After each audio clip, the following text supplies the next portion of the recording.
Landscape presents Murder in an Irish Village by Carlene O'Connor, narrated by Caroline Lennon.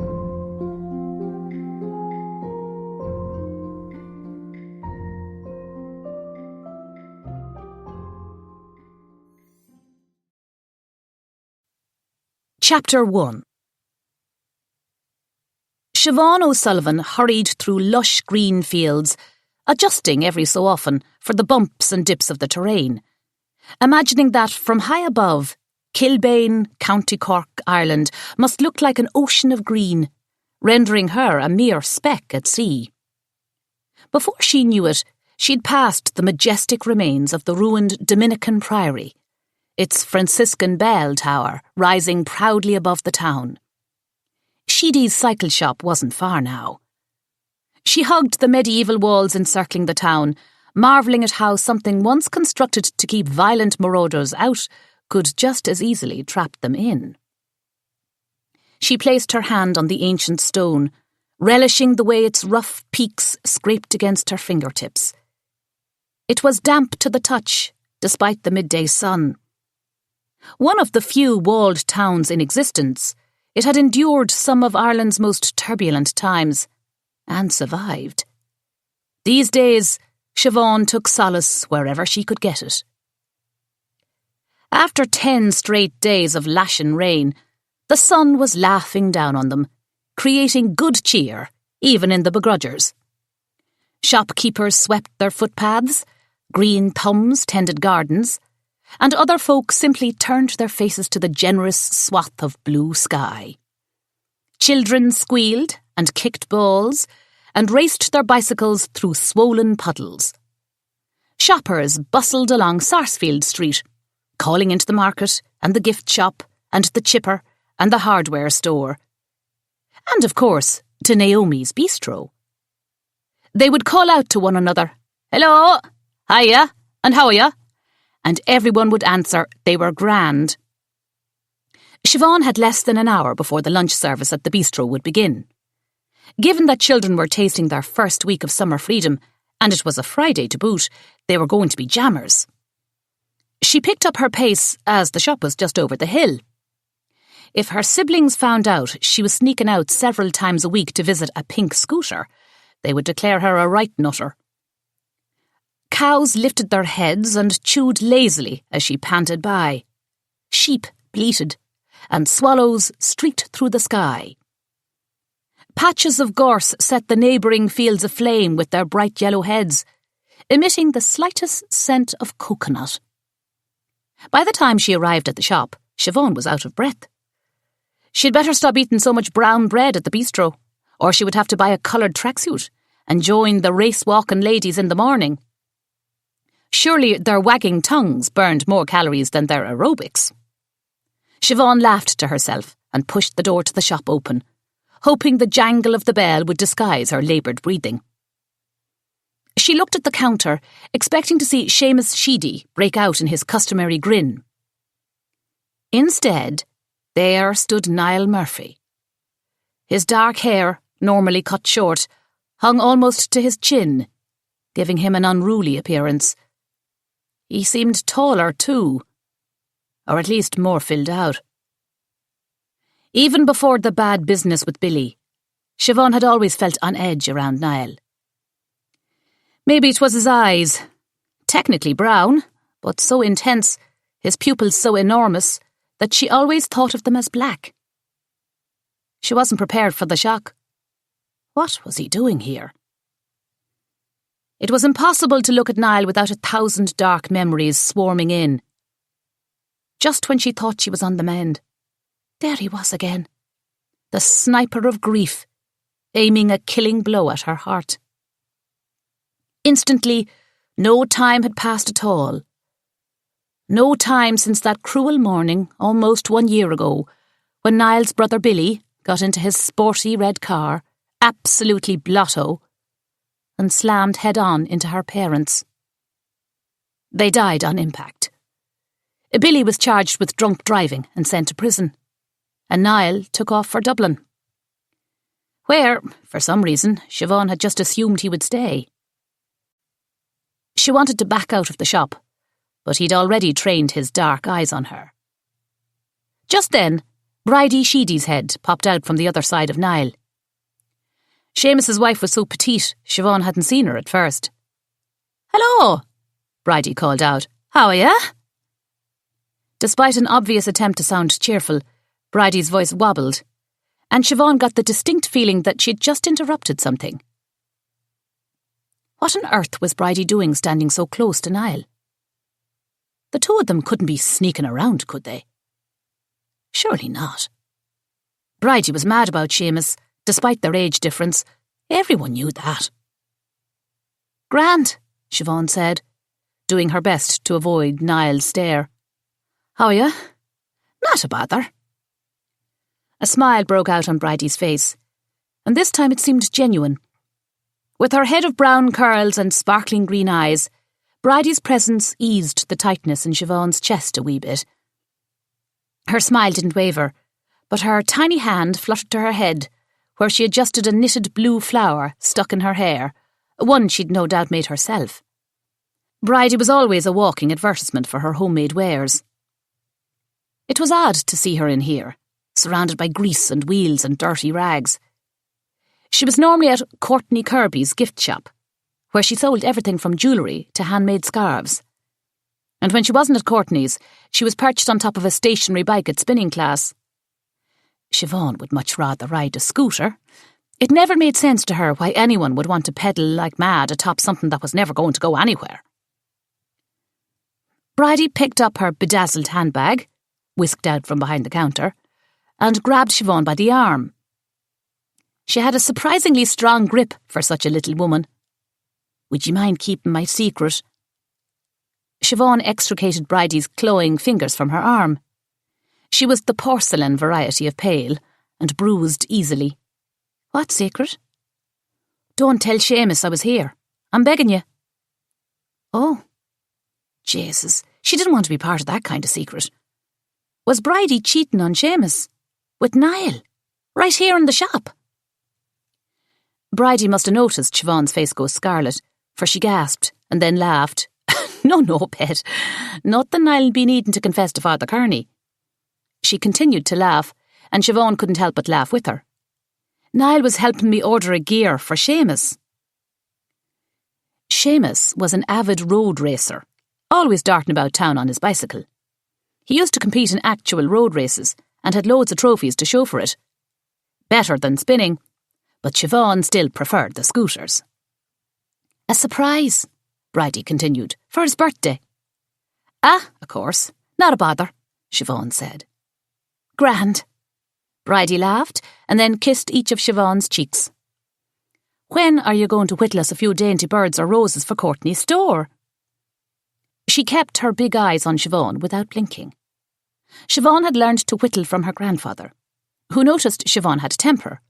Although her man was terrified at the thought of putting a knife into her wee hands, her grandfather insisted whittling would be a good outlet for the young hothead. It required patience and concentration. And to everyone but her grandfather's surprise, she was right good at it. She could turn a piece of wood into a tiny singing bird, or a delicate flower, or, her personal favourite, a Celtic cross. There was a box underneath her bed with her carving knife and bits of wood. A little here and a little there, and before she knew it, another marvellous creature would come into existence. But she hadn't felt like whittling since her parents had passed on. It didn't feel right to be so carefree. Siobhan forced a smile back. "We'll see." Bridie sang her goodbyes over her shoulder and bounced out of the shop. Siobhan had a strange urge to run after her. Niall darted out from behind the counter and planted himself in front of Siobhan. "What's the crack?" Siobhan felt her ire rise. "Oh, we've been having some fun, boyo, since your brother slammed head-on into our parents." "What are you doing here?" she said instead. Niall glanced around the shop as if the bicycles had ears. "We need to talk." Siobhan forced a smile. "Here for a wee visit with your mammy?" Nasty woman, that Mary Murphy. Her mam wouldn't want her speaking ill of a neighbour, but she couldn't help it.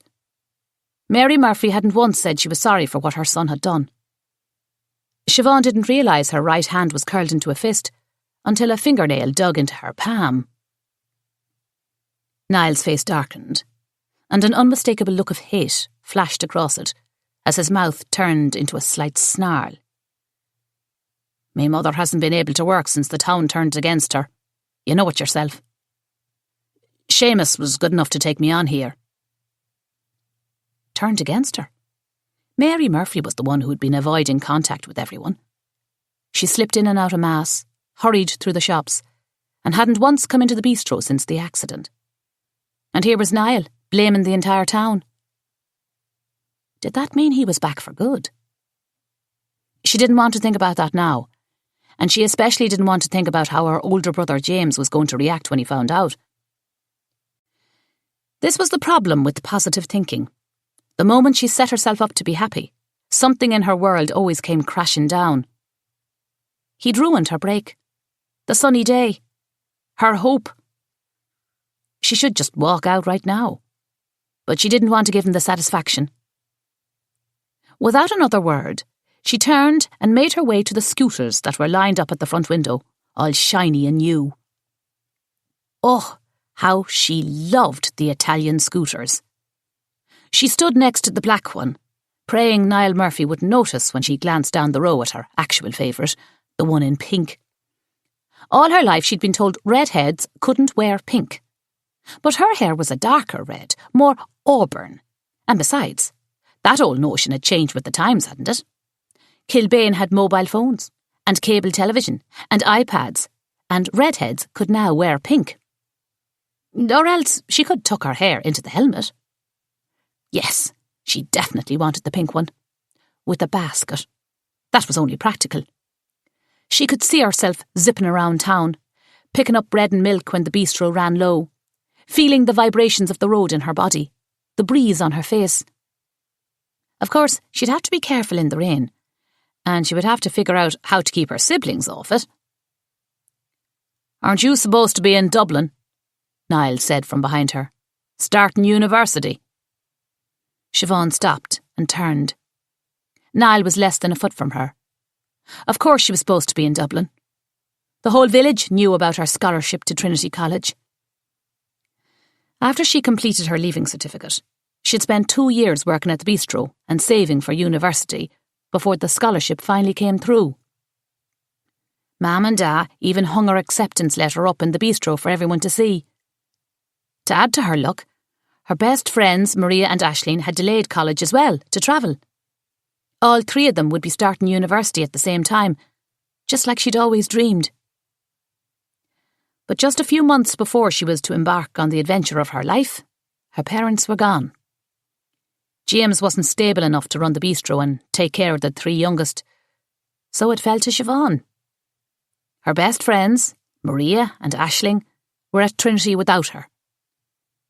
The more time went by, the less they talked. It was too painful to be constantly reminded of the life she thought she was going to be leading. How one's destiny could change in the blink of an eye. Niall Murphy knew why she wasn't in Dublin better than anyone. Her dad's favourite Sean O'Casey quote rose up in her.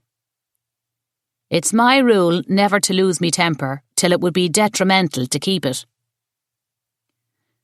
"I could say the same thing about you," she said. "Why aren't you still in Dublin?" Niall looked around, even though they were still alone in the shop, then leaned in and lowered his voice. "I was planning on coming to see you." "What for?" Could Niall see that she didn't even want to be in the same room with them? "When can we meet?" He glanced around the shop. "Somewhere private-like." "Never," Siobhan said. Niall stared at her and she stared back. There it was. She couldn't pretend, couldn't be polite. If he was back in town, that was his business. But she wanted him to stay far away from her and her siblings. "Don't be like that." "I have to go." Siobhan headed for the door. Niall blocked her.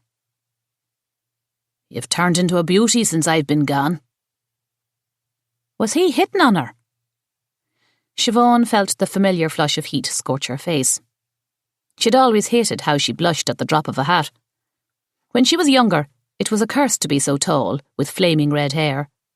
But now that she was 22, everything that was once ugly about her had somehow pulled together and blossomed into something beautiful. She still wasn't used to it. It thrilled her, secretly, and that in itself was probably a sin. Imagine Siobhan O'Sullivan succumbing to vanity. Beauty came and went, Siobhan was well aware. But it appeared this was her time. And wasn't it just as much a sin not to enjoy a rose in full bloom? She'd been looking forward to what kind of a splash she could make in Dublin. But she didn't like Niall Murphy looking at her like that, saying those things. Where was Seamus? Niall brought his face close to hers. She stood her ground, despite desperately wanting to back away from him. Listen to me, gorgeous. It wasn't Billy's fault. He didn't do it. Didn't do it? Fury rose in her as the sight of her parents' twisted white Volvo accosted her once again. Are you mental? Niall put his hands up as if surrendering, looked around, and stepped so close she could smell whiskey on his breath. I have proof. Proof? Instantly, she saw Billy's flashy red car zooming around Devil's Curve and barrelling head-on into her parents, who had been returning from a weekend in Waterford. When the guards arrived, Billy was found slumped over the wheel, concussed but alive, and muttering excuses. Later, he was found to be 3 times over the legal alcohol limit. Are you saying someone forced whiskey into him and pushed him into a sporty car? Made him press down harder on the pedal? Ignored all warnings to slow down around Devil's Curve? Is that what you're saying to me? Her voice was raised now, and she didn't care. Niall shook his head. He had a wild look in his eye. There's so much you wouldn't believe it. I don't. The proof. It's worth something, you know. I have to go. Siobhan stepped forward and Niall blocked her path. Me mother is in bad health. My brother is rotting away without good legal help. She'd never seen such a look in anyone's eyes before. It was as if he was pleading with her and threatening her at the same time.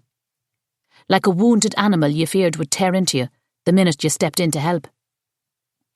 Move, move, move. But she couldn't. Scooters were lined up behind her, and Niall hadn't budged an inch. She was trapped. I need you to move, Siobhan said. Poke him in the eyes. Is that what she should do if he didn't let her pass? Look, here. I'd rather give it to you. That's the right thing to do. But he's my brother, and he's locked away for something he didn't do. Give what to me? He wasn't right in the head. Why was she even talking to him? I need €10,000. Niall inched even closer. €10,000? Mad. He was absolutely mad. They barely had €1,000 in the bank. Not that it mattered. She wouldn't give Niall Murphy the lint from her pocket. I figure you must have some money tucked away for college. You said yourself you won't be needing it now. You're despicable, Siobhan said. I'm telling ye. Your one would give me €20,000 for it, but I'm trying to do the right thing, can't you see? Siobhan instinctively stepped back, and her backside bumped into the handlebars of the first scooter in line. Before she could even turn around, it tilted over and knocked into the next, then the next, and with surprising speed and clatter, the scooters fell like a line of dominoes. Jesus! Siobhan reached out to fix the mess, only it was too late. The lot of them lay on their sides. Oh, Jesus, no. Siobhan crossed herself. Were they broken? Scratched? She couldn't afford one, let alone all of them. Why had she come to the shop today? You're fine, Niall said. He stepped in front of her and pulled the first scooter up. Siobhan held her breath. Niall fixed it so it was standing again, then brushed off the dirt on the other side. Siobhan reached to right the next scooter, but Niall blocked her. "I'll do it. It's me job." Siobhan stumbled back. 'Twas his fault she'd knocked the scooters over, standing so close to her with alcohol in his breath, ranting about his brother being innocent, propositioning her with lies for €10,000. "You're sick, you know that? You're sick in the head." The door opened, the bell jingled, and Seamus Sheedy entered, wheeling a mountain bike into the shop. He was a middle-aged man, on the short side, and a good 10 years older than Bridie, but he had an infectious grin and a full head of chestnut hair, and cycling kept him trim. "How ya?" he called. His grin halted the minute he saw Siobhan's face. He looked from her to Niall, to the mess of scooters on the floor. "Are you all right, pet?" "I'm so sorry," Siobhan said. "'Twas an accident." Seamus shifted his gaze to Niall, still trying to right the last of the scooters. "It's all right, Petal. You're fine." Seamus parked his bike and approached. "What's the story?" he said to Niall. "It's my fault. I lined them up too close together," Niall said. "So far, just a smidge of dirt is all." Seamus turned to Siobhan with a smile. "There's no harm done, pet. They just need a bit of shining is all." "I'll get a rag," Niall said. He turned, and with a final look at Siobhan, went back behind the counter. Seamus grabbed a set of keys hanging by the register and approached Siobhan. "Why don't we make today the day?" Siobhan was still shaking. She just wanted to flee. "Pardon?" Even with the key dangling in front of her face, she couldn't make out what Seamus was trying to say. "Why don't you finally take her for a ride?" He gestured to the pink scooter. Oh, God, she wanted to. She wanted to ride out of town and never look back. She wanted to run the scooter directly into Niall Murphy. "Lunch service will be starting. I'd better get me legs under me." Siobhan headed for the door. She should have never come in. What a silly, silly girl. What a right joke she was. Seamus threw open his hands. "There's a discount on the pink one today. Seen how there's a wee scratch." Siobhan's hands fluttered to her mouth. "Oh, Jesus," she said. "I'm so sorry. I'll pay for it." Seamus put his hands up. "I'm just joking ye. But she could be yours for a real good price." Siobhan shook her head. She couldn't think about scooters right now. She couldn't think about anything, with Niall Murphy standing right there. Had he really just tried to extort her for €10,000? She should tell Seamus. He'd fire Niall on the spot. But not now. She couldn't think, or even breathe. She just wanted to get out of the shop. She'd sort it all out later. Seamus was still waiting for her answer. "I can't, but thank you." Seamus put the keys back and gestured to them. "The keys are here any time you want to give her a go," he said, with a wink. "Bye-bye, bye-bye, bye-bye." Siobhan flew out of the shop. She tore across the field, pumping her legs and arms faster and faster, pushing herself to the point of pain. She ran all the way back to the bistro and was about to fling herself at the door when Sheila Mahoney jumped out in front of her, wielding what appeared to be a razor-sharp blade. Chapter 2. It took Siobhan a good minute to realise that the weapon Sheila brandished was a pair of scissors with hot pink handles. Go on, Sheila said. She was intimidating enough with her extra padding, platinum blonde hair and heavily lined eyes. Jabbing at her with sharp scissors was overkill. "They're free," Sheila said in her gravelly voice. Many in Kilbane were health conscious, but Sheila Mahoney still smoked 2 packs of fags a day, even while shampooing and cutting hair. Hers was probably the only beauty salon in the entire world where you went in with your hair smelling better than when you came out. Siobhan figured the only reason someone else hadn't opened a rival shop was because most of the townspeople were deathly afraid of Sheila's wrath.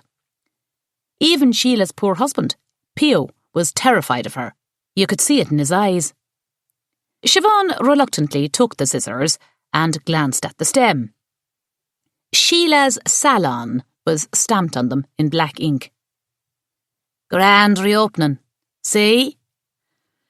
Sheila pointed a long blue fingernail at her salon across the street. A new sign jutted out from the top of the door. It was rimmed in the same neon pink as the handle of the scissors.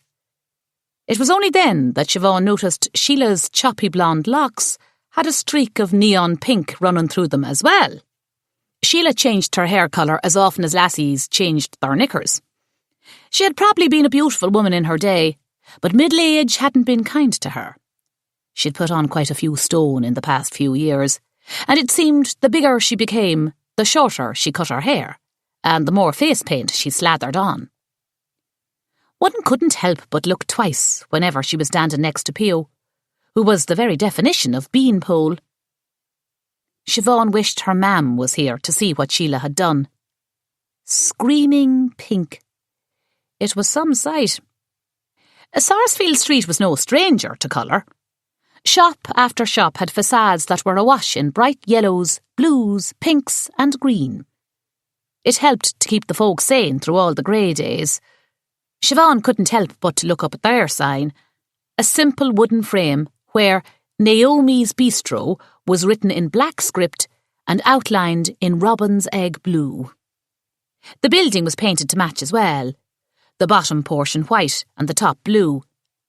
Many other creative signs dotted the doorways on Sarsfield Street. Butler's Undertaker Lounge and Pub was the largest one, almost 3 feet tall, with the painting of a white-haired gent drinking a pint.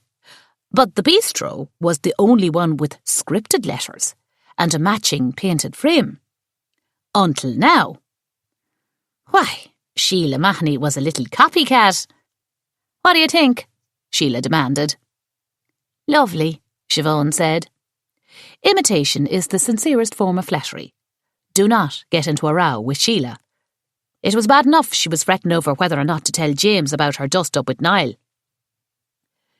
Sheila thrust the box of scissors at Siobhan. Would you keep these on the counter? For your customers? Our customers prefer to use knives and forks. Siobhan pushed the box back at Sheila. They are free! Siobhan's voice rose in volume. Why don't you take them to Courtney? Courtney's Gifts was on the opposite side of the street, just down a ways, next to the Kilbane Players, the community theatre. Sheila wagged her head. What is wrong with you? Everyone likes to get something for free. You might think about that the next time you have an extra batch of brown bread. I can't take your scissors. We have too many young ones about. Imagine if one of them poked his or her eye out. What am I going to do with the rest of these? Sheila demanded, jiggling the box as if it was Siobhan's fault. Cut hair? You need sharper ones for that. These are promotional. Maybe you should have gone with Candy. What does Candy have to do with the hair salon?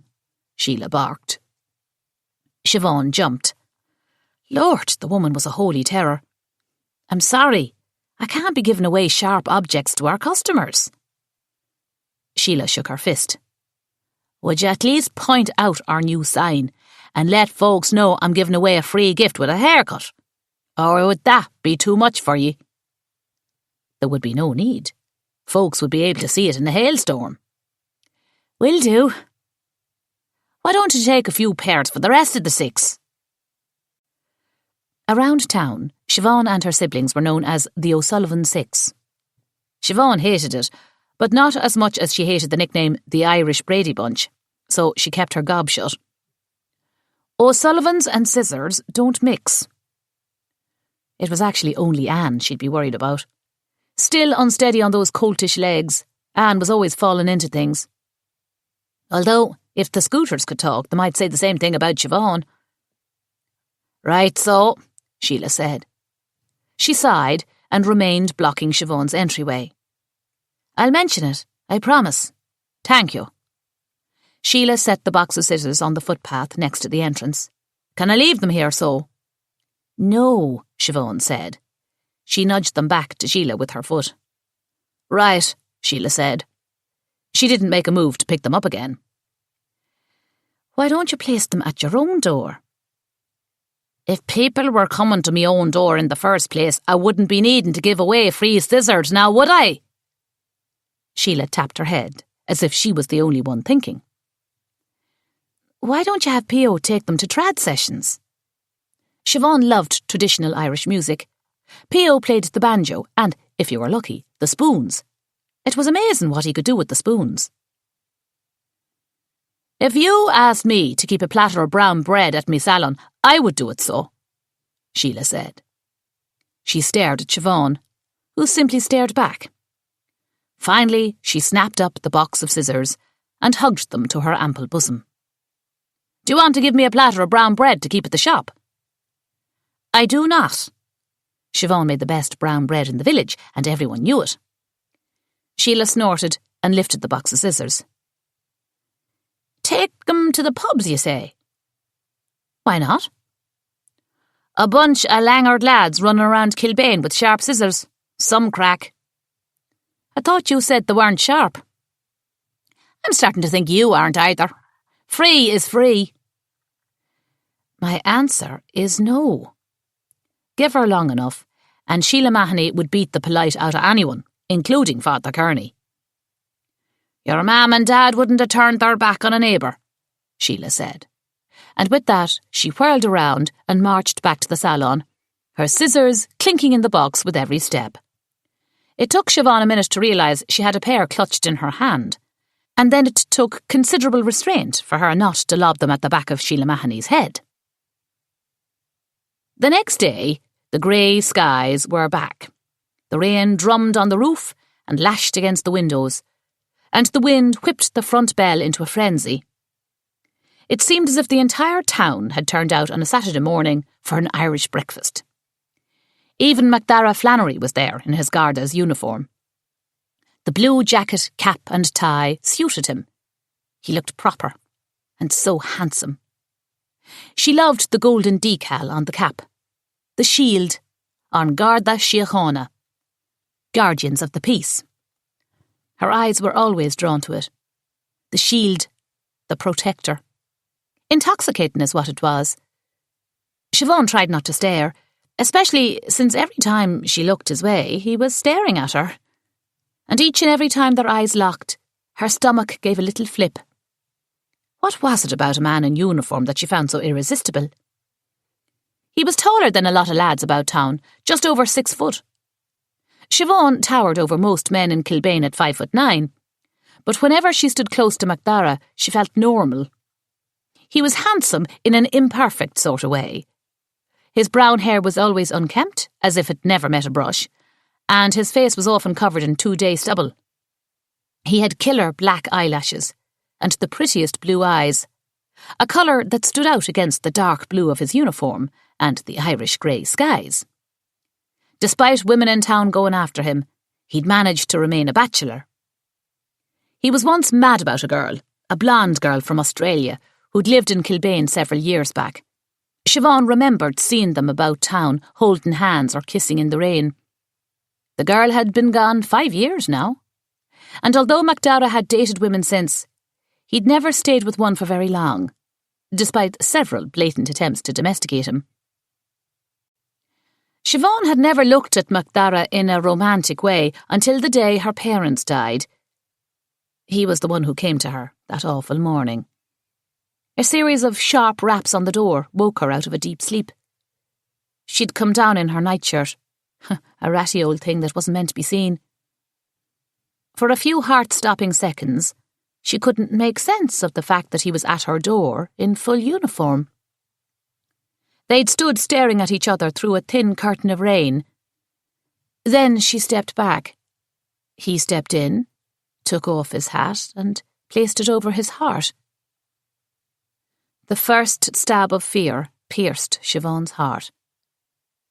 "No," she said, shaking her head before he even spoke. No. Instinctively, she reached out with trembling hands and touched his chest. He clasped his hand over hers and squeezed. She knew, then. Knew a horror she could not name. But she knew. And she wanted to die. I'm so sorry. Despite her silent pleas for him to stop, he delivered the news about the crash with tears in his eyes, and looked at her as if he knew every ounce of pain this was going to cause, and would do anything to take it away. When the word stopped, he pulled her into him and held her against his chest while she sobbed. He was wearing cologne, which surprised her. She fit in his arms, which surprised her even more. For one brief second, he even stroked her hair. Suddenly, he stopped, as if he'd startled himself, as if for a moment he'd forgotten who she was and why he was here. He stepped back, stared at her, and there it was. An undeniable, inappropriate spark. Her parents were dead, and she wanted him to kiss her. She didn't know how to forgive herself for that, or if she even should. Since then, the very air between them had changed. An intimacy she couldn't shove away had filled the gaps between them. And she wasn't the only one appalled by the development.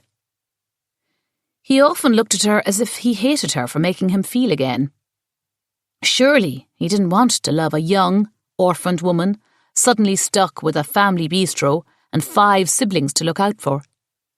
And she couldn't fall in love with the man who had stirred feelings in her while bringing her the worst news of her life. It wasn't even a real relationship, and it was already doomed. Usually, he only visited on weekdays, when he was off duty and the bistro was less crowded. Truth be told, he looked good in his common clothes as well. He was a bit of a clothes horse, which was intriguing. He always wore nicely pressed denims and a stylish shirt. Did he go into Dublin to shop for the latest fashions? His cologne smelled dear too. She doubted they sold a scent that alluring at the pharmacy in Kilbane. She knew they didn't, for one day she went in and sussed them all out just to see what he was using. And not only did she not come across his cologne, she spent the rest of the day sneezing and being blessed. Despite her ambivalence, the atmosphere lifted whenever Macdara was nearby. Not that she would ever do anything more than daydream about him. He was too old for her. At least 30 years of age he was. And besides, she wasn't going to spend the rest of her life in Kilbane, like Macdara seemed poised to do. He was sitting by the front window, with the heaping pile of food in front of him, a cup of Barry's tea, and an extra helping of brown bread. He caught her eye and smiled. Her cheeks heated up as if she'd been caught doing something she shouldn't. She jerked her head in the opposite direction. That wasn't odd at all, Siobhan. Way to go. She picked up a few empty plates from neighbouring tables and took them into the kitchen. Next, she poked at the fire that crackled in the front room before tossing more kindling on it. Grania and Anne had control of the dining room, and the lads were manning the kitchen. Besides tending to the register, Siobhan's main job this morning was to warn folks to watch their step. For as soon as she wiped up one set of wet prints from the floor, 2 more feet walked across it. She'd just set them up in the corner when the bell jangled, and in walked Niall Murphy. Before she could even say a word, he strode to the back of the bistro and took a seat at the last empty table. He gave her a look, as if daring her to challenge him. Siobhan whirled around and burst into the kitchen. "Niall Murphy is here," she announced to her brothers, who turned in unison. Shock was stamped across Owen's boyish face, but James was deathly still, his expression hard to read. "Why?" Owen said. Siobhan shook her head. There was no reason why. Not any more. "Well, how do you like that?" James slammed the spatula onto the side of the grill, and Owen jumped. James had 2 years on Siobhan, but they were negated by his love for the drink. In many ways, he needed just as much minding as the young ones. But he'd been doing so well lately. Would Niall Murphy ruin all his progress in one fell swoop? James was finally on the straight and narrow, helping out in the bistro and about to get his 6-month pioneer pin. Siobhan never thought he could stay sober for that long. She'd die before she'd let another Murphy boy pitch their lives upside down. "Toss him out," Owen said, with a jerk of his hand. At 15, Owen was already taller than Siobhan. Ciarán, who was supposed to be doing the dishes, but was really testing out a toy boat in the sink full of suds, watched the exchange with wide eyes. Siobhan could practically see his ears flapping as he soaked in every utterance. He was still young, thank God, but a bit cheeky at 10 years of age. "Hush," Siobhan said, "we're not like that." "I'm like that," Owen said. "That's exactly what I'm like." His eyes sparked. He often reminded Siobhan of a cannon about to fire, his lanky body bottled up and ready to blow. God help her. "Niall Murphy," James said, as if testing out the name. His chestnut hair was curled at the edges, testament to the heat in the kitchen. Owen had the exact same hair, but his was tucked under a backward Yankees cap. He'd never been to New York, let alone America, and had never even seen the team play on telly. But it was a rare day he wasn't wearing that cap. Owen had a strange addiction to ordering American shite off eBay. But if he limited it to small items, and if it kept him from going down the same road as James, Siobhan couldn't see the harm in it. "I'll do the honours," Owen said. He grabbed a bowl of potato leek soup and spit in it. Ciarán careened in, plucked up a thick slice of brown bread with soapy fingers, licked it top to bottom, and dropped it on the platter next to the soup. "Deadly," Owen said. He and Ciarán high-fived. Ciarán had to stand on his tiptoes to reach Owen's hand. He was the only one besides Siobhan with dark red hair. But unlike her porcelain skin, he had a mountain of freckles dotting his face. "Don't be cheeky," Siobhan said, as Owen grabbed a salt shaker and upended it into a cup of tea. "We're not serving him that, James." James nodded, removed the offending offerings from the lads, and upended them into the trash before turning to Siobhan. "What's he doing here?" Siobhan bit her lip and shrugged. She was dying to tell James what Niall had said to her in the cycle shop, but now she knew she couldn't. If Niall Murphy uttered a word to James about Billy being innocent and wanting €10,000, James would be raging, that was for sure. The sooner Niall Murphy went back to Dublin, the better. "I just wanted you to be prepared. We'll all be polite, here."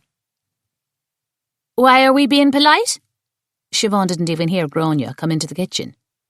She stood in front of her, right hip jutted out, manicured hand on top of it like she was posing for a soap on the telly. Siobhan still wasn't used to how pretty Gráinne was. At 16, she was a raven-haired stunner.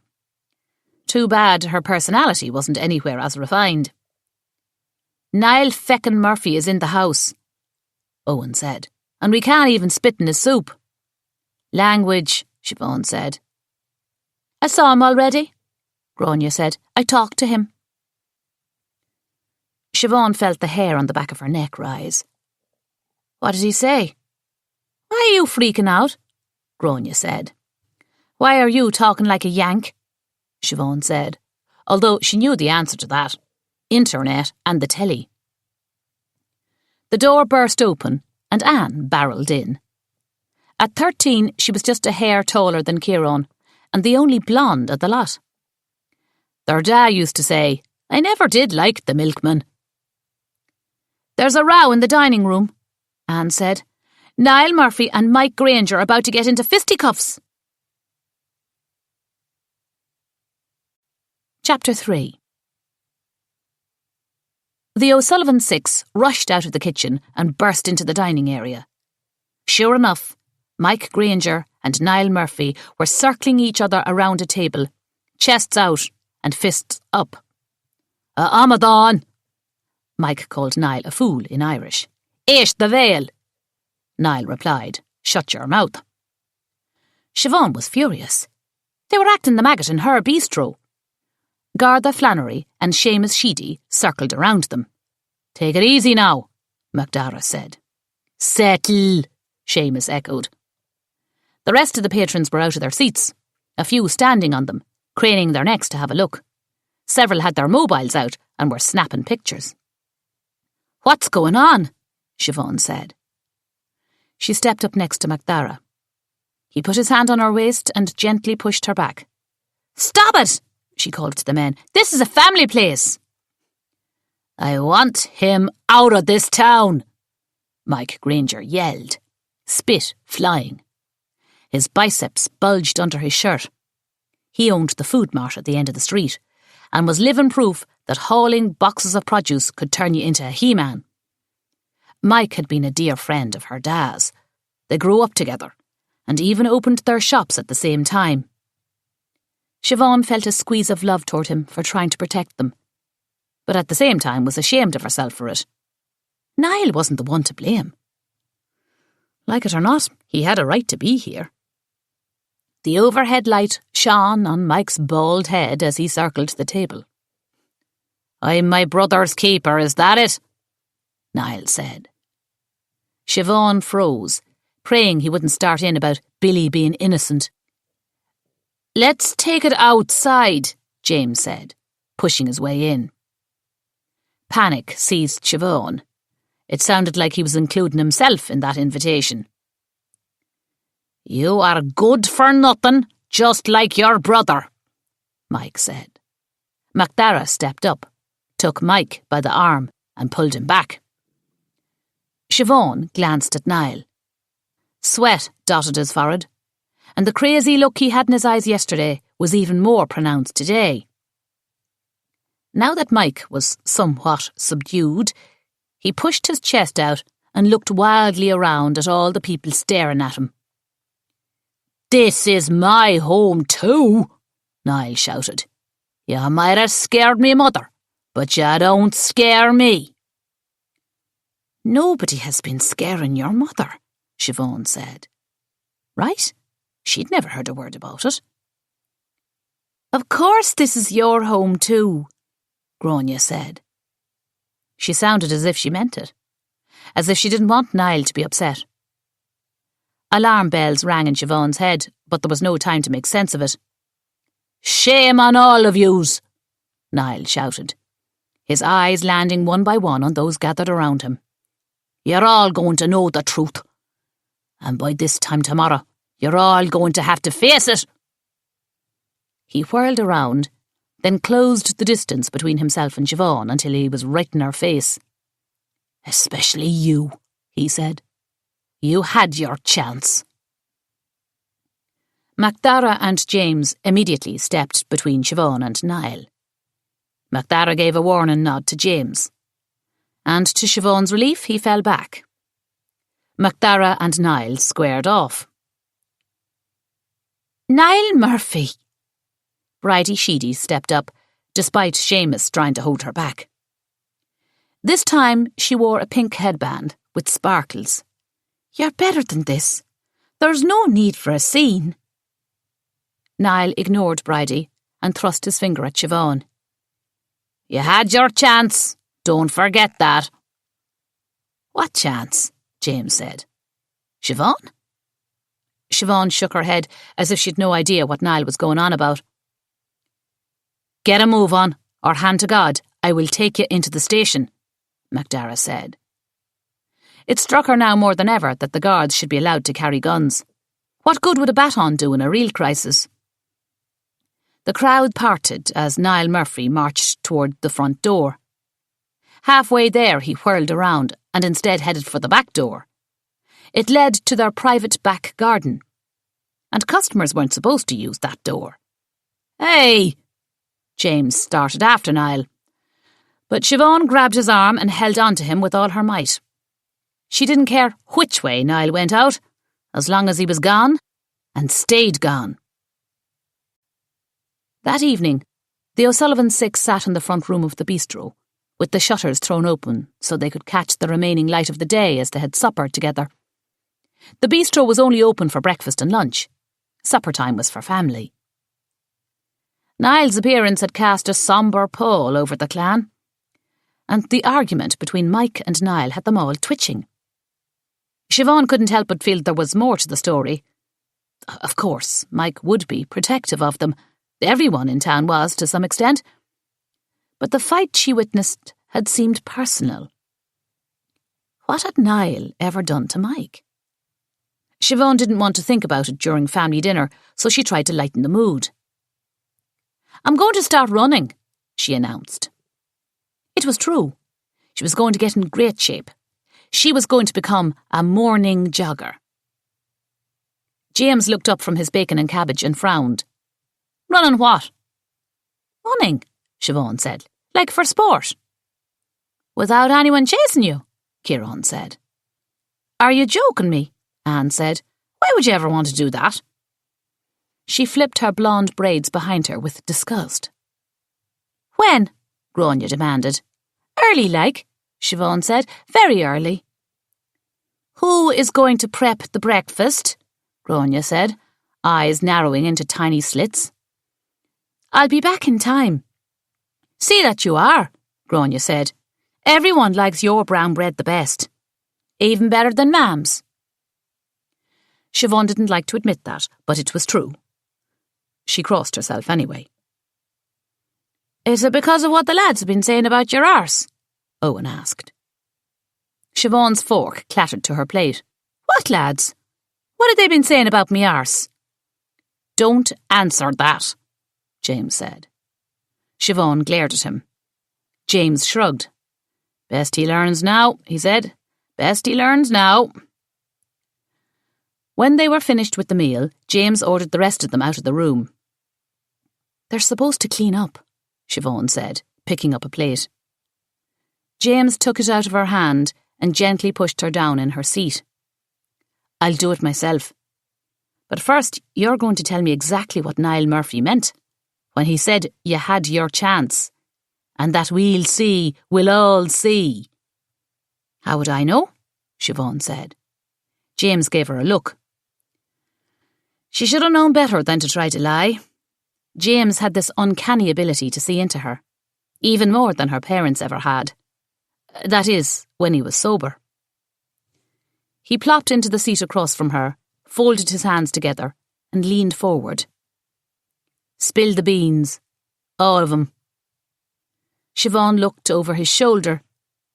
Her eyes caught her mam's apron, hanging on the hook behind the register. Usually it gave her comfort. It did nothing for her now. This was bad. She could feel it. "Just some nonsense," he said at the cycle shop. "Are you still going to see that feckin' pink scooter?" Now that Sheila's shop had gone pink, Siobhan had decided she liked the black scooter better. Not that James needed to know any of it. "Is that what you want to talk about now?" James shook his head. What nonsense. He leaned forward, his brow furled. He was a dog who wanted his bone all right, and he'd be at her until she gave it to him. He said Billy was innocent, that he had proof. What? James rose from his chair. I told you it's nonsense. Go on. That's pretty much it. Siobhan O'Sullivan. He said he could get a lot of money from your one, but he wanted to do the right thing and sell it to me first. A lot of money from who? Sell what? I don't know. He was talking nonsense. He just said you're one. Are you joking me? James was practically bouncing around the room. He's mental. I mean it. Sick in the head. He's mental, all right. If he's not, he will be when I get through with him. Fists curled. James headed for the door. Siobhan threw herself at him and grabbed his arm. He yanked it away. Don't, she said. I'm begging you. Siobhan literally dropped to her knees. James turned around. Get up. I need you. We need you. If you think I'm going to let that arsehole threaten me sister and spread nasty lies about our parents, then you must be the one who's mental. It's not worth it. It's not worth everything we've been through. Get off the floor. James held his hand out. Siobhan took it, but remained kneeling. Promise me, James. Promise me you'll let this go. James sighed, then gently hauled Siobhan to her feet. I can't promise. Promise me, she said again. He headed for the door. Lock up. Where are you going? But James didn't answer. He simply headed for the French doors that separated the bistro from the hallway. Once he was in the hall, James was either heading for the staircase on the right or the main door straight ahead. Siobhan had a feeling he wasn't headed upstairs for a rest. Wait, stay here, just for tonight. She hurried after him, but he was already out the front door. It slammed behind him. She got back down on her knees. She closed her eyes. She clasped her hands. And for the first time in nearly a year, she prayed. The next morning, Siobhan was up before the birds. She crept into the room the lads shared. Owen and Kieran were fast asleep, but James's bed was empty. Not a crease on it. He'd been away all night. Did he get drunk? Confront Niall Murphy? Where was he now? Siobhan had tried to stay awake and wait for him, but had succumbed to sleep just after midnight. She should have called Macdara. She should have gone looking for him. Siobhan used her gnawing worry to fuel her first run. She kept at it, one step at a time. At 4:30, there was a marked chill in the air, but at least it wasn't lashing rain. The sky was still dark, and the houses were shuttered. A few street lamps created a glow along Sarsfield Street. Siobhan liked listening to the echo of her runners hitting the pavement. She passed King's Castle in the centre of town, cut right at the corner, and then slammed into someone's chest. She jumped back with a half scream. Oh, God, I'm sorry. I'm so sorry, the stranger said. He had an American accent. Siobhan stepped back and took in the man. The Yank was a tall lad and was about her own age. Who was he? Where had he come from? Gorgeous was the only word that popped into her head. He looked like a movie star. If she'd known men like him were out running in the wee hours of the morning, she would have started a long time ago. Sorry. Siobhan's voice was barely a whisper. My fault, he said. He flashed perfect teeth. They were in the town square, the only part of town that was well lit at night, to keep lads from vandalising the castle. It was bright enough to see a dimple appear on the left side of his face. Are you okay? Right as rain. She took off again, too flustered to talk. He couldn't have been in Kilbane long, or surely she would have seen him in the bistro. She'd have to ask Courtney or Declan about him. They were always the first two to get the gossip. What's your name? He called after her. But she kept going. Looks like he'd be asking around town about her as well. She thought of Macdara and felt a bit of shame flare through her. It was normal to find more than one man attractive. She knew that, of course. So why was she apologising to Macdara in her head? She reached the end of the street and gazed out at the remains of the astounding Dominican priory set farther back in the field, just across the river. Kilbane's most precious landmark was founded in 1291, donated to the Dominicans, and cared for by the White Knights. The original settlement was said to be comprised of a modest stone chapel and a few wooden buildings. But almost immediately, the Bishop of Limerick, who was the feudal lord at the time, sent his armies to kick out the Dominicans. In true Irish spirit, the Dominicans appealed all the way up to the King of England, who granted the monastery back to them. The White Knights became the patrons of the monastery, and their importance and wealth grew under the Earls of Desmond. And the priory blossomed as Kilbane became one of the wealthiest and most strategic towns in Ireland. The magnificent cloister was added in the 14th century, with the stunning 5-light east window. The ornate arched structure was separated into 5 distinct openings by intersecting stone arches. It must have been absolutely stunning when the glass was in place, and the sun would strike just so. In the 15th century, the Franciscan bell tower was added, and the abbey came alive with sound. Where there is light and music, there are spirits. It must be so, for the Dominicans brewed beer and had 2 stills along the river dedicated to that purpose. Sadly, when the fortunes of the Earls of Desmond began to wane in the 16th century, so too did Kilbane's. In the 1570s, during the Desmond rebellions, Kilbane was attacked and the monastery was burned. Even then, many Dominicans returned. And then came the Reformation and the vicious dissolution of the monasteries by the English King Henry VIII. Despite this, Kilbane stayed strong and the monastery stayed Catholic. But as the English government took more control, in swept the Cromwellian armies, and twice more Kilbane was attacked and burned. The monastery eventually became a burned-out shell. But it was the most beautiful burned-out shell Siobhan had ever seen. Its turbulent and fascinating history a testament to the Irish spirit. Growing up with it practically in her backyard had inspired Siobhan's love of medieval history. She was so proud of the amazing piece of architecture. She could spend hours within it, searching for stone carvings of heads and flowers that still adorned the ancient structure. The best bit was in the centre of the choir. There lay the tomb of the last White Knight, Edmund. Kilbane had much to be proud of, and Siobhan felt as if the history of the town was actually a part of her, as integral to who she was as her blood and bones. If it could withstand everything it had, surely she could withstand a morning run. But once she reached the monastery, she'd be running in the pitch black. She gripped her flashlight as her feet sank into the soft grass. The path was broken up by little holes, the product of bored boys with sticks and spades.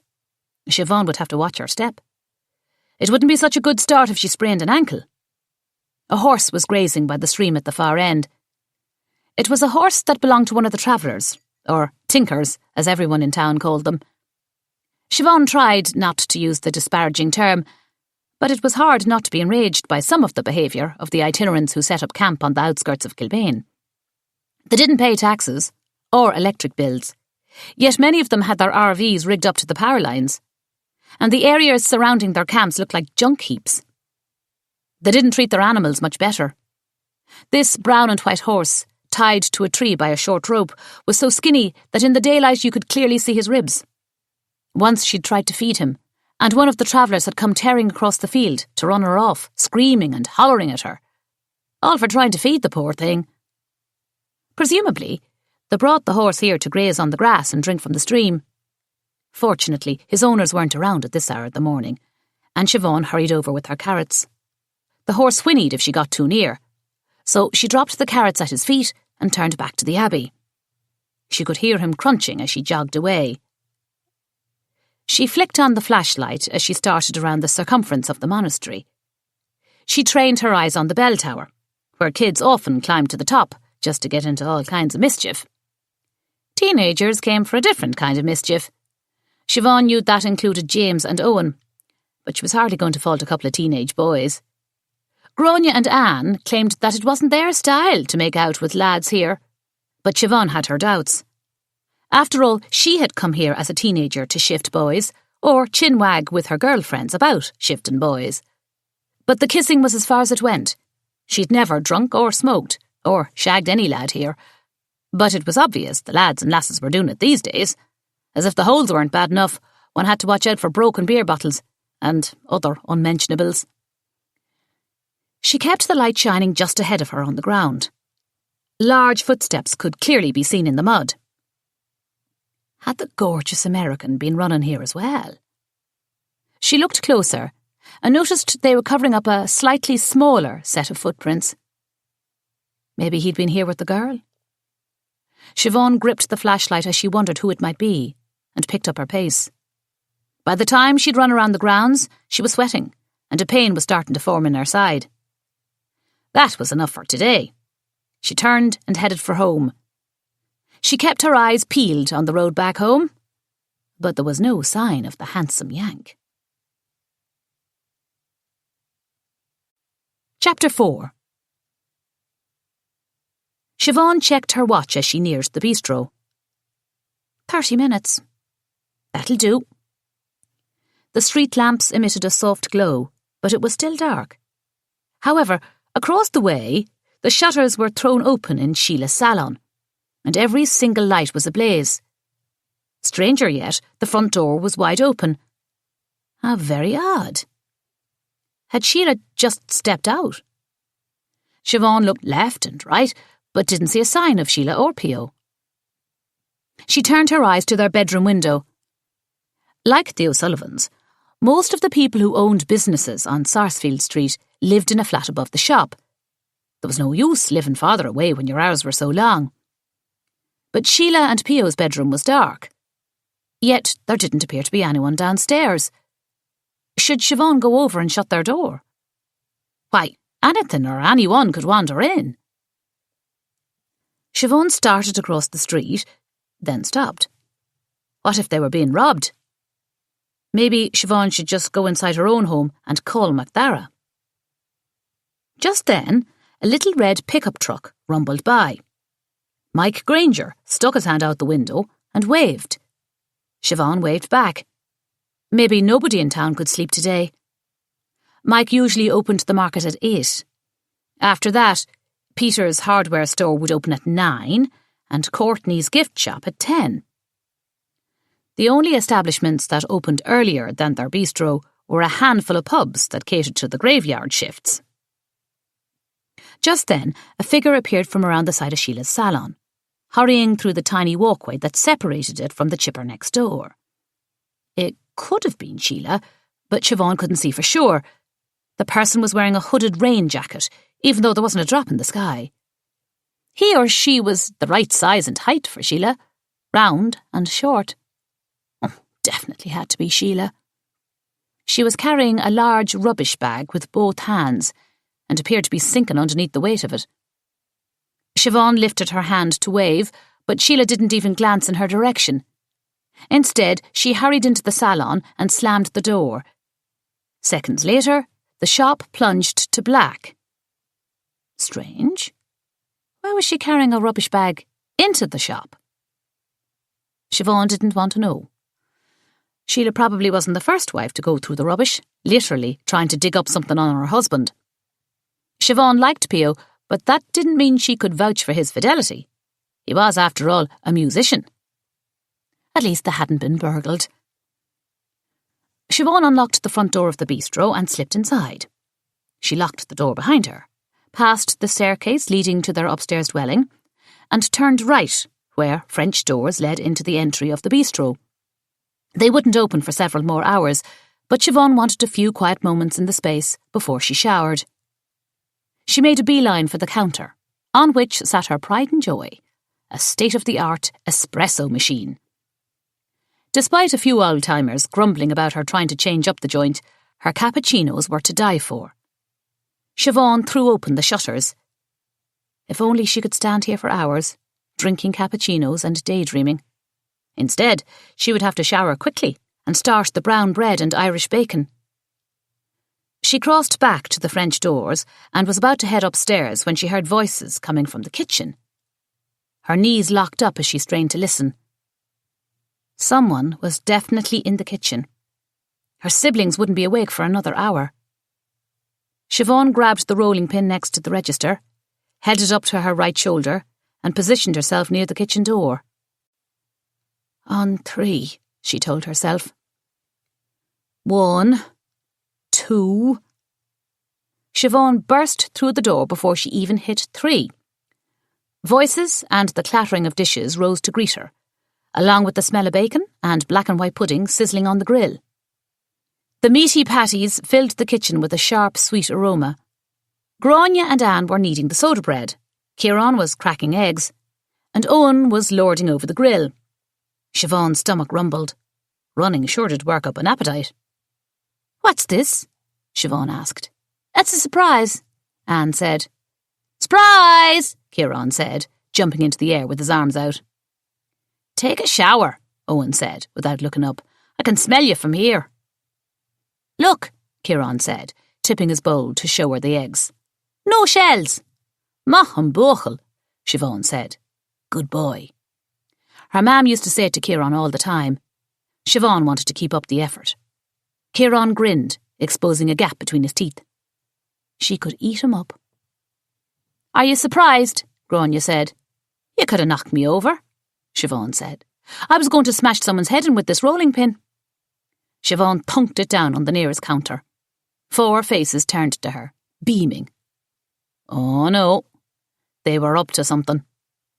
Last time they'd pulled something like this, Kieran had wanted a puppy, Owen a car, even though he was only 15, and the girls had wanted to escape to London for the weekend. As if. "Go on and take a shower and change, will you? It'll be ready when you're done," Owen said. "And wake James while you're at it." Siobhan's smile faded. Apparently they hadn't even noticed that James wasn't in his bed. "Are you sure I can't help?" "We've got it," Grania said. "Suit yourself." Siobhan whirled around and exited the kitchen. Maybe there was hope for them after all. She was just about to cross through the dining room when out of the corner of her eye she spotted a figure sitting in the back dining room. Was it James? Heart pounding in her chest, she stopped and stared. There was someone there, all right, but it wasn't James. Although she could only see the back of his head, the man appeared to be completely bald. Mike? Couldn't be. He'd just passed her in his truck. The man was seated at the same table Niall had occupied the day before. Whoever it was, he was sitting like a statue. She thought of calling out to the man, but none of it felt right. Siobhan slowly stepped backward until she reached the kitchen door. She backed into the kitchen and grasped the doors to keep them from making a noise as they swung shut. "You still smell," Owen said. Siobhan whirled around and put her index finger over her mouth. Owen raised an eyebrow. "Did you invite a friend over?" she whispered. "What are you on about?" Grania said. "Did anyone hear James come in last night?" Siobhan said. "Did he bring a friend?" "I think I heard him," Anne said. "You were dreaming," Grania said. "Who has the mobile in here?" 4 faces stared at her, uncomprehending. The O'Sullivan 6 shared 3 mobiles between them, a rule her parents threw down and one Siobhan had been too heartsick to break. James had commandeered one and Siobhan the other. That left the younger 4 squabbling over the third. Siobhan's was upstairs in her room. The work phone was next to the cash register. She was going to have to rethink the 3-phone rule. "Grania always has the phone now," Anne said. "Shut your gob," Grania said. "Why do you need our mobile?" Kieran asked. "Quiet. Did any of you invite a friend over?" Siobhan asked. "None of us have friends," Grania said loudly. "Shh!" Siobhan bypassed the rolling pin and snatched a large knife off the counter. "What are you at?" Owen said. Siobhan shushed them again. "Turn off the grill and stay in here." "But we've only started," Kieran said. "It's still mooing." "It's pig, you idiot," Owen said. "Oinking so," Kieran said. Siobhan waved her arm. "There's some yolk out there." "But we're not open," Kieran said. "What yolk?" Owen stepped up and squared his shoulders. She was grateful he was tall, like James, and awake. "You're giving me a fright," Anne said. Her blue eyes were wide, strands of her blonde hair stuck up in the back like antennas. Siobhan was going to have to give her a trim soon. "Not me," Kieran said. "Let's give him a wallop." "You're staying here," Siobhan said. "Owen and I will go." "You're taking the piss," Grania said. Her eyes were wide too, her dark hair pulled back and held with a band. "There's some yolk just sitting in the back dining room," Siobhan whispered, pointing. "Did he see you?" Owen said. "His back was to me. I think he's asleep." Owen grabbed an even larger knife, and before Siobhan could stop him, he hit the door. Out of the corner of her eye she saw Grania grab the rolling pin, and before long the O'Sullivan clan was armed. Anne had a spatula, and Kieran lofted a tea kettle. Siobhan didn't know if he was going to serve the stranger tea or scald him. She wanted to yell at the younger ones to go back into the kitchen, but maybe they were better off staying together. Siobhan flipped on the light to the dining room as they poured into the front room of the bistro. Makeshift weapons aloft, they inched towards the stranger. Whoever he was wearing a grey, pinstriped suit. The only suits they saw in here were after weddings or wakes. Not even Sunday Mass. The light didn't cause him to stir. Whoever he was, he must be dead asleep. "Hey!" Owen yelled. "You there!" "Put your hands up and slowly turn around," Kieran said. They all stopped and glanced at him. "CSI!" he yelled. On how many episodes of CSI did they take down the criminal with the tea kettle? Siobhan asked. Kieran shrugged. The man at the table did not move. Owen took another step. "Bugger off," he said loudly. The man still did not stir. "Is he asleep?" Kieran said. "Probably pissed," Anne said. He was sitting awfully straight for a drunk man, Siobhan thought. Owen was the first to reach the man. Holding the knife aloft in one hand, he touched the stranger's shoulder with the other.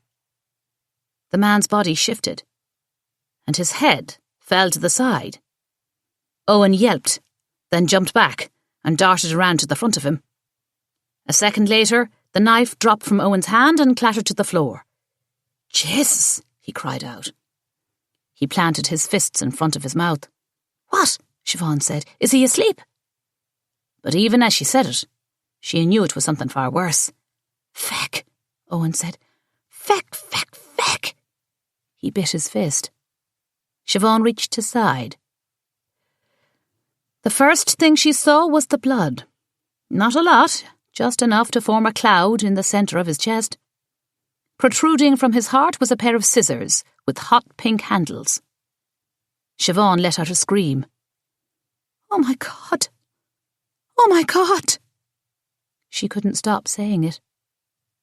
The dead man's eyes were wide open, like two black holes staring into an abyss.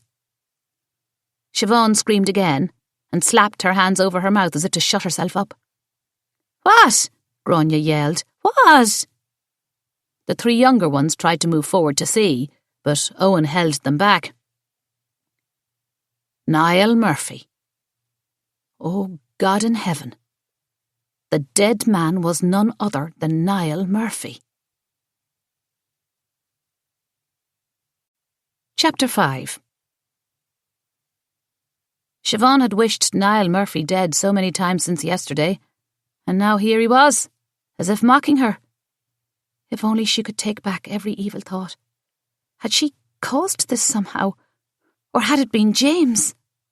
No, don't even think such a thing. Siobhan crossed herself. Not James. He would never do such a thing. Would he? The terrible thoughts pierced her like stinging nettles. Oh God, nobody deserved this. Not even Niall. Grania, call the guards. Anne and Kieran, watch out the front window for them, Siobhan said. She wanted them all to focus on something, anything, other than the body in the back of the bistro. "I want to see! I want to see!" Kieran shouted. Siobhan pulled him into her. "No," she said, squeezing him tight. "No!" Grania came running back into the room. "Gartha Flannery's on his way." "What did you say?" "I told him we had a break-in." "That's it?" "He'll catch on when he's here, won't he?" Grania gave her a withering look. Siobhan didn't have time for her teenage attitude. Just then, Anne came tripping down the stairs. Her face was even paler than usual. "James isn't in his room?" All of her siblings looked at Siobhan. "He never came home?" Owen asked. "Not a word to Garda Flannery," Siobhan said. "Why?" Kieran said. "It's our business, that's why," Siobhan said. "Niall Murphy," Grania said. Her voice rose and cracked. "Are you sure it's him?" "It's him," Siobhan said. By God, it's him. No, Grania said. No, no, no, no. She rushed toward the body, but Siobhan threw out her arms and blocked her. Grania wailed. Settle, Siobhan said, settle. It can't be, Niall, it can't be, Grania said. It is, Siobhan said. It definitely is. And why are you acting like you've lost a dear friend? Siobhan didn't like it at all, but now was not the time to grill her younger sister. Girls got crushes on bad boys all the time. Thank God he was never going to get the chance to take advantage of her. Siobhan crossed herself, awful, thinking such things of the dead, but she couldn't help it. You hated Niall, didn't you? Ciarán asked Siobhan. Hate is a strong word, Siobhan said. Do you think someone was running with the scissors? Ciarán said. What? Siobhan stared at her youngest brother. He was deep in thought. So much for keeping him from the body. He'd obviously had a peek. You aren't supposed to run with scissors, he said. No, Siobhan said. You're not. Suddenly, he pointed at her. You were running, and you hated Niall. Were you running with scissors? No, I wasn't running with scissors, Siobhan said, and I didn't hurt Niall Murphy. Why? Grania said. Why? Her body was shaking. Everyone outside, now, Siobhan said. Some fresh air will do us good. Siobhan ushered them out the door. They huddled on the footpath. Murdered. In their bistro.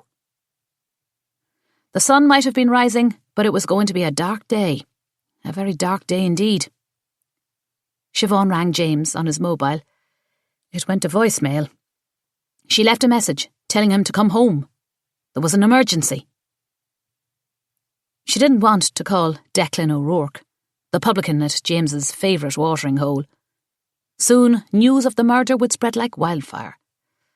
No use alerting anyone to the fact that James wasn't home last night. Not until she had to. Siobhan knew he couldn't possibly have anything to do with Niall's murder, but tongues would wag. Please come home, James. Come home. Where in the world was he?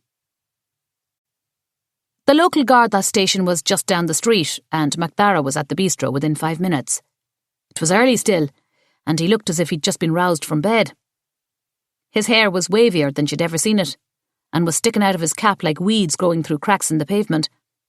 Siobhan had an urge to pat it down.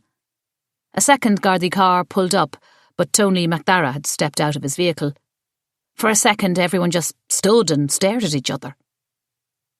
A break-in, MacDara said, looking everywhere but at Siobhan.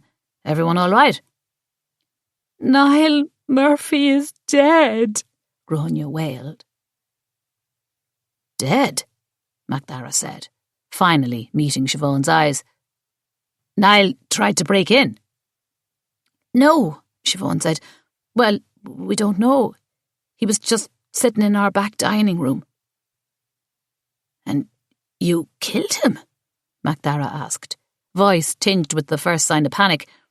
Of course not, Siobhan said. He was dead when we found him. Murdered, Ciarán said, with scissors.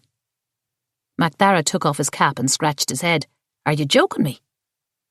The 5 shook their heads in unison. Where is he?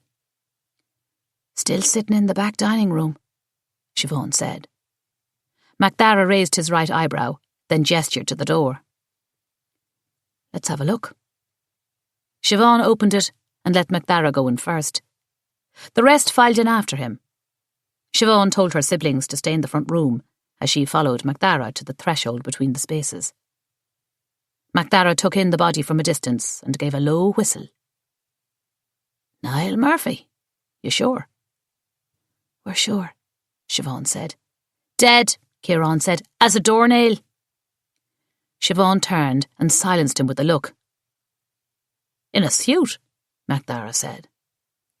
Dressed for his own funeral, Siobhan thought. God, how awful. I'm so awful. You sure it's murder? Not a heart attack? MacDara asked. The look in his face said he was thinking of every Irish breakfast he'd ever had at the bistro and adding up the cholesterol. So far, he had not ventured into the back room, and the other 2 members of the Gardaí were standing in front of their vehicle smoking and having a laugh. They hadn't pulled up expecting a murder, and why should they? There had never been a murder in Kilbane in her lifetime. The only one she'd ever heard wind of was way before she was born. A woman was murdered in the bathroom of a pub. It was the husband who'd done it. Story goes, she came to drag him home and he wasn't having it.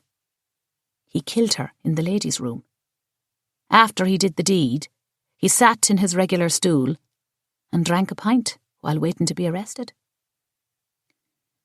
Bet it was the best pint of his life, her dad had joked, only once before getting the death glare from their mam.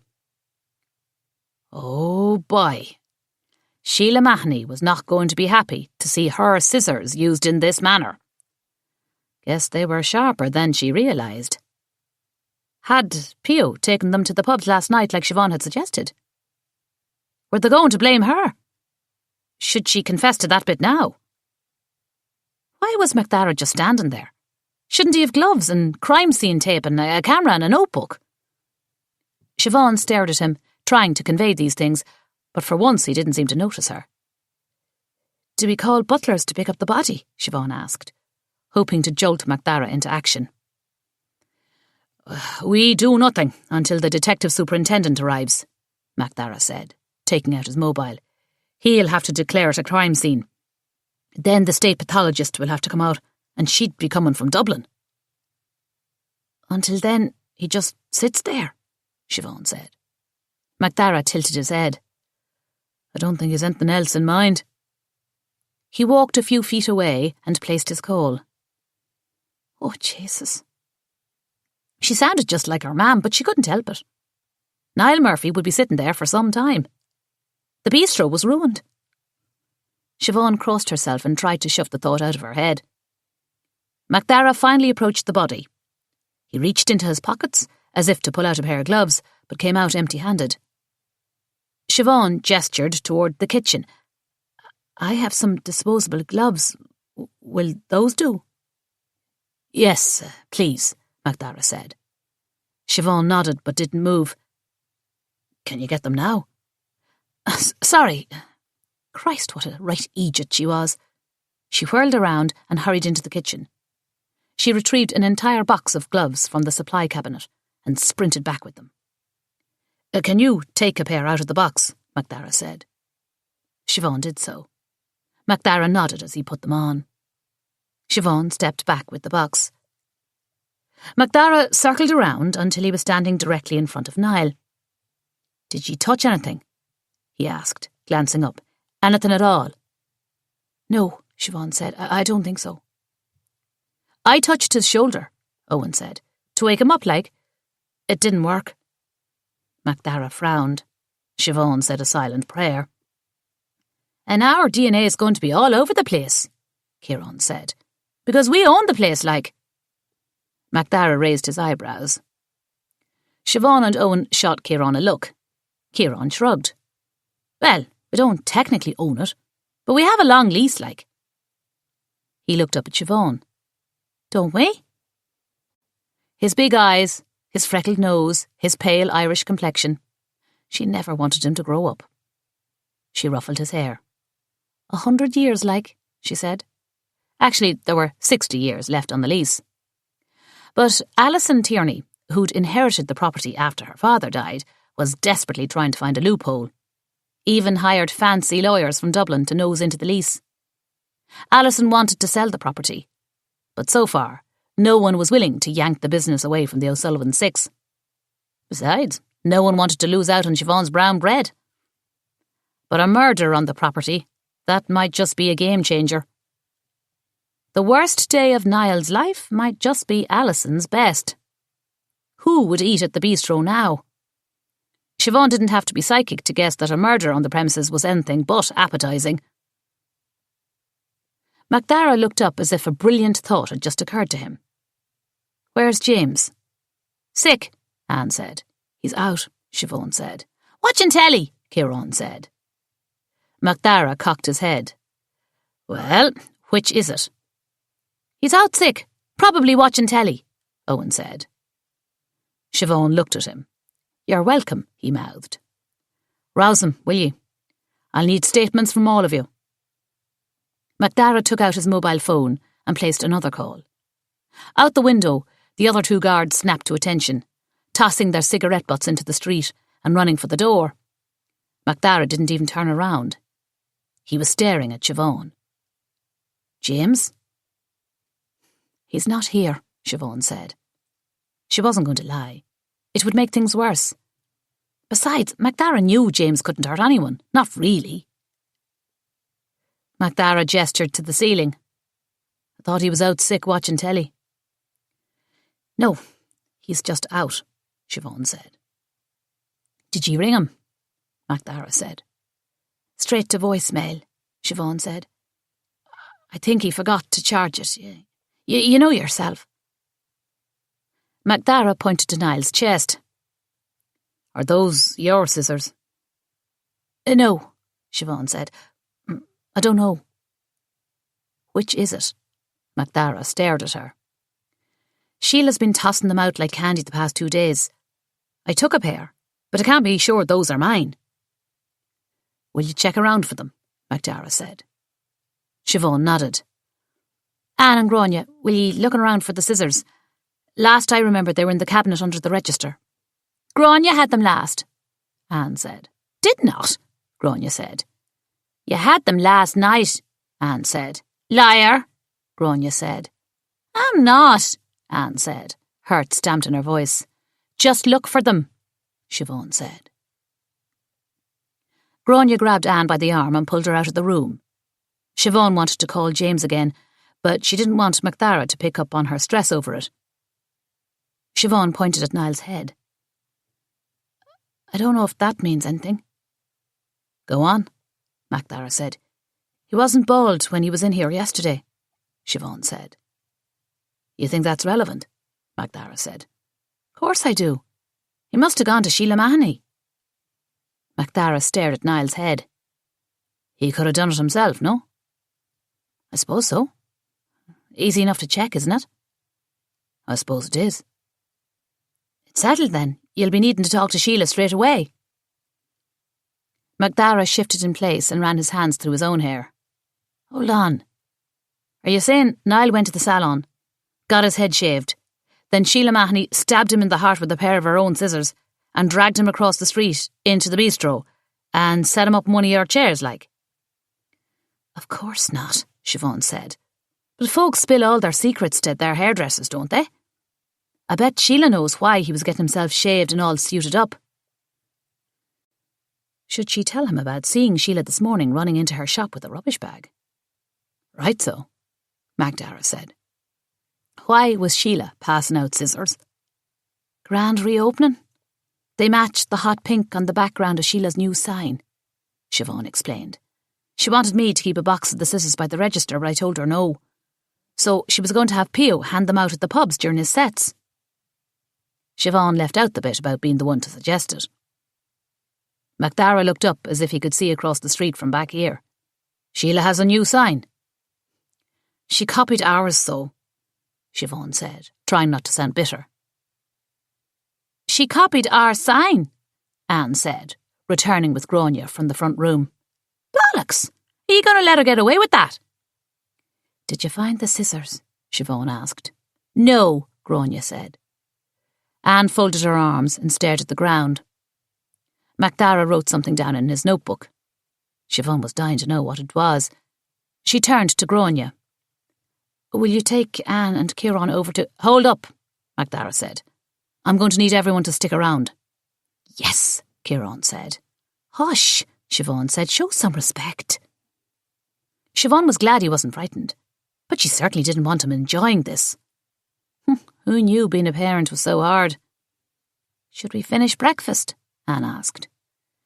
"No," Siobhan said. "We won't be open today. Unless you're hungry." Anne shook her head no, quickly followed by the rest. "Do you always start breakfast this early?" MacDara said. "No," Siobhan said. Why were they all in the kitchen so early? She glanced at the young ones. "We were doing it for Mam and Da," Ciarán said. Siobhan's eyes filled with tears. The 1-year anniversary. Technically, the 1-year anniversary of the crash was in 3 days, but the O'Sullivan Six had decided to celebrate the last day the 8 of them were together. They'd all had breakfast before Naomi and Liam left for Waterford. The last breakfast they'd ever share. Everyone had been in such a hurry. Their dad joked that the eggs were too hard. "Like bullets," he said. "Your mam is in such a hurry to buy a fancy crystal bowl." Mam had given him a look. Then, when he buried his face in his plate without another word, she let a little smile escape her lips. They sat and ate together. Then, when everyone was finished, there were kisses goodbye. Her mam never left a room without kissing someone on the cheek. Then she started worrying and going on about emergency numbers. She gave them the number for the hotel, and her mobile, and her dad's mobile. Neither of them had ever actually used their mobiles, but this wasn't mentioned by any involved. Then she gave them the number to the Waterford Crystal Factory, in case they were taking a tour when Siobhan tried to call. And that's when her dad threw up his hands and said, "Oh, for feck's sakes, will you stop?" Then Siobhan laughed and herded her mother out the door. And the worst bit of all was the relief she'd felt when they were gone. She loved her parents, but felt she was due for a bit of a break. A bit of a break. Imagine.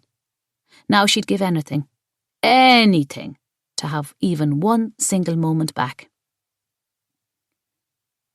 "We were supposed to have a special breakfast," Siobhan said to Macdara, "to honour our parents." Macdara watched her with those probing eyes of his until she looked away. How was it he always made her feel as if he could read her mind? She couldn't believe her siblings were making the breakfast. Shame on her. Siobhan had forgotten all about it, because she was too busy obsessing over Niall Murphy. "Billy didn't do it. I have proof. You had your chance. Don't forget it." Oh God, she should have told someone. Could it have something to do with why he was killed? She swallowed hard. Macdara was still talking. "And when you first came down, you didn't see Niall in the dining room." "It was dark," Grania said. "We didn't even look over." "Went straight into the kitchen," Anne said. Siobhan didn't know why, but everything that came out of Anne's mouth sounded rehearsed. She wanted to tell the kid to relax. Macdara looked at her as if expecting her to say something. "And where were you?" he said, when she didn't. Alibis. Was he actually asking them all their alibis? He was good. Subtle. It didn't dawn on her until now that that was what he was doing, and she was surprised by how much it hurt. What did that mean? Did she have feelings for Macdara Flannery? He was a Garda. It was his job to solve the crime. And they were standing at the scene of the crime. It could be one of them. That's what he was thinking. That's what everyone would soon be thinking. Even she was thinking it. James. Where was James? Oh, God. She suddenly longed for Father Kearney. He would comfort her. He would assure her that no one was thinking any such thing. "I was running," Siobhan said. "But not with scissors," Ciarán interjected. Macdara stared at him for a moment, and then threw his head back and laughed. He'd one of those laughs that warmed you up inside. He finally settled down and looked at her. "Running," he said. "Running what?" Chapter 6. "Running," Siobhan repeated. "For sport, like." Macdara continued to stare. "Is that so hard to believe?" Macdara turned red and shook his head. "It's just... you seem fit to me," he said, under his breath. Siobhan flushed. He went from accusing to flirting. Why was she always the most attracted to him at the worst possible times? She was inexplicably angry with him. "I didn't see him when I first came in either. I was going back upstairs to..." She stopped. MacDara knew James was gone, but he didn't know that when James left last night, he was furious and probably had gone out looking for Niall Murphy. MacDara also didn't know Niall had threatened her and asked for €10,000. How had things gotten this complicated this fast? And why was she so afraid to tell him now? Went upstairs to... MacDara probed. To take a shower, Siobhan said quickly, praying none of the younger ones would contradict her. That's when I saw him. We called you straight away. Not straight away, Ciarán said. We freaked out for a few minutes, and then went to get James, and he wasn't in his bed, and then we tried to call James, and then we called you. Typical, Siobhan thought. Just typical. Maybe MacDara wouldn't think a thing of it. MacDara turned to Siobhan. James didn't come home last night. Or maybe he'd notice right away, like. Do you think he did it? Ciarán said. And that's why he's not here. Ciarán, Siobhan said. Why hadn't MacDara let her send him away? Ciarán wrinkled his brows. Siobhan wanted to hug him and kill him.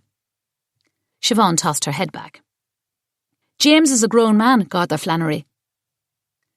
MacDara flinched at her switch to formal address. She'd never called him Garda Flannery in his life. Oh, God, she was making a right mess of this. Even she was starting to feel guilty, like she was the one who'd done it, and she just couldn't remember actually doing it. Was that possible? Could she have killed him in her sleep? Oh, don't be daft. Besides, there's very little blood. If he'd been killed here, there would be a lot of blood, wouldn't there? He isn't always home with the likes of us, if you know what I mean. Siobhan tried to don a sexy look. MacDara frowned. Shoot, she wasn't any good at seduction either. MacDara pulled out his notebook again. Are you saying he has a girlfriend? I suspect, Siobhan said. Suspect? Why did she use the word suspect? But he's never brought her around. He'd want to be here, Ciarán said. He'd be so shocked. That he will, Siobhan said. That he will. Unless he did it, Ciarán said. And then he already knows. MacDara knelt down in front of Ciarán. Is there any reason to think James would have done this? He asked gently. No, Siobhan said. Ciarán's eyes widened as if a little common sense had just crept in. He shook his head. MacDara straightened up and adjusted his notebook, just as the other two guards came in from the back garden. There's some trampled grass back there, all right, one said. Like a body was dragged? MacDara asked. Quite possible, was the answer. Do we have any crime scene tape in the vehicle? MacDara asked. One hurried out to check, while MacDara herded the O'Sullivans to the seating near the fireplace. Do you remember hearing anything? Any noises in the middle of the night or early this morning? I thought I heard glass breaking, Anne said. She turned to Gráinne. Remember? What? Siobhan said. 'Tis true, Gráinne said. Anne woke me up to see if I heard it too. Why didn't you wake me? Siobhan said. Because you don't sleep in our room, Anne said. Tell me exactly what you heard, MacDara said. It sounded like it came from down here, like someone had thrown a rock through one of the windows, Anne said. Why a rock? MacDara asked. Anne shrugged. Why are you asking me? I didn't throw it. Anne, Siobhan said. MacDara held up his hand. She's all right, he said. Could it have been a brick? Ciarán asked Anne. Or a shoe? A brick, maybe, Anne said. Definitely not a shoe. Ciarán nodded with a very serious expression on his wee face, then pointed to MacDara's notebook. You going to write that down? MacDara shifted uncomfortably and scribbled something out. Let's start again. You woke up because you thought you heard glass breaking, like someone threw a rock into one of your windows. Or a brick. Definitely not a shoe. Ciarán and Anne nodded their encouragement. Gráinne looked at Siobhan and rolled her eyes. If it was a better time, Siobhan would have laughed. MacDara looked around at the windows, as did the rest of them, but all of them were intact. The back door was locked when the other guard went out to the garden, MacDara said. We always lock up, Siobhan said. Did Niall have a key? MacDara asked. Of course not, Siobhan said. She turned to Anne. What time did you hear glass breaking? Anne shrugged. I don't know exactly. Just that it was the middle of the night, like. Her blonde hair was a rat's nest, but she still looked so sweet and innocent. When she wasn't talking, that is. Her attitude was almost as snippy as Gráinne's. The girls were becoming strangers day by day. Middle of the night, MacDara repeated. That sounds about right, Gráinne said. Like late middle, not early middle. That's very helpful, Siobhan said. Gráinne played with her hair and nodded solemnly as the sarcasm zoomed right by. Siobhan prompted Anne. Then what? I woke Gráinne up, asked her if she heard glass breaking downstairs. She called me a stupid idiot, shoved me and told me to go back to sleep, Anne said. She slid a look to Gráinne. Told ye? Gráinne threw her arms up. It was the middle of the night, for feck's sake. I thought she was dreaming. So you shoved her, Siobhan said. She didn't know whether to focus on that or the language. How did she get here? She didn't have a clue as to how to be a parent. It's good they didn't come down, MacDara said. I'd hate to think if they'd... He cut the rest of the thought off. Ciarán was staring at him with saucer eyes. Come in at the wrong time and witnessed a murder. Siobhan shuddered to think what would have happened. And none of you let Niall Murphy inside. Of course not, Siobhan said. Could he have had a key? MacDara asked again. Had he forgotten he asked it earlier, or was he trying to catch them in a lie? Definitely not, Siobhan said. But we keep a spare in the back garden. Where? MacDara looked to the door. In a glass jar, buried in the corner of the garden closest to the door. MacDara made note of it. We'll check to see if it's still there.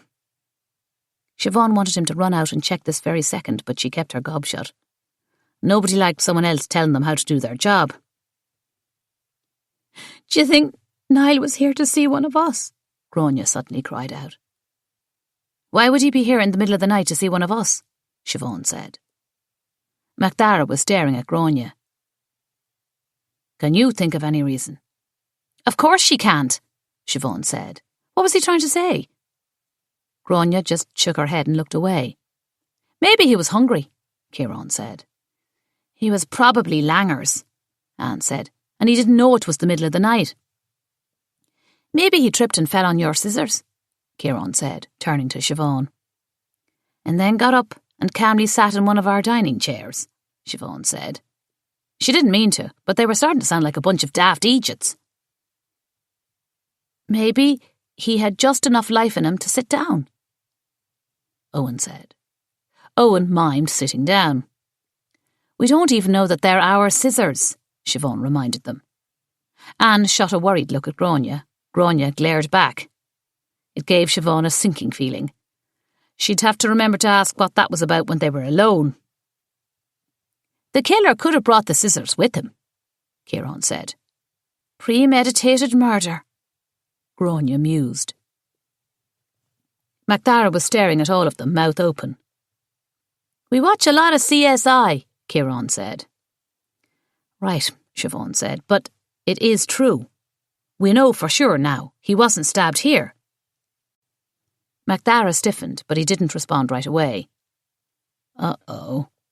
She got the distinct feeling he was browned off. At her? What did she do? MacDara turned to the young ones. Do you have anything else to add, you three? Ciarán, Anne and Gráinne shook their heads. Why don't you go upstairs now? Give us a minute here. They stood obediently. Siobhan would have had to ask at least 3 times. Can we watch telly? Ciarán asked. Quietly, Siobhan said, and no CSI. Why not? Ciarán said. Because we're living it, Gráinne said. I want to stay, Anne said. You heard Garda Flannery. Up with you now, Owen said. Gráinne stomped off, followed by Anne, then Ciarán. He kept looking back. Tell me everything, Ciarán said, before disappearing out the French doors. MacDara turned to Siobhan and Owen. Where did you keep your mop? MacDara said. Our mob, Siobhan said. We'll need to see if anyone's been tidying up after themselves lately, MacDara said. Are you serious? Siobhan said. I'll get it, Owen said. He started for the kitchen. Hold up, MacDara said. We'll do it. From now on, you don't go anywhere I don't approve. You don't touch anything. MacDara glanced outside. There hasn't been a tragedy like this since... He stopped. Her parents' accident? Siobhan bit her lip and looked away. MacDara came up and put his hand on her shoulder. The weight of it sent shudders through her body. I'm sorry. This is happening at the worst time for all of you. Tears filled Siobhan's eyes and she stepped away. He was still MacDara, but in this case he was a guard first. She'd best not forget that. Siobhan, MacDara said quietly. She didn't dare meet his gaze. There were too many people around. One of the other guards came out of the kitchen, pushing the mop and bucket. It's here. It's clean. Siobhan looked at MacDara. Take that. MacDara nodded and turned to Siobhan. Start from the beginning, he said. Where did you say James went last night? Chapter 7. Once the detective superintendent arrived and declared it an official crime scene, the bistro instantly transformed into a beehive of organised chaos. Siobhan watched, fascinated, as the guards dusted, gathered, photographed and conferred. MacDara found Siobhan by the counter. She wondered if it was hard for him to let outsiders take over. That's how she would feel if it were her.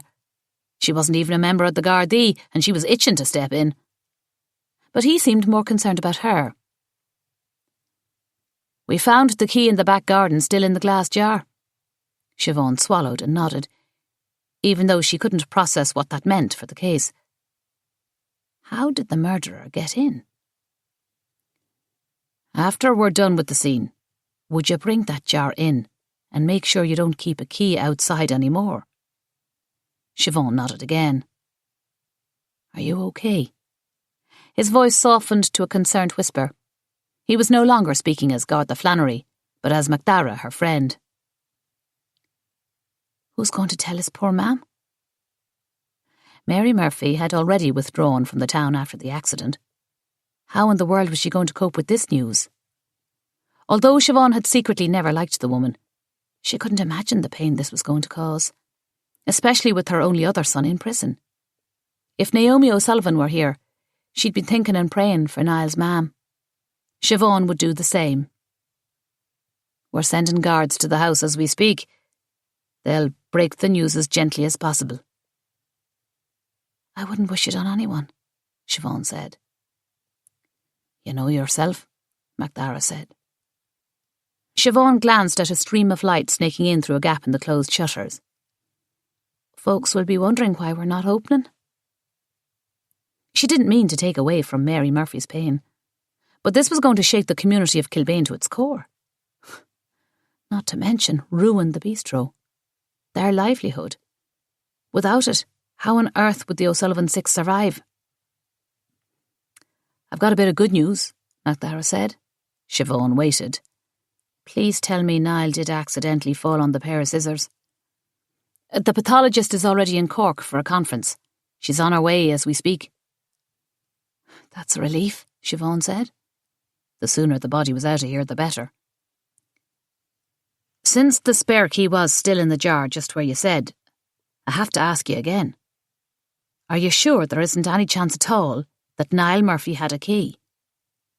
Why would Niall have a key to our bistro?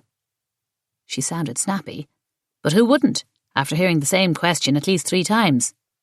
The very thought of Niall having a key to the bistro set her on edge. There's no sign of a break-in, MacDara said. Either he used a key or someone let him in. Siobhan shook her head and threw her arms open. Did you check Niall's pockets for a key? Excellent observation. He turned and yelled over his shoulder to one of the Cork guards, who didn't look any older than James. Check his pocket for a key, will ye? I'm sure he doesn't have a key. If he had a key, I certainly didn't know about it. If he had a key, MacDara said. So you're saying he might have had a key? I don't know what I'm saying. MacDara's face softened. It's a right shock. Finding a dead man in your dining room. 'Tis, Siobhan said. In her mind, she started cataloguing the keys. They each had one, of course, so that made 6. Her man was a trusting sort, so there was no telling how many neighbours had spares. After all, they had keys hanging on hooks behind the register belonging to other folks in town. People looked after each other in Kilbane. It wasn't unusual to phone a neighbour to ask them to pop in and check on such and such if one was going to be late getting back home or to their shop. Spare keys were far from being a smoking gun. Not to mention the number of times James lost his key after a night in the pub. Why, they might as well have kept their doors wide open with the number of people who could have had access to the locks. Siobhan didn't want to deal with any of it. James was the oldest. He should be here trying to figure this out. She picked up her mobile, and this time she dialed O'Rourke's, praying that Declan could tell her where to find James. The phone rang and rang, but nobody picked up. That was odd. Siobhan couldn't recall a single time that Declan hadn't answered on one of the first few rings. Hating to do it, she sent Owen to see what he could find out. He came back 20 minutes later, out of breath and sweating. Well, Siobhan said. They were standing outside on the footpath, having been kicked out the moment the state pathologist arrived. At least she was here. O'Rourke's is closed, Owen said. I tried to look in the windows, but I couldn't see a thing. Years of dirt will do that to a pub, Siobhan thought.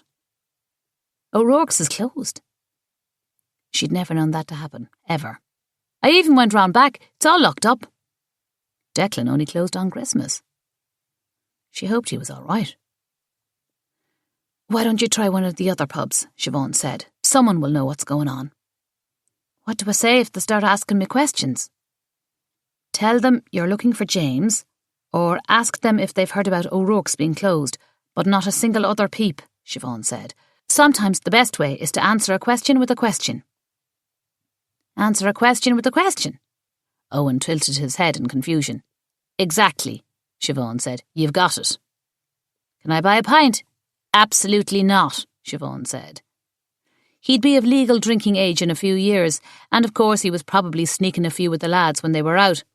But she certainly wasn't going to condone it, and she prayed he didn't take to it like James had. I don't have a good feeling about this, he said, as he headed off. Siobhan squeezed her eyes shut. Neither did she. But the first thing she had to do was look after the younger ones. It wasn't going to be healthy for them to stay here. She called Bridie. Is it true? Bridie said, in lieu of hello. Is it Niall? Is he dead? How did you know? Siobhan asked. Courtney, of course. Siobhan should have guessed. No one would be surprised if they discovered that instead of veins, Courtney was wired with communication cables. She was always the first to know everything.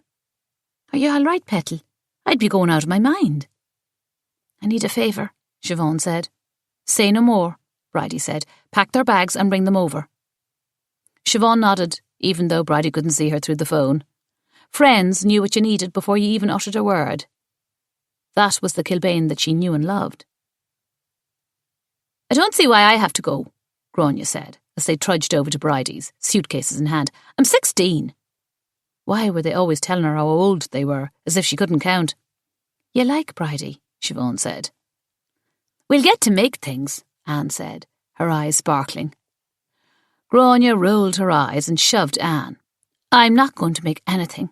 Hey, Anne said. Don't shove your sister, Siobhan said. She shoved Grania. Are we ever going home again? Ciarán said. Siobhan took his hand. Of course, she said, of course. Bridie and Seamus lived a few streets back. Down the street, a right at the post office, up the hill, and a left at the Yellow House. They were one of the few who didn't live above their shop. In fact, they were a good driving distance from it. Seamus didn't mind, it gave him another bike route. And Bridie didn't spend much time at the cycle shop anyway. Except, of course, she was there the other day. With Niall. Siobhan wondered if she had any clue as to who could have done this, Oh no. What if someone found out that she'd argued with Niall at the bike shop? Would people start to think she'd something to do with his murder? When Seamus came in, he could definitely see that she was upset. Would he say something to Macdara? Should Siobhan confess that bit to the guards first? Before Siobhan could decide whether or not she should mention her argument with Niall to Macdara, the Sheedy's door swung open. They hadn't even stepped into the tiny yard. Bridie had been watching for them. She stood on her porch with a big smile, although Siobhan thought she looked strained, just like she did at the bike shop the other day. "I made ham and cheese toasties," she called out. Siobhan kept her eyes forward and a fake smile plastered on her own face. Behind her, Kieran groaned, and Siobhan gave the back of his arm a soft pinch. He looked at her. "Cheese toasties," he mouthed. Bridie was known to have burned more than her share of toasties in her lifetime.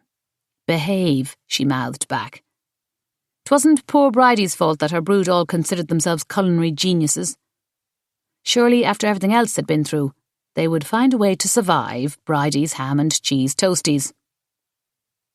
Siobhan didn't even step inside the door. She had to get to Declan's and see what was going on. If he still wasn't there, she tried the next pub. Finding James was her top priority. "What happened?" Bridie said. Her eyes were rimmed in red as if she'd been crying. Siobhan had almost forgotten that Bridie'd been fond of Niall. She felt guilty for not grieving his death. But there was too much water, too big of a bridge to cross, in order to shed a tear for Niall. Maybe someday. But she did want to find his killer, and she hoped that counted for something. "They'll fill you in," Siobhan said. "I have to get back into town." "But I already poured you a cuppa," Bridie said, "and a biscuit." "Another time. And thank you. Thank you so much for minding them." Bridie threw her arms around Siobhan, even though it meant she had to stand on tiptoe to do it. "I can't believe it. He'd just come home. He was a good lad. I know you don't want to hear that, but it was true. He might have been a bit misguided, but he loved his brother and his mammy, don't you know. He had good in him. He did. He was a good lad." It was as if Bridie were stuck on some kind of loop, and it sounded as if she were trying to convince herself of Niall's goodness. Maybe Siobhan had a stone in her heart. She couldn't quite play along. "It's a terrible shock," Siobhan said. "There are no words." "A killer in Kilbane," Bridie said. She placed her hand on her heart. "Who could it be?" "I can't imagine," Siobhan said. "Why was Niall at your bistro? Did he pay you a visit last night?" Bridie's curiosity was natural, of course, and in her place, Siobhan would have been doing the same thing, but it felt wrong to gossip about it before all the facts were in. "No," Siobhan said. "Nothing like that. It was a true surprise seeing him there." She stopped herself before sharing anything else. "Were you out at all last night? Did you see or hear anything out of the ordinary?" Siobhan held her breath. What she really wanted to know was if anyone had seen James. "Seamus was at O'Rourke's," Bridie said. Siobhan took one look at Bridie's face and knew Bridie knew something about James. "Is Seamus here?" Siobhan asked. "He's at the shop," Bridie said. She put her hand on Siobhan. "It's just a little slip," she said. "If he gets to a meeting, they'll sort him out." Just a little slip. Oh, no. No, no, no. Siobhan had been praying she'd been wrong. He'd been doing so well, nearly 6 months sober. Why had he thrown it all away? And would this be the start of another bender? One that might last for months or years or the rest of his life? Tears stung Siobhan's eyes, and she bit down on her lip to keep them contained. "James was at O'Rourke's. Are you sure?" Bridie's face crumpled. You didn't know?" "Oh, Pet, I'm sorry. No wonder you look so pale. Seamus said he tried to convince James to go home. He did his best." "Sure he did. A slip is all it was. He'll get himself sorted, you'll see. Siobhan wasn't so sure. I just need to find him. Find him? He didn't come home. True alarm rang out in Bridie's voice. He's a young man. He doesn't always come home, Siobhan said. You know yourself. She didn't want Bridie thinking James had anything to do with Niall's murder. Do you want me to call Seamus? Ask when was the last time he saw him? Not yet. I'm going to pop into O'Rourke's. I bet it's jammers with gossip, Bridie said, shaking her head. That's just it. Owen popped by a bit ago and said the place was closed up like. O'Rourke's? I've never known it to close. Same as I. Why was it closed? Was Declan tending to James? Was he okay? Anyway, I'm going to have a look-see. You've had to grow up so fast. Bridie had tears in her eyes. You're like a little mother bear protecting her cubs. She didn't feel like it. Does a mother bear ever want to clobber her cubs? Bridie laughed and absent-mindedly rubbed her stomach. I hope I find out soon. I'm sure they do. Siobhan shouldn't have said that. Courtney had hinted that Bridie and Seamus had been having trouble having kids. Seamus had an older son, so rumours flew that the problem conceiving was all on Bridie. She was the mothering type too. Anne was right. There would be crafts. Thanks again. I'd better get on. Siobhan started to leave. Bridie stepped forward. So it's true. He was found inside your bistro. Please, we're still trying to sort everything out, Siobhan said. I promised MacDara I wouldn't wag my tongue all over town. Bridie abruptly pulled away. She looked as if her feelings were hurt, but she quickly put on a smile. Of course. Please, you'll be back to spend the night too, won't ye? There's a bed here for ye. Thank you. I'll see. Siobhan couldn't think about anything but finding James. She hurried away from Bridie before she too succumbed to the comforts of tea and biscuits, and ham and cheese, and knitted flowers, and headbands with sparkles. Chapter 8. By the time Siobhan reached O'Rourke's, there were already half a dozen twitching men pacing in front of the locked door, drooling for their pints. The cream stone building was a Kilbane institution.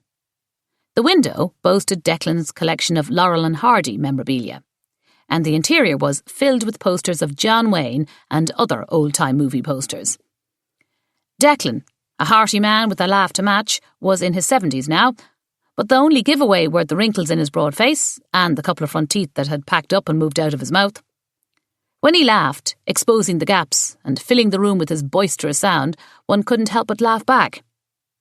He was a man seasoned in the language of operas and plays and movies. It was fitting, his job front and centre as a publican, for Declan had been entertaining the folks in Kilbane for the past 50 years. He was a kind soul, the first to offer an ossified lad a ride home. But he was just as quick to cut down any lad who got too big for his britches. Declan, like most institutions, demanded a fair amount of respect. He was equally loved and feared.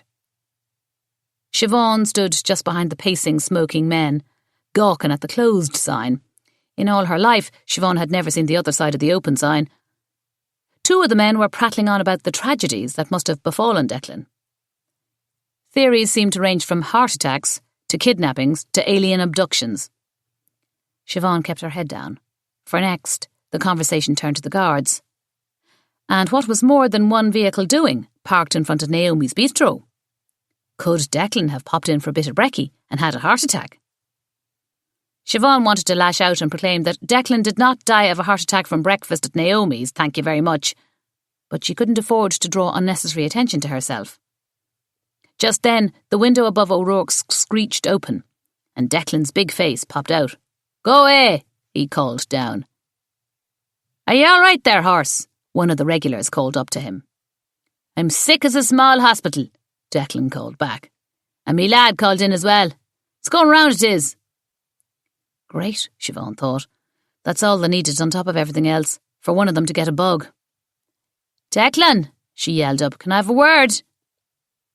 Declan looked at her, and their eyes locked for several seconds before he offered her a slight nod. "I'll sort it out, Petal," he said.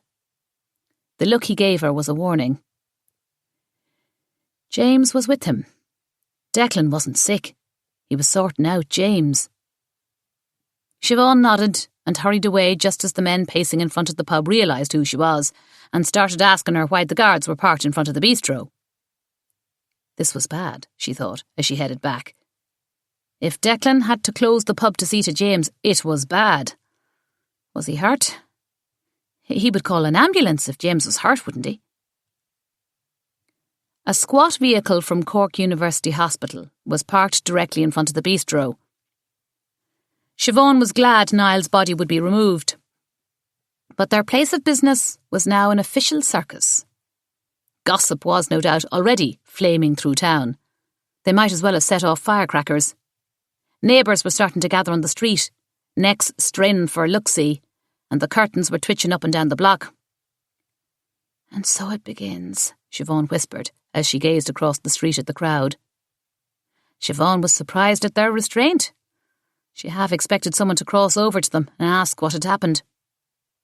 She wondered who would be the first to traverse the invisible barrier. Her money would be on Courtney Kirby. Some said she opened her gift shop just so she could gossip with the locals. But she had a heart of gold, Courtney. She couldn't help it if she lived for drama. She would be equally propelled by the need to comfort, as well as to be the first to get the story.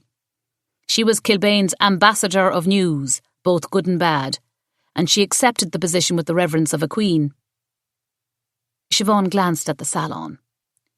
It was still dark. She'd forgotten to tell MacDara about seeing Sheila this morning. She still wasn't sure if she should even mention it. Surely Sheila wouldn't murder anything but a person's heir. Siobhan's thoughts once again landed on Niall's mam. The poor dear. No matter what Siobhan thought of her, no mother deserved news like this. Should Siobhan go to see her? She lived out in the country, apart from the town, but only a 10-minute drive along the back road. These days she only ventured out when she ran out of smokes, which she bought by the carton. Once again, Siobhan looked over at the eager faces across the street. Friends, patrons, neighbours. Standing among them could be a killer. It didn't seem possible. These were people they'd known all their lives, stood next to a dozen times at the market, or prayed with in church, or served in the bistro. And as if that thought weren't bad enough, it occurred to Siobhan that the folks in the crowd were probably thinking the same thing about them, that one of the O'Sullivan Six could be a killer. Her parents would be turning in their graves. Just then, Courtney Kirby stepped out into the street, sashaying towards Siobhan, all hips and breasts and bouncing pearls. Her mousy hair was now mahogany red, thanks, Siobhan assumed, to Sheila. "Ah, chicken," Courtney called out. "What happened?" Courtney fixed her eyes on Siobhan and put her hand on her heart. "It's not James, is it?" Siobhan could not believe it. She knew full well who had died, had already leaked it to Bridie, and now here she was pretending as if she didn't have a clue. "We're all fine." "Thank heavens, you gave me such a fright." "Please lower your voice," Siobhan said.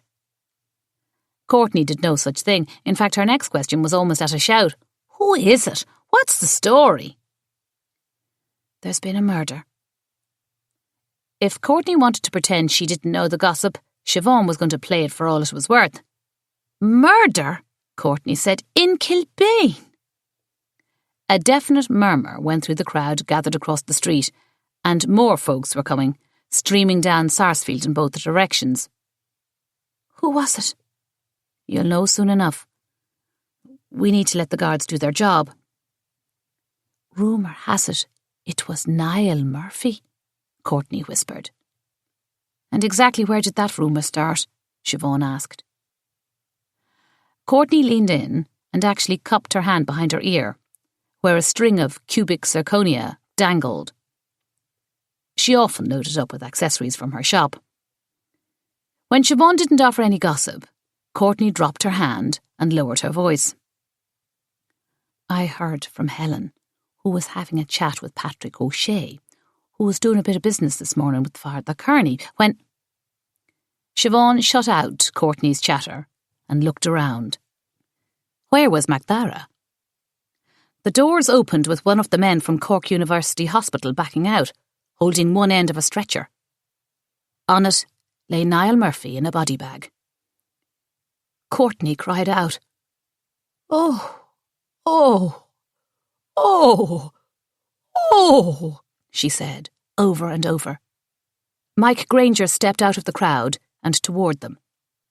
For a second, she was distracted by his shiny bald head. "Siobhan," he said, "pray tell, who is it?" Why did everyone in town suddenly sound as if they were rehearsing lines from a play? She got the feeling that Mike knew exactly who it was. Or was she imagining things? "Please," Siobhan said. She took a step toward the crowd. "Out of respect for the family, let's not start gossiping." "Is anyone from the family here?" Mike said, turning back to the crowd. "We've all just come from Mass," Courtney said. "Well, most of us," she added, with a lingering look at Siobhan. The O'Sullivans hadn't been to Mass much since their parents had passed, but instead of stating this, Courtney simply fluttered her fake eyelashes at Siobhan. One got stuck, and Courtney literally had to force the eye back open with her fingers. Siobhan had completely forgotten it was Sunday.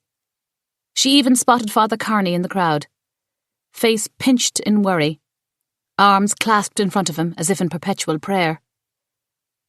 "Where are the rest of the 6? Courtney asked. "At Bridie's," Siobhan said. "All except one." Later, back safely inside the bistro, perched with Siobhan near the fireplace with steaming mugs of tea, MacDara repeated his findings. They hadn't found any signs of a break-in. No broken glass, no splintered door. There was some trampled grass in the backyard, and it was possible Niall was killed out there and then dragged inside. The pathologist would examine his suit for streaks of dirt and grass. But the spare key had been found inside the glass jar in the garden, just where Siobhan said it would be.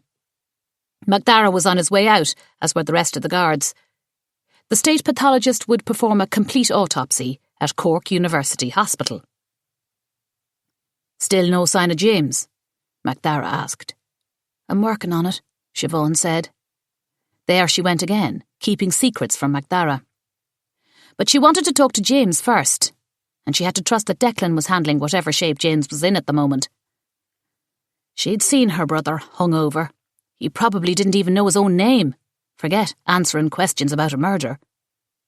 "Looks like I have my next assignment," he said. "Why is it so urgent to find James?" Siobhan knew why, of course, but she wanted MacDara to know that James didn't do it. "I'm sure you'll be wanting him home," MacDara said tactfully. "There's no need for you to handle this on your own." The minute the door clicked shut behind him, Siobhan felt a sense of dread come over her as she surveyed the bistro. Only scraps remained of the day's incident. A few bits of crime scene tape, abandoned coffee cups, and dirty boot prints all over the front dining room. At least they'd put booties on when they reached the section in the back where Niall was discovered. There was still a crowd outside, which is why Siobhan drew her shades. The first time she could ever remember. Her mobile rang. It was Declan. Siobhan answered right away. "James is here, pet," he said, the minute she answered, "but he's a bit rough." Relief crashed over her for the briefest of seconds. "Thank you." "Don't thank me. I've called the guards and the HSE. "The paramedics? Is he okay?" "I found him behind the pub, behind the rubbish bins. He was out cold from the drink, but looks like he took a beating as well." "A beating?" "He'll be a bit bruised all right, but nothing broken. He's awake now, but not making much sense." Siobhan knew all too well. "You don't have a bug, do you?" "I'm fit as a fiddle, pet. I was out for a smoke when I found him. I kicked out the stool huggers and turned over the closed sign while I saw to him. I wanted to delay the floodgates as long as I could." "Thank you. I'll be right over." Don't, Petal. The paramedics are seeing to him. Looks like he's refusing to go to hospital, so he'll be home soon. I just wanted you to know. Thanks, Declan. Siobhan stood in front of the bistro, and a few seconds later MacDara showed up. She'd hoped he had gone to speak with Mary Murphy, but it was obvious he was waiting for James as well. Do you want to wait inside? Siobhan said. Have another cuppa? I'd rather one of your fancy coffees, MacDara said. I get the feeling I won't be sleeping much the next few days. They entered the bistro but stuck to the front room. Siobhan made them cappuccinos, and it was the first time it didn't bring her joy. They slurped in silence. When they were almost finished, they heard the front door open.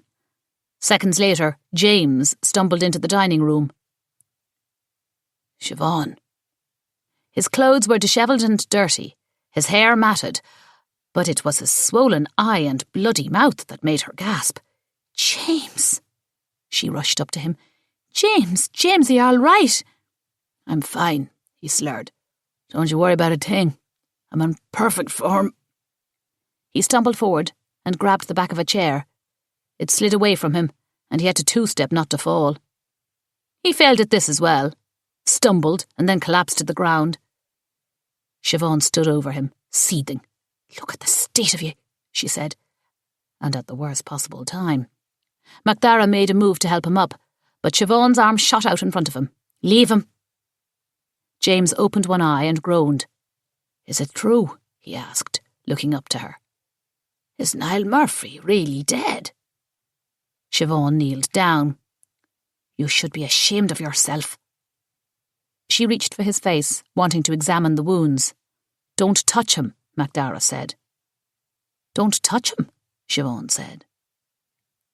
MacDara stepped closer and peered down at James. Is every guard in this town a right Egypt? How could they let him come home? He's covered in blood. Siobhan's head snapped back to James's dirty clothes. No, that's just... She stepped closer.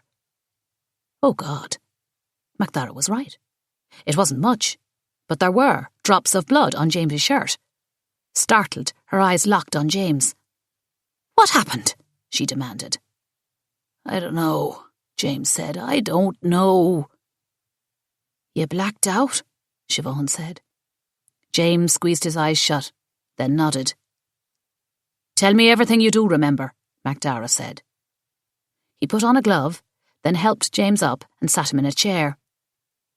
Siobhan couldn't help but stare at the glove, then at the pad of paper and biro in MacDara's hand as he waited for James to speak. Should Siobhan warn him to keep his gob shut? Was her brother in big trouble? I went to O'Rourke's, James said. He glanced at Siobhan. Shame was stamped across his face. I'm sorry. She nodded. Continue, MacDara said. Can I get washed up first? Have a cup of tea? Of course, Siobhan said. She should have said something to warn him, but she didn't want MacDara to think James had anything to hide. No, MacDara said. What? Siobhan turned to MacDara, hand on her hip. MacDara pointed to James's shirt. It's evidence. Evidence, James said, as if he didn't understand the word. He didn't kill Niall, Siobhan said. You know that. It's James. You know him. Kill Niall, James said. Me? MacDara ignored James and turned to Siobhan. Do you want people to think he got away because I let him wash off evidence? It's probably his own blood. Look at his mouth. Clearly, he's the one who took a beating last night. I think I got in a fight with someone, James said, as if Siobhan had never spoken. And the alley behind O'Rourke's. What was your first clue? Siobhan snapped, unable to contain her sarcasm. James tried to frown, but he was so hungover he couldn't even pull that off. MacDara stood. I'm going to have to take James into the station. Why? If you want, I'll put his clothes in a bag and you can just take them, Siobhan said. The detective superintendent is going to want to question him. Come on, Siobhan, you have to let me do my job. He's right, James said. Where are the others? They're with Bridie and Seamus. James nodded. I'd rather he take me now, with them gone. Don't talk like that. You'll be back before they are. Siobhan glanced at MacDara for confirmation, but for once he avoided her eyes. Can I get him a fresh set of washing? Or are you going to send him home in his birthday suit? James laughed. Siobhan silenced him with a glare. Go ahead, MacDara said. James put his hand out as Siobhan started to walk out of the room. How is Grania? Alarm bells rang inside Siobhan's head. Why was he specifically asking about Grania? The panicked look on his face confirmed it. He knew something. He was hiding something. How she wished MacDara wasn't here. Was MacDara going to think it odd that James was asking specifically about Grania? Upset, Siobhan said carefully. James stared at her as if trying to tell her something. She glanced at MacDara, who had his head buried in a notebook. Thanks be to Jesus, for once he wasn't paying attention. As if he could feel her thinking about him, MacDara suddenly popped his head up, then pocketed his notebook. Go on, MacDara said. Get the change of clothes. Siobhan hurried upstairs and threw a pair of his denims and a shirt into an overnight bag. She was tempted to write him a note, but she couldn't think of what to say, and what if MacDara found it first? She had to keep her temper in check. She hurried downstairs and started to hand the bag to James. MacDara took it instead. Let him have some headache tablets, she said. James looked like death warmed over. MacDara nodded. When they were almost to the door, James stopped and looked at Siobhan. Don't spend a quid on a solicitor, you hear? James? Not a quid. Siobhan turned to MacDara. You'd better let him wash up after you collect your evidence, and give him water, and headache tablets, and a bit to eat, and a soft cot. I'll mind him, MacDara said. In the meantime, you make sure to mind yourself and the young ones. When MacDara and James were almost out the door, James stopped and turned. What? She said. Lock your windows and doors, he said. I will so. MacDara didn't look convinced. He's right. Call Seamus. Have him replace the locks.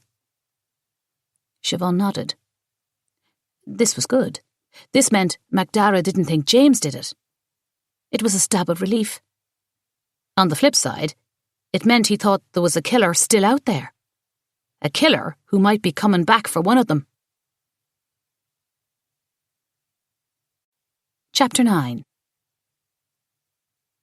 The next day the young ones were back, and they had scrubbed the bistro clean, said prayers, and set up crosses and candles in the back room, on the very table where Niall had been found. But Siobhan still couldn't get the horror of the death out of her mind. Maybe Father Carney could come and give the space a blessing. They held hands around the table and said a prayer for Niall and his family. Then they prayed for James. That helped a little. Anne and Grania were pumping out a constant stream of tears. Anne's tears were because James was once again back at the Gardaí station being questioned. The first attempt was all but impossible, with James experiencing the terrors after so much drink. But Grania seemed to be crying for a different reason. She seemed to be crying over Niall. Siobhan took a seat next to her and leaned in. What is going on with ye? She whispered. Grania's head snapped up. What do you mean? She didn't bother to whisper. She was full on yelling. We're all shaken up, but you're crying as if you've lost a dear friend. Or a boyfriend. Hand to God, if Siobhan found out that Niall had been sniffing around her sister, she'd wish him alive just to kill him all over again. A shameful thought, she supposed, but the honest truth. Like it or not, this brood was hers to protect. Siobhan braced herself. Was there something going on between you and Niall? Grania shot out of her chair. Don't be daft. Don't speak to me like that. You're not my mammy. But I am your guardian. So what? So I deserve a little respect. Not if you go around accusing me of terrible things like you don't. It had to be asked. You're crying as if the love of your life just died. We've known Niall our whole lives, Grania said. How can you be so cold-hearted? Anne and Kieran were looking on, wide-eyed. Siobhan had better back off. No use rattling everyone up, even worse than they already were. She'd forgotten how volatile Grania could be. If she wanted answers, this was not the way to get them. Settle down, I'm only asking. Grania wiped her tears and hiccuped. She's still so young. Just a girl. Siobhan went to hug her. Grania turned her back on the gesture. Why aren't you crying?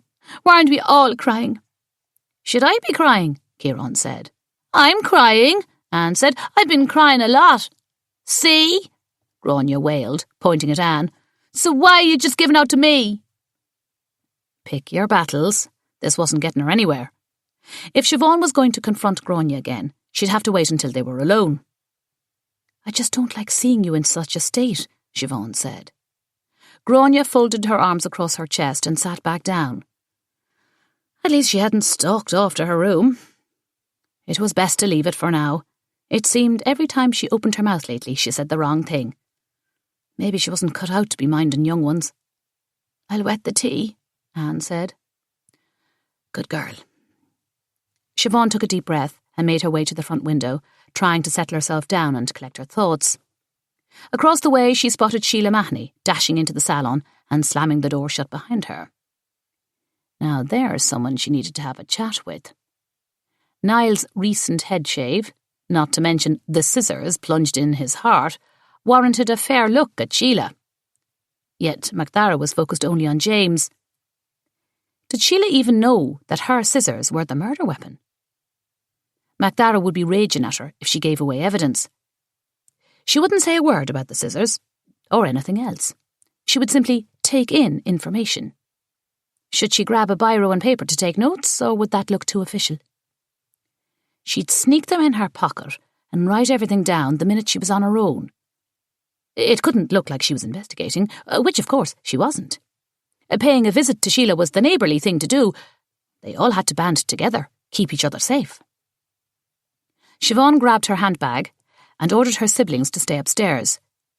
She was met with protests until she said they could watch all the telly and eat all the sweets and crisps they wanted, but they were not to come down in any circumstances. She forbade them to answer the door or the mobile. She had to promise puppies and cars and trips to London, but at least she was able to get out of the bistro. She headed straight for Sheila's shop. She definitely should have told MacDara about Sheila's strange activities this morning. Maybe then he wouldn't be so focused on James. She would make up for her mistake. The quickest way to free her brother was to find out who really killed Niall Murphy. Siobhan hurried across the street and tried to open the door to the salon, but it was locked. Siobhan looked at the window. The curtains were drawn tight. At this time of day, they were always thrown open. Where was Sheila? Not only had she expected it to be open, she was convinced the shop would already be full of ladies there on the pretence of getting their hair done, just so they could stare at the bistro across the street and gossip. It was looking as if everyone was at the pub. Siobhan pounded on the door. On the third bang, the curtain finally twitched.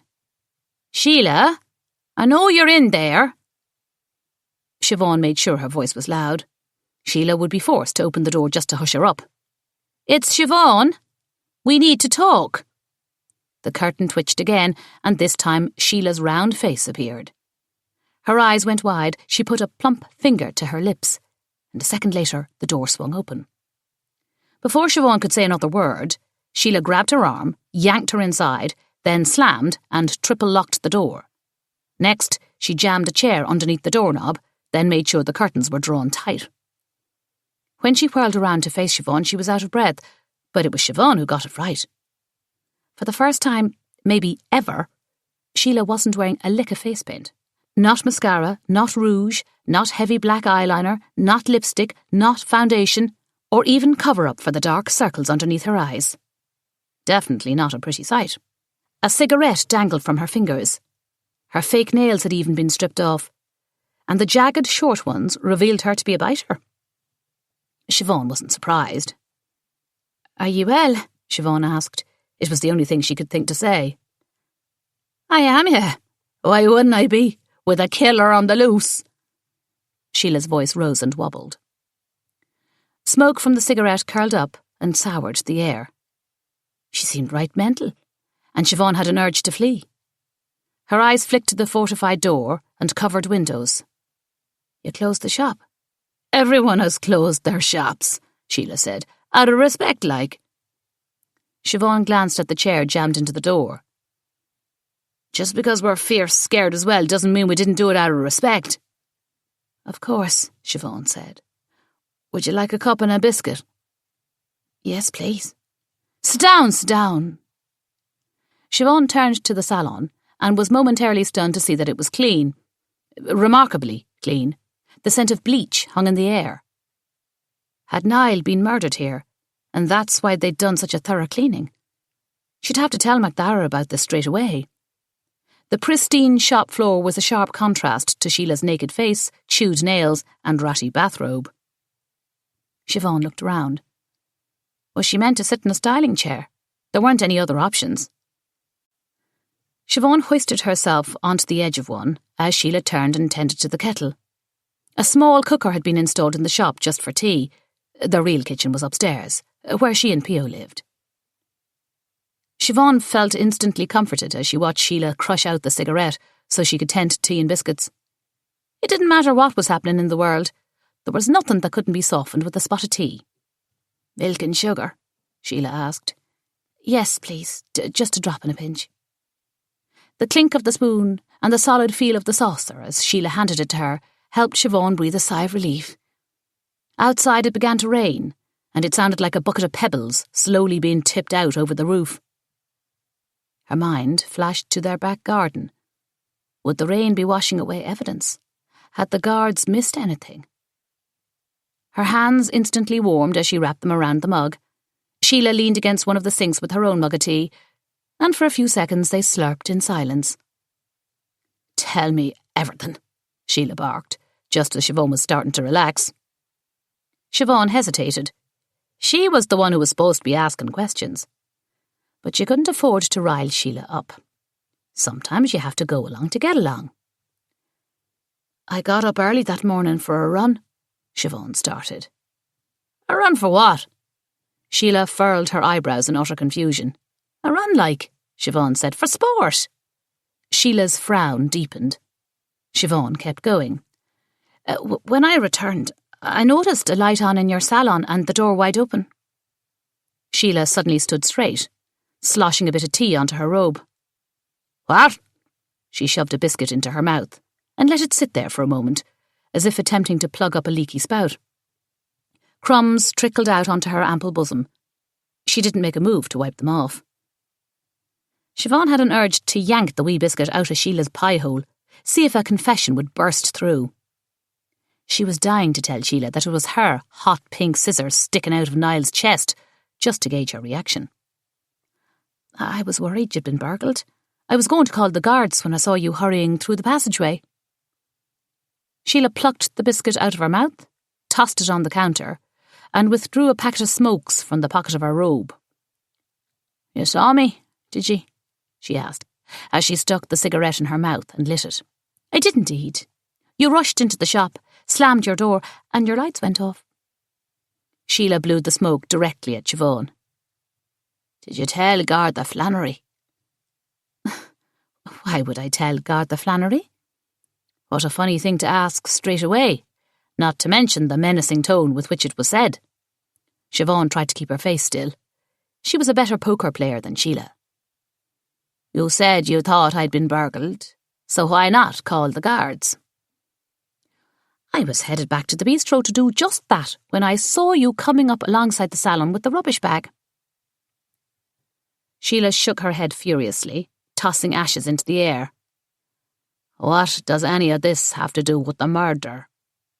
Her voice was gravelly and deep. She stared at Siobhan, and that's when Siobhan noticed it. Sheila had a faint bruise under her left eye. Was that why she wore so much makeup? Was Pio a violent man? He certainly seemed harmless enough, but as our mammy always said, you never knew what was going on behind closed doors. It was hard to imagine that skinny husband of hers, the man who could make a set of spoons sing, giving her a punch, but you just never knew. Siobhan resisted the urge to cross herself. Well, Sheila barked. Siobhan started. She'd forgotten the question. Well, she repeated. When in doubt, it was best to nod and smile or answer a question with a question. Why are you going on about me when Niall was murdered in your bistro? We don't know for sure that he was murdered in the bistro. In fact, I think he was murdered out back and... What does this have to do with me? What were you doing spying on me for feck's sake? I wasn't spying. I was worried about you, that's all. Siobhan's eyes landed on a broom propped in the far corner of the room. Why on earth does Sheila look like death warmed over, yet the salon was scrubbed as if she was expecting the Queen? Something was definitely not right here. How was he killed? Sheila asked. With a pair of your scissors, the ones you were handing out all over town like you were sharing a bag of sweets. How'd you like that? Now we can't narrow the suspect list at all. Siobhan needed to change the subject, get control of the conversation. How did Niall seem when you shaved his head? She asked casually. Sheila crushed out her cigarette and stepped closer to Siobhan with a menacing glare. What did you say? Did Niall say why he wanted it all shaved off? Was he going to a wedding or a funeral or... How did you know he was here? Sheila's head darted left and right, as if she was expecting someone, perhaps Niall himself, to jump out from behind one of the chairs. Who else would he have gone to for a cut and a shave? Sheila opened and shut her mouth, like a fish trying to decide whether or not to chomp down on the bait. You're right, of course, she said, finally deciding she wanted the worm. Of course he came to me. Everyone comes to me. She stepped even closer, except the O'Sullivans. Always cutting your own hair, aren't ye? Before Siobhan could leap out of the chair, Sheila sunk her nicotine-stained fingers into Siobhan's long red locks, roughly drawing her fingers through them. That hurts. Siobhan squirmed in the chair. Our mammy liked to cut our hair. It's nothing personal. I just want to carry on the tradition. The last thing that manky woman should have is a pair of sharp scissors in her hands, her mammy always said about Sheila. You could use a wee trim. Sit back. Sheila shoved Siobhan's head back into the sink. The back of her head thunked against the porcelain rim, and pain shot through her skull. Idle hands entice the devil to hold them, she sang. She reached to her left, and before Siobhan knew what was happening, she was staring at a pair of scissors with hot pink handles. No, Siobhan said. She struggled to get up. Sheila held her down. What's the matter with you? I can't get my hair cut. Was Sheila going to stab her through the heart as well? Right here, right now? Why hadn't she told anyone where she was going? She doubted the young ones would even miss her, not when they had endless telly and sweets and crisps. Why can't you get a haircut? You don't think I can do a good job? Oh, it's not that like. You think your hair is so special? Would you look at the oldest O'Sullivan girl with her hair like fire? Sheila twisted her hair even harder. Jesus, she was mental. Siobhan never should have come. Was Pio upstairs? Should she yell for help? It's not that. She wished her hair was really made of fire so she could set Sheila aflame. Then what is it? It's like you said. We need to show respect today for Niall, especially me. Why especially you? The poor lad was found murdered in my bistro. How would it look if the next day I was in here getting me hair done? Like you're getting ready for the funeral, Sheila said. She finally loosened her grip on Siobhan's hair. The funeral? Oh, God, not another one. After her parents' funerals, Siobhan hoped it would be at least a decade before she ever had to go to another one. I'll tell you what, Sheila said, stepping back. I'll tell ye why Niall was getting his hair cut, if you let me get my hands on yours. Another time? Then I'll tell ye another time as well, like. Shite, Siobhan needed to know. For James. Will ye also tell me about the black rubbish bag I saw you carrying into the shop that morning? And why your door was wide open, and your lights blazing 1 minute but plunged into the black the next? I'll tell you everything, Sheila said. Do we have a deal? Please, just a wee trim. Siobhan's plea came out with a squeak. Was that what Niall asked for? And instead, Sheila shaved his head? Brilliant. Sheila threw an apron over Siobhan, tied it around the back of her neck to the point of choking her, and shoved her under the water to either drown her or shampoo her. Siobhan gritted her teeth, praying that she would have enough hair left to cut, as it felt like strands were being ripped from the roots. She was pretty sure she didn't have as pretty a head as Sinead O'Connor, and she didn't want to find out. She silently scolded James. If only he'd stayed in that night, Macdara would surely be the one over here questioning Sheila. James had better appreciate the sacrifice she was making. Sheila continued to be rough, but Siobhan didn't give her the satisfaction of crying out. When she'd been brutally shampooed and conditioned, Sheila began wringing out her hair, and that hurt even worse. Then came the raking with a giant brush, and next the dreaded scissors.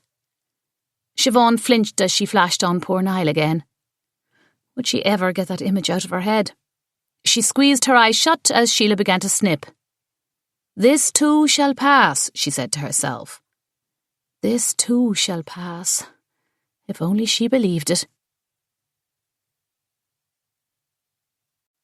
Chapter 10. True to her promise, Sheila began to talk as she worked. Niall came in around 7 that night. I think it had a few pints at O'Rourke's. He wanted it shaved off, all proper like. Did he say why? Siobhan moved her head, trying to see in the mirror, but Sheila grabbed her by the chin and yanked her eyes back to hers. No peeking. Sorry. Niall just said he needed to look his best. For what? Or who? Was he wearing a suit? Why would he be wearing a suit? Sheila froze mid-cut. Was he wearing a suit when he was killed? Curiosity oozed from her pores. No, Siobhan said quickly. He must have been. Why else would you ask me that? You didn't ask him why he needed to look his best. I'm not a nosy Nelly, Sheila said. Oh, of course not, Siobhan said, but you must have been curious. I assumed he was sweeting someone. And guess who? How would I know? Siobhan sighed. This wasn't worth getting her hair cut. Why were you up so early, and what about the rubbish bag? I wasn't up early. You were just getting home. P.O. played at Fitzgerald's until the wee hours of the morning. And the rubbish bag? The scissors started to move faster. Siobhan glanced down at the floor and was horrified to see a sea of red hair. She cried out. What in heavens?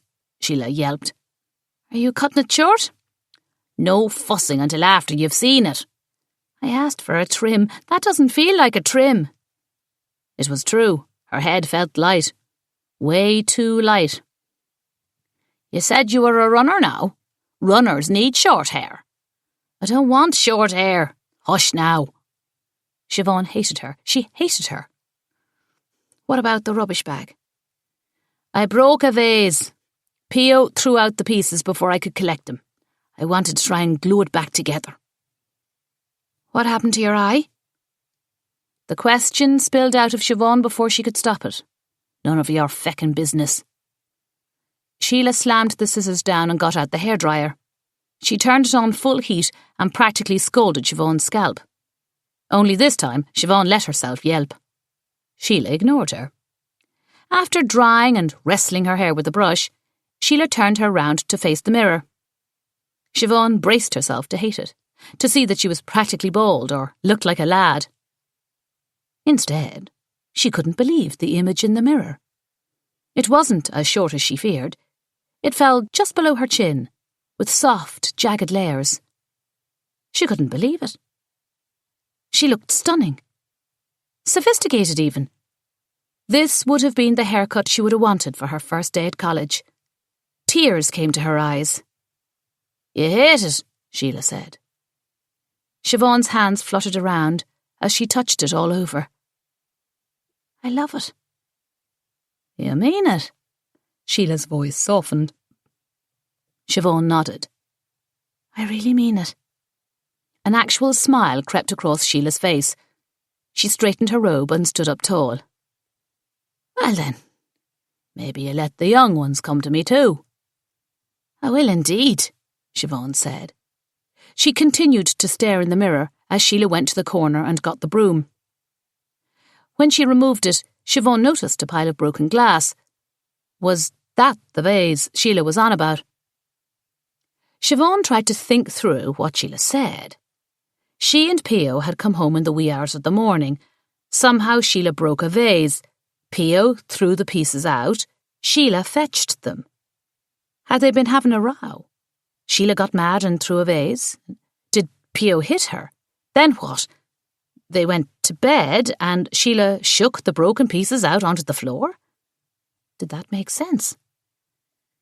Siobhan would have to try and make sense of it later. What else?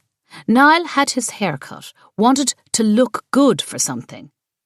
Although that wasn't really all, was it? Why did the place smell like bleach? Not to mention that Niall was killed with a pair of her scissors. Maybe Pio had a dark side.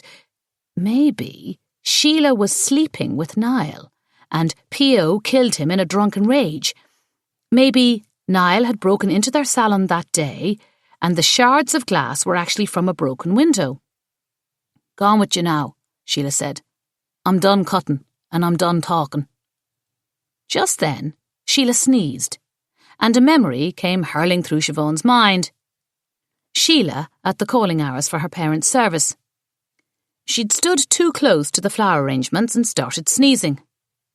"I'm allergic," she'd said, when Siobhan glanced over at her. "I feckin' hate flowers. I don't even own a vase." Why would someone who hated flowers and never owned a vase before go to such lengths to glue one back together? If it was anyone else, maybe for sentimental reasons. But Sheila wasn't a sentimental gal. Siobhan had once seen her crush a cigarette out in one of her wedding photos. If it were just the vase, it wouldn't be that big of a deal, but when you took into consideration the bleach, the bruise, and how she was hurrying back into her bistro with a rubbish bag just before Siobhan discovered Niall in their bistro, it was all just too odd to ignore. Siobhan had to go to MacDara and tell him to come to the salon straight away. She handed over her credit card and practically vibrated as she waited for Sheila to charge her. When it was done, she thanked her and flew out of the shop, and didn't stop running until she reached the Garda station. "You just missed James," MacDara said, the moment Siobhan stepped into his office. "He's back home, for now." "I'm not here about him," Siobhan said, hating how he said, "for now." "We'll see what we're dealing with when the results come back from his shirt," MacDara continued. Siobhan didn't want to think about that, and arguing about it now might only distract MacDara. "I went to question Sheila." "You did what?" MacDara stood up and approached Siobhan. She'd never seen his nostrils flare before.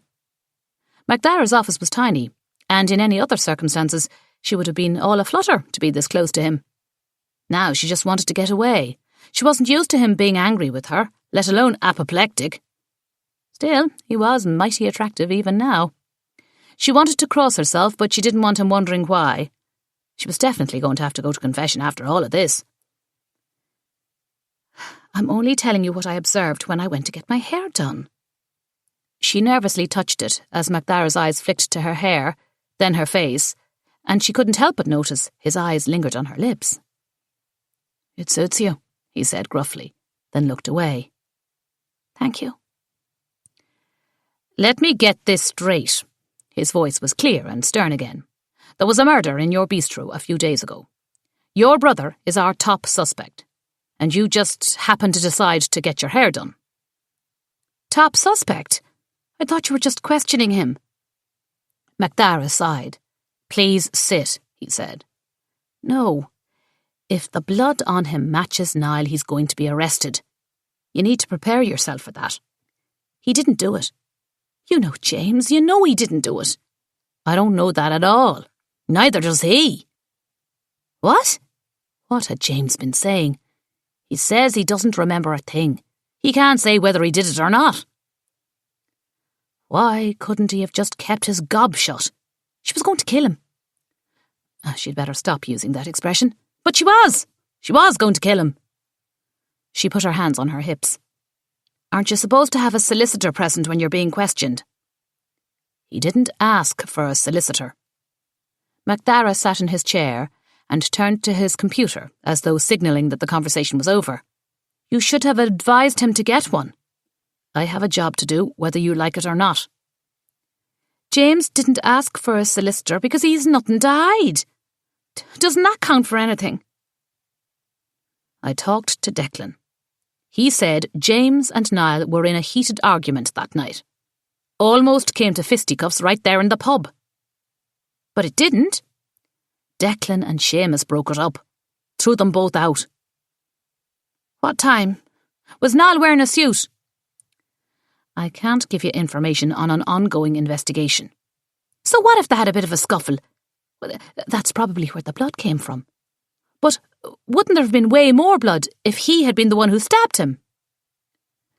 There wasn't any blood on Niall's face, love. If James's shirt has Niall's blood on him, it came from the wound in his heart. Siobhan felt like she'd just been stabbed. It's James's blood. From his own mouth, or his nose. You'll see it has to be. We'll find out soon enough, MacDara said. So that's it? You're not even going to question anyone else? I've got work to do, MacDara said, gesturing to the door. Siobhan leaned on the desk. If James had killed Niall in some kind of drunken blackout near the pub, why would he drag his body all the way to his own bistro? It didn't make sense. Niall could have followed your brother home. Could have even stumbled in the door after him. Who knows? Maybe it was even self-defence. Anne would have heard the commotion. If she heard glass breaking, she certainly would have heard a violent struggle. And again, he couldn't have been killed in the bistro. MacDara's head shot up.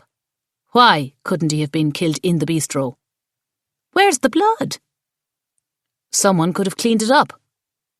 Sheila's place smells like bleach, not ours. And you and I both know the guards checked our place thoroughly for more blood. The grass was trampled out back, I think from where he was dragged. Are you sure you didn't miss any evidence out there? Do I come into the bistro and tell ye how to make brown bread? That's not fair. I have work to do.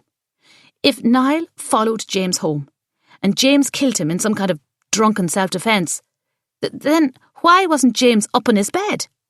You're saying he sobered up enough to clean up the blood you didn't find, by the way, or our bistro would still be a crime scene and you know it. Then what? Would he leave his bloody clothes on, go back to the pub and pass out in the back of O'Rourke's until Declan finds him there? Then pretend not to remember any of it? In what universe does any of that make any sense? Maybe he did sober up. It would be natural to be afraid of what he'd done. Try to cover it up. Pretend he can't remember. Why would he do that? To get away with murder. I cannot believe I'm hearing this. MacDara threw his hands up. I'm not jumping to any conclusions until all the facts are in. Except for the conclusion that my brother is guilty. MacDara ignored her and began pecking away at his keyboard. When will the autopsy results be in? This is a murder investigation, not a show on telly. Everything has to go through Cork City or even Dublin, depending. Things will take however long they will take. Siobhan bit her lip. If her dad was alive, he would have gone with James. MacDara wouldn't have tried questioning James without a solicitor then.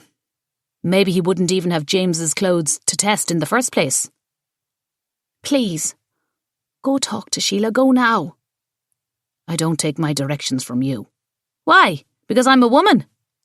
My place is in the kitchen, is that it, yeah? Don't twist my words. You're not a detective superintendent or a Garda or a blood expert. I feel for ye, I do.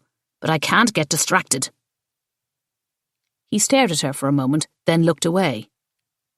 Stunned, Siobhan headed for the door and yanked it open.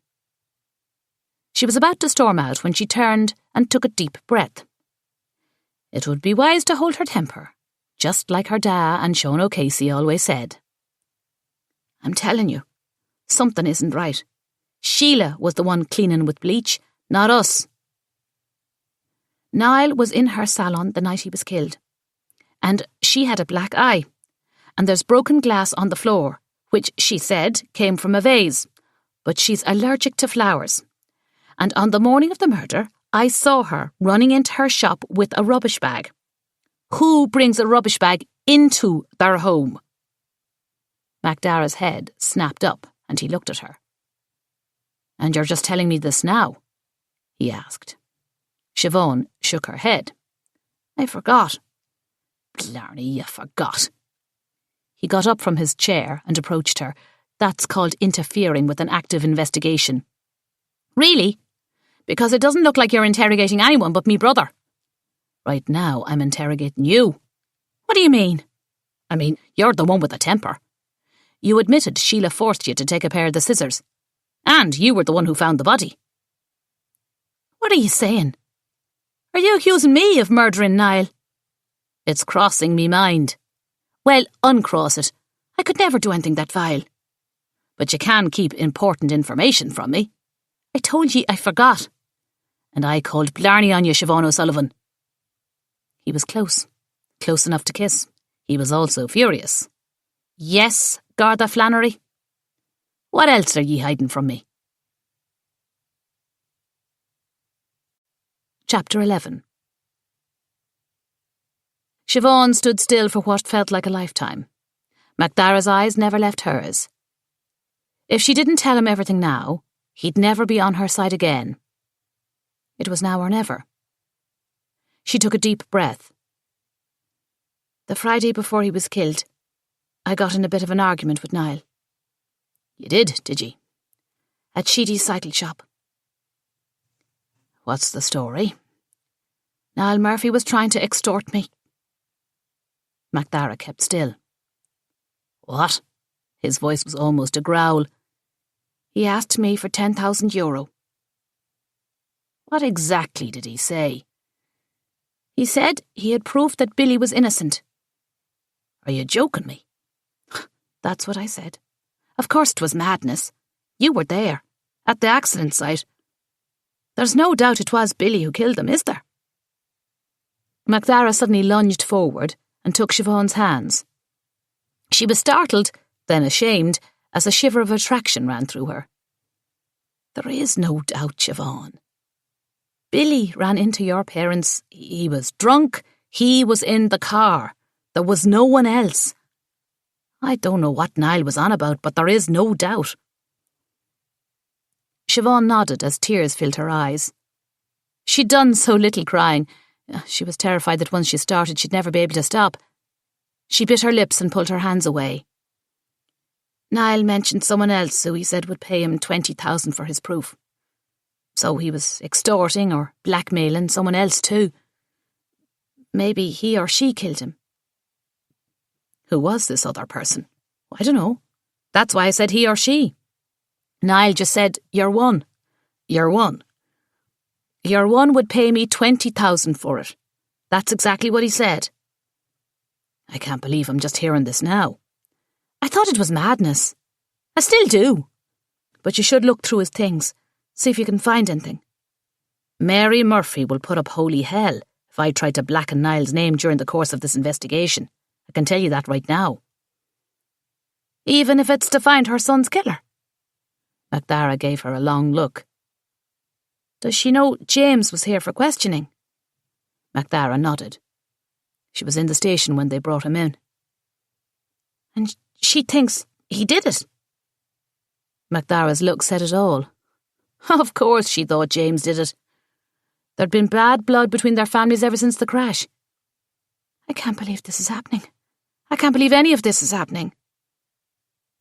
"Did James know about your run-in with Niall?" Siobhan looked away. "He knew. He went out that night to find Niall, didn't he?" MacDara's fury was back. Siobhan just didn't know when to stop. "I didn't say that," Siobhan said. "You can't say that I said that." "So that's a yes. Damn it, Siobhan, you're making this worse." "How?" "James went out all cocked and ready to fire at Niall. That's damning evidence." "So is extortion. Niall was extorting or blackmailing someone else. Maybe that someone was willing to kill to protect his or her secret." "What secret are you on about?" "Well, I don't know. You're the guard. You figure it out." "I told you, there is no doubt that Billy caused that accident." "That doesn't mean he wasn't going around extorting other people. He knew me well enough to know what buttons to push. how do we know he wasn't torturing several others with different lies? And why did he need €10,000? With that suit and that much money? What if he was running off with someone? What if they had intended to marry? Isn't it usually the spouse who does it? Damn it, Siobhan, Macdara said. I'm the one who should be asking these questions. Finally, Siobhan said. At least we agree on something. She could still feel the heat of his glare as she took the opportunity to make a dramatic exit. She probably shouldn't step on his toes, but if he wasn't going to do his job, she would have no choice but to do it for him. The O'Sullivan Six gathered in the bistro and cosied up to the fireplace as if seeking warmth wherever they could find it. Gráinne's eyes were swollen from crying. Anne was biting her nails. Owen was pacing. Ciarán was hopping about, unable to keep still. Siobhan was watching every few seconds out the window, as if she'd be able to figure out how it was going with Macdara and Sheila. She'd seen him go into the salon about an hour ago. James was the only one not in motion. He was lost in thought, staring into the fire. They'd been over and over James's last recollection. It wasn't much. He remembered going to O'Rourke's and having that first drink. After that, everything else was gone. We need to talk to Gráinne alone, James said, snapping out of his catatonic state. We do, Siobhan said. Her heart clenched. She knew something was up with Gráinne and Niall. She didn't want to hear it. What for? Gráinne asked. I want to stay, Owen said. Me too, Anne said. Can I watch telly and eat crisps? Ciarán asked. All of yous, upstairs now, James said, sounding very much like their da, and don't make me say it again. We never used to keep secrets, Owen said, with a disgusted look, before herding Anne and Ciarán upstairs. James was looking at Gráinne. A feeling of foreboding washed over Siobhan. Bits and pieces of the evening are coming back, he said. Siobhan lunged forward. Do you know who beat you up? James shook his head. I just remember Niall goading me. About what? Billy not causing the accident? James looked at Gráinne. About you. Niall told me, Gráinne.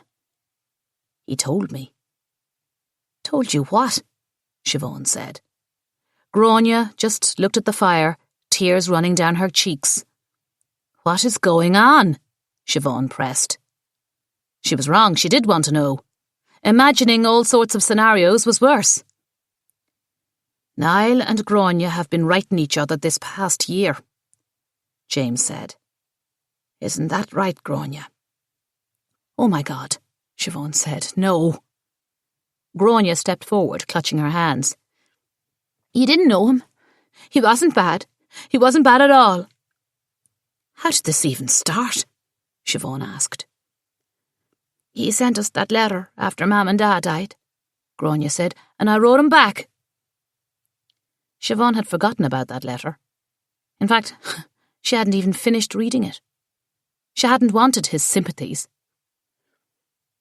Were you in love with Niall? The thought made her cringe. Gráinne shook her head violently. Don't be daft. We were friends, that's all. Did he mention being romantically involved with anyone? Siobhan asked. Do you know any reason why he would have been in a suit? Once again, Gráinne shook her head. Siobhan wondered what she was hiding because it was obvious there was something. Were you supposed to meet him that night? Was he coming here to see you? Once again, she just shook her head. Let me see the mobile, Siobhan asked. Gráinne looked horrified. Why? You'd think I'm lying? I think you're skirting the truth. What does that mean? Garda Flannery thinks James killed Niall. You have to tell us everything you know. We were friends, writing letters, that's all. I hadn't even seen him until he came into the bistro and everyone got in a fight with him. A fight that started with Mike Granger. Siobhan had forgotten all about that. She needed to talk to Mike, find out exactly what had triggered that fight. She remembered being surprised at how upset Mike was. as if he was personally affronted by the sight of Niall. Siobhan glanced at Grania. She wasn't telling the whole truth either. She knew her sister well enough to know that. Go get the mobile, James said. I won't! Grania actually stomped her foot. Do it, James said. Grania whirled around and sprinted out the door. Seconds later they heard her furious stomps on the stairs. She's going to erase everything first, Siobhan said. I know, James said. But we can hint that we're sending it somewhere where people can retrieve messages. Maybe it'll scare the truth out of her. And what do you think the truth is? James shook his head as he walked over to the window. Hey, he said, his voice perking up. MacDara is across the way talking to Sheila and Pio, he said. It looks serious. Siobhan ran to the window. Sure enough, MacDara was standing just outside, with a very unhappy-looking Pio and Sheila. Just then, Sheila's head swivelled, and she looked directly at the bistro. If her eyes were explosives, the place would have been blown to smithereens. Uh-oh. Maybe this was a good time to pop into the market and talk to Mike Granger. Anything other than face Sheila's wrath again. She'd leave that to MacDara. She lied to James about needing a bit of fresh air and slipped out the back door. Chapter 12. Mike's market was on the same side of the street as the bistro, but was situated at the end, or the beginning, depending on which direction one was headed. It was small, but it stocked most everything one could ever need. And as usual, it was filled with people doing their messages. Siobhan hurried past the fresh veggies, spuds, packets of crisps, chocolates and meats, and headed for the back of the store, where Mike had a small office. The door was closed. Siobhan knocked. I'm busy, she heard him call. Who could have known that murder would turn everyone in Kilbane into a recluse? It's Siobhan O'Sullivan. Please, I need to speak with ye. A few seconds later, the door opened a crack, and then Mike quickly pulled her into the office and slammed the door behind them. How are you keeping? He said. Can you believe this now? She didn't know whether he was talking about the murder or the crowd in his market. Yeah, sure, look it, she said. The office was small, but unlike MacDara's orderly space, this one was messy and cramped. Soft drink cans lined the desk, along with empty crisp wrappers. Diet Coke. He always drank regular, as far as Siobhan could remember. When had he switched? Come to think of it, he was looking a bit trimmer. Good for him. He'd stopped smoking last year as well. A man of perpetual improvements. Good on him. He had his cap on this time, which was a bit of a relief, as Siobhan tried not to think about the vein on the top of his bald head. Papers were piled on the only chair across from Mike's desk. He removed them, then stood for a moment, trying to figure out where to put them. Finally, he settled for a spot on the floor. Sit, he said.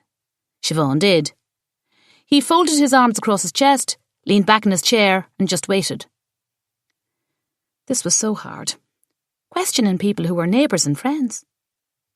After her parents died, Mike let them buy food without having to pay right away. It seemed every month they were stretched after paying Alison Tierney the rent. They literally owed him. Siobhan didn't want Mike to think she suspected him of murder, but she had to find out more about the fight he had with Niall. Was it possible Niall had been trying to squeeze money out of him too? Every little drop of information was a clue. This has been quite a shock, Siobhan said. Indeed, Mike said, although... He stopped talking and then shook his head. Although... I'm not entirely surprised. The lad was trouble, just like his brother. Who do you think did it? Mike looked at the ceiling as if the name of the killer was written there. Niall didn't have too many friends in town. Being a begrudger is a far cry from being a murderer, Siobhan said. I just can't imagine one of us a killer. Who says it's one of us? Well, there aren't many strangers in town. She suddenly thought of the good-looking man she'd passed on the footpath the morning of her run. So tall, those blue eyes, like a movie star he was. In the wake of the murder, she'd forgotten all about him. "There is a fella I saw the other day who wasn't from here." "A real good-looking one?" Mike asked. "Tall? About your age?" "That's the one," Siobhan said, feeling her face flush slightly. "Chris Gordon. He's a Yank by way of New York. Here tracing his Irish roots." Mike produced air quotes around Irish roots. "How long has he been here?" Mike scratched the top of his cap. "I'd say he showed up about the same time Niall came back. Come here to me. Would you look at that? I think you're onto something there." Mike beamed at her as if she'd just solved the case. Siobhan wasn't convinced. Why would a Yank kill Niall? Why did the Yankee Doodles do anything? Maybe he's lying about the reason he's in town. Maybe he was in Dublin with Niall. Could have followed him here. Surely whatever malarkey Niall was up to in the city, it was no good. You know yourself. Siobhan hadn't thought of that. It didn't have to be one of them. The Yank from New York or an outsider from Dublin. There were a lot of drug-related murders in Dublin. Maybe Niall was in debt to a bad sort. Maybe that's why he was going around trying to extort money. He was desperate. Drug dealers were after him if he didn't pay, and they'd managed to find him. But why leave his body in their bistro? That didn't seem much like a nasty drug dealer. Still, it was a possibility. She'd have to mention it to MacDara, if he was still talking to her. "You seemed awfully angry with Niall that afternoon at the bistro," Siobhan said, trying to keep her voice as light and unaccusing as possible. Mike lifted his eyebrow, then leaned forward. "Did I now?" he said. Siobhan nodded. She hated the Irish way of answering most everything with sarcasm disguised as a question. Was he trying to give her a gentle warning? She forced herself to press on. "What started the argument, do you recall?" Mike leaned across the desk. "Why, Siobhan O'Sullivan, d'you fancy yourself a detective superintendent?" "Of course not." "Then why do I feel like I need my solicitor?" He grinned, but there wasn't any warmth in his eyes. "I'm just beside myself with finding his body in our bistro. I guess I'm acting the fool, trying to keep myself occupied." "Why don't you concentrate in the kitchen? Whip up a nice batch of brown bread. You have a special talent with bacon, all right." "Thank you." Siobhan gritted her teeth and curled both fists. "I was very touched by how you stood up to Niall for us the other day. No disrespect to the dead." Siobhan crossed herself. Mike nodded, then leaned back, looking a lot more relaxed. He fancies himself a protector. That's his key. When he spoke again, it was with an air of confidence. "I told Niall he should be home with his poor mammy, instead of bothering the likes of you." He shook his head, then adjusted his cap and reached for his can of Diet Coke. He jiggled it, then put it down and tried the next one. It too must have been empty, for he opened one of his desk drawers and brought out another can. The sound of it popping open filled the tiny space. Siobhan was forced to watch as he horsed it into him all at once, then let it down with a simultaneous belch. "I was sorry to hear about James having a right slip. But it's part of the process, like. I'll get him back to a meeting, I will." Siobhan nodded. Mike was a pioneer too. Hadn't had a drop of drink in years. He'd not only been there for them at the bistro, he'd been there for James during some of his darkest days. Maybe he had been, just protecting them from the likes of Niall. And here she was, suspecting him of murder. She hated this, every single bit of it. Mike clearly didn't want to answer her question about why he was so angry with Niall, and she couldn't afford to make another enemy. She changed the subject instead. "Have you seen Mary Murphy in here since?" "Father Carney picked up her carton of fags. Says she barely let him in the door." "Oh no," Siobhan said. "I've been looking the other way when it comes to her bill the past few months. I told Niall he should be ashamed of himself, not taking care of his mammy in her time of need." He sighed as a forlorn expression took over his face. "If I had known he was going to be murdered, I would have minded me own business. I didn't know things were so bad. Billy's legal bills. Niall had said as much. She would have to make an attempt to see her, no matter what kind of reaction she got. It was the only decent thing to do. Not that Mary had come to see them after her parents died. No matter. Her mam would want her to pay her respects.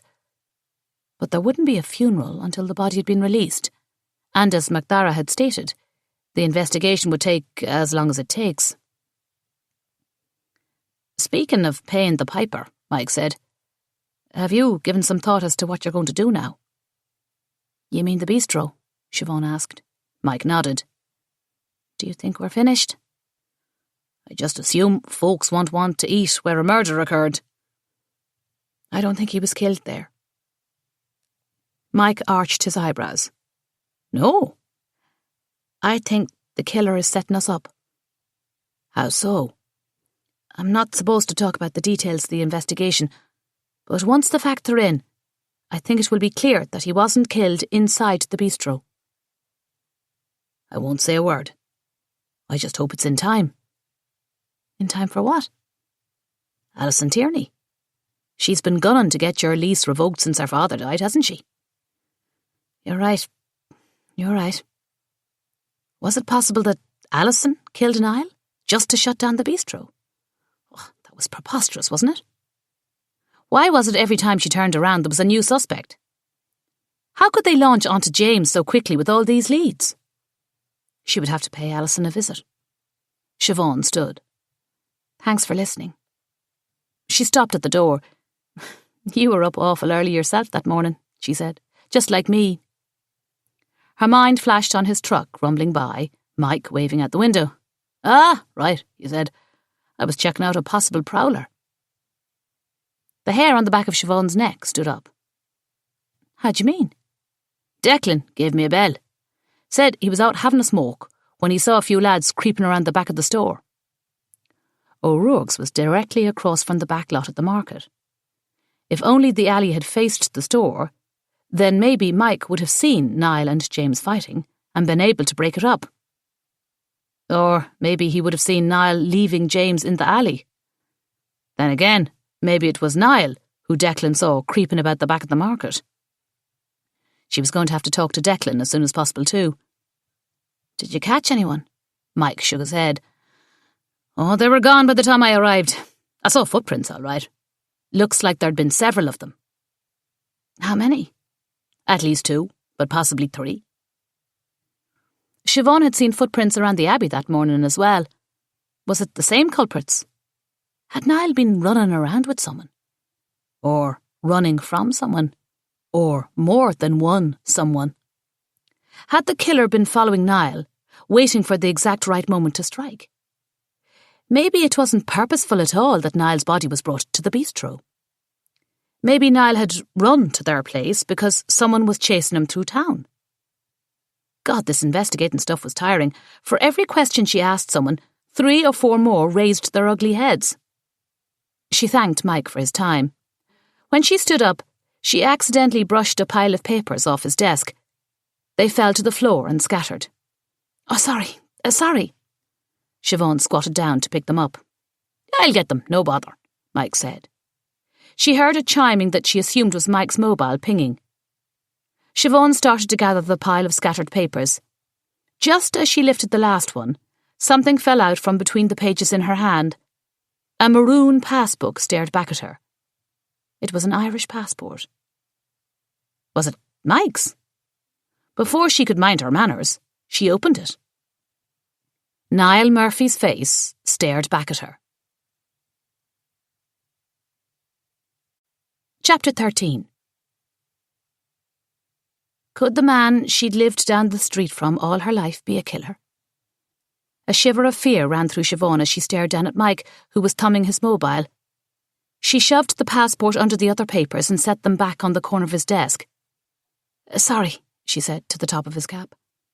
Mike finished with his phone and glanced at the papers on the desk. It's all right, love. The place is a right mess. I need to hire a secretary. Siobhan could almost see the passport underneath the pile of papers, glowing like a possessed eye. She couldn't think of a single reasonable explanation for the fact that he had a dead man's passport on his desk. Maybe he would tell her if she just asked the right questions. Every person is like a lock, her dad used to say. If you want to spring them open, you just have to find the right key. Siobhan cleared her throat. Besides the footprints, did you find anything else out back? A thick crease formed across Mike's forehead as he frowned. Uh-oh, she had just put him on high alert. Like what? Siobhan shrugged as if she were just reaching for straws. Maybe one of the lads dropped something. Like his passport.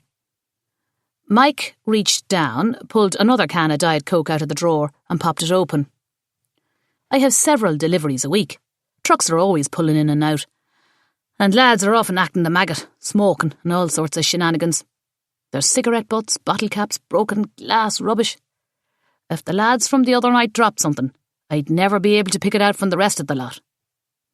So, nothing out of the ordinary then. Mike stood. He was short, but he was powerful. In fact, it looked as if he'd been lifting weights. Sure, look it, I'd best be back to work. Thank you, Siobhan said, as she backed up to the door. Mike cocked his head. For what? Your time. I always have time for you, Pat. You know that. Thank you, Siobhan said again. Did she sound frightened? It felt like it was taking forever to get out of here. She had to track down MacDara, and he had to get over here straight away and confront Mike about the passport. Would he lie? Try to hide it? And if so, which one of them would MacDara believe? Before leaving, she snuck around the back of the shop and scoured the yard. Mike was right. It was a dumping ground. Gum, empty packets of crisps, cigarette butts, bottles. Mike could certainly stand to tidy up more. But other than that, nothing seemed amiss. She shivered again as she thought of Niall's passport, buried on Mike's desk, and crossed herself as she hurried to find MacDara. The woman who answered the phone at the Garda station said MacDara was out for a spot of lunch. Since the bistro wasn't open, that left the Chipper, or Jade's, the Chinese restaurant. Then again, he could have brought his lunch from home, but she didn't picture MacDara as much of a domestic. She did indeed find him at Jade's, sitting in a booth near the window, about to tackle a bowl full of noodles and other mysteries. Siobhan had never been one for Chinese food. She was like her mammy in that respect, a classic. She approached MacDara's table and waited until he looked up at her. Just the person I wanted to see, she said, when he finally did. For a second, he looked thrilled.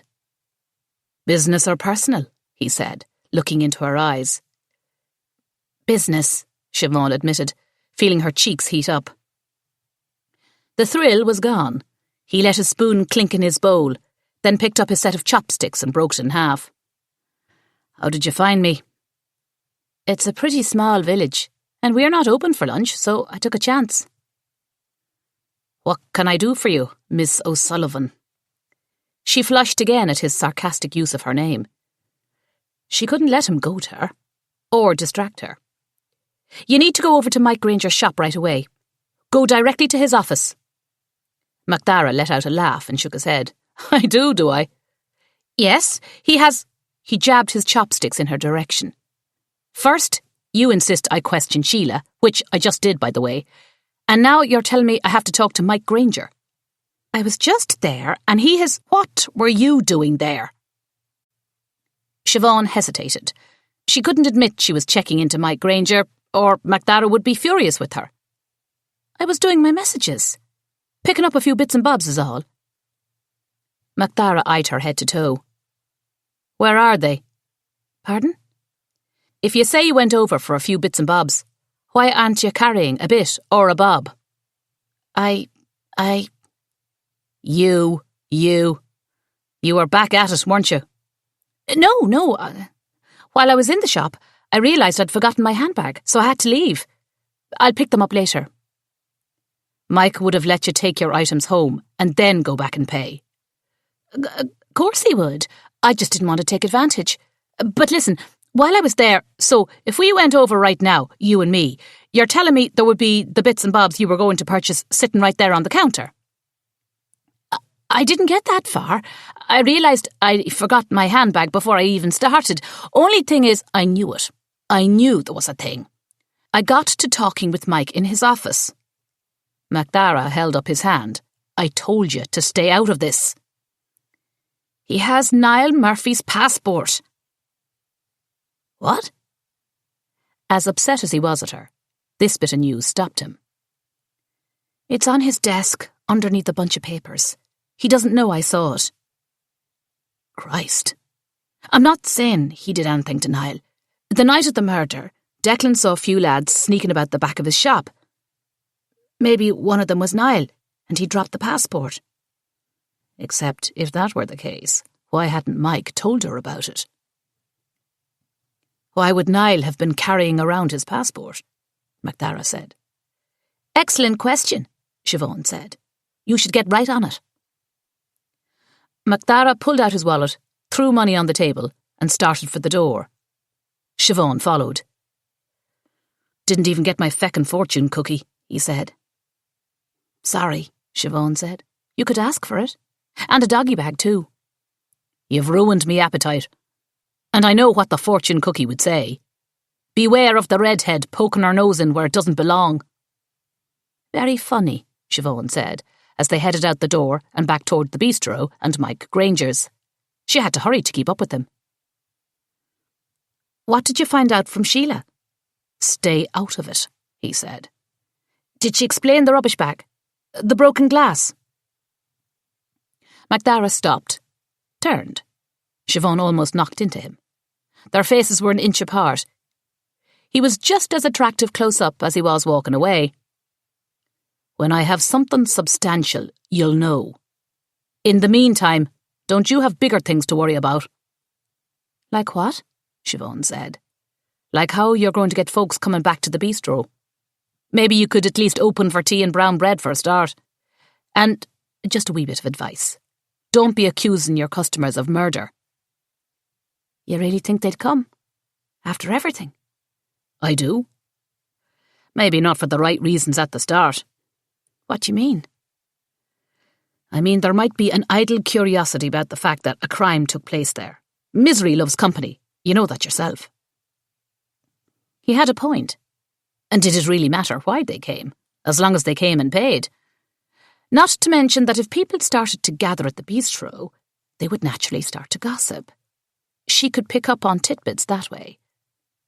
MacDara couldn't accuse her of sleuthing if people came to her and volunteered things, could he? You're right.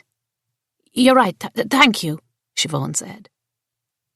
MacDara looked surprised, and then a flush of pleasure crossed his face.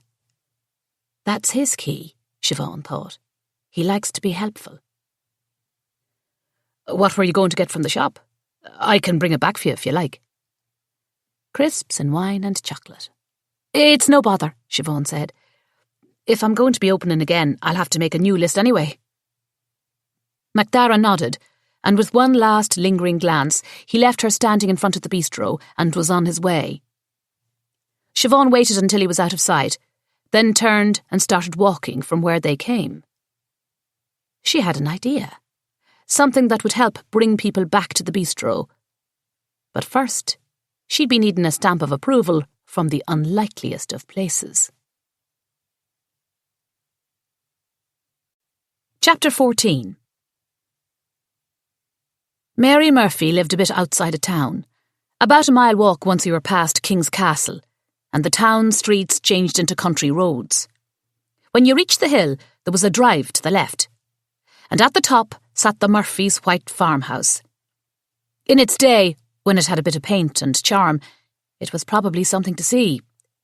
But now it was obvious that nobody with a hammer and nails, or any bit of style, had been around it for years.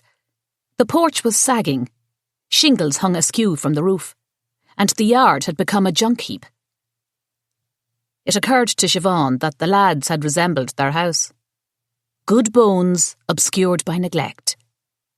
The boy's father had taken off when they were just wee lads. He was in a travelling band, took off one day on tour and just never came back. Her heart broke for them, imagining them waiting every day at the edge of their drive for their da. Maybe none of this would have ever happened if he'd stayed to raise them. Maybe they'd have turned out to be nice lads. And maybe her parents would still be alive. Billy wouldn't be in prison. And Niall wouldn't have been murdered. Siobhan stood at the top of the driveway and glanced at a car parked in the yard. It was covered by an old tarp, but it only took seeing a tiny flash of red for her to know that it was Billy's car. Revulsion washed over Siobhan, and it took everything in her not to spin around and go back home. Mary Murphy was hanging on to the car either because she thought Billy would be back one day and want it, or because she thought she could get something for it. Maybe Siobhan would kick the tires later when she was sure no one was watching. More satisfying would be taking a baseball bat to every inch of it. Siobhan held a pan of brown bread in front of her, like a shield of hope. But despite her offerings, her sense of dread increased with each step she took to the front door. Mary's windows were covered by heavy drapery. This was not a home where people were encouraged to drop by and say hello. A bicycle was propped up along the porch. Niall hadn't been driving since he'd been home. She wondered briefly if the bicycle was from Sheedy's. And if so, did Seamus know he had it? She wouldn't have put it past Niall to steal a cycle. Even so, Seamus wouldn't be worried about that now. And certainly wouldn't be coming after a mother who lost her son for the sake of a bicycle. Siobhan rapped politely on the door and then stepped back. It felt like she waited an eternity. Just as she was about to give up, the door opened a crack. All that was visible of Mary Murphy was her straight nose, a single blue eye, and waves of white hair. Despite her demeanour, she had the looks of an ageing movie star. She must have been quite the beauty in her day. "Why are you here?" Mary's tone was clear. Siobhan was not welcome. "I'm so sorry for your loss," Siobhan said. "I've come to tell you that we're absolutely shocked at what happened." "Are you now?" "I know you think it was James. It wasn't. James would never have hurt Niall, not in a donkey's age." "They're going to arrest him. You'll see," Mary Murphy said. "He didn't hurt Niall, you have to believe me." "I'd like you to leave now." "I brought some brown bread." "I don't want it." "I'd like to invite you to the bistro." "Are you joking me?"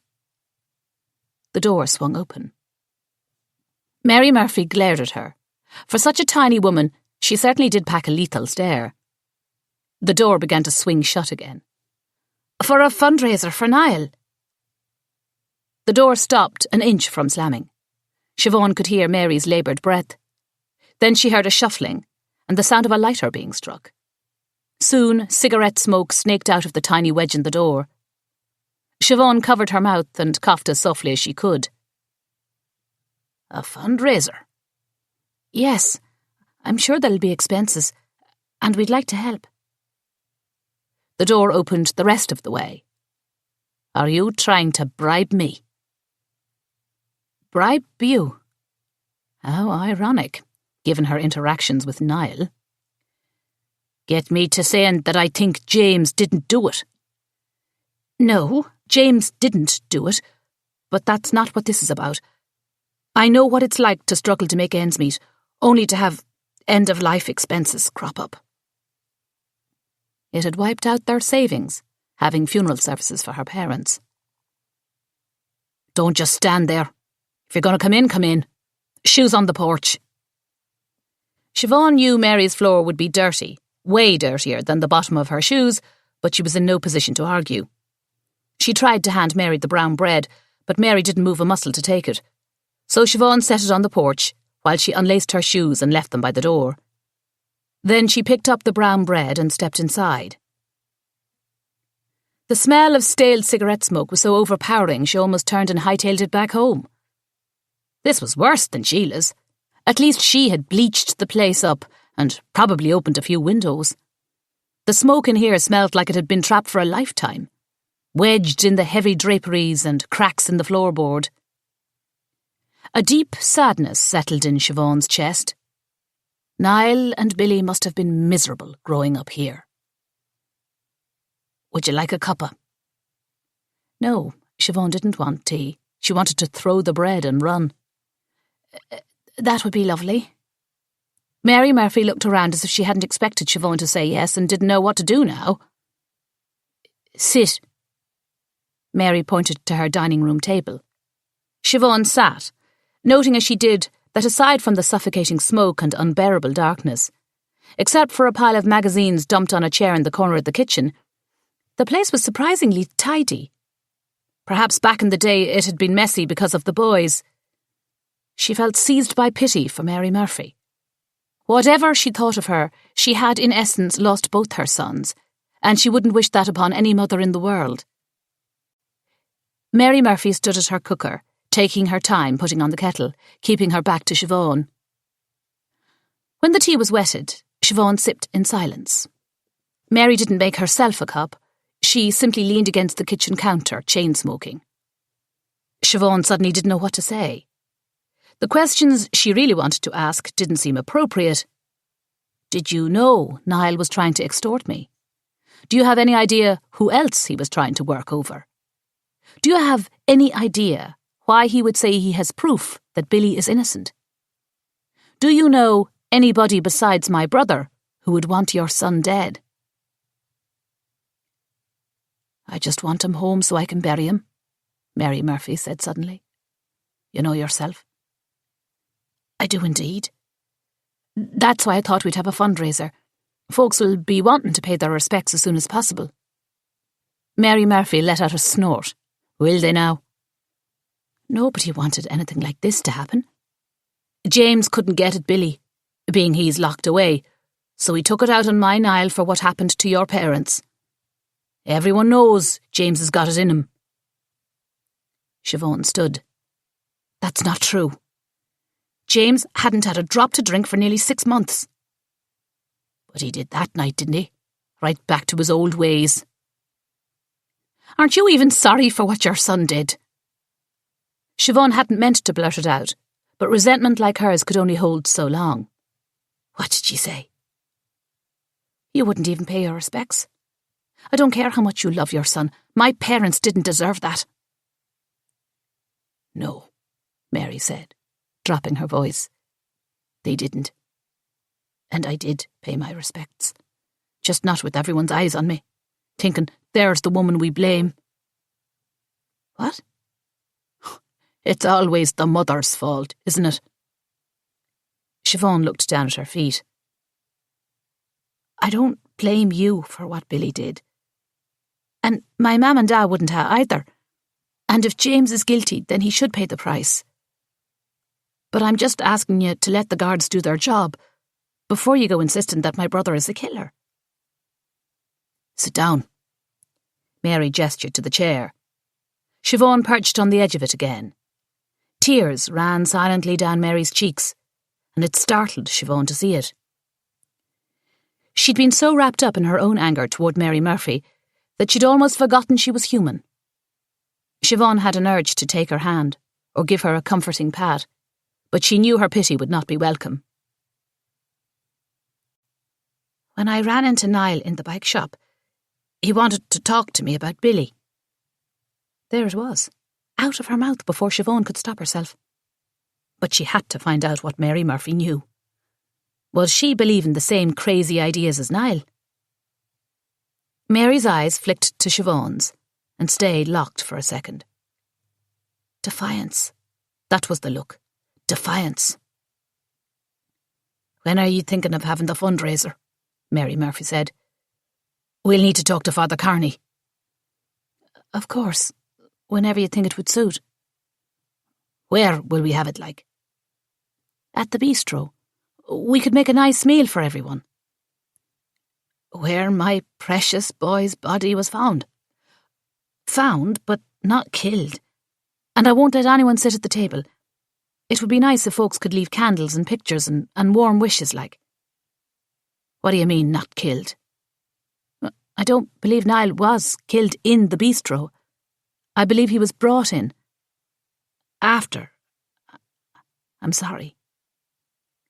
"Why would you think that?" "Because there was very little—" Siobhan stopped. She shouldn't have opened her mouth.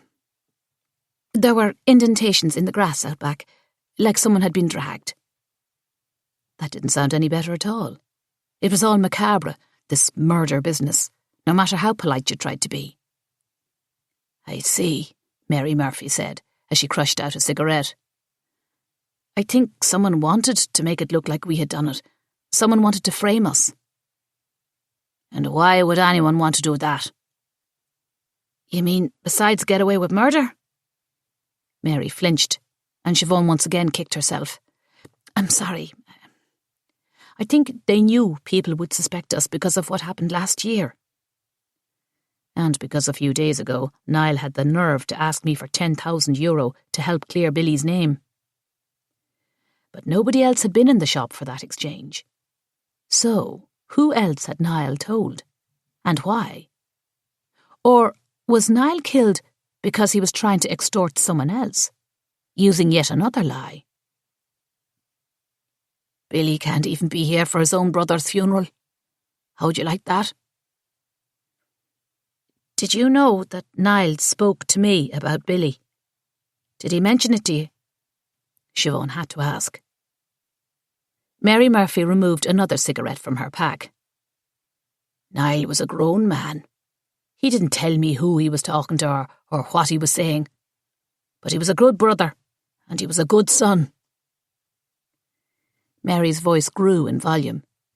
She pointed a finger at Siobhan. "And your brother killed him. Niall didn't deserve to be done like that." "James didn't do it." "He was home all night, was he? Is that what you're saying to me?" "Folks are saying he got in a fight with Niall that night, although it was James who took the punches." "How dare you? There weren't any marks on Niall's face," Siobhan blurted out. She couldn't help it. It was true. If the fight between James and Niall got physical, then Niall had been the only one throwing punches. Had Niall's knuckles been swollen? Or was there any evidence that he'd hit James? Siobhan would have to ask MacDara. No good would come from discussing her theories with Mary Murphy, so she brought the topic back to the fundraiser. "When would you like to schedule the gathering?" "How's Sunday, after Mass?" Mary Murphy said. "That'll do just fine," Siobhan said. "I'll talk to Father Carney and he can help spread the word." Mary Murphy didn't even get up to open the door. "Don't waste your bread on the likes of me," she called, when Siobhan reached the door. "I was never one for it." Siobhan gritted her teeth and swiped up the pan of brown bread. She'd have to throw it out. Surely the smell of cigarette had seeped into its core. Siobhan headed for the door again. "Say hello to Grania," Mary called out in a pleasant sing-song. Siobhan halted as the statement poured over her like a bucket of ice. "What?" A slow smile crept across Mary's face. It was the creepiest thing Siobhan had ever seen. "She's such a wee dote. Thank her for me, will you?" Siobhan did not blink or breathe for a few tortuous seconds. "Thank her for what?" Mary Murphy simply held the smile and Siobhan's gaze. A chill ran up Siobhan's spine. "Sunday week," Mary said. The pleasant sing-song tone had evaporated. "Sunday week," Siobhan managed to reply, and then flew out of the house before she could get her hands around Mary Murphy's scrawny neck and squeeze. Chapter 15. Declan O'Rourke was leaning against the bar and watching rugby on the new HD television that had been mounted on the wall just a few months prior. Siobhan would much rather look at the movie paraphernalia on the wall, or even Seamus's racing trophies that Declan proudly displayed on the top shelf. 11 trophies in all. An impressive collection. One was missing, Siobhan noted with a pang. Last year, Seamus gave up the race 2 days beforehand to help the O'Sullivans after the crash. Maybe it was good she didn't go to college. She could never imagine that neighbours in Dublin would do such a thing for each other. Siobhan glanced at the screen again and sighed. She hoped it wasn't an important game, or she was going to have even more of a challenge getting anything out of Declan. "Oh yeah," he said, turning to her when there was a break in the game. "What's the story?" His warm welcome was genuine and infectious, despite the gap in his grin. Siobhan smiled back and took a stool. There were only a few lads down at the other end of the bar, so lost in the game and their pints that they didn't even look to see who had come in. "Same old," Siobhan said. "If only." "You're either here to drown your troubles or you're wanting to see me," Declan said. "And my lad both," Siobhan said. "Ah, sure, chicken. What are you having?" "A pint of the black stuff," she said. Declan winked and set to, pouring her a Guinness. She felt a little thrill, having a pint in the middle of the day. And why not? It had certainly been a rough few days. "'Tis a fierce, nasty business," Declan said, while he waited for her pint to settle, before pouring the head. "It is indeed," Siobhan said. This was just the opening she needed. Siobhan maintained an expression of pity for a moment before diving in. "In fact, I was just talking to Mike Granger. He mentioned how you saw a few lads running around the back of his store the night of the murder." It felt odd to say the word murder out loud, and she could have sworn one of the lads at the end of the bar popped his head up on hearing it, but by the time she looked over he was back to staring at the game. She didn't recognise him.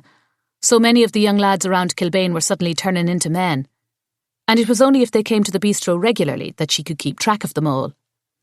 Since taking over the work of her parents, she certainly hadn't been going out to the pubs at night.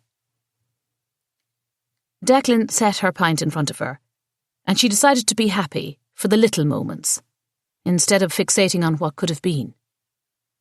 Maybe the neighbours in Dublin wouldn't have treated her like family as they did here, but there was a whole world of possibilities she knew she was missing. She would have been spending her evenings at pubs and restaurants, and her weekends shopping on Grafton Street, strolling through Phoenix Park or hitting the tourist sites. She got so wrapped up in feeling sorry for herself that it took her a minute to realise Declan hadn't answered her question about seeing lads up to no good that evening. His eyes were back on the game. "Mike said I should have a word with you about the lads he saw running around the back of his shop that night." "Did he now?" Declan looked at Siobhan again. "Are you doing all right, Petal? Are you going to be opening again for business?" "If I do, are you finally going to start coming in?" "I'm always here," he said. "You know yourself." "I do indeed." "But I'll sneak out for your grand reopening. How's that?" "Very sweet of you. Oh, I almost forgot. I'm going to have a bit of a fundraiser for Mary Murphy." Declan's mouth opened slightly. "For Mary Murphy?" "Well, for Niall, really. It's going to be a while before she can have the funeral, and the expenses will be dear. Niall mentioned she'd been having a bit of a hard time even before this business, so I offered to have a gathering and she said yes." "She said yes?" Declan's eyebrows arched up. "We're going to put aside our differences and honour Niall's memory. It's what me mum and dad would have wanted too." "You're having it at the bistro?" "Of course." "See?" "You know, Niall wasn't killed in the bistro," Siobhan said. "Somebody moved him there." Declan leaned in. He might not have been one for giving out information, but he was always the first to soak it in. "How so?" "Nothing else makes sense. There was very little blood." Declan shook his head. "Oh, you shouldn't have had to deal with that. Not after what you've been through. Anyway, it's Sunday week. I have a feeling you'll get all the folks in here after." "In that case, I'll show up myself," Declan said. "They can live with the doors shut for a few hours." "Thank you. Would you mind spreading the word?" "Will do." "Thank you." Declan winked. "I almost forgot," he said. He bent down underneath the counter and came up with a book. Siobhan glanced at it. The Encyclopedia of Celtic Mythology and Folklore. Tears came to her eyes. "Thought you might get a kick out of it. I hope you get back to your college plans soon." Declan didn't wait for a reply. Instead, he busied himself by washing glasses. He knew there was precious little chance she'd be going to college any time soon. She hugged the book to her chest. "Thank you." "Not a bother, chicken." "Can you tell me what you saw that night?" Siobhan said, lowering her voice and leaving out the word murder this time. Declan sighed. "I was out smoking a fag when I saw movement around the side of Mike's shop." "Movement?" "A few lads running around. I only saw the backs of them. But they looked as if they were in a hurry all right." "Were they short? Tall?" "Their heads were down and they were running, so it's hard to tell. Nothing out of the average." "It doesn't have to be out of the average. Anything will help." "One of them might have been wearing a cap." "That didn't help. All the lads in Kilbane wore caps half the time." "Could one of them have been Niall?" Declan contemplated the question with some gravity. "I don't know. He was in and out of the pub like always, but he left for the final time around midnight, I'd say." "Now that you mention it, there was something different about his head." "Was it a cap?" "Sheila shaved his head just after 7. "So he might have been wearing a cap to cover it up like," Declan said, as if they'd solved the mystery. "But you're not sure?" "I wasn't expecting there'd be a quiz," Declan said. "Sorry, pet, I can't say for sure." "But my brother was here." "You know yourself, he and Niall got into a shouting match at the bar. It would have become physical if the new Yank hadn't stepped in and pulled them apart." "Chris Gordon?" Siobhan hoped Declan would say more. "You've met him?" "Not really.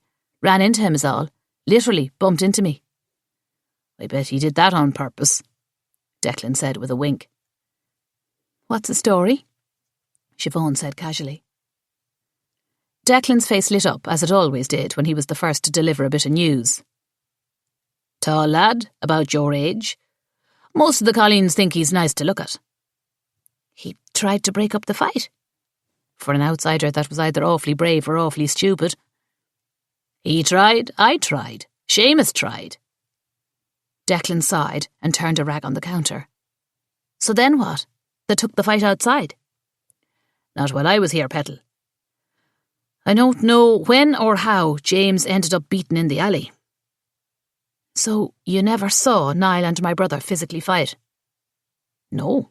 They cooled off. We all thought it was over. The Yankee Doodle had a chat with Niall. After a bit, Niall seemed to settle." "Somebody beat up my brother that night," Siobhan said. "If it wasn't Niall, then who?" "Jemison," Declan said. "That whiskey would be my guess." "Besides the whiskey, someone gave him a few punches. He has the bruises to prove it. And the blood. MacDara is convinced it was Niall." Declan sighed. "They certainly wanted to have a go at each other."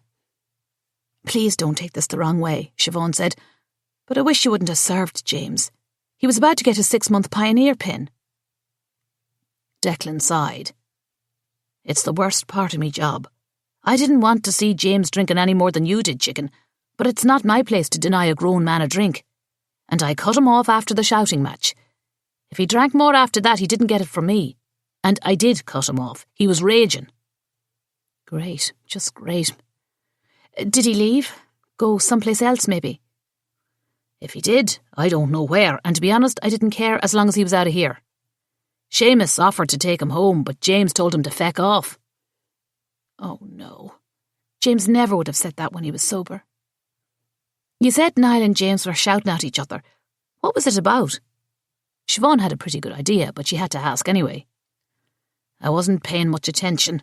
When lads are fighting, it's usually about land, lassies or money, or all three." Siobhan sighed. "What was Niall wearing?" "Are you considering becoming a detective?" "Sorry, but MacDara says they're looking at James for this. And drunk or not, I know he didn't do it. Niall was wearing a suit when I found him." Declan's eyebrows arched up again. "A suit?" Siobhan nodded. "Well, I can't tell you what he was wearing, but I can tell you this. It sure as feck wasn't a suit." Siobhan nodded. Just as she thought. Oh, not that she had any more answers. In fact, the more questions she asked, the less any of it made sense. Did you ever think we'd have a murder mystery right here in Kilbane? She said. Surely not, Declan said, although it's usually the spouse who done it. Niall wasn't married, Siobhan said. Right so, doesn't help us at all, Declan agreed. Siobhan glanced behind the bar and spotted a happy birthday banner curled up as if it had just come down. Did Bridie throw Seamus a birthday party that night? She asked. It was a little hurtful she wasn't invited, but maybe they kept it a small affair. Declan glanced at the banner and shook his head.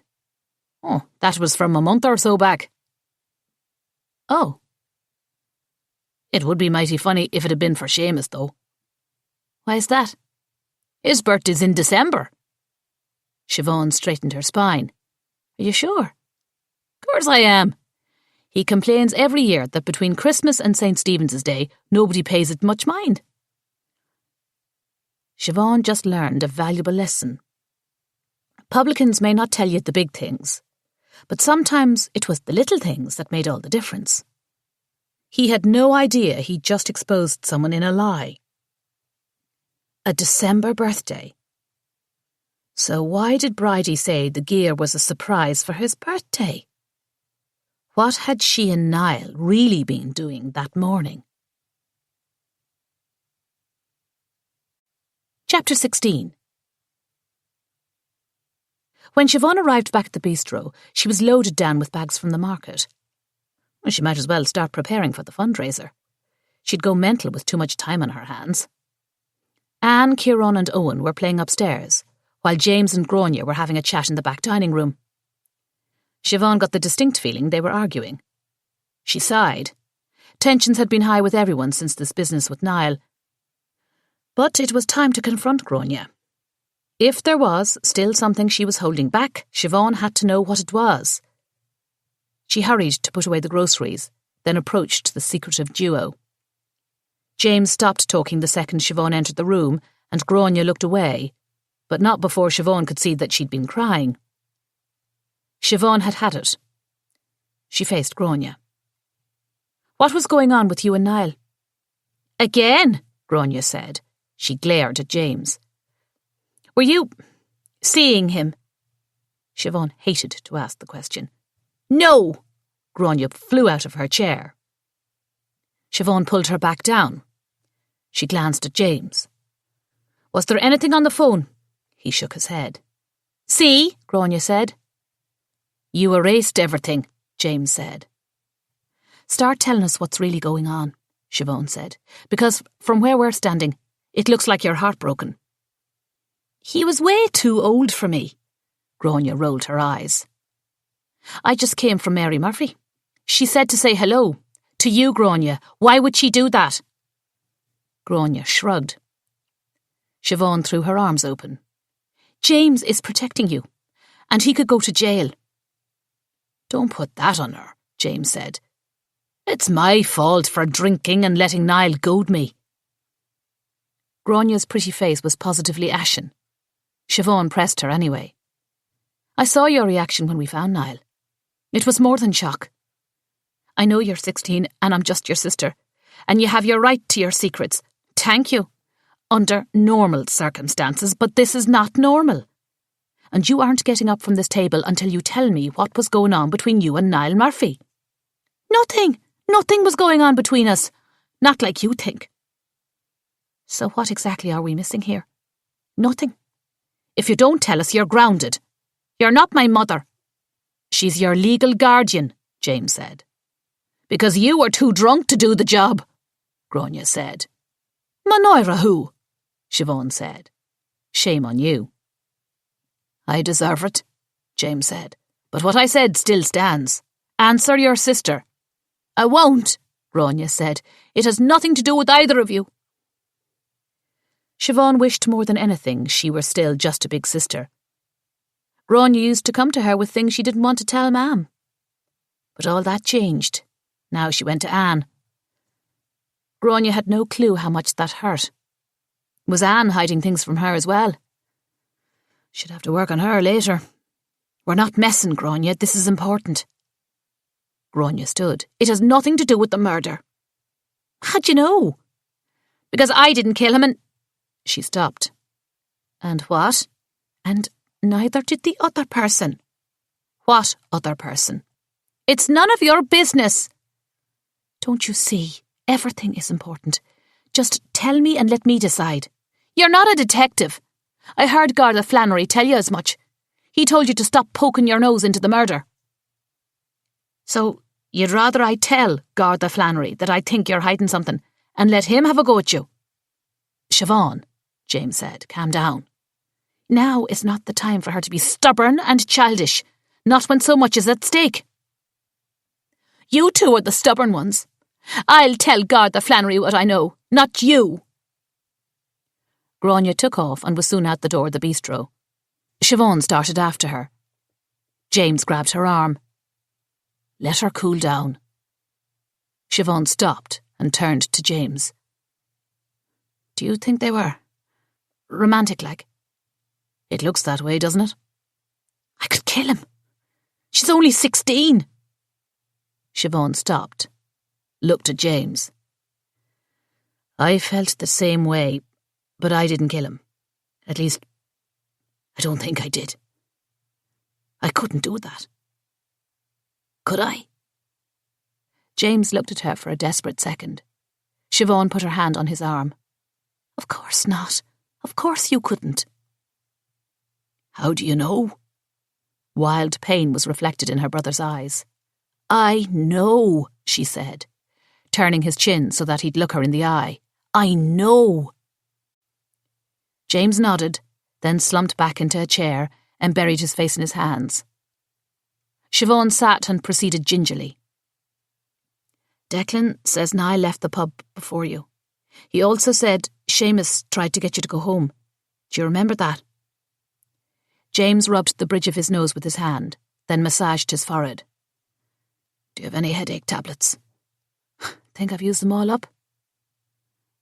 I'll go to the store. Do you remember fighting with Seamus? Fighting with them? Not physically. I guess he tried to accompany you home, and you told him to feck off. Oh, Jesus, there's another person I owe an apology to. Maybe we can pay them a visit later. Siobhan was dying to talk to Bridie again. I take it you don't remember? Well, I know Seamus was there, but no, I don't remember that bit. So somehow you ended up back in the alley, and someone beat you up. Someone? How do we know it was Niall? Declan assumed it was because you were fighting earlier. And because I had drops of his blood on me. We don't know that yet. It might be your own blood, like. We'll know soon enough. James drooped like he had the weight of the world on him. You should have never let them take your clothing. Why?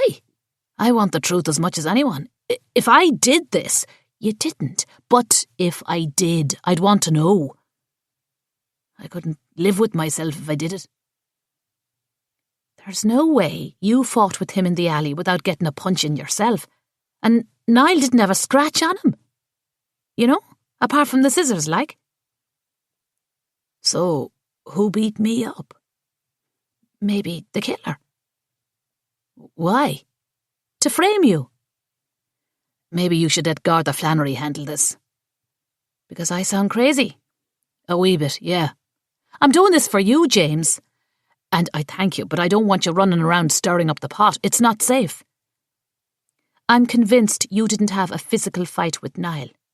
Are you even listening to me? Think, James. Do you remember anyone else hanging around that night? No, I don't remember a thing. Why? I think the killer beat you up to make it look like you fought with Niall. You could have even been passed out while he beaten you. If you're right, and I'm not saying you are, but if you are, then someone went to a lot of trouble just to set me up. To get away with murder. But what if Niall was coming here to see Grania? What if he tried something and... James stopped, shook his head. You think Grania killed Niall? Anne said. Siobhan and James looked up. Ciarán, Anne and Owen stood before them. They all seemed to be waiting for an answer. No, Siobhan said. He does, Anne said, pointing at James. He's worried that Niall came here to see her that night, that's all. And whether she knew it or not, maybe he did, Siobhan said. But that's only if he was stabbed here, which I have my doubts, because there was hardly any blood. But even if he was here when he was alive, there's no doubt that somebody else stabbed him. Grania wouldn't have had the strength. She's pretty strong, Anne said. Not strong enough to come up behind someone with a pair of scissors and jam them into his heart, Siobhan said. Anne gasped and put her hands over her mouth. James looked at Siobhan. How do you know the killer came up from behind? He asked. Siobhan pulled out the chair where they found Niall. Sit there, she said to Owen. After a squint and a shrug, he did. Siobhan stood behind the chair. He was found sitting here. So, assuming he was alive when he came in, we might also try assuming that he was alive when he sat in the chair, like he was waiting for someone. Grania, Anne said. There's no other reason he'd be sneaking into our bistro. James looked doubtful. So, supposing for a minute he did manage to get in, why is he just sitting in the chair like? That was my question, Owen said. Maybe he was waiting for Grania to come down. Maybe that's what she's hiding. She would have told me, Anne said. Can we just move past that for a second? I want to play this out. The others remained silent as Siobhan backed up. The killer could have followed Niall here. He already has the scissors in his hand. She began to sneak up on Owen from behind. Or she, Ciarán said. Excellent point, Siobhan said. He, or she, comes from behind. Siobhan held her hand up as if she was carrying the murder weapon. And before Niall even turns around, the deed is done. Siobhan quickly imitated the scissors going into Owen's heart. James stood up and paced around. You wouldn't need as much strength, coming up from behind like that. That's true, Siobhan said. Would you look at that? Instead of proving her sister couldn't have done it, she'd just discovered the opposite. So it could be a woman, Anne said. It looks that way, so, Siobhan said. Even a woman as tiny as Bridie. Wouldn't Niall have heard someone sneaking up on him? Owen asked. He had drink in him. He could have been sleeping, Siobhan said. But if it were Grania, she would have had to come down the stairs. She'd be coming up in front of Niall, not from behind, James said.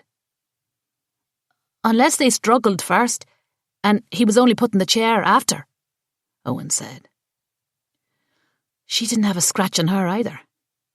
Even if she is hiding something about Niall, she didn't kill him any more than you did, Siobhan said to James. Then what is she hiding from us? James asked. I know what she was hiding, Anne said. Everyone looked at her. She got a text in the middle of the night. That's what woke me up, not the glass breaking. Siobhan stepped up to Anne and put her hands on both her shoulders. Are you sure? Anne nodded, eyes wide. Will I go to jail? Of course not. Why would you go to jail? Siobhan asked. Because I didn't tell Garda Flannery about the text, Anne said, tears spilling out of her eyes. Siobhan knelt in front of Anne and wiped her tears. It's okay. Do you know who the text was from? No. I swear, I've no idea. Anne shook her head violently. Her reaction seemed a bit extreme. Either she was still afraid she was going to be arrested for lying, or she was lying. Siobhan was trying to figure out how to get more out of her without Anne having a complete meltdown, when a man cleared his throat, startling all of them. Siobhan whirled around. John Butler from Butler's Undertaker Lounge and Pub stood in the bistro. His expression suggested that he wanted to tower over them, but his stature undermined him. John Butler hadn't been blessed in the height department. As usual, his white hair was slicked back, and his thick black glasses were halfway down his nose, which forced him to peer down through them, always giving Siobhan the impression that he thoroughly embraced the idea of looking down on people, despite lacking the actual inches to do so. In his right hand he clutched a gold-tipped cane that was his constant companion. With his grey trench coat and matching top hat, he always struck Siobhan as a character in a play. And she wasn't far off. He often did act in the local productions of the Kilbane Players. He swept off his hat and rested it on his chest. For a split second, Siobhan wondered if he was here to challenge one of them to a duel. "Hello," he said. "Please pardon the intrusion." "Hello," the O'Sullivans answered in discordant unison. "Siobhan, it's most urgent that I speak with you. Would you mind stopping over when you're done with..." He gestured at the air around them. "Whatever it is you're doing?" Chapter 17. Butler's Undertaker Lounge and Pub was situated in an old stone house. The bar was the first room you entered when you walked in, although the atmosphere was a bit more sombre than the other pubs about town. It boasted the same dark wood, to be sure, but heavy drapes on the windows, a pair of flowered sofas, and boxes of tissues propped up on nearly every available surface distinguished it from the typical pubs. There was an adjacent room, separated by a curtain, where viewings and funerals were held, and Siobhan didn't even want to think about the mortuary in the basement. Her parents were taken here after the accident, as was pretty much everyone else in town who died. Butler had no competition, and he was the fourth male in his family to, literally and figuratively, undertake the family business. He gestured to one of the sofas. Siobhan perched on the edge, her handbag taking up more space on the sofa than she did. She hadn't realised how exhausted she was until she sat on the pillowy cushions. Between the soft music, the plush sofa, and the box of tissues on the table in front of her, she felt as if she could lie down and have a good cry. Maybe sleep for days. It was better not to get too comfortable. "I'll get right to the point," John Butler said. "I heard you're having a fundraiser for Niall on Sunday week at the bistro." News travelled fast. Looks like Siobhan wouldn't have to spread the word at all. "That's right. I've already spoken with Mary Murphy, and she's agreed. I hope to see you there." "May I ask you a personal question?" John Butler arched one of his theatrical eyebrows. "You may." "Why are you having a fundraiser for Niall, after what that family has put yours through?" "Because it's what my mam and dad would have wanted." "Very well, then. Am I to assume the proceeds will be for his burial services?" So that's what this was about. Why wasn't he dealing directly with Mary Murphy? "Yes, that was the intent." "So I thought. May I suggest that you deal directly with me? I'll speak with his mother and handle her choices for the services, of course, and then I can send you the bill directly." "I see." "It won't be for the full amount. A deposit has already been put down for a portion of it." "Mary Murphy?" "No." "May I ask who?" "Oh, you may, of course." He stopped and waited. "Well, who was it?" Siobhan asked. "I'm afraid that information is confidential." John Butler crossed one leg over the other. If not his mother, who would pay for a portion of Niall's funeral? And why? Would you be willing to divulge the name of the person to guard the Flannery? Butler put his hand over his heart. Whatever for? It's just odd, don't you think? Niall wasn't exactly loved by the town. Why would someone pay for part of his funeral? Why are you having a fundraiser for him? Because James is the top suspect in his murder, and I don't want the town to think we have anything to hide. Because he was found, maybe even killed, in our bistro. And I want to replace that memory with a more positive one, so I don't have to shut my doors forever. I told you, I believe it's what my mam and dad would have wished. You are doing it out of the goodness of your heart. There's no reason to think that this other donor isn't doing the same thing. But if Garda Flannery asked you directly as part of his investigation, you would have to tell him, would you not? I suppose so. But Garda Flannery hasn't asked me, and he doesn't even know to ask me, because you're the only person I've told about it. And I've already asked you to keep this between us. Which I assume you're going to do, aren't you? I just think it could be important. I assure you it's not. Perhaps if you could truly assure me by telling me the name, I wouldn't have to go to Garda Flannery. Butler stood up. I won't take any more of your time. If the fundraiser is to help with Niall's service, I implore you to deal directly with me. Siobhan stood as well. It was obvious she wasn't going to get John Butler to spill his secrets. But he was willing to talk about Mary Murphy. So she continued along that line of inquiry. Is there any reason to think that if the money went directly to Mary Murphy, your portion would not arrive in a timely manner?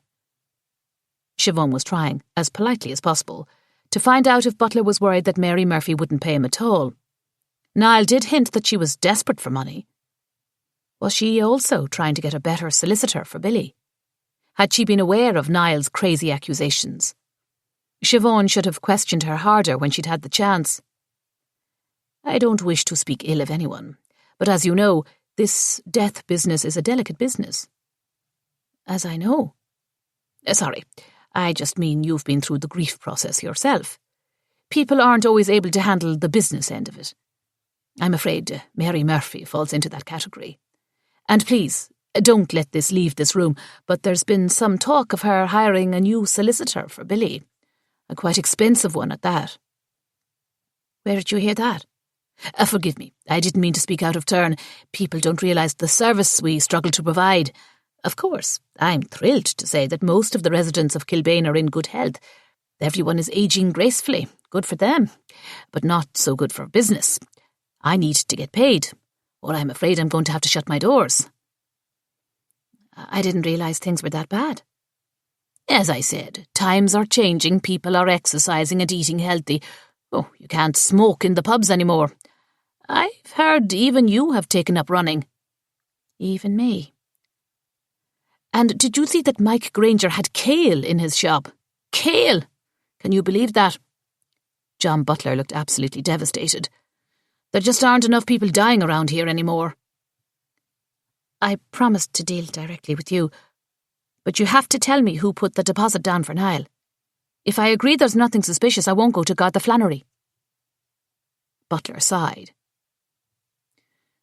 He was working at Sheedy's cycle shop. Did you know that? I did, Siobhan said. Bridie Sheedy brought in his last paycheck, is all. Oh, so you see, nothing amiss at all. You're quite right. That was the decent thing to do. But as Siobhan walked home, she couldn't help but turn it around in her mind. Bridie Sheedy had lied to her about Seamus's birthday. She hadn't wanted Seamus to know she was in the shop that day. Now it was her bringing in the paycheck, and not Seamus. Had Siobhan's original suspicions been correct? Had Bridie been having an affair with Niall? Despite the age difference, such things did happen. She'd promised not to say anything to Seamus, but now she wasn't so sure. She wasn't sure of anything anymore. Siobhan was halfway back up the street when she realised she'd left her handbag on the sofa. She hurried back and walked in. John was no longer in the sitting room, so she picked up her handbag and started to leave. I need that loan, she heard John say. She looked around. He was standing in a small vestibule just off the main sitting room. Whatever amount, but I'd prefer something north of €20,000. Siobhan froze. €20,000? She heard Niall's voice in her head. Your one would give me €20,000 for it. Was it just a coincidence? Or had Mary Murphy picked up extorting where Niall left off? And John Butler was your one? Siobhan didn't realise she was frozen in place until suddenly John Butler whirled around and caught her. He frowned deeply, as if she'd been deliberately eavesdropping. Is that what he thought? She held up her handbag. Forgot this, she said. Oh my, he said. "How unfortunate." Siobhan replayed his words all the way home. Oh my, how unfortunate. What a creepy little man. She had her purse back, so what was so unfortunate? Or was it a warning?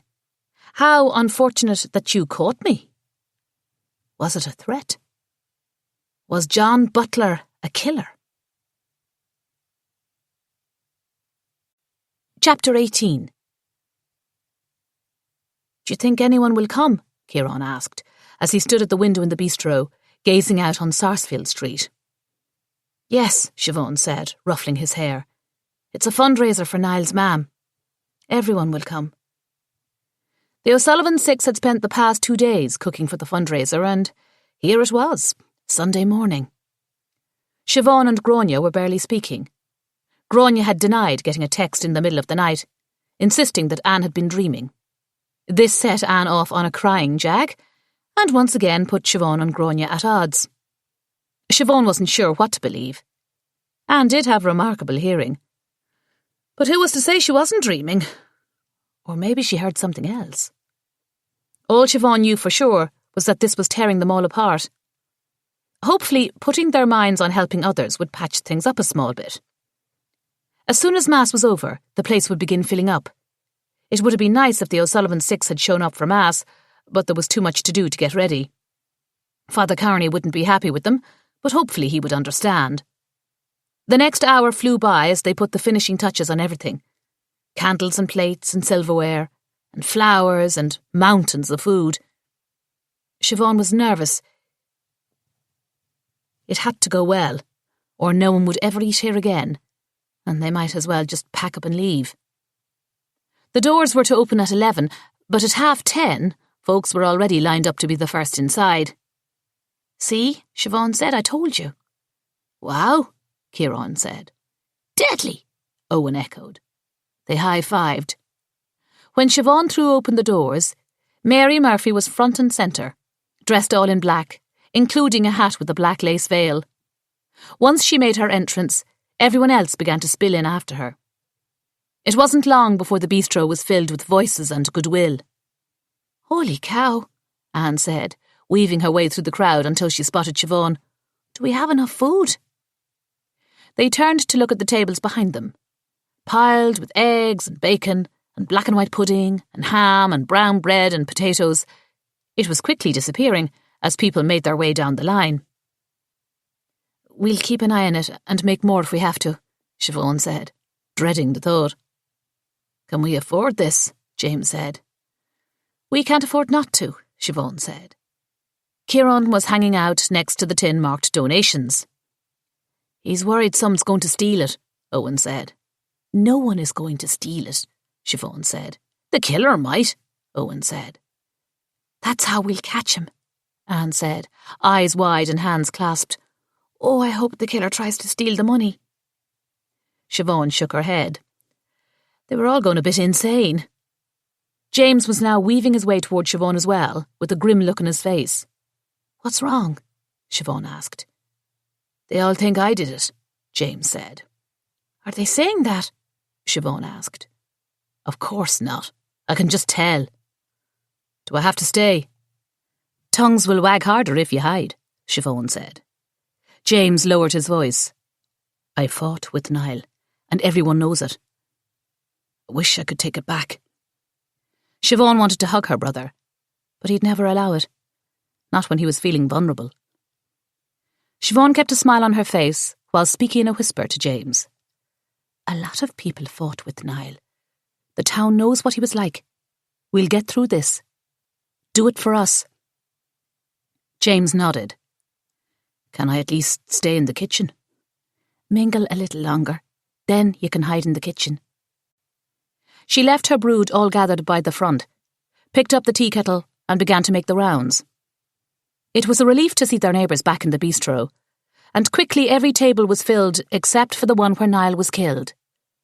Already anticipating as much, they'd placed a picture of Niall on the table, along with a candle, a rosary, a Celtic cross they'd bought on their trip to the Aran Islands, and a guest book to sign.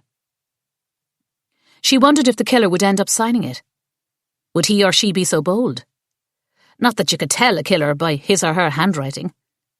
Still, it was a disconcerting thought, the killer being among them, offering comfort, eating and drinking and chatting like he or she was just another neighbour, hiding in plain sight. In between running back and forth to the kitchen, refilling cups with hot water and making cappuccinos, Siobhan chatted with her neighbours and friends. But she was quick to extricate herself whenever the conversation turned to the murder. She didn't want Mary Murphy, or MacDara Flannery for that matter, to think she was holding this fundraiser just for the gossip. Speaking of MacDara, he had yet to make an entrance. Was he on his way, or was he out investigating the case? She longed to see him, but when that familiar, warm flush shivered through her at the very thought of him, she convinced herself that his presence would help deter a killer. That was the reason he was on her mind, nothing more. She was still silently wrestling with her feelings for MacDara when she found Bridie by her side, tears spilling out of her eyes. "This is so nice of you," Bridie said. "I can't believe it. I just can't believe it." Her tears seemed genuine, and Siobhan forgot all about grilling her about her lies. Today was a day of mourning. Siobhan hugged Bridie. "You were good to Niall too," she said. "How do you mean?" Bridie suddenly sounded on edge. "You gave him a job in the shop." "Ah, right. It wasn't for long." Tears pooled in Bridie's eyes. "Did Niall ever mention being afraid of anyone?" Siobhan asked before she could stop herself. "You're wondering who could have killed him?" Bridie said. It was a statement, not a question. Siobhan nodded. "I've been wondering the same thing." Bridie clutched Siobhan's hand and squeezed so hard Siobhan had to bite her tongue to keep from crying out. "Going over and over it in my mind. At first I thought maybe it was someone from his time in Dublin." Bridie took out rosary beads, giving Siobhan the perfect opportunity to retract her hand. "It could have been, don't you think?" Siobhan said. "Except he never mentioned having trouble with any Dubliner," Bridie said. Siobhan wanted to ask her if she'd ever suspected Niall of being on drugs, but she feared that was crossing a line. Bridie seemed to like Niall, and Siobhan couldn't afford another enemy. "Did you ever get that gear for Seamus?" Siobhan asked. "Yes," Bridie said quickly. Almost too quickly. "I haven't given it to him yet, so please, not a word." "How was Niall able to help you?" "Pardon?" "You said he was helping you order the gear." "He asked Seamus about his broken one for me. If I had asked, Seamus would have been suspicious." "Is his birthday coming up?" Siobhan smiled, despite the pain in her stomach. She hated this charade. "It's been a year since Seamus has raced," Bridie said, expertly skirting the real question. Who knew Bridie Sheedy would be so adept at avoiding the truth? Siobhan had better be careful, or Bridie was going to get defensive. "I'm sorry," Siobhan said. "Whatever for, pet?" "He gave up racing to help us out, didn't he?" Siobhan knew the bistro wouldn't have survived had Seamus and Bridie not stepped in after the accident to help them out. It was probably the first year Seamus hadn't competed. Maybe they owed him a trophy. Bridie put her hand on Siobhan's shoulder and patted it. "You're not the only reason." "Why else?" Siobhan really wanted to know. It sounded like there was a story there. Bridie stretched her neck like a gyroscope and scanned the room. "There's Courtney!" she cried out, as if Courtney had been missing for ages. "I need a word. Excuse me, Siobhan. The food is lovely, just lovely." Bridie hurried away. She definitely meant to get away from Siobhan. She had really hoped to eliminate her as a suspect, but Bridie was acting too squirrely. Why wasn't anyone in this town normal? Siobhan set to mingling again, and as she manoeuvred through the crowd, she spotted Sheila and Pio lingering by the back door. Even from a distance, they looked clenched, like vibrating coils about to spring. Where was MacDara? Did he say something to Pio and Sheila to make them look so defensive? Were they angry with her? She didn't want to face them until she found out, She'd had enough surprises to last a lifetime. But MacDara wasn't anywhere in sight, and Pio and Sheila were openly glaring at her. It would look even worse if she didn't go over to say hello. Siobhan took a deep breath and headed over to the surly couple. "I'm getting a lot of compliments on my hair," Siobhan said, touching her locks, hoping flattery would melt the glacier that was Sheila. "Well, if it isn't our nosy neighbour," Pio said. "Me," Siobhan said. Pio stepped forward. "You think we killed him, is that it?" "Of course not," Siobhan said in a low voice, "but now's not the time." Sheila put her hand on Pio's arm. "For once I agree with the hothead. Now's not the time. We're here to support Niall's mam." Pio didn't advance again, but he didn't back up either. His eyes were bloodshot, and he had the look of a man who hadn't been sleeping. He was such a talented musician. She was even hoping he'd play the spoons for them. Looked like those utensils were not coming out today. And, thanks be to God, given his demeanour, she shuddered to think what he would do with them if he had the chance. Siobhan had better start mending fences. If not for her, then at least for the sake of the business. "I don't know what MacDara told you. I was concerned when I saw the door to your shop wide open and all your lights blazing. Then Sheila came running up the side of the house with a rubbish bag. And then there was a pile of broken glass in the salon. It struck me as odd, that's all." She left out the bit about Sheila's black eye and the smell of bleach. It was odd. She was right to say something. "Sheila already told you. She broke a vase. Truth is..." Sheila clamped down on his arm. "Don't!" she barked. Pio's eyes blazed. "She thinks we're murderers, while her brother is the one that did it." "Quiet," Siobhan said. "James did no such thing." People were starting to look their way. This was so inappropriate. "Let's step out into the garden, shall we?" Siobhan opened the door and was prepared to shove the two of them out if she had to. But to her surprise, they stepped out willingly. There was only one patch of wildflowers grown out back, and Siobhan purposely moved toward them. Pio started to follow, but Sheila remained rooted to the spot. "See?" Siobhan said. "See what?" Sheila said. "You're allergic to flowers." "So? So why would you go to the trouble to glue a vase back together when you're allergic to flowers?" Sheila began to blink rapidly. Pio sucked in his lips. They definitely looked guilty. Sheila turned around and went back inside. She slammed the door shut. Pio looked at Siobhan. "I understand you're having a rough time of it since your parents passed, so we're going to forgive you." He pointed at Siobhan. "Once," he said sternly, "no more." Then he too turned and went back inside. At least he didn't slam the door. Siobhan went back inside as well, and immediately James came up to her. Sheila and Pio were still standing in the spot by the door. "Is there a problem here?" James looked at Siobhan, then at Sheila and Pio. This was all Siobhan needed, James getting into an argument. She took his arm and guided him away from the surly couple. "It was you, wasn't it? Who killed Niall?" Pio called after James. Siobhan whirled on him. "This is a fundraiser for Niall. Don't you dare start a scene." "He's the murderer," Pio said, pointing at James, wobbling as if he was dancing with himself. Was he drunk? "I'll have Garda Flannery throw you out." Siobhan glanced around. Where was MacDara? "Why don't you let me do that right now?" James said. Seamus and Mike caught Siobhan's eyes. Within seconds, they stepped up and formed a protective barrier between James and Pio.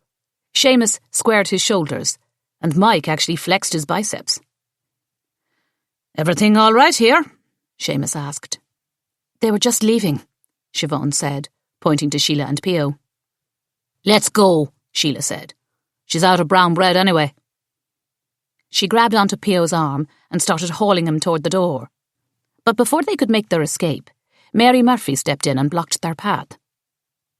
"You," she said, pointing at Sheila. "How could you pass out deadly weapons to everyone in town?" Sheila threw her hands up. "They weren't meant as weapons. Scissors is all they were." Siobhan is the one who suggested I pass them out at the pubs. Everyone looked at Siobhan. She wanted to deny it, but she'd reached her quota of lies for the day. She hung her head instead. You should have kept track, Mary Murphy cried out. You should have kept track of every single person you gave one to. If it hadn't been the scissors, it would have been something else, Pio said. But we'd have fewer suspects then, Mary said. Siobhan was slightly relieved. Did this mean Mary Murphy wasn't convinced it was James? What changed her mind? Father Carney cut into the group. He was a portly man with a cherubic face. He smiled like a shepherd who was trying to stop his flock from going over the edge of a cliff. Let's remember why we're here, he said. To honour the memory of Niall. To support a mother in her time of grief. Let's not allow one tragedy to beget another. Thank you, Father, Siobhan said. Maybe you could lead us in a prayer. I can indeed. Father Carney put his arm around Mary Murphy and began to gather folks around the table with Niall's picture. Sheila herded Pio out of the bistro. Siobhan watched them through the window. The minute they were outside, Pio shook free of Sheila's grip, and she stumbled. He didn't even reach for her. Sheila called after him, but he didn't look back. He opened the door to their home, and a second later it slammed shut in Sheila's face. Siobhan felt horrid. They were definitely having marital strife. Could they also be killers? Chapter 19. Siobhan turned back to the crowded room. Father Carney was still leading the prayer. Grania and Anne were nowhere to be seen. Ciarán and Owen were making the rounds, and so was James, although Siobhan could tell he wanted nothing more than to flee. When the prayer was finished, she looked up to find Courtney Kirby beside her. Can you spare a minute? Courtney said, flicking her fake eyelashes about the room. Her tone didn't have the usual excitement. Of course, Siobhan said. How are you keeping? Grand, but I need your ear for a minute.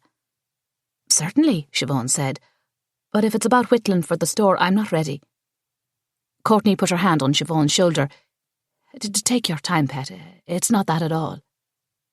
What is it? Courtney glanced around once more. I can't tell you here. Too many eyes and ears, if you know what I mean. That was ironic, coming from gossip-loving Courtney. But Siobhan kept her gob shut. Can you meet me in my shop? In about an hour?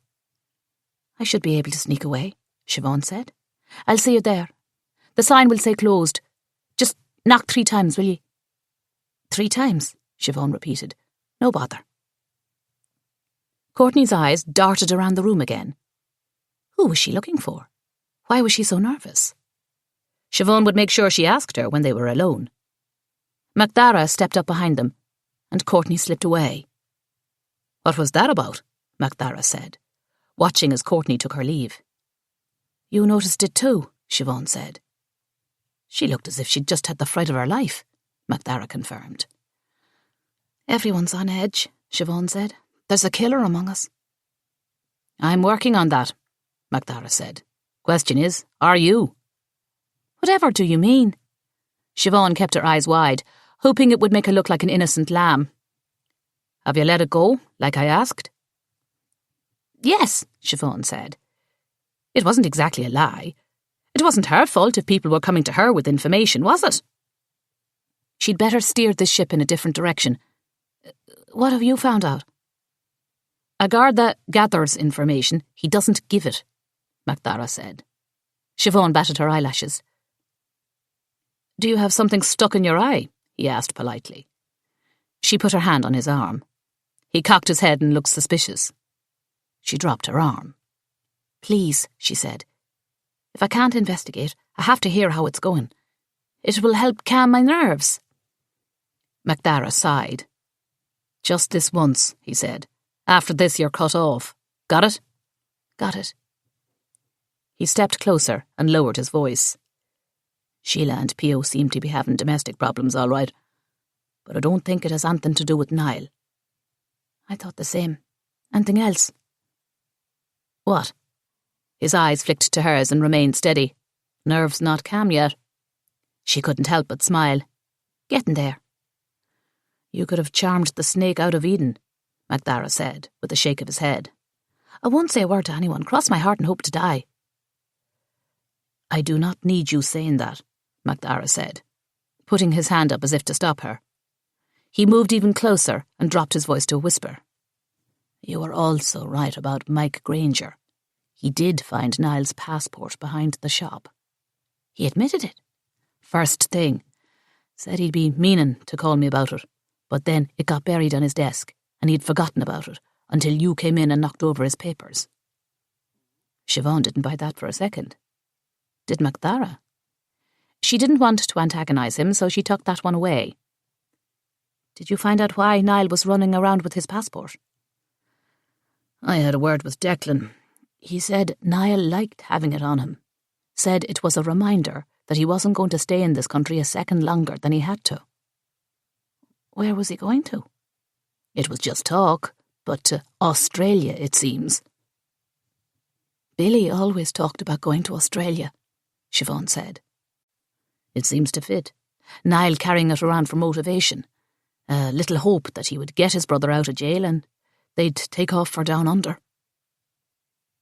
Instead, he was really down under. Siobhan shivered at the thought. Does Mike know I saw the passport? If he did, he didn't mention it. Doesn't it seem odd that he would forget he had a murder victim's passport?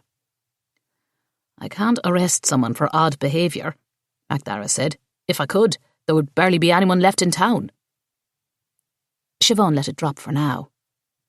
So someone was chasing Niall that night. It must have been the killer. Declan couldn't say who the lads were. In coats and caps on a dark night, it could have been anyone. What about footprints? Too much time has gone by. Too many people walk around the back of that shop. Declan said there was a Yank in town, Siobhan said. Why wasn't she telling him she ran into Chris Gordon that morning? Because she was afraid MacDara would pick up on the fact that she'd found him very attractive. Not that there was anything wrong with that at all. Chris Gordon. MacDara's eyes narrowed. I thought you said you were done snooping. I happened to run into Declan and he happened to mention that the new Yank got into an argument with Niall in the pub that night. MacDara sighed. He seems like a decent fellow. He's renting a room across from the Garda station. That doesn't strike me as something a killer would do. That's exactly what a killer would do. Hide in plain sight. I'll talk to him. I take it you've never seen him in here. Siobhan shook her head. That's odd too, don't you think? A man who doesn't like an Irish breakfast. Why come to a little town like ours if you don't want to get to know the locals? What is he doing here anyway? I think he's some kind of writer. Writer? Siobhan said. He's here writing a book. That's what I heard. What kind of book? I don't think it's a murder mystery if that's where you're going. Some kind of history book. Irish history? Celtic myths, or so they say. Celtic myths? One of her passions too? Now she really wanted to see this Yank again. He's here alone. Are you asking me if the lad is single? From his tone, MacDara was obviously browned off with her, but she couldn't let that distract her. Maybe we should go talk to him now while everyone else is distracted. We? There's no we. You then. I'm here to pay my respect to Niall. And to my brown bread, Siobhan thought. But some things were better left unsaid. She glanced at the clock on the wall. She had 30 minutes before she had to meet Courtney. She could use a little fresh air. I'd better slip into the kitchen, Siobhan said. Wouldn't want to run out of brown bread. MacDara put his hand on her arm. A bit of a shiver ran through her. I'm getting the blood results in tomorrow, he said. Declan said Niall left the pub before James. He wasn't wearing a suit. He didn't look like he'd been in a fight. And James was in no condition to be chasing Niall through town. So, even if James has a bit of Niall's blood on him, so what? It just means the killer put it there, to frame him. The same reason they brought his body to the bistro. MacDara shifted, then looked away. Tell me, Siobhan said. I have preliminary results from the pathologist. She said the blood coagulated around the blades of the scissors. That's the reason there wasn't much blood. He could have been killed in the bistro. And if he even has a drop of Niall's blood on him, they're going to arrest James. Is that it? Yes, MacDara said, making sure he kept eye contact. That's precisely it. Chapter 20. Siobhan stood outside Courtney Kirby's gift shop. Some people said the only reason she kept her shop open was to get the goods on everyone else. Often she'd been spotted with binoculars around her neck, checking out the street. Just trying out the product, she'd say, if anyone dared confront her about the peeping. Siobhan wondered if she had seen something suspicious the night Niall was murdered. Was that why she'd wanted to talk to her? Siobhan took a deep breath and knocked 3 times. The curtain twitched, and Courtney's face came into view. Definitely acting strange. Who else would be knocking 3 times at the exact time she told Siobhan to knock 3 times? Courtney disappeared from the curtain, and a second later, Siobhan heard the sound of locks being unbolted. 3 of them, to be exact. The door opened, and Courtney stepped back to let Siobhan in. A little bell tinkled as she entered. The shop was tiny, the smallest one in town. But Courtney had done a good job arranging the space, and so it didn't feel as claustrophobic as one might think. The walls were painted a lovely pale green, and every inch of space was taken up by cheerful items, many homemade. Jewellery and scarves and lotions and handbags and picture frames. A lady's shop, to be sure. Can I get you a cup of tea? Courtney offered straight away. That would be lovely, thanks, Siobhan said. It would give her another minute to peek around the shop, see if anything looked amiss. But the shop was tidy, and if anything was wrong with Courtney, it wasn't reflected in the decor. The place was as bright and cheerful as ever.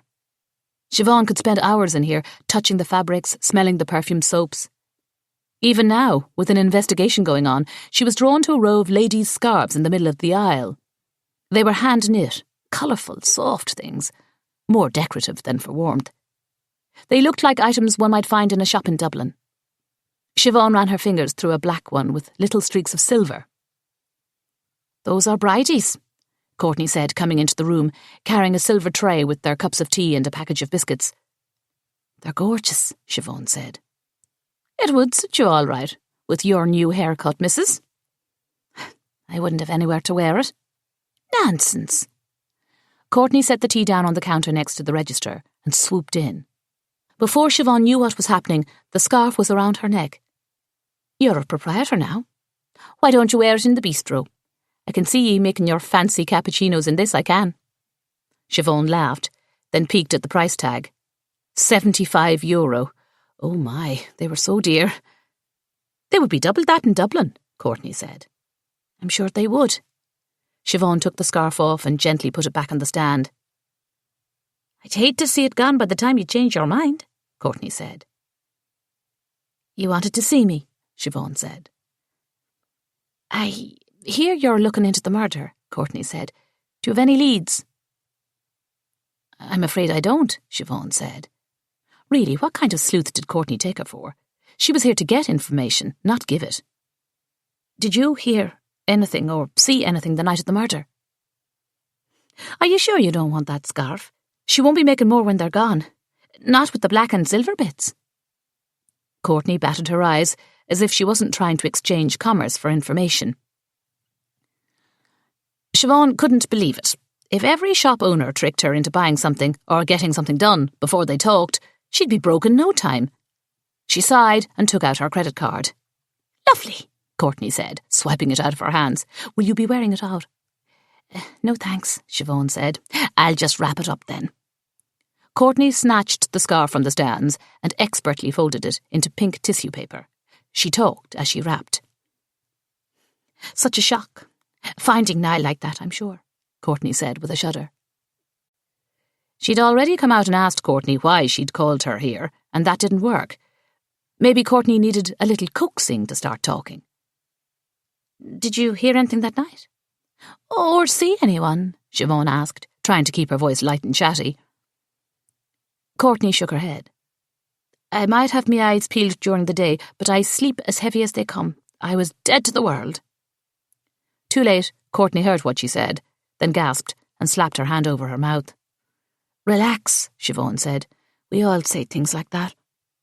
Courtney crossed herself and handed Siobhan the scarf.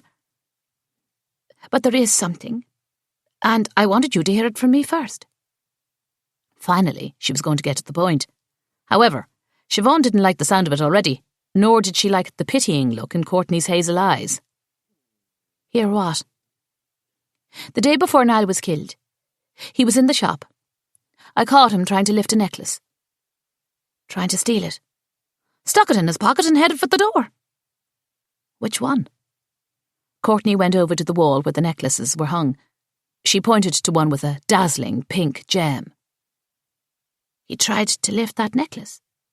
Siobhan couldn't make sense of it. "Got all the way to the door when I confronted him." "You were at the counter, and he just stuck it in his pocket. Were you standing there, like?" No, I was coming from the back, just having me afternoon tea. Bridie had just gone to lunch, but she left without telling me first. Niall thought he was free and clear." "What did he say when you stopped him?" "What could he say? Caught red-handed. He tried to say that he thought no one was here to pay, but when I put up my hand, he didn't have the money on him." "Did you report it to Garda Flannery?" "No. I just told him never to come back into the shop." "What did he say?" "He said, 'It would be my pleasure.' And then he called me a name I will not repeat." "He did not." "He did. Turned nasty straight away." "Who do you think he meant to give it to?" "Not Grania. Don't say Grania." "Was it Grania? Is that why Courtney thought she wasn't going to like it?" "Maybe it was for his mam," Siobhan suggested lamely. Courtney blinked her fake eyelashes. "It's definitely not the kind of thing you give your mammy." "Probably not." Courtney sighed. "Should I tell Garda Flannery? Do you think it's important?" "Tell him what? You said you didn't know who he was going to give it to." "He had his hair cut. He was in a suit. He was stealing a necklace. There was definitely a woman involved. Please don't let it be Grania. Maybe he just thought it was something he could sell." Siobhan would accept any explanation, no matter how implausible, just so her sister wasn't involved. She glanced around the store. "Do you think he took anything else? Is anything else missing?" Courtney gasped. "I didn't even think of that." She grabbed a sheet from underneath the counter, along with a pen, and began examining items and checking them off. Courtney was still avoiding whatever it was she had to say. Siobhan tried another approach. "What did Bridie say when you told her what Niall had done?" "What makes you think I told Bridie?" Courtney opened her eyes wide. "She's your employee? And Niall had been working at the cycle shop. Surely you told her." Courtney's eyes remained wide, and she stared at Siobhan without blinking. If she was trying to pull the innocent lamb routine as well, Siobhan was going to lead her to the slaughter. Luckily, Courtney was more than willing to keep talking. She leaned in close to Siobhan and lowered her voice. "That's the strangest bit," Courtney said. "When I told Bridie, she didn't believe me." "Surely she did." Courtney shook her head. "She might as well have called me a dirty liar. Said I must have misunderstood. Said Niall was a good lad. Why, if I didn't know better, it almost sounded like she fancied him." "You told her that you caught him red-handed, and that he didn't have the money on him." "I did, of course." "It gets even stranger." Excitement was evident in Courtney's voice. "Go on." "Bridie said she told Niall he could take it. That she'd take the cost of it out of his next paycheck and pay me back like." This time, Siobhan gasped. It wasn't like Bridie to encourage someone to steal. "Wouldn't she have told you that before Niall took the necklace? And if it was true, why didn't Niall explain that when you caught him?" "Exactly," Courtney said. She walked up and clasped Siobhan's hands. "So I'm not crazy. That doesn't make a lick of sense, does it?" "No. Bridie was obviously covering for Niall." "Thank the Lord, I truly thought I was losing me mind." "And Niall never did take the necklace again?" "I didn't have the chance. I told Bridie she could take it, of course, but she didn't. She was red in the face, and shortly after said she wasn't feeling well, and would I mind if she went home?" It was becoming more obvious that Bridie and Niall were having an affair. Was he stealing the necklace for her? Did Bridie realise that? And that's why she lied for him. Siobhan had to confront Bridie. She'd have to do it alone, because if Bridie had been having an affair, she certainly wasn't going to admit it in front of Seamus. "Leave it with me," Siobhan said. "I'll see if I can make any sense of it." Siobhan started for the door. "At first, I thought Bridie might be sweet on Niall," Courtney said. Siobhan stopped. There it was again, that pitying tone. She turned around. "Until I found out who the necklace was really for." And here they were. Truth time. "It wasn't for Bridie." Siobhan couldn't hold on to her patience much longer. "Think about it.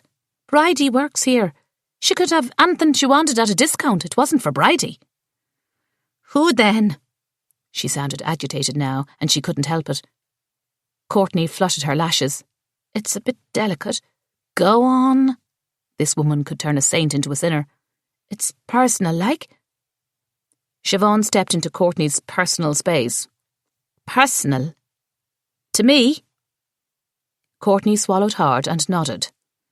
Oh, God. Courtney wasn't trying to be infuriating at all. She was afraid. She was afraid to tell her. Siobhan stepped back and exhaled. "You aren't going to like it," Courtney said, shaking her mahogany-streaked head. "You aren't going to like it one bit." Chapter 21. "Why are we at this stupid castle again?" Grania asked, bending over to catch her breath. She and Siobhan had just finished the arduous climb up the limestone bluff to the ruined Connacht Castle, 85 feet tall and looking out over the River Bride. A pleasant drive from Kilbane, Connacht was removed enough to give Siobhan and Grania a bit of breathing room from prying eyes and wagging tongues. Courtney had taken pity on Siobhan and insisted she take her car so the two of them could have this little outing. Siobhan hadn't driven more than a few times in her life, and not at all since the accident. The clutch took some getting used to, but they had made it here alive. The view from the top of the hill was extraordinary. Ireland's green hills undulated below them, covered in a gentle mist. In 1653, the castle was consumed by a blaze that took the life of the steward and his 3 daughters. Siobhan said a little prayer for them every time she read the plaque. And she read the plaque every time she came. "Mum used to bring me here when I was little," Siobhan said. "I loved this stupid castle." Grania shrugged, then looked genuinely interested. "I didn't know that." "It was just the two of us when I was the only girl." Siobhan laughed. And finally, so did Grania. "We'd come up here, and I'd run around the castle. Then we'd walk into town and have lunch. I thought it would be nice for the two of us to continue the tradition." "And?" Grania put her hands on her hips. "And that's it." "Oh." Siobhan brought the little box out of her handbag. "And I wanted to give you this." Grania stared at the box like it was poisonous. "It's not my birthday." "Doesn't have to be your birthday for me to say thank you." "Thank you? For what?" "For not running away." "Excuse me?" "You're 16. I'm sure it crossed your mind." "I'm in school." "Of course. But I couldn't help thinking, if it were me." "It was you. You were supposed to be in college." "And once I was out of the nest, you were supposed to be the oldest girl, getting special attention from Mam and Da." Siobhan thrust the box forward again. After a stare down, Grania reluctantly took it. Siobhan watched her face as she took in the necklace from Courtney Kirby's gift shop. Tears came to her eyes. "How did you know?" Siobhan shrugged. "Just a guess. Here." She helped Grania put the necklace on. "Ready for lunch?" The two of them made their way downhill. The pink gem glittered against Grania's ivory skin. "They aren't really going to arrest James, are they?" Grania said, once they were seated in a downtown pub with cheese toasties and curried chips. "MacDara said it was looking like a sure thing." "But they can't think he would actually murder Niall. He wouldn't, would he?" Siobhan dropped her toastie. "Of course not. That's why I have to find out who killed Niall. That's why I have to find out everything about him. who he talked to since he came back to town, what he said and why. Surely it can't all be important. Maybe not, but there's no way to know. It's like putting together a puzzle. The tiniest piece can bring the entire picture into focus. Grania stabbed at her chips with her fork. I wasn't his girlfriend. Then why did he try to steal that necklace for you? Grania gasped. How do you know that? Courtney caught him. How did she know it was for me? Bridie told her. Apparently, Niall confessed it to her when she confronted him. It wasn't romantic, I swear. I was helping him. I can't even believe he remembered me mentioning the necklace. That's kind of sweet. She bit her lip and tears came to her eyes. Helping him how? You aren't going to like it. Siobhan had been hearing that a lot lately. OK. Grania finally let her fork fall to her plate. You promise you won't get mad? I'll try. That's not the same thing. How can I promise when I don't know what you're going to say? See, you're getting mad already. I'm frustrated. So what if I get mad? I'll get over it. I love you no matter what. I love all of you no matter what. I've been writing to Billy Murphy in prison. It was the last thing on earth Siobhan expected her sister to say, and the shock jolted all promises out of her system. Yeah, what? She didn't realise she'd yelled it until all heads in the place turned to her. See, Grania said. Why? Why would you be writing to Billy? At first, I just wanted to know if he was sorry. It was a pretty mean letter. They'd all been through so much. Grania didn't even like to write. So for her to sit down and compose a letter, well, it meant something. Siobhan had failed. She hadn't noticed how much they were all suffering. All her focus had been on running the bistro, continuing a normal routine, biting back the bitterness of giving up on a college education. She'd missed Grania's desperation. Of course she wanted answers. She was too young to realise that sometimes there weren't any. I take it he wrote back. Straight away? I couldn't believe it. At first I wasn't even going to open it. You don't know how many times I almost burned that letter. What did he say? At first, just the usual things. How sorry he was. How he was never going to drink again. How he wished he'd died instead of Mum and Dad. Did it help? Make you feel better? Tears dripped down Grania's face. She shook her head. Siobhan reached out and took her hand. I'm not mad. You're not? No. I ache for you. I ache for all of us. Because there are no answers. There's nothing Billy could have said that would bring back Mum and Dad. Sometimes life is cruel. Father Carney says that God always has a plan. Do you believe that? I don't know. I do know that we were loved. That if they are looking down on us, they'd still want the very best for us. Which is why we can't let James go to prison for something he didn't do. Grania nodded. Billy and I have been writing for the past 6 months. He started telling me things. I started to believe him. He told you he didn't do it. How did you know? Because Niall told me the same thing. Tried to get me to give him €10,000 for Billy's defence. I'm sorry. I'm sorry. Just get it all out. You'll feel better. Niall knew I was writing Billy. He was so thankful. He kept saying what a good person I was, that I was doing the right thing. He said he was going to get a good solicitor, one at the best, and help free Billy. He said if I went with him to talk to this solicitor... Where? Dublin. When? That afternoon. What afternoon? The same day he was killed. That afternoon. I was going to have our anniversary breakfast, and then I was going to meet Niall at the cycle shop. We were going to catch a taxi to Charleville to catch the train to Dublin. Was that why Niall was in a suit? Yes. He said he was going to put it on as soon as he got home from the pubs, just in case he overslept. He told me to dress up as well, like. He wanted the solicitor to take him seriously. So that's why he had on the suit, and his head was shaved.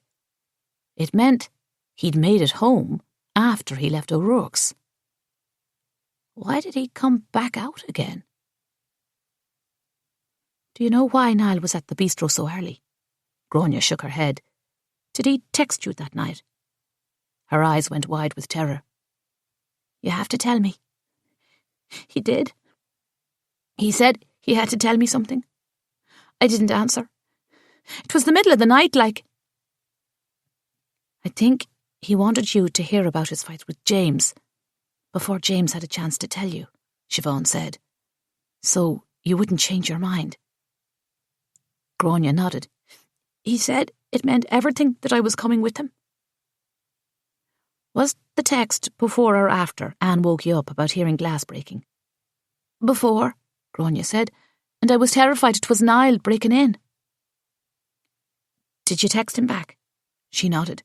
I told him I wouldn't see him until that afternoon at Sheedy's cycle shop. And did you hear back from him? No, he didn't text back. Did you hear anything after Anne woke you up? Did you go downstairs? Tears came to Grania's eyes again. What is it? We put on headphones and listened to a story on tape, Grania said. It was my idea. I was terrified Niall was downstairs and I didn't know what to do. I didn't want to hear anything more and I didn't want to go down there. Why didn't you wake me? And tell you, I thought Niall Murphy was downstairs waiting for me. Are you daft? Settle, Siobhan said. Had the Gardaí found a phone on Niall? Siobhan hadn't thought of that before. Surely, if they had found his phone, they would have questioned Grania about those texts. It means they didn't have it. Did the killer take it? Do you know the name of the solicitor he was going to meet with? No, Grania said. I swear. Did Niall tell you he had some kind of proof that Billy didn't do it? Grania nodded. A video. A video of what? He said there was a witness to the accident, that they filmed a portion of it. He says the video proves that Billy isn't responsible. Did he say who the witness was? He said it wouldn't be safe for me to know. Outrage threatened to suffocate Siobhan. The liar. Despicable. Did he show you this video? Grania shook her head. Did he tell you anything else about what he was going to do with it and when? No, I asked him over and over. He said he needed time. Time? Time to get the money. After which his lies wouldn't matter, and he and Billy would be off to Australia or God knows where. Grania looked at Siobhan with pleading eyes. She instantly looked like a little girl again. Do you think he was killed because of me? Startled, Siobhan looked at Grania. Because of you? Niall said, if I told the solicitor I believed Billy was innocent, it would help. Maybe the killer knew. Maybe that's why Niall was left in our bistro. They were trying to warn me, like. Get me to stop helping Billy. Siobhan put her hand over Grania's. Niall was a liar. You telling a solicitor you believed in Billy wouldn't have changed the facts. He was drunk. He was the only one in the car. McDara said there isn't any truth to what Niall and Billy have been saying. James drinks too. What if it were him who killed someone's parents? Would we hate him? Siobhan sighed. You're asking a lot of complicated questions. Grania played with the necklace. How did you mainly communicate with Niall? Texts. Can I see them? Grania looked away as a deep blush rose in her cheeks. I erased them all. After he was killed. Grania swallowed and nodded. I was afraid people would think it was me who'd killed him. We have to tell McDara what you just told me. Does it help? It tells us why Niall was in a suit and had his head shaved. And I think it means Niall came to the bistro that night to confess his fight with James. Make sure you were still going. Why would he do that in the middle of the night? Why do lads do anything in the middle of the night? Because they're full of drink. Only the killer followed him to the bistro. Grania shivered. Siobhan quickly reached for her hand and held it. I won't let anything happen to us, she said. Niall didn't act like he was making it all up, Grania said, about Billy being innocent. I agree, Siobhan said. You do? If the two of you really were going to meet a solicitor, if that's why he needed €10,000, he told me he needed €20,000, Grania interrupted. He asked me for 10. Guess he was giving me a discount. Grania's eyes brightened up. Maybe because I was helping. Not the point. He needed a lot of euro. That means something or someone convinced him of his brother's innocence. I don't think it was true, of course, but maybe someone had him fooled. Maybe someone made up a witness or lied about having a video. Maybe they told Niall it would get his brother off. Only they weren't going to share it with him unless he gave them €20,000. That's a lot of maybes, but it's better than no maybes. So who do you think it was? Who was tricking Niall Murphy and why? Whoever it was, they needed to get their hands on a substantial amount of money. John Butler? To keep his business open? We find that person and we find the killer. The tears were gone and Grania's eyes actually started to sparkle. There's no we. There is now. No, you are to stay out of it. I'm part of this family too. But I'm your legal guardian. I won't let anything happen to you. I won't let anything happen to James. You can help by writing down everything that was said between you and Niall, and even Billy. Write Billy again. Ask him if he knew where Niall got this crazy idea. I could pretend I still believe he's innocent. That would be a huge help. What if Billy doesn't know? One thing at a time. Do you think we're onto something? I do. I do too.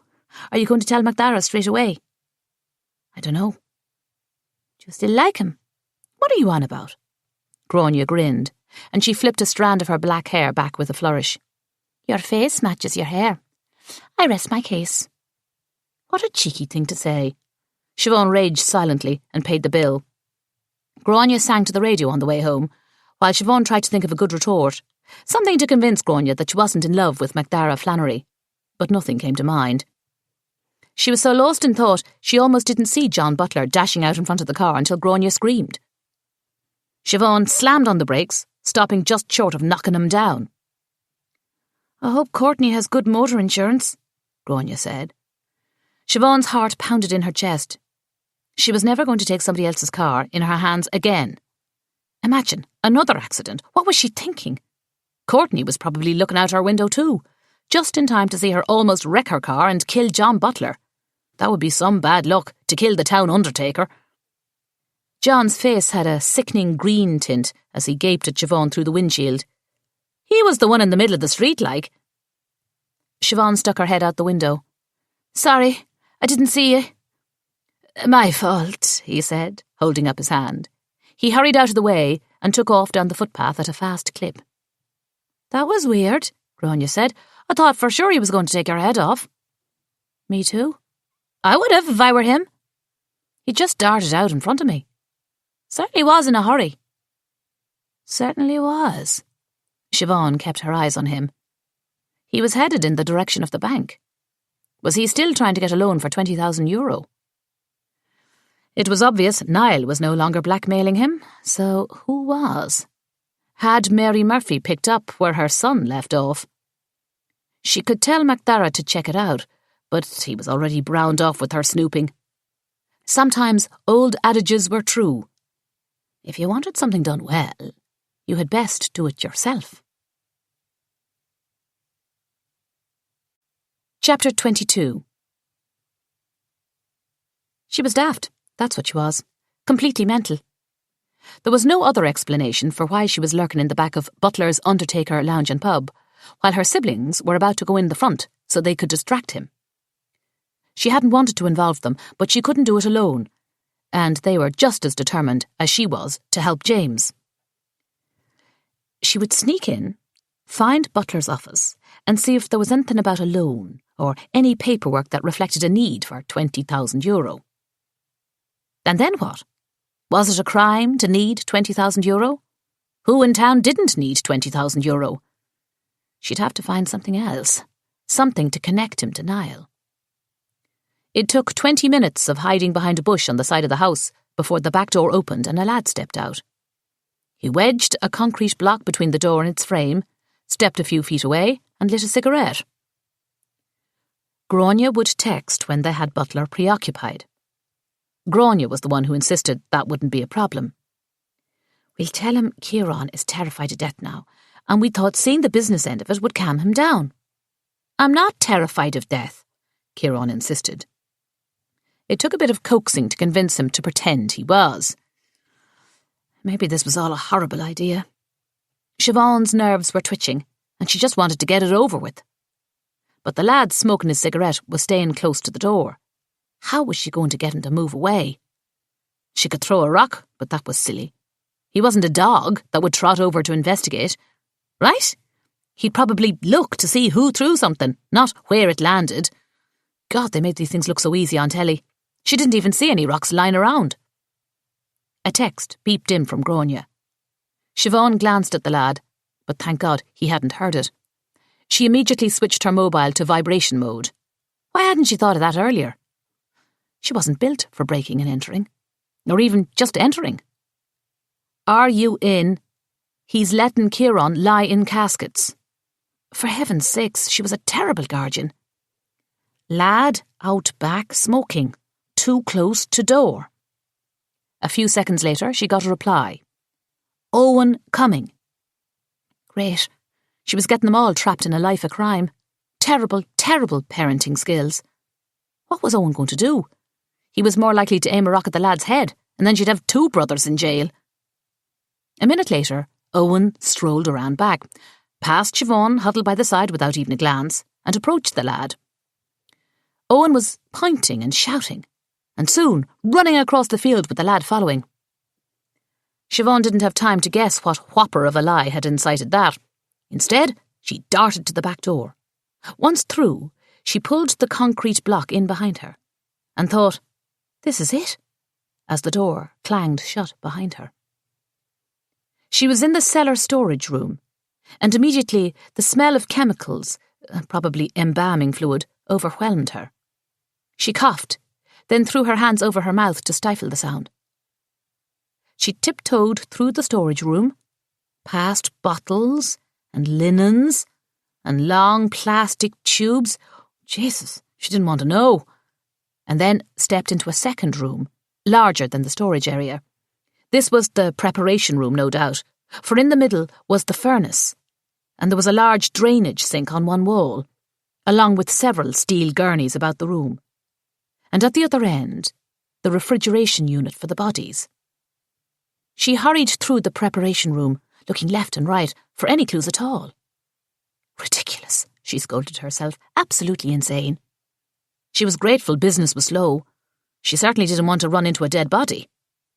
What she did know from multiple visits here while making the arrangements for her parents was that just beyond this prep room was a foyer that led to John Butler's office.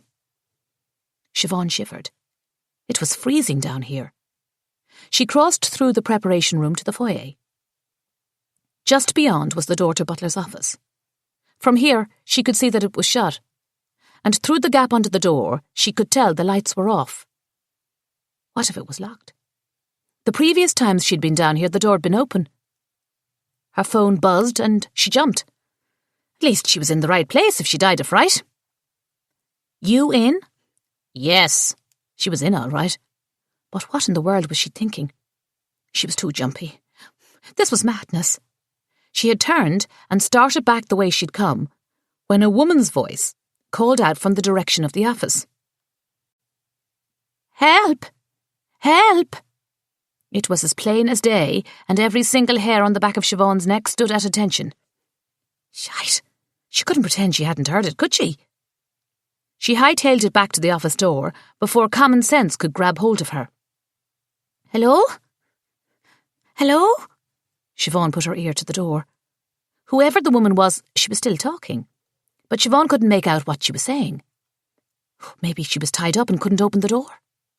Siobhan turned the doorknob, and, almost to her disappointment, it swung open. There wasn't anyone there, yet she could still hear a voice. She stood in the doorway, taking in the empty office, perplexed. "How did you like that?" the woman's voice said. "I'm going to scream. Untie me, you brute." A girlish laugh filled the room. A blinking red light drew Siobhan's attention to the desk. An answering machine. The voice was coming out of an answering machine. Unlike Mike Granger's office, John Butler's desk was wiped clean except for the answering machine and a single blue folder in the centre of the desk. "I'll see you soon." The answering machine clicked off. Siobhan's heart continued to thump in her chest. What was that? Who was that? She was already in. Should she look around? At least open the blue folder and have a peek. She took a few steps beyond the door. The woman on the phone sounded like a lover. Siobhan had taken John Butler for a lifetime bachelor. Or maybe it was just too creepy to think of him with the woman. There were even rumours that he was gay. Siobhan took another step in and reached for the folder. She opened it. It was empty. A book lay on the desk underneath the folder, along with a set of handcuffs. Why did John Butler have handcuffs? Siobhan leaned in to have a look at the book. Bad Boy in the Bedroom.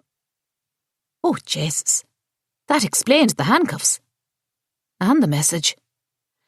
And that's what she got for snooping. She dropped the book and placed the blue folder on top of it. Next, she crossed herself, took a step back, and bumped into the door. It slammed shut with a bang that continued to echo inside her head. She glanced at the ceiling. Had they heard that? Her phone vibrated. It had to mean, yes, they'd heard it. She reached for the doorknob, turned it, and pulled. It was locked. How was that possible? Maybe she was just nervous. Maybe it was just stuck. Siobhan tried to open it again. Just as she managed to pry it open, her phone vibrated, making her jump. Another text from Grania. John's coming! She had just started to type back when she heard someone clomping down the stairs. Her eyes darted around for a place to hide. The desk didn't have a back, so it was no use hiding under there. There was nothing other than a bookshelf and a filing cabinet. The footsteps clomped toward the door. More people seemed to be clomping down the steps. They sounded like a herd of clumsy cattle. Her brood, no doubt, trying to stop John from entering his office. Why hadn't she listened to Macdara and just kept her nose out of it? Siobhan flattened herself behind the door and threw her hands up to protect her face. John Butler's voice rang out. I asked you to wait upstairs. Don't go into that office, Kieran yelled. What? John Butler was on high alert. Feck. It was still open a crack. She'd forgotten to shut it. Before she could formulate a better plan, the door swung open. Siobhan screamed and darted out. She slammed into John Butler's chest. He screamed along with her, in a pitch so high Siobhan expected to hear dogs barking in response. Sorry, Siobhan said. John Butler clutched his chest and bent over as if trying to catch his breath. From this vantage point, Siobhan could see that he had a massive amount of gel in his hair. No wonder it never moved. Behind him, Anne, Grania and Kieran stood grim-faced and wide-eyed. I told you not to open it, Kieran said. What on earth is going on here? John said. His fear had dissipated. He was browned off now. I heard a woman yelling for help, Siobhan said. In here? John's eyes darted around the office. Turns out it was just on the phone, Siobhan said, pointing to the red light blinking on the answering machine. But the door shut behind me, and I thought I was locked in. John reached out as if to push play. Siobhan clamped down on his arm. No, she said. It's a lady friend? She tried lifting her eyebrows to make her point. John frowned and reached for the phone again. A lady friend doing a bit of role play? Siobhan said. What are you on about? Kieran said. John turned to Siobhan. A light must have gone off in his mind, for he backed away from the machine, then glanced at the blue folder, or, more likely, the book it was covering up, with a blush. What were you doing down here to begin with? Yes, Grania echoed from outside the office. What are you doing here? Looking for you guys, Siobhan said. Down here, John said. I texted Grania, and she said you were giving her a tour of the mortuary, Siobhan said. Obviously, it was a little white lie. I was only fooling, Grania said. Can you see my nose growing? Why would your nose be growing? Kieran said. Grania put her hands on her hips. Seriously, has she never read G. Pinocchio? Who? Kieran said. The wooden puppet like, Anne said. Mammy once read it to us. I don't remember, Kieran said. Remember your one they called Jeep or something like, and the wee grasshopper with spectacles, Anne said. Siobhan felt like she was watching a spectacle right now. No, Kieran said. Geppetto, Siobhan said. Like the ice cream, Kieran said. No, Siobhan said, that's gelato. You've never read it to me, Kieran said, looking very much aggrieved. John Butler glared at Siobhan as if she was responsible for what came out of their pie holes. He lifted his gold-tipped cane and whacked the top of the desk as hard as he could. Everyone jumped. What are you doing here? And if I don't believe you, I'm going to call Garda Flannery. Siobhan put her hands up, then herded her brood out the door. It was an honest mistake. When you listen to your message, you'll see why I thought your lady friend was in need of help. She emphasised lady friend so he would get the point. Why don't we take this conversation upstairs? John said, with another red-faced glance at his answering machine. Unless you want to go through me drawers. God, no, Siobhan said. John reddened even more, and from the flash of heat across Siobhan's cheeks, so it seemed did she. John Butler exited his office and herded them upstairs. It smelt like baby powder and dampness. Siobhan wanted to go home, but John's face was set with determination. She was going to get to leave when he said so. Siobhan asked Grania to take Anne and Kieran home. I want to stay, Kieran said. I want to see what he says. See what I say about what? John said. Was Niall Murphy blackmailing you? Grania said. Blackmailing me? Go home, Siobhan said to Grania. We would have been home if you'd just asked him in the first place, Grania said. Why would Niall Murphy have been blackmailing me? John sputtered. His head bobbed, and his pale complexion turned slightly grey. He looked like a man who'd seen not one but many ghosts. We'll ask the questions here, Kieran said. Hush, Siobhan said. She turned to John. Rumour has it Niall had been bullying people into giving him €20,000. Bullying how? Something about a video. Pretending to have evidence of wrongdoing. Just what are you accusing me of? Murder, Kieran said. Oh my God, Siobhan said, turning to her siblings. You have to keep your gobs shut. Owen walked into the room. He was flushed. John pointed at him. Where did he go? Was he snooping around my place too? I was just out having a smoke, Owen said. Siobhan glared at him. She wanted to sniff his breath, but figured now was not the time and place. He'd better not start smoking. Her parents would never forgive her if she didn't stay on top of that. Oh, this wasn't fair. She didn't want to deal with any of this. John Butler pointed at Siobhan, his finger shaking with rage. I'm calling Garda Flannery and having you arrested for breaking and entering. You opened the door and let us in, Grania said.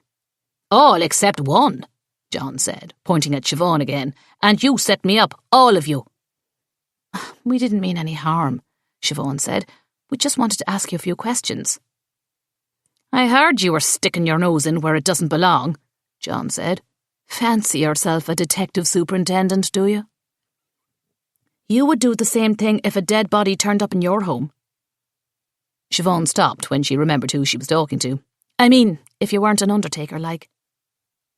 John yanked out his wallet and pulled out a receipt. I don't know where you've picked up your techniques, but you've forgotten the first rule of any murder investigation. He shoved the receipt at her. What is this? Siobhan said. It was a receipt from a hotel in Cork, stamped with the date and time. My alibi, John said. I wasn't even in Kilbane the night Niall Murphy was stabbed. And right then, Siobhan knew what it felt like to be the biggest idiot on the planet. Alibis. She'd been so focused on motives, means and opportunities, she'd forgotten all about alibis. Kieran stepped up to John Butler and stuck out his hand for a shake. A perplexed John Butler weakly accepted the ritual. "We'll take you off the list straight away," Kieran said. "List?" John Butler said. We'd better get our legs under us," Siobhan said. "Your next brekkie is on the house." And before John could call the guards, or Kieran could explain how they'd started a list of suspects that pretty much included every single soul in Kilbane, Siobhan hustled her brood through the funeral home and out the front door. Chapter 23. The next morning, Siobhan had just officially unlocked the front door of the bistro for their grand reopening, when MacDara entered, in uniform. He stood in the doorway like a man about to deliver bad news. Siobhan gestured to his usual table, but he didn't make a move. Instead, he shook his head and glanced around. Siobhan's heart clenched as the thought stabbed her in the heart. He's here for James. "Would you like a cup of tea and some brown bread?" Siobhan said.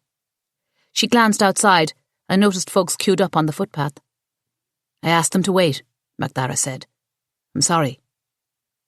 "No," Siobhan said. "No." The blood on James's shirt was a match for Niall's. "Drops of blood," Siobhan said. "Just drops. I told ye what the pathologist said. Drops are enough." "He's being framed. The order has come down from the detective superintendent." MacDara glanced towards the stairwell leading to their bedrooms. "Please tell me he didn't skip town." "Of course I didn't." James stepped into the room. "You can't do this," Siobhan said, turning to MacDara. "It's all right," James said. "It's not." Siobhan didn't know whether to beg, scream or pray.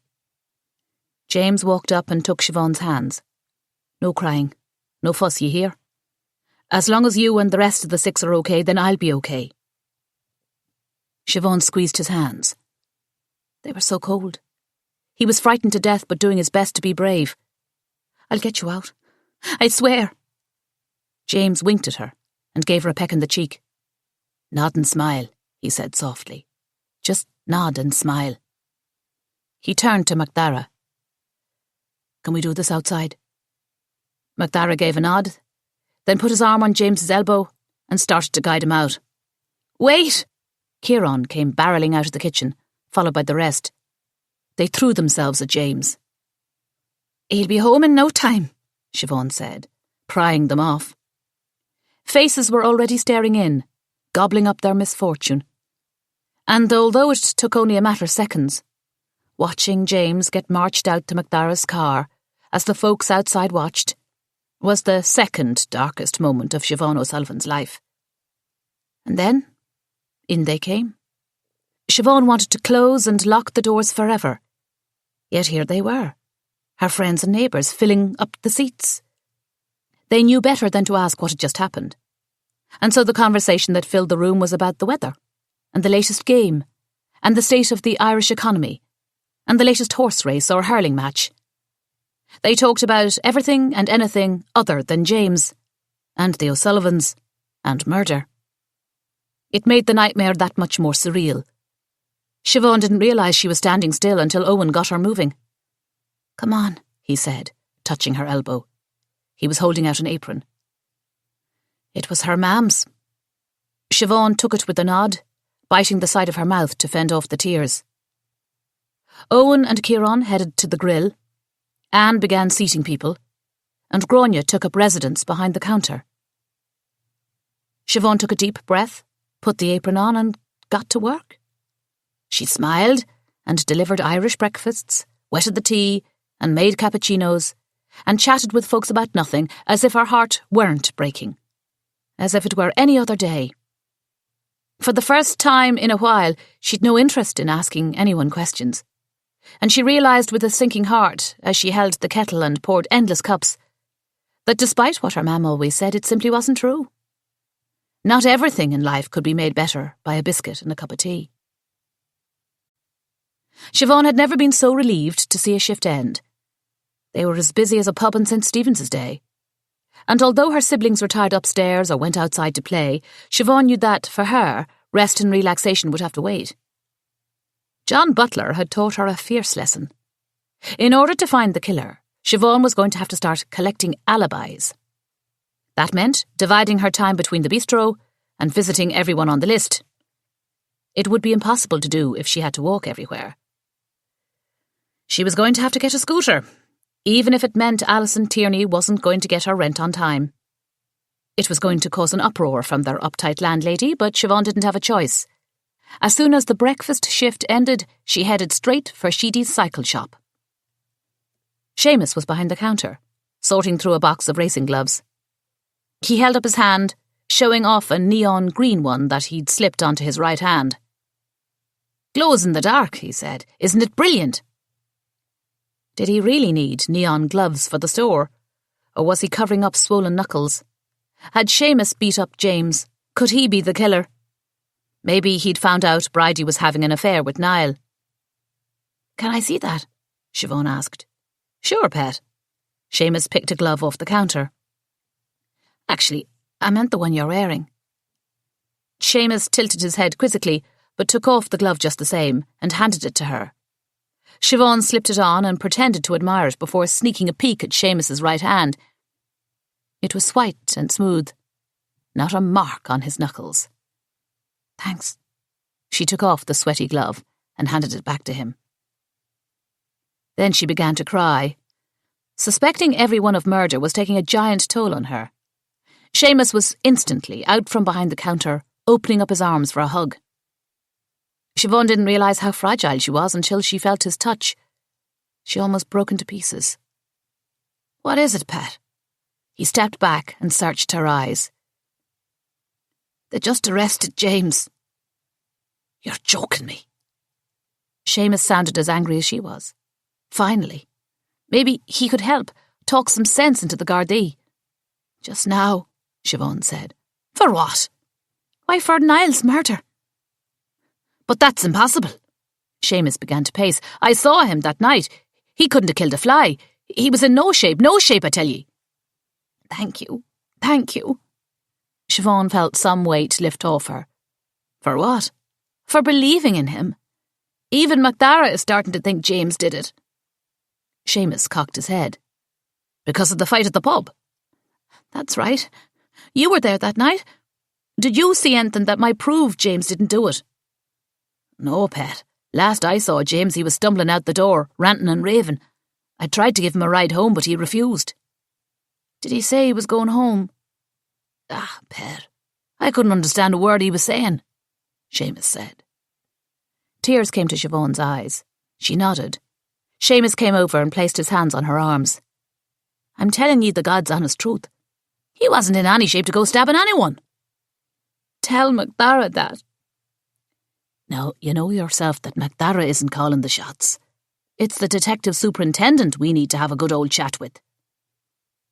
"Will you do it? Nobody takes me seriously." "I will, Pet. Can't promise anything, but I'll tell him what I just told you." "Make sure you tell him that you didn't see any physical confrontation between them, will you?" "But someone roughed up James that night," Seamus said. "If not Niall, then who?" I think it could have been the killer." "I don't understand." Siobhan hesitated. She didn't want to tell him about the drops of blood on James's clothing. She didn't want to lose one of her only allies. "I don't know what I'm saying," she said. "The more I try and figure it out, the more I wrap myself up into knots." "I wish your dad were here," Seamus said. "He was always good in a crisis." "He'd be so grateful that you believe in James, and so am I." "I can't tell the detective for sure that James and Niall didn't come to fisticuffs. But I'll make sure and tell him that none of us witnessed it." Siobhan nodded. "What time did you go home?" She hoped it didn't come out like an accusation. "'Twas about 1:30.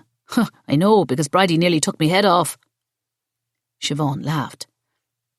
"Ask MacDara to have a look at the CCTVs if he hasn't already. That'll show me leaving about 1:30. "Seamus, I hope you don't think..." Seamus held up his hand. It's all right, Petal. I know about the list. I heard we're all on it. Oh, God, everybody knew. She wasn't being slick at all. Would she get the truth out of anyone now? Kieran made up that silly list. I just wanted to keep him busy during all this. The thought of losing James is unbearable. I hope folks in town don't think we're horrible people. Ah, no, Petal. Everyone is on edge. I'll even help ye ask around. It's alibis you're after, is it? I guess it's a good place to start. John Butler was in Cork the night of the murder, so he's off the list. I knew there was a list. Seamus winked. Siobhan laughed. Kieran's list, she repeated, for distraction, like. I still think the ticket is with the CCTVs. Maybe they'll help find the real killer. There aren't any cameras on the road behind our bistro. And Mike Granger said the lads he saw were wearing caps. She doubted the cameras would help all that much, but she kept that to herself. He was only trying to help. Do you need assistance getting a solicitor? Seamus asked. Maybe, but for now, I also need the scooter. Seamus raised his eyebrow. I'm going to have a lot of people to go and see, regarding James and all. Plus, I'll have to run errands for the bistro. We're down a man, you know yourself. Say no more, Petal. I want you to have her. The pink one, is it? Seamus turned to the set of keys hanging on the wall. Actually, I think I'll take a black one. It would be much easier to blend in if she wasn't flashing around on pink. And besides, pink was the colour of the scissors that killed Niall. She hated pink now. Seamus removed the key, and Siobhan handed him a credit card. It was to be used for bistro emergencies only. What if you hold off on payment until James is back with ye? Seamus suggested gently. I can't let you do that. You're not letting me. I'm insisting. No, I want to pay. You don't have to. You might need it for a good solicitor. Please, you know what my dad would say. The O'Sullivans paid their way. All right, Petal. Seamus took the credit card. But if you ever need anything, come to the bistro tomorrow for breakfast. Bring Bridie. Maybe Siobhan could get her alone and ask her a few more questions. We'll be there with bells on. Seamus swiped her card through the reader on the counter. Something must have flashed across the tiny screen, for when Seamus looked up at her, she saw pity in his eyes. My machine isn't working today. He handed her back the card, then handed her the key to the scooter. But nothing. The card was declined, wasn't it? I wouldn't use it again, Pet. It's asking me to cut it up. Great. Another death by scissors. God, she was awful. Seamus took her hand and placed the key in them. This isn't charity. You'll pay me as soon as you're back on your feet. I can't. It's too dear.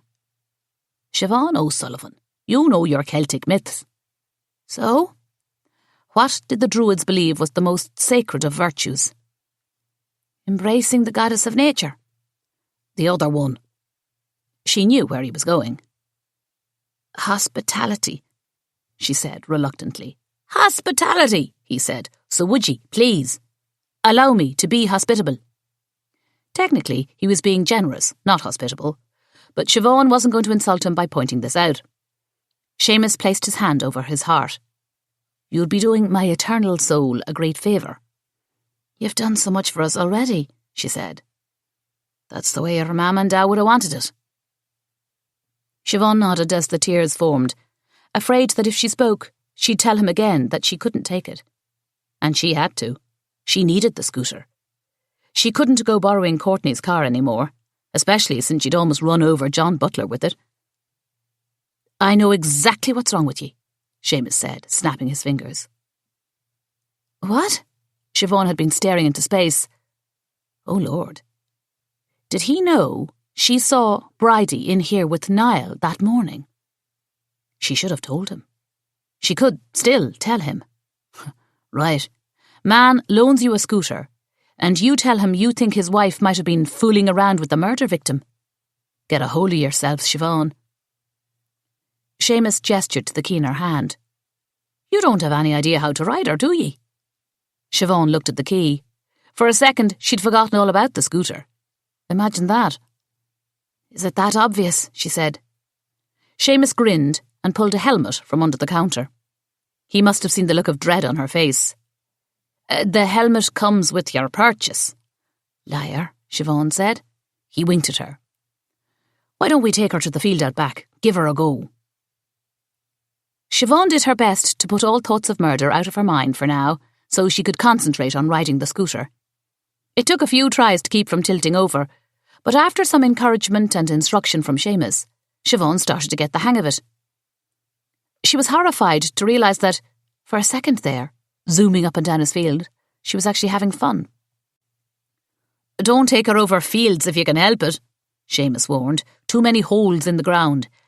If you catch one just right, you could flip right over. I wouldn't take those fields even in me motorcycle. And remember, any vehicle can be dangerous, especially in the rain. Mind yourself. A worried look came over his face, as if he thought she would act the fool and get herself killed. Siobhan smiled. She'd seen that very look of worry on her own dad's face many a time. I will indeed. He gestured to the shed behind the shop. I've got a motorcycle in me shed if you ever want to upgrade. She's twice as fast. He treated her to another wink. I think I'll stick with this wee scooter. You're all set then. See you for breakfast. Siobhan was almost out the door when she remembered. She turned. Seamus was heading down the hall out the back. She followed. He must have sensed her, for suddenly he whirled around. Siobhan gave a yelp of fright, even though she was the one who had startled him. You all right, pet? He asked, hand to his heart. So sorry, she said. Didn't mean to startle you. Did you forget something? Yes. Macdara wanted me to ask you if you'd be willing to change the locks at the bistro.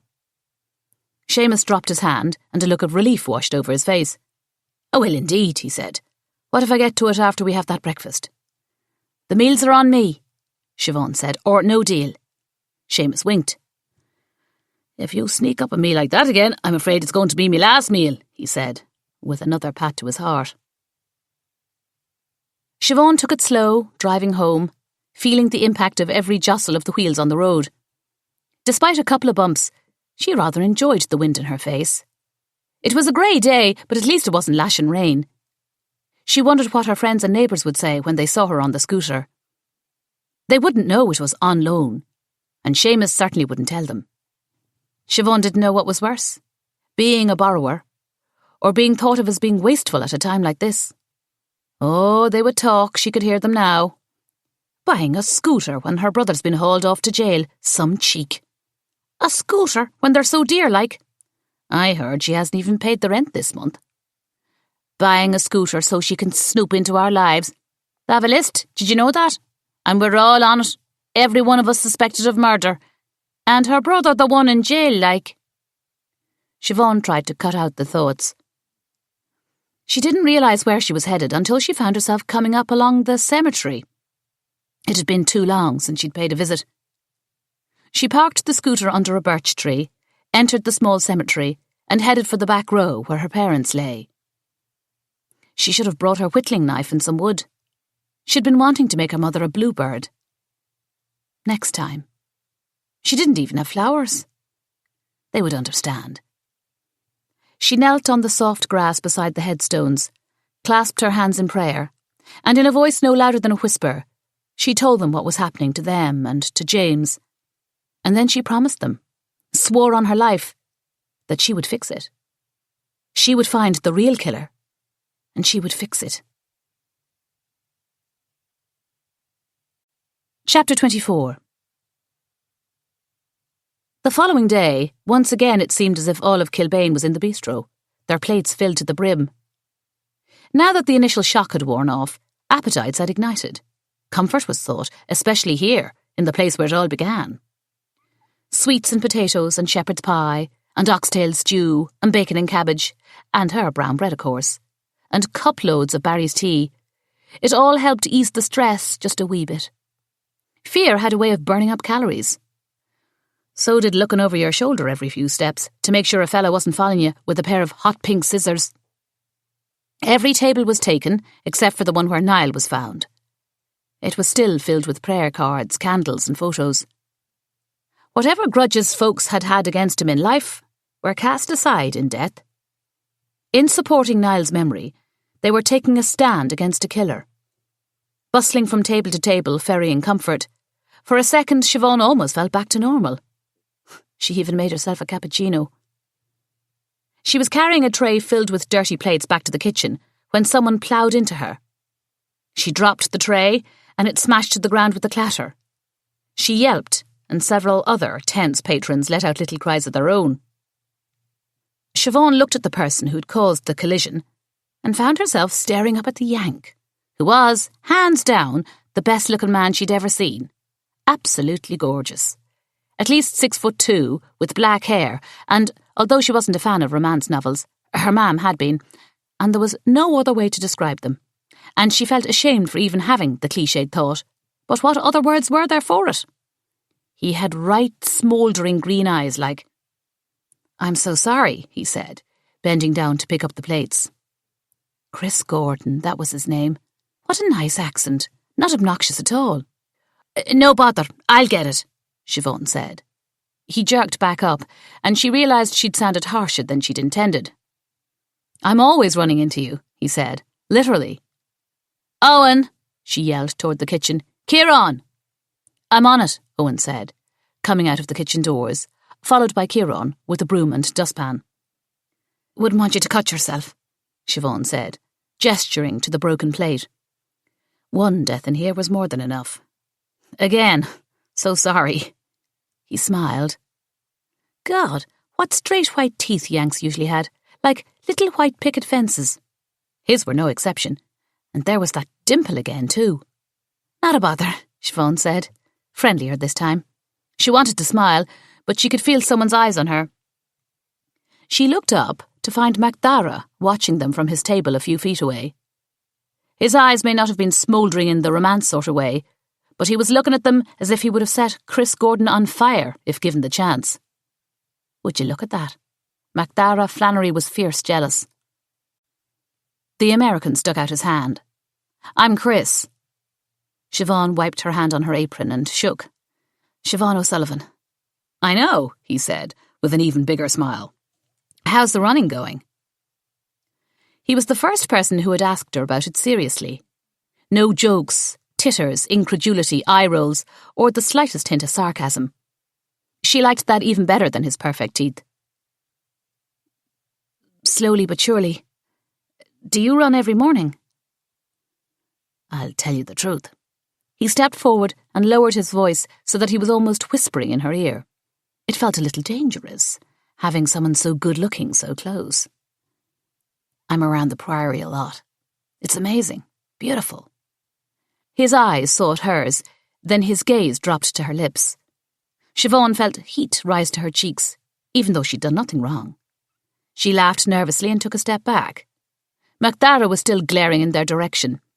Chris was still talking. Some investigator she was. She'd totally lost track of what he was saying. Rule number 1, do not start fantasizing about the suspects. To be among such rich history. To stand in a place where there are gravestones that say, "Here lies a knight." I mean, I guess you're used to that here, but for me? It's magical enough being in a place where there's no McDonald's. But to have that beautiful abbey in your backyard? I can't stay away from it. At that time of the morning, his eyes lit up. It's the best. Have you ever seen the sun rise over it? Of course she had. She'd seen the sun rise over it, the sun set behind it, the rain kiss it and make it shimmy, the fog shroud it and render it mysterious, and a few rare snowstorms that made it downright mystical. He thought just because they lived around it and among it all their lives that they didn't appreciate it? He was wrong. But he wasn't really asking her about it, so she just let him keep talking. My God, there's nothing like it. Anyway, that morning, I wasn't actually out for a run. Siobhan's ears perked up. You weren't? I was just coming back from the poker game. I was a bit drunk, but not too drunk to notice a gorgeous redhead running toward me. He flashed that darn disarming smile again. Houlihan's. That was the only pub that held all-night poker tournaments. The players were fierce serious about it too. The Yank must have money and a bit of sense about him if they were letting him join the ranks. And it would certainly be an easy alibi to check. Anyone who'd spent all night in a poker tournament couldn't have been the killer. Did you win? Lost every last nickel, he said, with a sheepish grin. Siobhan didn't realise that they were just standing there staring at each other until she felt a bump at her backside. She whirled around to find Grania grinning at her. Why, the cheek! She did that on purpose. Sorry, Grania said. Couldn't help it, like. With ye both just standing in the middle of the floor, like, eyeballing each other. Siobhan would have been mighty tempted to give Grania a slap if they hadn't been surrounded by witnesses. She turned to Chris, hoping he wouldn't notice her cheeks were once again aflame. If you'd like a table, I was just clearing that one, Siobhan said, gesturing to it. Thank you. By now, Owen had removed the plates and tray, but Kieran was doing a poor job of sweeping up the bits. Ear-wagging was what he was doing. Siobhan took the broom and dustpan and nudged him back to the kitchen. When she followed a few seconds later, Anne and Grania accosted her. They were all shiny hair flipping and big eyes twitching. Who's that? Grania said, with her signature hip jut even more pronounced. Who's what? Siobhan said. That gorgeous man, Anne said. Her hair was straightened, held back with the headband. When did she stop wearing the braids? What else was Siobhan missing? Don't go gawking at the customers now, Siobhan said. You were the one gawking, Grania said. You were positively drooling, like. Go away with you, Siobhan said. Oh, God, was she? He's American. His name's Chris. Is he a movie star? Anne asked. Don't be daft, Owen said. He could be, like, Anne said. Siobhan agreed, but she didn't want to get in the middle of it. She'd often suspected that Owen was self-conscious about his looks. He didn't have James's build or Kieran's sweet face. He was a bit of an ugly duckling. Siobhan hated even thinking it, but it was true. She hoped he could just feel good about himself, and that he'd meet a nice girl who loved him for who he was inside. Back to work, Siobhan said. She glanced at the clock on the far wall. We've still another hour to go. We should stay open longer today, Owen said. Make up for lost time. No, we need to get back to our routine. And by that, she meant her scooter. She was dying to ride it again. And she had to start collecting alibis. It was no good chatting about it in the bistro. Very unprofessional to ask for alibis when all people wanted was brown bread and Barry's tea. Siobhan returned to the dining room, but let Grania take Chris's order. MacDara was still there, and the last thing she needed was to give him another reason to be browned off with her. She was just going back to see if he wanted more brown bread and tea when she caught Kieran at his table, chatting away. Would you like to see our list of suspects? Kieran said, loudly, to MacDara. Several heads turned their way. Kieran grinned through it, oblivious of the effect he was having on the twitchy patrons. He's just joking you, Siobhan said, pinching the back of Kieran's arm. We don't have a list of suspects. Ow, Kieran said. He yanked his arm away and looked up at her. We do so. It's in the kitchen, taped to the back wall. I thought you were going to drop this, MacDara said to Siobhan in a low voice. John Butler didn't do it, Kieran said, totally unaware of how loud he was. He has an alibi. I thought the butler always did it, someone remarked under their breath, evoking laughter from the table. It died down the second Siobhan fixed them with a glare. Does he now? MacDara said. He was in Cork City the night of the murder, Kieran said. We should have checked that before breaking into his office. Siobhan grabbed Kieran's arm and whispered into his ear, Shut up. This time, Kieran got it. He shuffled off to the kitchen. Please tell me you didn't break into John Butler's office, MacDara said. When can I visit James? They should be done processing him today. I'll give them a call and see when visiting hours are. Siobhan poured more hot water into his cup and set another plate of brown bread down, but kept her hand on the plate as if she might yank it away. Have you found out anything on the case at all? MacDara glanced at the brown bread. That's none of your business. I was about to take my break. Would you like to see our garden out back? MacDara glanced at Chris Gordon's table. Are you sure it's me you want to ask? I'll see you out there, Siobhan said. I'm not talking shop. Macdara said. Nobody asked you to, Siobhan said. She took off her apron, set it over the counter, and headed out to the backyard. The air was fresh, and the sun was out. Siobhan gazed around the yard, taking note of where the Gardaí had trampled the grass and the flowers. A rectangular patch where they used to have a vegetable garden was withered and brown. They hadn't kept it up, there was too much to do. Macdara's eyes landed on her scooter, parked just outside the back door. She really wanted to bring it inside. Did you get the locks changed? Macdara asked, as if reading her mind. Seamus is going to get to them, she said. I'll have a word with him, Macdara said. The sooner the better. Siobhan put her hands on her hips and studied him. Why, Garda Flannery? What? You wouldn't be so worried about me safety if you thought James was the killer. Macdara kicked the ground with the tip of his boot, digging up dirt. It still doesn't look good for him. He glanced at her scooter. Is that yours? With James gone, I needed to run errands. Be careful. Don't ride it in the rain. That would be almost every day, like. It's not safe in the rain. I'll be careful. What have you learned since we last talked? Nothing to worry your head about, Macdara said. What did Sheila say about the rubbish bag and the broken glass? Macdara sighed. She was wearing him down. Sheila and Pio were having a domestic. Sheila threw a vase. It shattered against the wall. Pio threw out the broken glass, but she went to fetch it to see if she could put it back together. Sheila's allergic to flowers. So you keep saying, Macdara said. It's true, she can't have them in her shop, so why would she care so much about a vase? Maybe she puts artificial flowers in it. I've never seen her do that. Damn it, Siobhan. I can't arrest someone for throwing a vase or bringing a rubbish bag inside the house.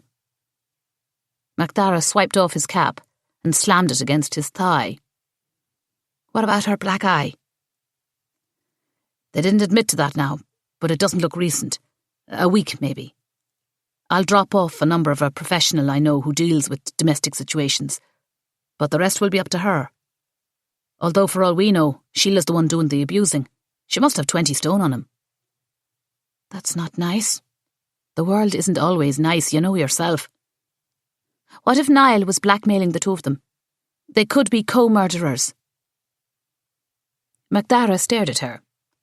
He wasn't as traditionally handsome as Chris Gordon, but she liked his rough edges, as long as they weren't aimed at her. Right now, he was looking at her as if he felt sorry for her. She didn't like that either. I'm sorry you didn't get to go to college. What are you on about? She asked. You've got a good mind and a good heart. You should go to college. Who would mind the young ones? Run the bistro? I'm just saying. I hope you find a way. Well, right now I'm trying to find a killer. That's not your job, it's mine. What else have you got? I think you're on to something about Niall blackmailing someone else. I'm trying to follow up on that. Don't forget to ask them where they were the night of the murder. Why, thank you very much. Don't forget to preheat the cooker. Siobhan shook her head. Macdara smiled.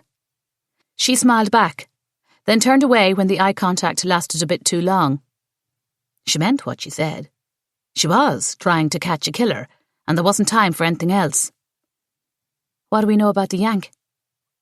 The one you were flirting with in there. I was not flirting. You were flirting.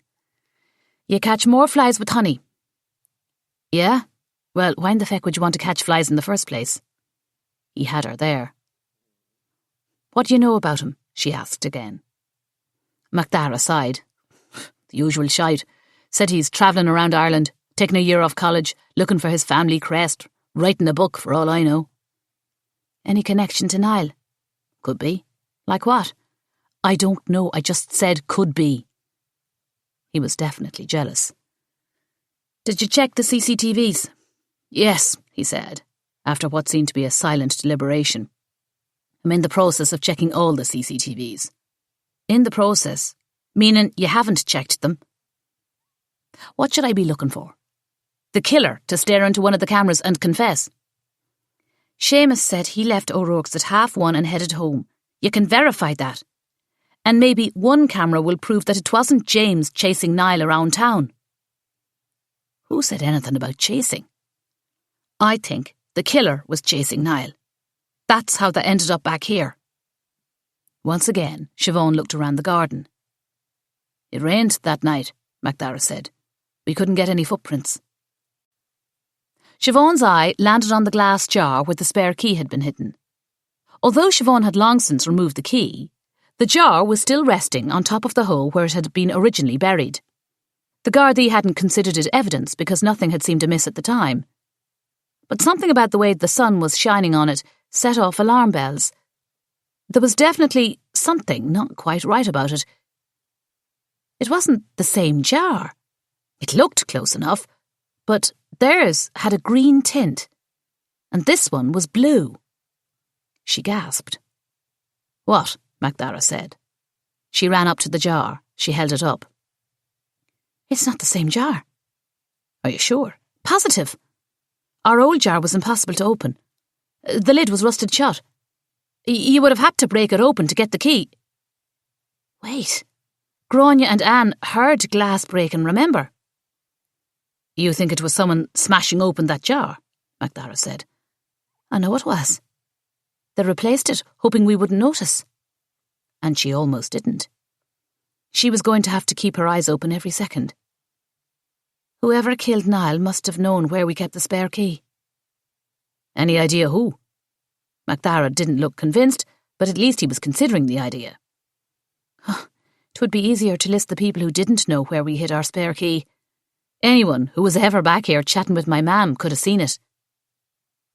Check with your siblings. Make sure they didn't break the jar and were afraid to mention it. This could be our big break. How so? Siobhan shoved the jar at him. Oh, I don't know. Check it for fingerprints. Take it house to house and see who has a matching set of jars. Everyone has jars like these. I think there are 3 or 4 in my cupboards alone. But it's something, isn't it? Everything is something, MacDara said, until it's proved to be nothing. The back door opened and Anne poked her head out. Alison Tierney is here to see you, she said, and she looks as if she swallowed a French frog. With that, Anne whirled around and let the back door slam. MacDara looked at Siobhan for a long time. A French frog. I never have any idea what's going to come out of their gobs next or why, Siobhan said, shaking her head. MacDara started to laugh. The second time Siobhan had heard him do that. Soon she was laughing with him. A French frog, MacDara said again, as they went back inside. Do you think he wears a wee beret? Le croc, Siobhan said. Chapter 25. Alison Tierney was seated at the table by the window, dressed in a lovely cream suit with matching heels and handbag. Her dark hair was shiny and straight, as if she'd just stepped out of a salon. When Siobhan arrived, she was texting on her mobile. Sit down, she ordered, without even looking up.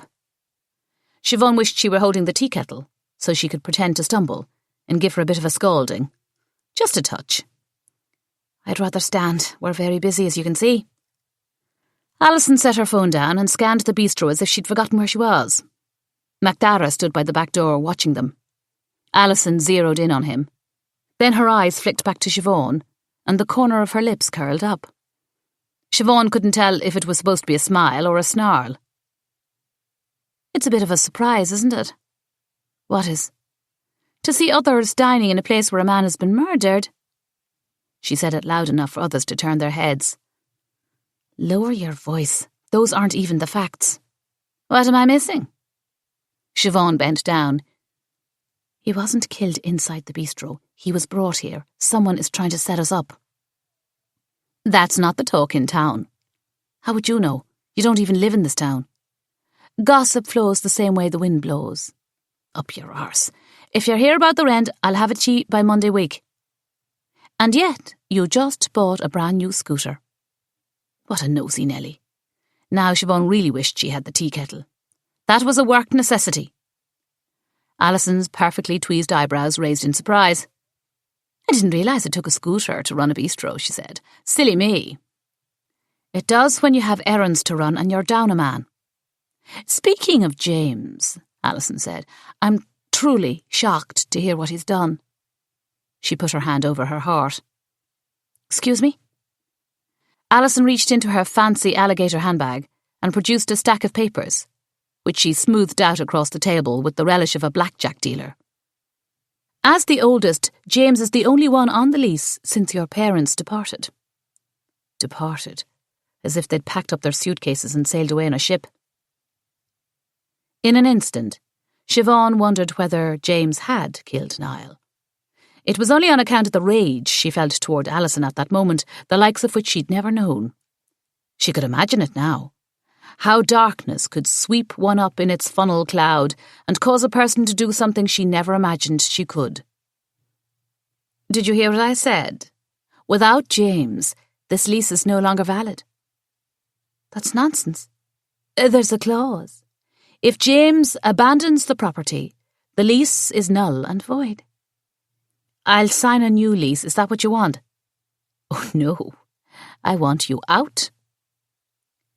Even if a new owner were willing to continue to rent the space to the O'Sullivans, they would never get the generous terms that Mr. Tierney had given their father.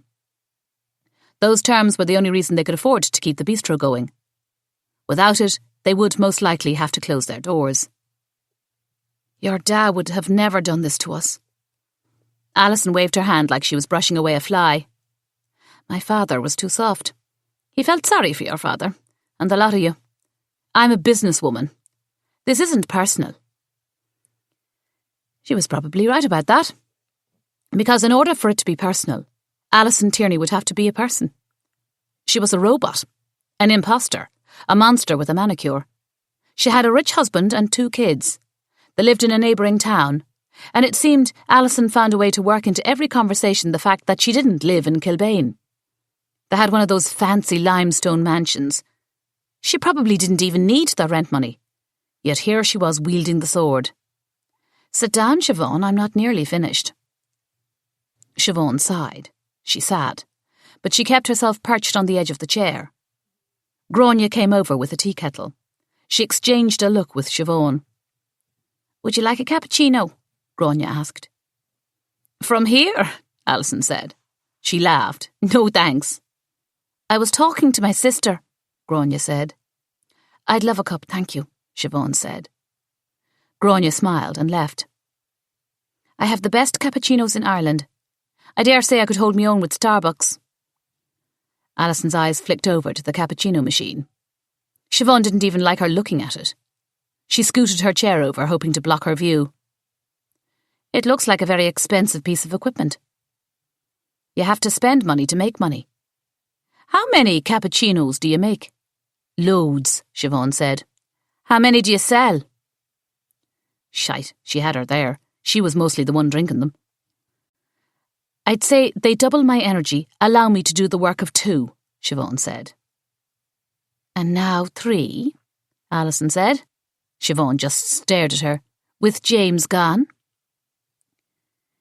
He won't be gone for long, Siobhan said. My brother didn't stab Niall Murphy in the heart with a pair of scissors in his own bistro. Even though Siobhan kept her voice low, she still crossed herself after her utterance. I'm sure he didn't either. Siobhan was glad she didn't have the cappuccino yet. She would have spit out a mouthful. You are? Of course. Your brother isn't a killer. Alison waved her hand again. Thank God. So the woman did have some decency after all. Either that, or she knew James was innocent because she was the killer. But between you and me, I don't trust the Gardaí to do much investigating when they've got a perfectly good scapegoat in jail. A creepy smile illuminated her pinched face. Garda Flannery wouldn't do that to James. Garda Flannery? The snarl was back. Yes, I see the way you two look at each other. There's no way. Oh, I don't blame you. He's sexy. There's no way. But sexy or not, he's not a detective superintendent, is he? So?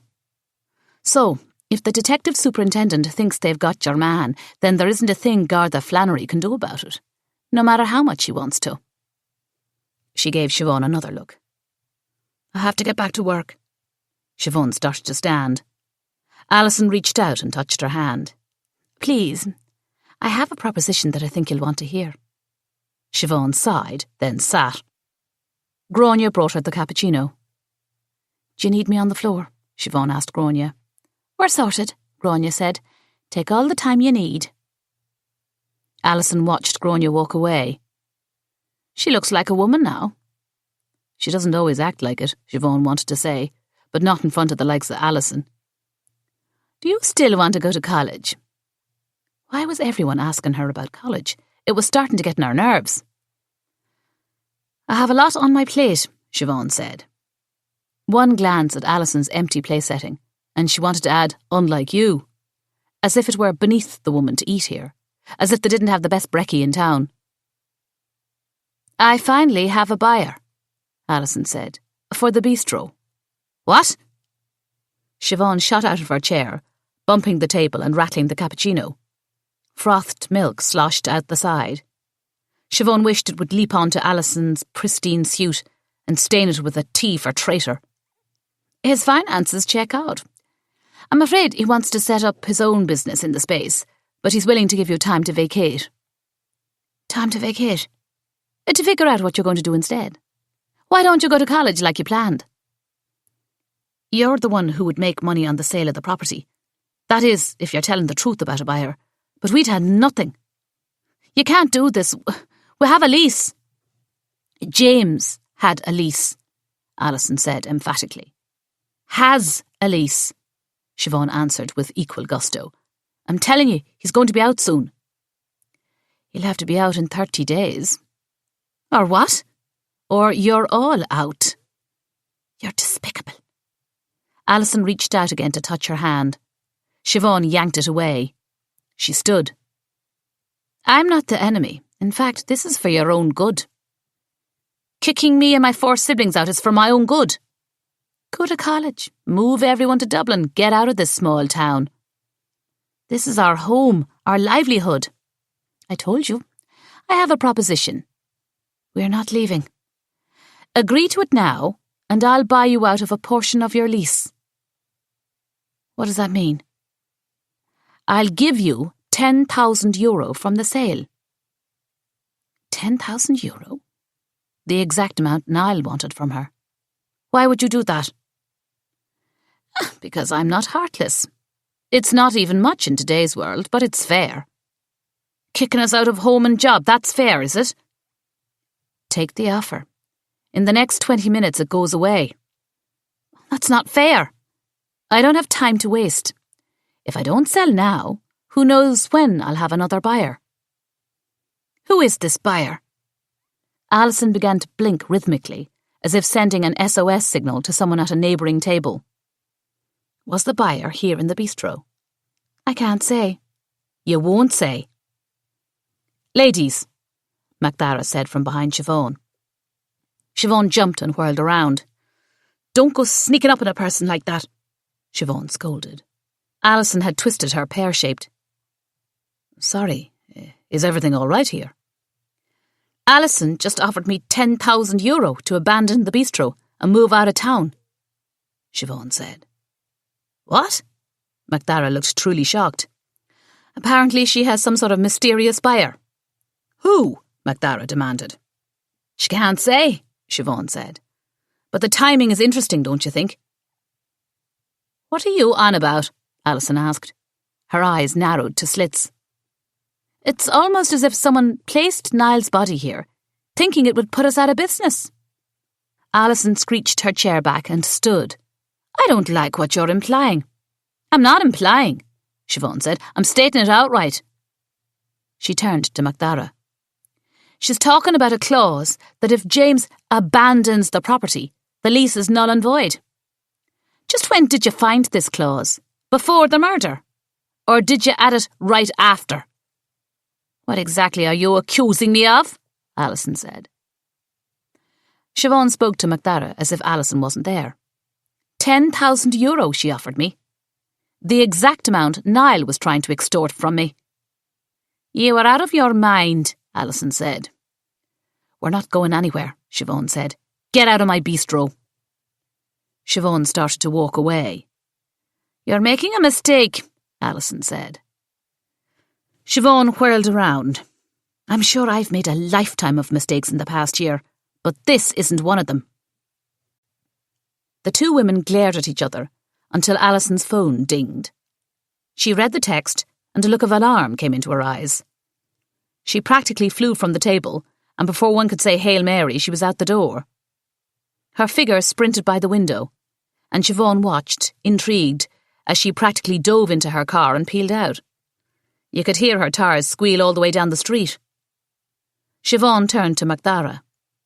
"Is it me, or was that odd?" Macdara shifted. She did seem to be in a bit of a hurry. He went outside and stood on the footpath, staring in the direction where Alison had taken off. Siobhan went up to the window, and Gráinne and Anne followed. They watched him, watching the road. "Odd," Gráinne said. "Totally odd," Anne added. "You should follow her," Gráinne said. Siobhan hushed her, then leaned into her sisters. "My thoughts exactly. Are you two okay holding down the fort?" "We've got this," Gráinne said. "See what the witch is up to." "Be nice," Siobhan said, although she couldn't agree more. Siobhan was almost out the back door when someone grabbed her arm. She whirled around to face Macdara. "Where's the fire?" he said. "We're out of tea," Siobhan said. It was the first thing that came to her. Out of tea, what a ridiculous notion. Macdara must have thought the same thing, for he frowned. He was still touching her elbow. Siobhan gently extracted herself, smiled, and shot out the door.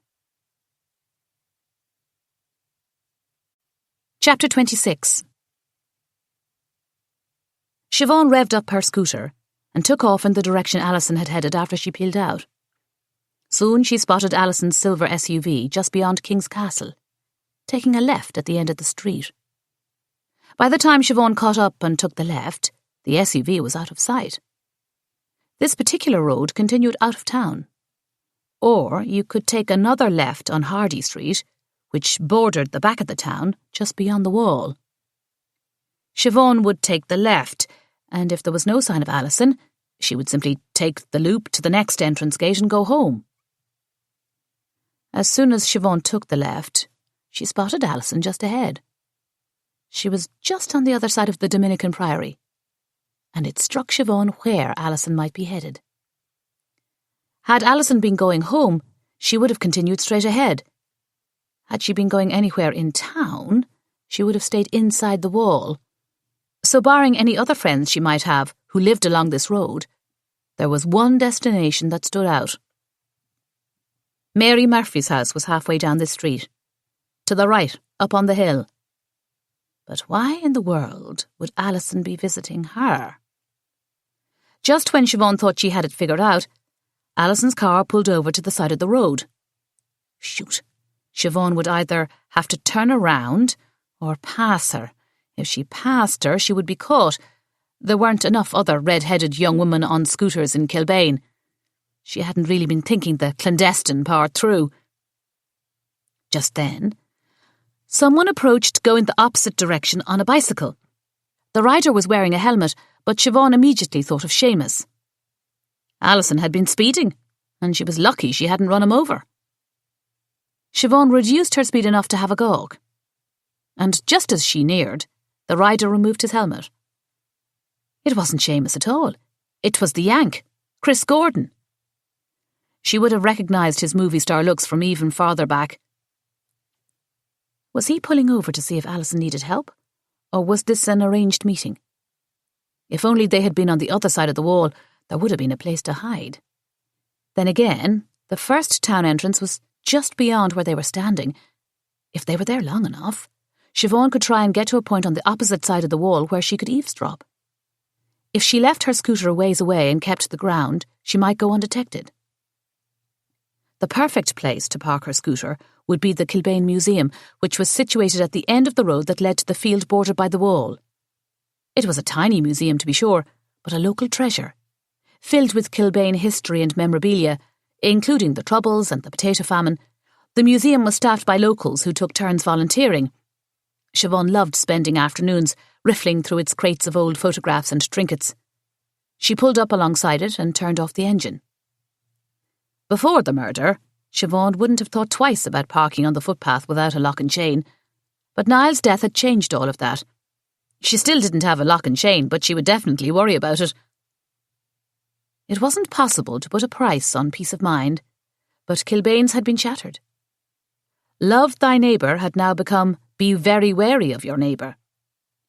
Siobhan looked across the field and tried to estimate the distance from the museum to where Alison and Chris were meeting.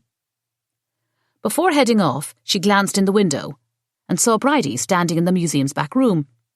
She was standing near the attic and the ladder was pulled down. The few times Siobhan had volunteered, there was no need to go upstairs among the dusty boxes. She wondered what Bridie was doing. She would have to pop in when she was done listening in on Alison and Chris. And not that she was going to come out and ask Bridie if she and Niall had been having an affair, but maybe she would think of something. Siobhan hurried across the field, ducking as she went, hoping Alison and Chris would still be there by the time she reached the place where they were talking. The tinker's horse was out, farther down the field than usual, and Siobhan wished she had a carrot. It would have been the perfect cover were she to be spotted. She supposed she could pretend to be feeding the poor thing a carrot, but decided that was just too cruel to the horse. Besides, if he nipped at her when she did have treats, he'd probably chomp a finger off to punish her for coming empty-handed. When she was about 12 feet from her destination, she dropped to the ground and began crawling through the grass. As she crawled toward the stone wall, she could only pray no local residents were out in their back gardens, and so she was a wee bit relieved when it started to rain. Between the mist and the fact that her red hair was tucked up in her helmet, maybe no one would spot her. By the time she reached the wall, her linen pants were soaking wet. She was going to have to start carrying a change of clothes. She finally reached the wall, huddled against it, and strained to listen. In addition to the pattering of the rain, she could hear the swoosh of traffic on the road. And it was only after several seconds that Alison's high-pitched voice rose above the din. At first, Siobhan only caught a few words. Bank, obligations, and then a phrase. It's only a matter of time. Are you sure they want to leave? Chris asked. I didn't get that feeling today. I told you to stay away, Alison said. But why, if it's as you say? Alison said something about it being a delicate situation and something about bitter-sweet. Then she mentioned the bank again. Just then, Siobhan felt something strange bump into her backside, followed by a snort. She gave a little cry and whirled around to see the tinker's horse directly behind her, sniffing at her backside. She thought only dogs did that. She heard Chris say something about the horse, then heard footsteps. She flattened herself against the wall, just as Chris reached his hand over the wall to stroke the horse. It whinnied and rubbed its nose against his hand. Would you look at that? The tinker's horse didn't try to bite the yank the way he did to her. The cheeky little bugger. Who owns him? Chris asked. A tinker. You don't want to be touching it. It's probably diseased. His ribs are showing. Alison launched into a mini tirade about the travellers, like most in town would. And Siobhan couldn't help but wonder how it sounded to the American. Like they were all a bit prejudiced. The truth was they were. And listening to the disdain in Alison's voice made Siobhan feel slightly ashamed. If I wasn't convinced it was James who stabbed Niall, I wouldn't be surprised if it was one of the tinkers, Alison said. You think James did it? Chris asked. He's been arrested. The Gardaí wouldn't do that for no reason, don't you think? How dare she? Telling Siobhan she knew James didn't do it, now spreading rumours that he did. I don't know. I only met him that night in the pub. He just didn't seem like he was in any shape to pull it off. He blacked out is what I heard. Doesn't remember a thing. Even more reason to believe he did it, Alison said. I don't know. I think scissors to the heart requires a bit of coordination, Chris said. Siobhan wanted to cheer Chris on.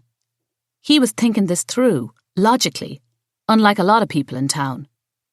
How could she go on serving all these traitors who thought her brother was a murderer? Maybe she should move her entire brood to Dublin. Maybe he sobered up by the time he killed Niall, Alison said. Maybe, Chris said. He didn't sound like he believed it. I must be off, Alison said. Will you sit tight another couple of months? If it's as you say, I will, he said. Naomi's bistro won't last past the summer, Alison said. I can promise you that.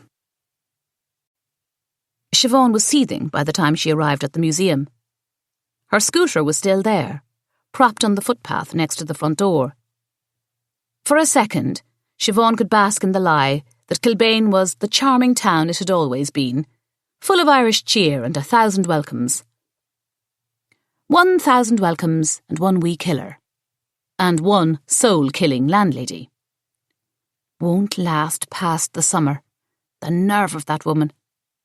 And the Yank. She'd been so caught up in the fact that he'd been defending James that she hadn't pieced together the rest until now. The Yank wanted to buy the bistro. So much for his flirting, and so much for his lies about travelling around Ireland for the fun of it. And there probably wasn't a book either. What else might he have been lying about? If Chris Gordon had money and was flashing it around, Niall Murphy might very well have been sniffing around him. This Yank was definitely a threat. Buying the bistro out from under them. The cheek of him. How dare Alison Tierney do this? Maybe she indeed was the killer. She certainly stood to profit. Maybe that's why she told Siobhan she thought James was innocent, but was telling everyone else a different story. Siobhan had a feeling that she was dealing with a very smart killer. Why couldn't the culprit be one of those dumb ones who get caught on camera really mucking it up? Either way, she had to stop Alison Tierney from selling the bistro. And Alison had made it clear that unless James was out in 30 days, their lease would default and she would be free to sell it. James would never forgive himself if he thought his arrest made them lose the bistro. He might never recover from it. Siobhan had to find the killer. She had to get them out of this living nightmare. Siobhan opened the door to the museum, hoping Bridie was still in.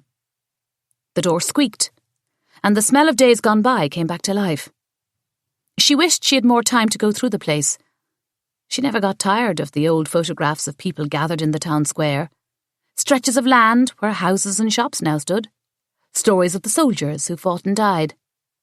But Memory Lane would have to wait for another day. Bridie wasn't anywhere to be seen. Siobhan glanced at the ladder. It was still pulled down. She strained to listen, but didn't hear a peep from above. Had Bridie left? The door was supposed to be locked after anyone left, but it wasn't unusual for one to forget. "Bridie," Siobhan called out. "It's Siobhan. Are you up there?" Upstairs, she heard the sound of something being dragged. She froze. It was followed by footsteps, and then there was a loud crash, followed by a woman's cry. Siobhan ran to the bottom of the ladder. "Hello?" she yelled up. "You all right?" There was no answer. Why wouldn't she answer? Why hadn't she just gone home? Siobhan took a deep breath and stepped onto the first rung of the ladder. Just then, she looked up to see a large box hovering above the opening, directly above her head. Before she could react, the box came hurtling straight at her and slammed into her temple before crashing to the floor and scattering heavy tomes every which way. Siobhan cried out as pain roared through her skull. She was still clinging onto the ladder when the first wave of dizziness hit her fast and hard. She swayed and fell to the floor. Was it Bridie up there? Had she done that on purpose? Siobhan lifted her head, and through the little window she could see her scooter. Behind her, the ladder creaked. Whoever had dumped the box of books on her head was on his or her way down. If it was the killer, Siobhan was never going to make it to the door in time. But that wasn't going to stop her from trying. As pain thudded through her head and the world around her turned slightly fuzzy, Siobhan began to slither along the floor to the exit. Chapter 27. "Stay there!" a female voice bellowed out. Siobhan froze mid-slither. "Oh my God!" It was Bridie. Siobhan recognised her voice, but her head hurt too much to turn it around. "Did I do that?" Bridie appeared in front of her, alarm planted on her face. "A box of concrete slammed into me head. Oh my God! Oh my God!" Bridie wrung her hands. "I'd no idea you were there." "I yelled. I didn't hear you." Bridie knelt down. Her hair was falling out of her pink sparkly headscarf, and the top several buttons of her blouse were buttoned wrong. "Let me see." Bridie gingerly removed Siobhan's hand from her temple. "You have a goose egg, all right," she said. "You need ice." "What were you doing up there?" Siobhan asked, as Bridie helped her into a sitting position. "I wanted to go through those books, but they were too heavy to carry down." A crash came from upstairs, then footsteps. Siobhan cried out, "Is there someone else up there?" She took in Bridie's dishevelled state again, the buttons on her blouse all awry. Bridie glanced at her top, and for a second she looked stricken. Then she started to laugh. "Please, don't be telling stories. You'll know yourself when you're married. You have to find ways to keep it exciting, and no one ever comes into this place anymore. I thought, of course, that we'd have a few minutes to ourselves." "You're saying it's Seamus up there, right?" "Course it is." Bridie's eyes narrowed. "Who else would it be?" Siobhan ignored the question. "Why isn't he coming down?" "He'd be redder than me right now if he had to face ye." "But you said you didn't know I was here." "I'm sure he knows now. We haven't exactly kept our voices down." Bridie offered Siobhan her hand and helped lift her up. "There's no ice here. Do you want me to drive you home?" Siobhan glanced at the ladder, then at the books splayed on the floor. They were thick volumes. That box could have killed her. Who was really up there with Bridie? Seeing as how it almost cost her her life, she deserved to know. "May I have a word with Seamus, seeing as he's already here?" Bridie turned red and shook her head. "I told ye, he'd be too embarrassed." "Seamus!" Siobhan called out, as loud as she could. Bridie stepped back as if she'd been slapped. "What are you doing?" "No more games," Siobhan said. "Who is up there?" Siobhan took a step toward the ladder, but Bridie cut her off. "I told ye, me husband." "Seamus!" Siobhan called out again. "What in the world is wrong with ye?" Bridie said, hands on hips. "Everything is wrong with me. My parents are dead. My brother is accused of murder. And that handsome yank is in cahoots with Alison Tierney to buy my bistro." "What?" "I just heard them talking about it. I already knew she was up to something. She told me that technically James has abandoned the property and soon the lease will be null and void. Now I know why she's so eager to shove us out." Bridie looked truly distraught. "Oh, she can't do that. We won't let her." "You should have seen the look on her face when she came into the bistro and saw folks were still coming. She thought Niall's murder would scare them off for good." Bridie gasped. "What?" Siobhan asked. "You don't think she killed Niall, do you? To put me out of business? She's been after that property ever since her dad passed." "I know, and I don't like her, but murder's a stretch, don't you think?" "Money is always a motive for murder," Bridie said. "So is love, and betrayal," Siobhan thought. "For all I know, 'tisn't even Seamus up there. Maybe Niall found out you were having an affair and was blackmailing you." "Seamus!" Siobhan called out. She stepped closer to the stairs and called again. "What are you doing?" Bridie said. "I have to know it's really him up there." "Excuse me?" "When I came into the cycle shop that day, you looked like I'd just caught you at something. Like you were up to no good." "I told you, Niall was helping me buy a gear for Seamus's racing bike." "His birthday is in December."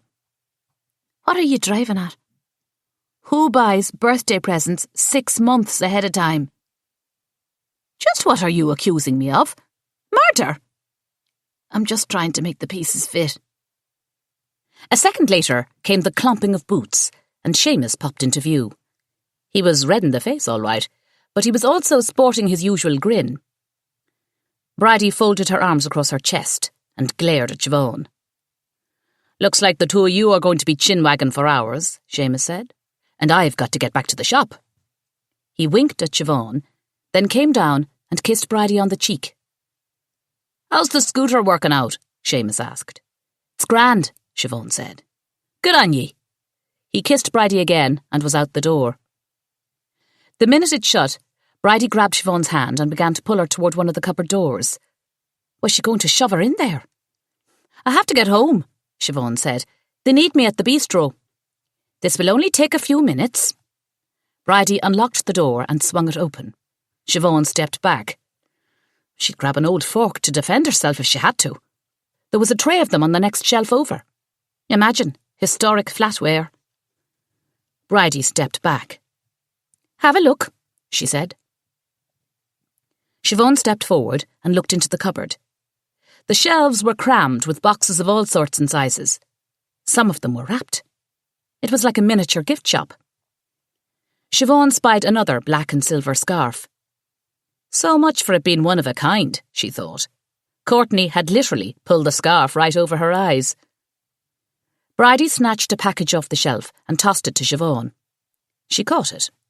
The return address was from a cycle shop in Dublin. "It's the gear. Open it if you don't believe me." "I believe you," Siobhan said, tossing it back to Bridie. "I always buy me presents in advance," Bridie said. "I like knowing they're here, ready to surprise someone." "That's very sweet." "Do you really think me capable of murder?" Bridie asked.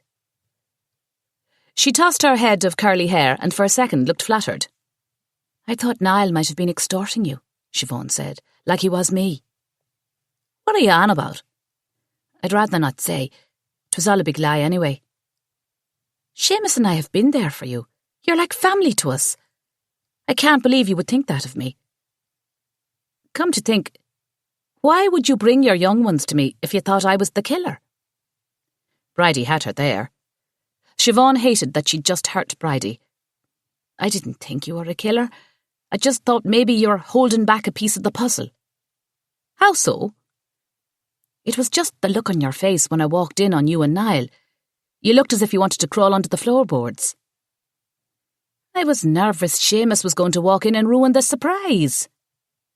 Bridie put the package back on the shelf. "They let me have this cupboard. Otherwise Seamus would find everything." "Those are all gifts." "Nah, some are items to sell in the shop. Courtney likes to hold some back. Make them seem like one of a kind." "I know she does," Siobhan said. She suddenly remembered the new glass jar in the garden. "Does Courtney carry mason jars at her shop?" "You'd have better look at the hardware store," Bridie said. "But did she have any? And did anyone buy one lately? Or maybe one has gone missing?" Bridie shook her head. "Not that I'm aware. Why?" "One of ours broke," Siobhan said. "The one in the garden?" "That's the one," Siobhan said. She knew it. Everyone who was ever out there with Mam knew about their secret hiding place. "I miss your ma," Bridie said. "I used to love our chats in your back garden. The kids would be running around getting into things. She'd be kneeling on the ground, planting away, still able to carry on a conversation." Tears came into Bridie's eyes. She took a step toward Siobhan. "I didn't kill Niall. You have to believe me." "I believe you." Siobhan wasn't sure if she did or not, but Bridie was so intense it seemed like the right thing to say. "You mentioned we weren't the only reason Seamus quit competitive racing. What was the other?" Bridie looked around the shop as if checking to see if any of the pictures on the walls were listening. "I was the other reason. I read that his racing shorts, not to mention sitting on the seat of a bicycle like that day in and day out for so many hours a day, could reduce the numbers of his little swimmers. I thought maybe that was the reason I haven't been able to conceive. There. That's my secret. Are you happy now?" "I'm so sorry," Siobhan said. "You would make the best mother." "Aside from being a killer and all." Bridie smiled. Yes, Siobhan said, aside from that. Might as well joke about it, although Bridie was still hurt. Hopefully she'd eventually forgive her. I'd better get me legs under me. Siobhan headed for the door. I wasn't even home, Bridie called after her. Siobhan stopped. This was news. Didn't Seamus say she gave out to him for coming home at 1:30? Was Bridie about to lie to her? Again? Where were you? I spent the night in Charleville. It was my sister's anniversary. I was minding my niece and nephew. Ring her and ask her if you like. She'll tell ye I was there. And Seamus was with Declan all night, so that's our alibi sorted. Except Seamus had already given Bridie an alibi. One she was now contradicting. It was no use calling the sister. Of course she would lie for Bridie. Siobhan was right back where she started from. God, this was a thankless job. Should she confront Bridie with her lie? No, they had somewhat patched things up. Confronting her without any additional proof would just get her riled up again and defensive. Besides, Bridie would probably just come up with another lie. Siobhan would do a bit more digging first. Let Bridie think she trusted her again. I'd best get me legs under me, Siobhan said again. Bridie followed her to the door, then put her arm on Siobhan's before she left. We won't let Alison Tierney take the bistro from you. Unless? Bridie's fingertips were ice cold on Siobhan's arm. She had an urge to shake her off, but she defended her enough in one day. Unless you don't want to carry it on. How could you ask me such a thing? Please don't take offence. I'm only thinking of you. It would be natural if you still wanted to go to Dublin, start your life. I wouldn't leave my brothers and sisters. Of course not. But they could go with you. Alison said the same thing. Did she now? But all she wants is the money. I bet the Yank's willing to pay a fortune. I'll ask Courtney, Bridie said. I'm sure she knows more than either of us. Thank you.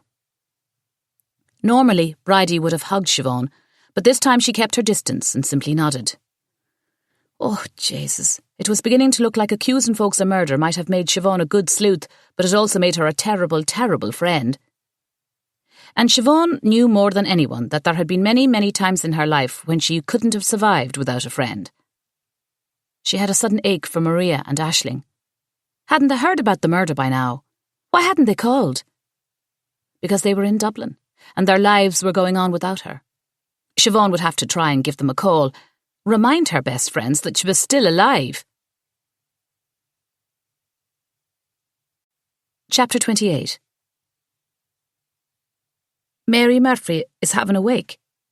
Siobhan asked MacDara for the third time. Like from days gone by? The traditional Irish wake, in which the body was laid out in the home and people celebrated the life of the deceased, was a thing of the past for most of modern Ireland. Instead, the funeral, mass and burial were the norm.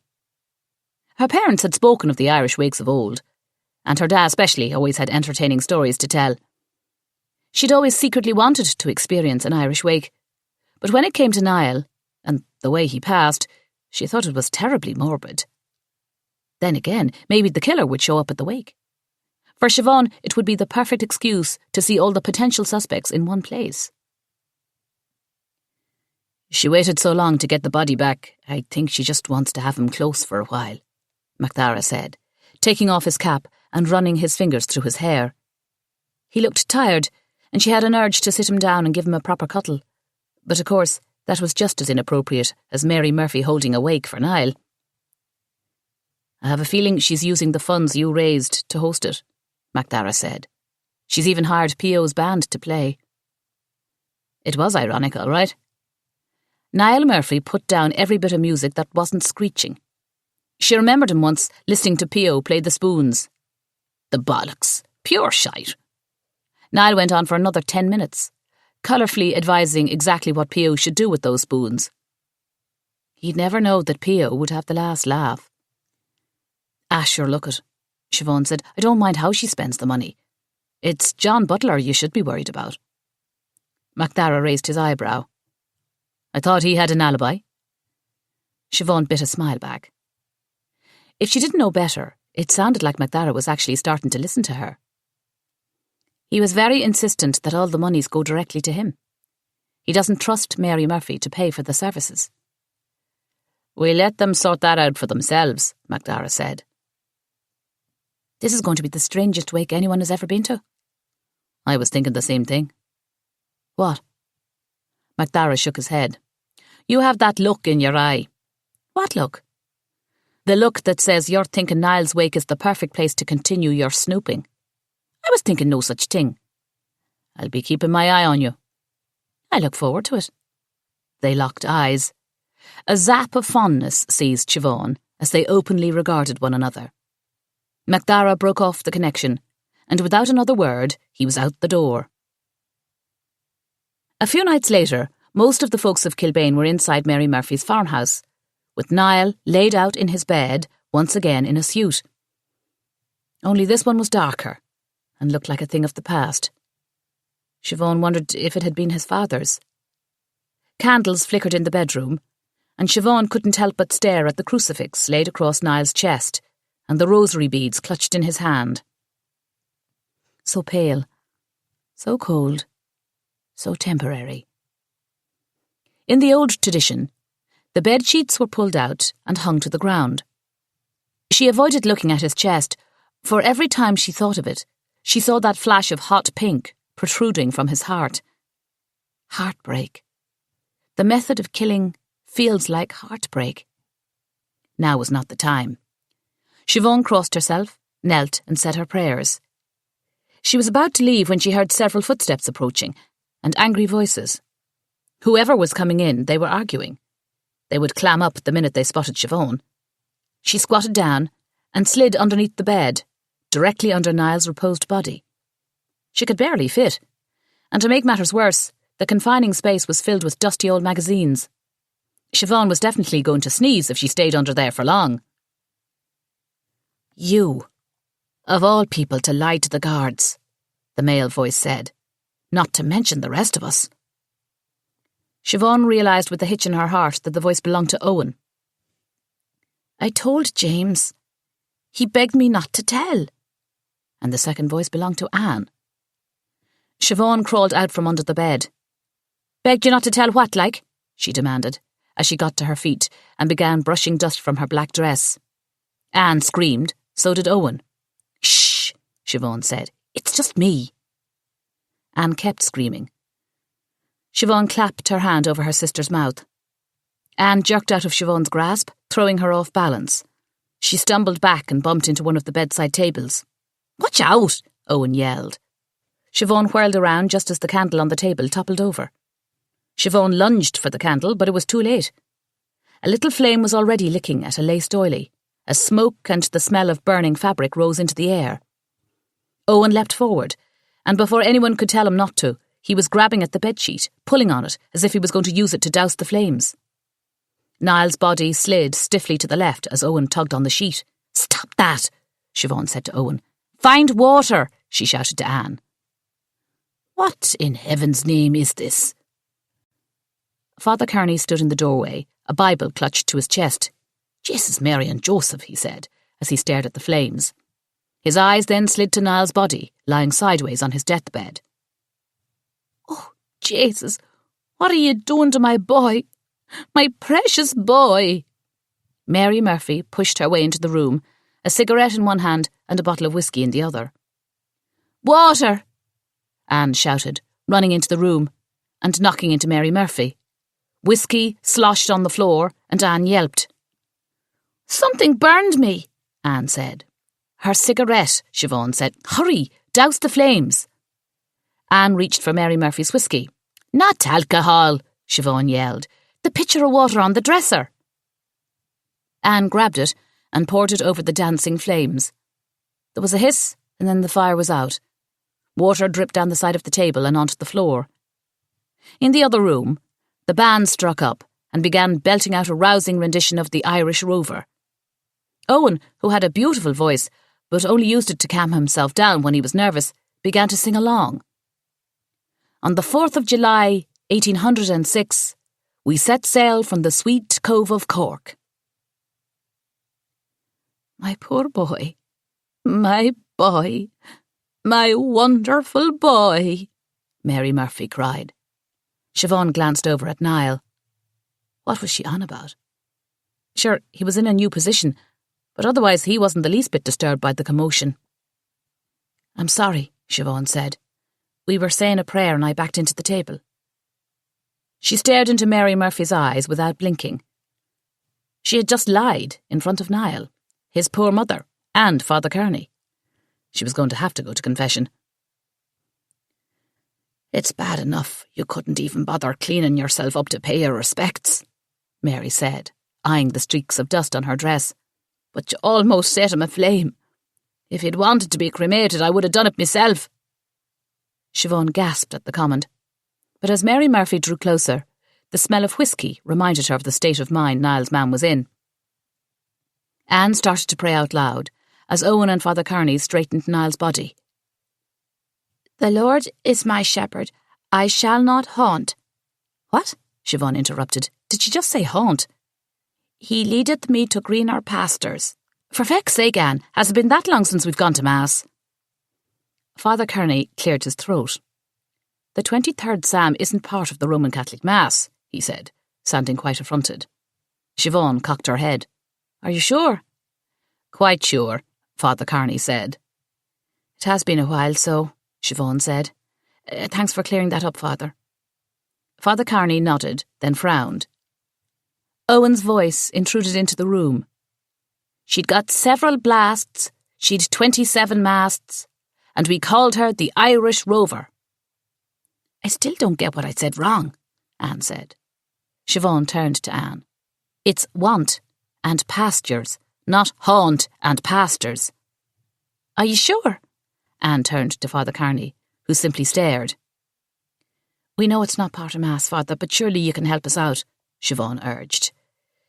It's want and pastures, Father Kearney said reluctantly. That's odd, Anne said. Greener pastures, Siobhan said. What in the world would that mean? I thought it meant one that was more pure, fresh-like. I have been a terrible guardian, Siobhan said. Father Kearney put his hand on Siobhan's back, and then Anne's. Perhaps we should give Mary Murphy a bit of peace. Of course. Just as Father Kearney began to herd the O'Sullivans toward the door, Mary Murphy threw herself on the bed next to Niall, sobbing. I thought wakes were supposed to be happy-like, Owen whispered. Shh, Siobhan said. Just as they'd almost reached the exit, Ciarán bounded up. Siobhan could tell by the looks of him that he'd been stuffing himself with sweets. What's the difference between an Irish wedding and an Irish wake? He said, upbeat. Not now, Siobhan said. One less drunk, Ciarán exclaimed. Mary Murphy wailed louder. Father Kearney pinched the bridge of his nose. I don't get it, Anne said. I'm sorry, Father Kearney, Siobhan said. Please forgive us. Amen, Anne said. Siobhan felt so traumatised that for a moment she forgot all about Anne and Owen's exchange. What secret was Anne keeping? It was even more infuriating that James knew something he hadn't told her. It was hard enough figuring out this murder without her own kin turning against her. Didn't they know she was doing this all for them? The second they were home, Siobhan was going to have to get to the bottom of it. Just as they entered the sitting room, and Siobhan was considering having a gawk at the food table, someone touched her arm. She turned to find Chris Gordon standing in front of her. He looked so handsome in his suit that for a second Siobhan forgot she was standing in front of the man who might put them out of business. I was hoping I would see you here, he said. I won't be staying long, Siobhan said. I have a bistro to run. I'm sure you could close for a day, Chris said. You'd love that, wouldn't you? Excuse me? Chris tilted his gorgeous face like a curious dog. I don't care who you are or what you're doing here, but if you think you're going to bite that property out from under us, you've got another thing coming. She started to walk away. Darn him. She really wanted to try Courtney's soda bread. Chris grabbed her arm. Siobhan yanked free and glared at him. He held his hands up and backed away as if he was slightly afraid of her. I was told you wanted to sell the bistro. You are lied to. It's our home. It's our family business. Everyone knows that. I didn't know. That's because you don't belong. I'd like to. Then stop making deals with Alison Tierney. She's been out to get our property ever since her father died. I didn't know anything about this. He looked around. Again. She said you wanted to sell. That you'd be off to Trinity College in the fall. That was the plan before my parents were killed in a car accident, and I was left to take care of my siblings and the bistro. If I left now, they'd be orphans. Alison knew my plans had changed. Oh my God. I am so sorry. I don't want your pity. I'm just telling you like it is. That bistro is the only thing keeping me and my siblings fed and housed and clothed. Alison must... Allow yourself a moment of stillness, where time slows and the world feels gentle for just a breath. Let me get away. Yeah, I'm running. Yeah, I'm running. So love me or leave me, I'm standing alone. Can't shake a feeling that lives in my bones. Lie to me, tell me you wish you could, but nothing you gave me is worth what you took. 'Cause I won't love.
Towns out alone, but keeps we live. The mother willows, I can feast my time. Yeah, I'm running. Yeah, I'm running. So love me or leave me, I'm standing alone. Can't shake the feeling that lives in my bones.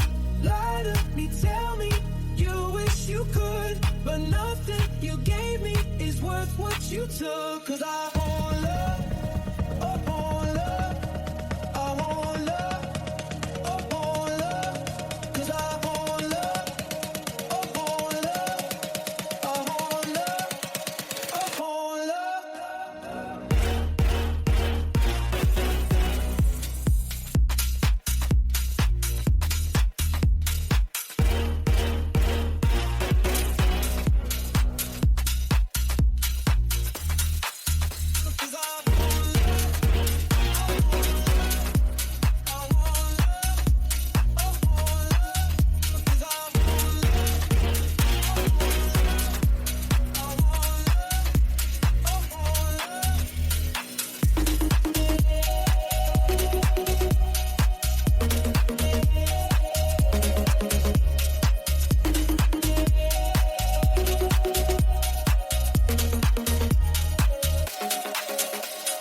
Misunderstood.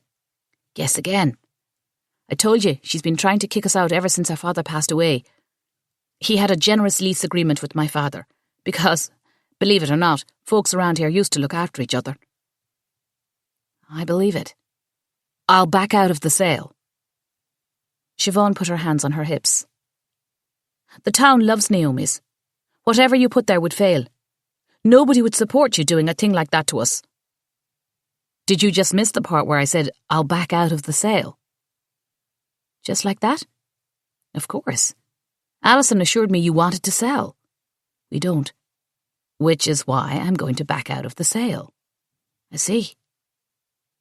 You still look rather pissed. Are you really into Celtic myths? Okay, non sequitur. I can deal. I take it you've been asking around about me. His grin turned wolfish. I've been asking around about everybody, Siobhan said. So I've heard. Am I on your list? I have to be, right? As an outsider. I've no idea what you're talking about. He was actually at the very top of the list, and not by name. He was listed as the Yank. Why don't you go on a date with me? And I'll tell you everything there is to know about me. Siobhan's heart tap-danced, even though she was shaking her head no. Why was her heart doing that? Was it beating this fast because she liked the Yank, or because she was terrified that MacDara would find out and think she liked the Yank? This isn't a good time. I heard. I'm sorry. He moved in closer and bent down so that he could whisper in her ear. It made her shiver. She prayed MacDara wasn't here and watching. She hadn't seen him, but the house was packed and he could be anywhere. I saw your brother that night. He wasn't in any shape to murder anyone. I know, Siobhan said. She took a few steps back, but knowing it and proving it are two very different things. If anyone can prove it, I bet you can, Chris said. You don't even know me, Siobhan said. I know enough, Chris said. The Yank smiled, and Siobhan grabbed a bottle of whiskey off the table along with a glass. She was most generous with the poor. Chris watched her with an amused expression on his gorgeous face. She threw back the whiskey and glared at him. What? May I be blunt? You're an American, aren't you? You are the most gorgeous creature I've ever laid eyes on. Oh. An embarrassed warmth spread through Siobhan, and she couldn't think of an appropriate response. She poured herself another glass of whiskey instead.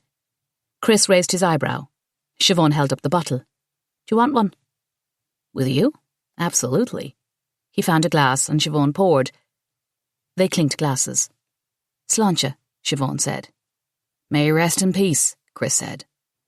Right, Siobhan said. She avoided his gaze. He shouldn't be hitting on her like this at a wake, and she shouldn't be enjoying it so much. Alison Tierney's going to go absolutely mental. I'll tell her I'm looking for something less centrally located, Chris said. With his perfect teeth shining at her, and his dimple so close up, it was hard to tell whether or not he was messing with her. Chapter 29. Siobhan had completely wasted the opportunities at the wake. She didn't learn a thing, apart from the fact that her own siblings were hindering her investigation. She was slightly drunk because she drank 2 whiskies, but didn't have a bite to eat. She hadn't joined in on a single tune. She'd almost set fire to the deceased, and she'd flirted shamelessly with the Yank.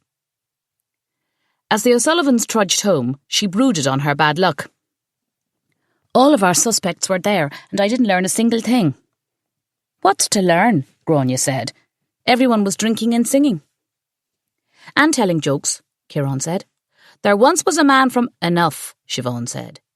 Kieran shook his head, but clammed up. I felt bad for Mary Murphy, Anne said. I don't think I've cried as much in me life as she did today. Especially after you knocked over the candle, Owen said to Siobhan. It wouldn't have happened if the two of ye weren't whispering secrets, Siobhan said. Anne's eyes went wide.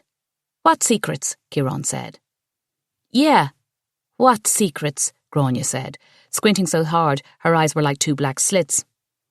We'll talk privately when we get home, Siobhan said. All of us, Kieran said.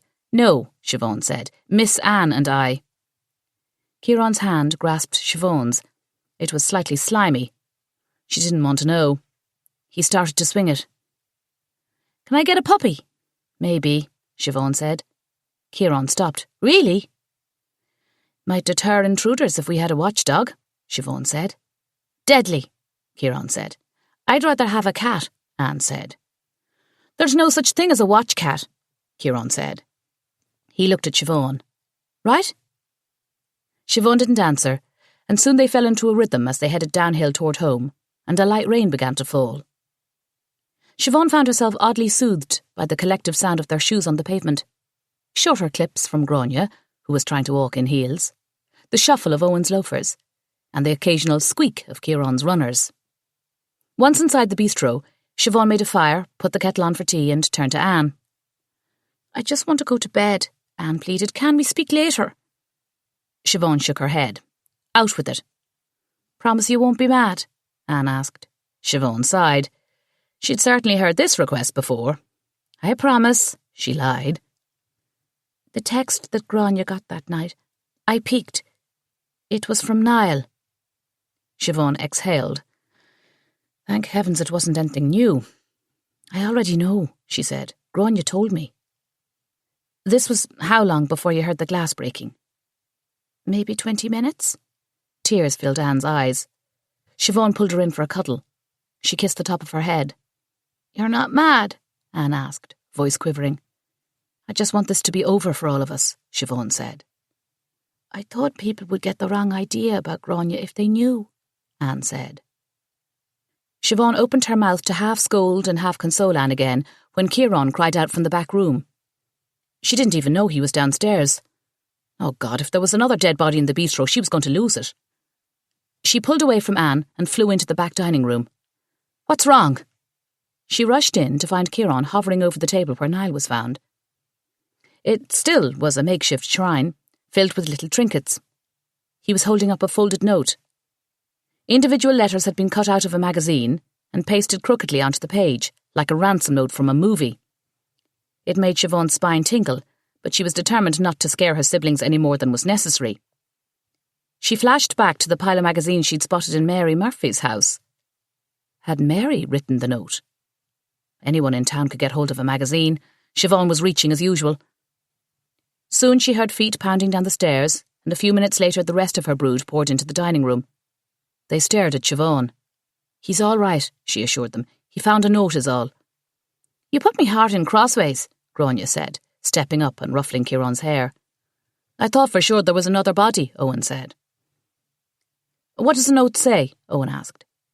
Siobhan took the note and read it out loud. Stay in the kitchen and out of everyone's business. The first is always the hardest. Oh God, she should have read it silently first. Her siblings' faces were stamped with fear. When would she ever learn? What first? What's the hardest? Ciarán asked. The first murder, Owen said. He's threatening to kill us. Me, Siobhan said quickly. He or she is threatening to kill me.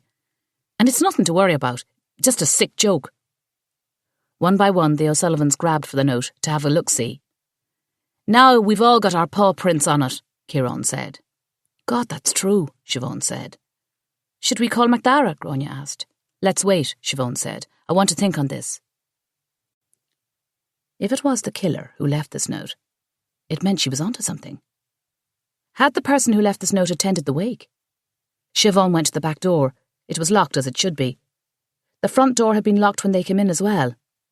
Seamus had already seen to the locks, and this time there wasn't a spare key in the garden. So how had they gotten in this time? Could they be climbing up to the bedroom windows? Owen said. Siobhan glanced at Ciarán. If you say little pictures, I'm going to scream, Ciarán said. I'm not a baby like. I know. It's just my job to make sure you feel safe. He's after you, right? Ciarán said. Right, Siobhan said grimly. Then I feel safe. Ciarán grinned. Siobhan wanted to ruffle his carrot top and pinch his cheeks, but she restrained herself. Macdara could check around and see if he can figure out how the person got in, Grania said. I think we should call the guards. Can we talk this through first? Siobhan headed into the kitchen, and they all gathered around the back wall where they had their list of suspects. Siobhan pointed to Mary Murphy's name. On 2 visits to Mary's house, I saw separate piles of magazines. She did it, Ciarán said. But why would she murder her own son? She didn't, Siobhan said quickly. Heavens, she couldn't have Ciarán thinking that. Then why is her name up there? Ciarán persisted. I thought you were supposed to suspect everyone, so I added her name. I don't think she murdered Niall, but she still could have sent the note. If we're supposed to suspect everyone, why aren't our names up there? Ciarán said. Can we focus? I'll add our names later if you like. Siobhan turned back to the board. We all saw the condition Mary was in at the wake. There's no way that she left the note. She could have sent someone, Owen said. It's possible, Siobhan said. But let's just assume that the person who wrote the note is the person who left it. In that case, I think we can rule her out. They fell quiet as Siobhan put a light line through Mary's name. Did anyone notice if any of our suspects weren't in attendance? Came in late? Anything? Alison Tierney wasn't there, Owen said. Right. And since she owns this building, isn't it possible Seamus gave her a copy of the new key? I don't think he would have done that without letting me know, but it's a good point, I'll ask him. Siobhan put a tick mark next to Alison's name. Sheila came to the wake much later than everyone else, Grania said. Are you sure? Siobhan asked. Yes, because Pio was setting up with his band, and one of the lads asked where she was, and he made a joke about taking the chain off for a bit. Good catch, Siobhan said. How long after did she walk in? I'd say at least an hour, and she didn't look happy at all. It was like she knew Pia was talking shite about her behind her back. Language, Siobhan said. She put a star next to Sheila's name. Did you notice if anyone else was late or left early? Father Carney went in and out. I'd like to think we can safely rule him out. Because he's a priest. Grania looked at Siobhan as if she were the biggest idiot alive. Honestly, yes. Grania shrugged, but didn't comment further. Siobhan was glad.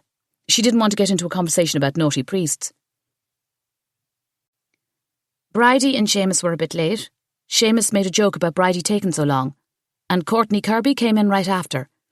She also said she couldn't stay long, something about needing to take inventory.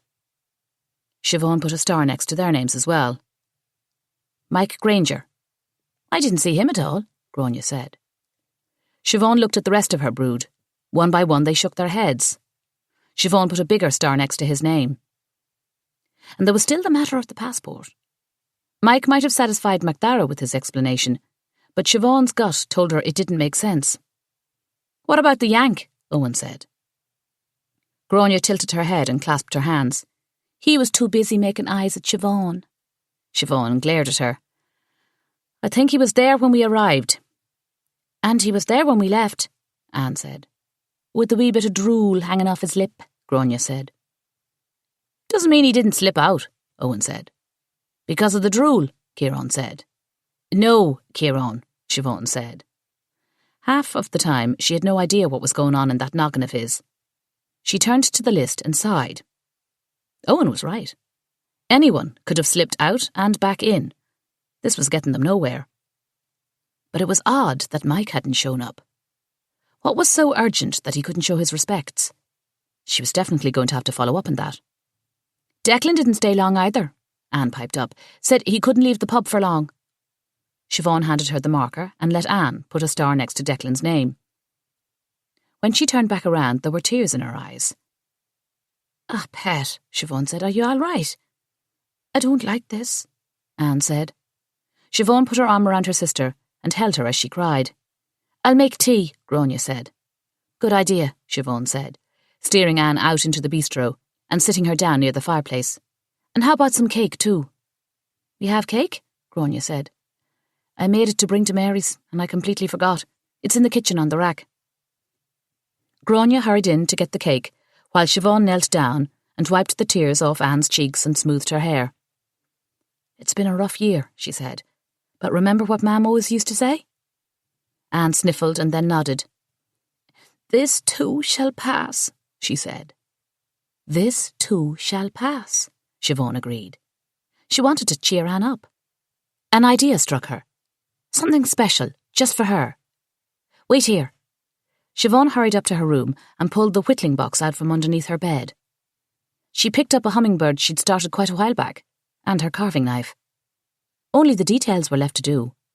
And so she began to shave around it, concentrating on the details of the feathers and the needle beak. Soon the delicate bird was complete. Maybe Anne would even like to paint it.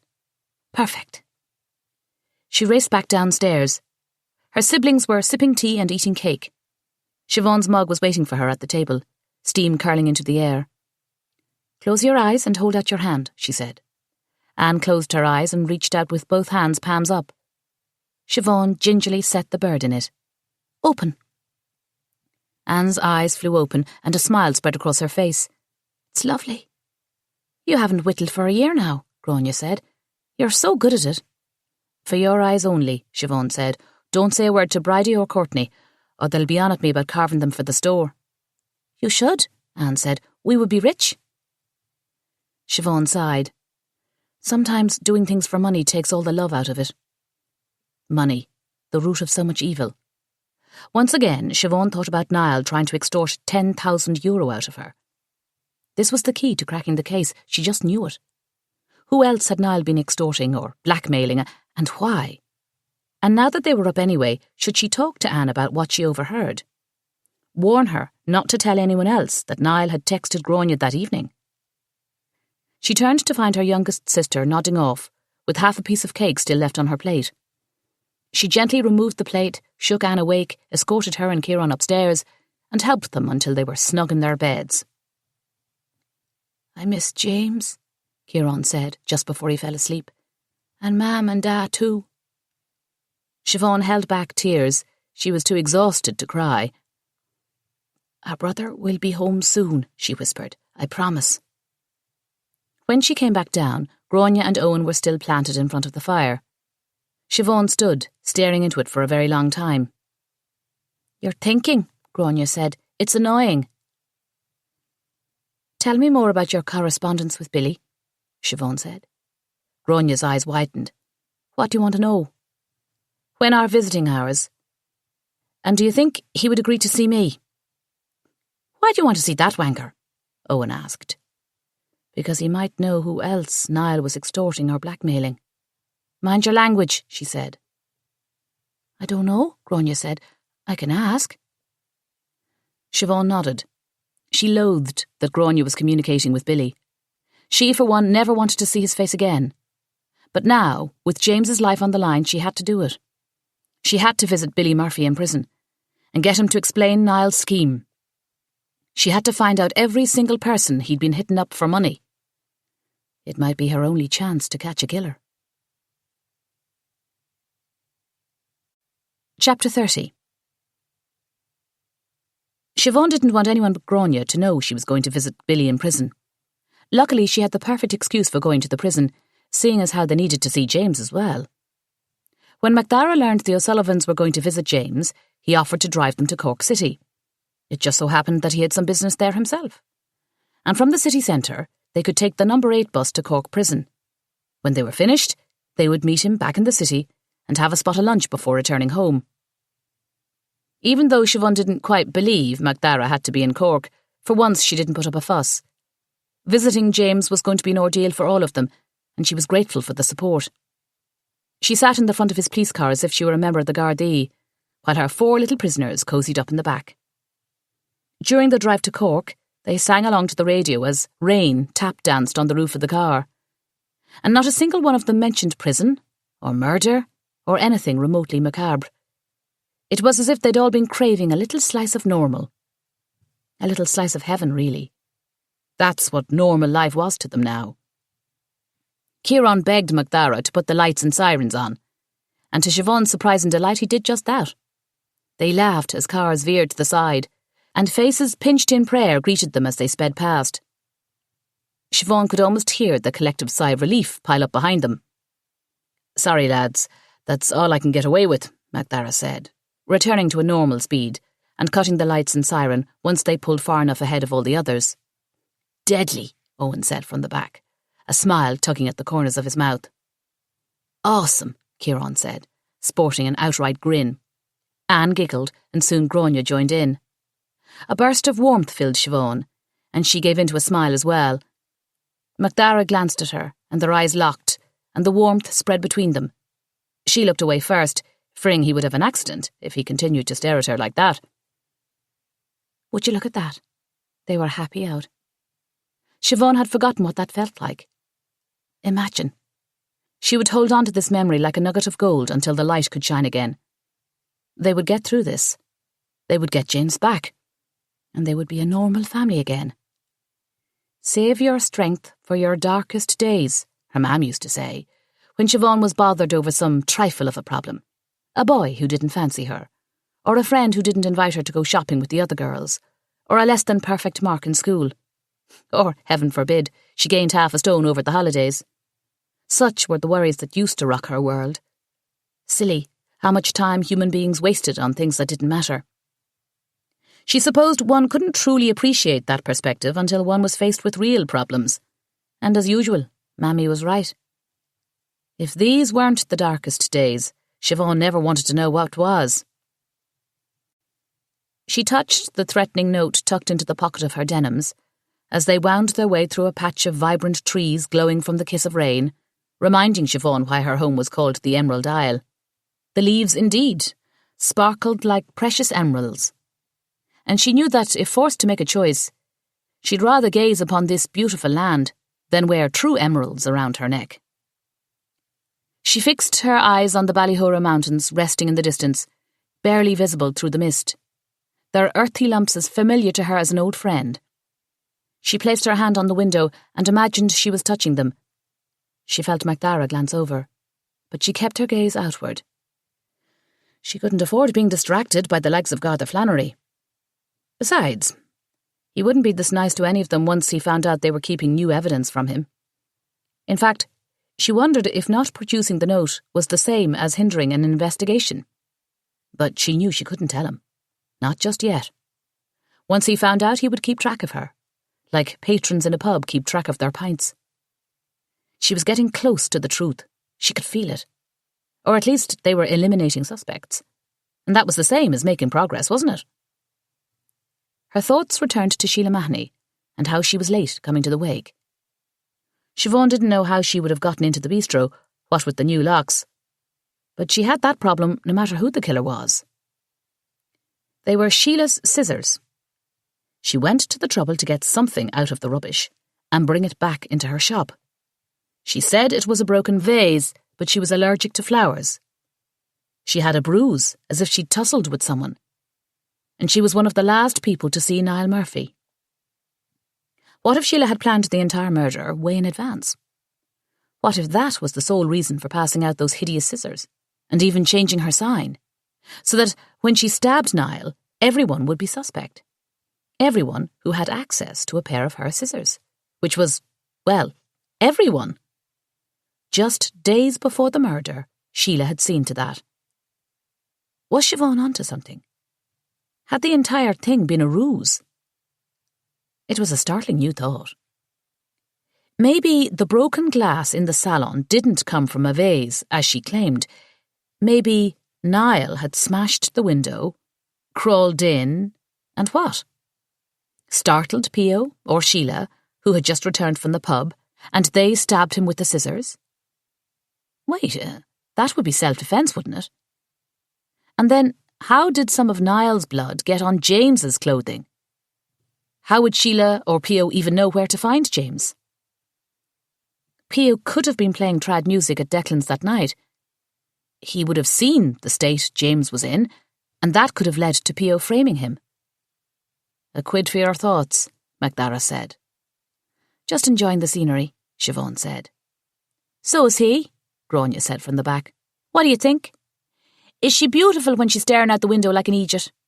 Grania Kate O'Sullivan, Siobhan said. Pardon, MacDara said. Never you mind, Grania's just been smart. Siobhan shook her head but didn't turn around. The cheek of that girl. It was true, though. MacDara had been staring at her almost the entire ride. MacDara coughed and fixed his gaze out the front. Anne and Grania tittered in the back. How much longer? Kieran said. Not long now, MacDara answered. We would have been there by now if you'd kept your lights and siren on, Kieran said. Hush, Siobhan said. Meeting with Billy was the key to cracking this case. It had to be. Motive was key. Who really wanted Niall dead? Siobhan was convinced it went back to the person Niall mentioned, the one willing to pay €20,000 for some kind of video. Even if the video was a lie, the killer could have fallen for it. And Sheila had certainly been going on about business being bad. Maybe she needed money to pay off Niall. What did he tell her was on the video? Something she'd done. Something Pio had done. Thankfully, Grania had successfully set up the visit. Billy would know what Niall had been up to. At least, she prayed he did. Situated behind the Murphy Army Barracks on Rathmore Road, the pale stone building with bright blue doors looked more like a cheery castle than a medium-security prison. Siobhan was sure it was nothing like a royal abode inside. Still, she was somewhat relieved to see that it had a nice appearance. Hopefully it was just as well kept inside, and her brother was doing okay. If James was convicted of murder, he'd be sent to Clover Hill Prison in Dublin. There would be nothing cheery about that address. The thought was enough to make anyone shudder. She couldn't let that happen. It would send her to her grave. Before entering, the O'Sullivans stood outside as if to collectively gather their nerve. "Let's go," Siobhan said, and took the first step to the door. They entered, stepped up to the officer standing just inside, and told him they were there for a visit. He checked Siobhan's ID, and then he teased her siblings for not having motor licences. She'd brought their birth certificates, and soon they were given a locker in which to put all their belongings, including their mobile phones. Then they waited. Volunteers with the St. Nicholas Trust were on hand to offer tea and a biscuit and to explain the rules about visitation. They were to go in no more than 3 at a time, which cut their time down to 15 minutes for each group. The volunteers doted on Ciarán and Anne, and soon had them laughing. Siobhan could feel the tears welling behind her eyes. She hated this place, no matter how nice they were, or what a pretty blue they'd painted the door. She wished she had the power to yank James out of here and never look back. Her visit with James was scheduled first. She'd saved Billy for last. Should she tell James she was meeting with Billy? Oh, it might ruin their visit. Then again, if he heard about it through someone else, it was going to ruin the next visit. She'd play it by ear, see what kind of form James was in first. "Siobhan O'Sullivan and Owen O'Sullivan," a guard called. Siobhan and Owen were ushered to an electronic door. Inside there was a revolving door and a security checkpoint. They were told to put all belts, jewellery and anything else metal into the tray. Neither of them had anything that merited an eyebrow raise from the guy holding the scanner. "We haven't had time to dress ourselves up," Siobhan wanted to say. She also wanted to smack him. He looked so smug. Once they passed the metal detection, they were asked to stand in position. An officer approached with a dog. Siobhan prayed Owen wasn't secretly doing drugs. She also prayed Ciarán wouldn't try to pet the dog. Had she really told him they could get one? She'd been so tired. She had a feeling she was going to regret it. Finally, they were sniffed, scanned, and ready to go. The next room was the visiting room. There was a long table divided down the middle by a sheet of plexiglass. At one end of the table, 2 women were visiting a man. Siobhan's heart was racing as they took a seat and waited for James. This wasn't going to work if her meeting with Billy was in the same room. She wanted to turn and ask the officer about it, but just then a door at the far end opened, and in walked an officer with her brother. She had to slap her hand over her mouth to keep from crying out. He'd lost so much weight already, and there were dark circles under his eyes. But he smiled when he saw them and hurried to his seat. "How are you?" he said, as if he'd just walked into the bistro after sleeping in. How she wished that was the case. He frowned. "Where are the rest of ye?"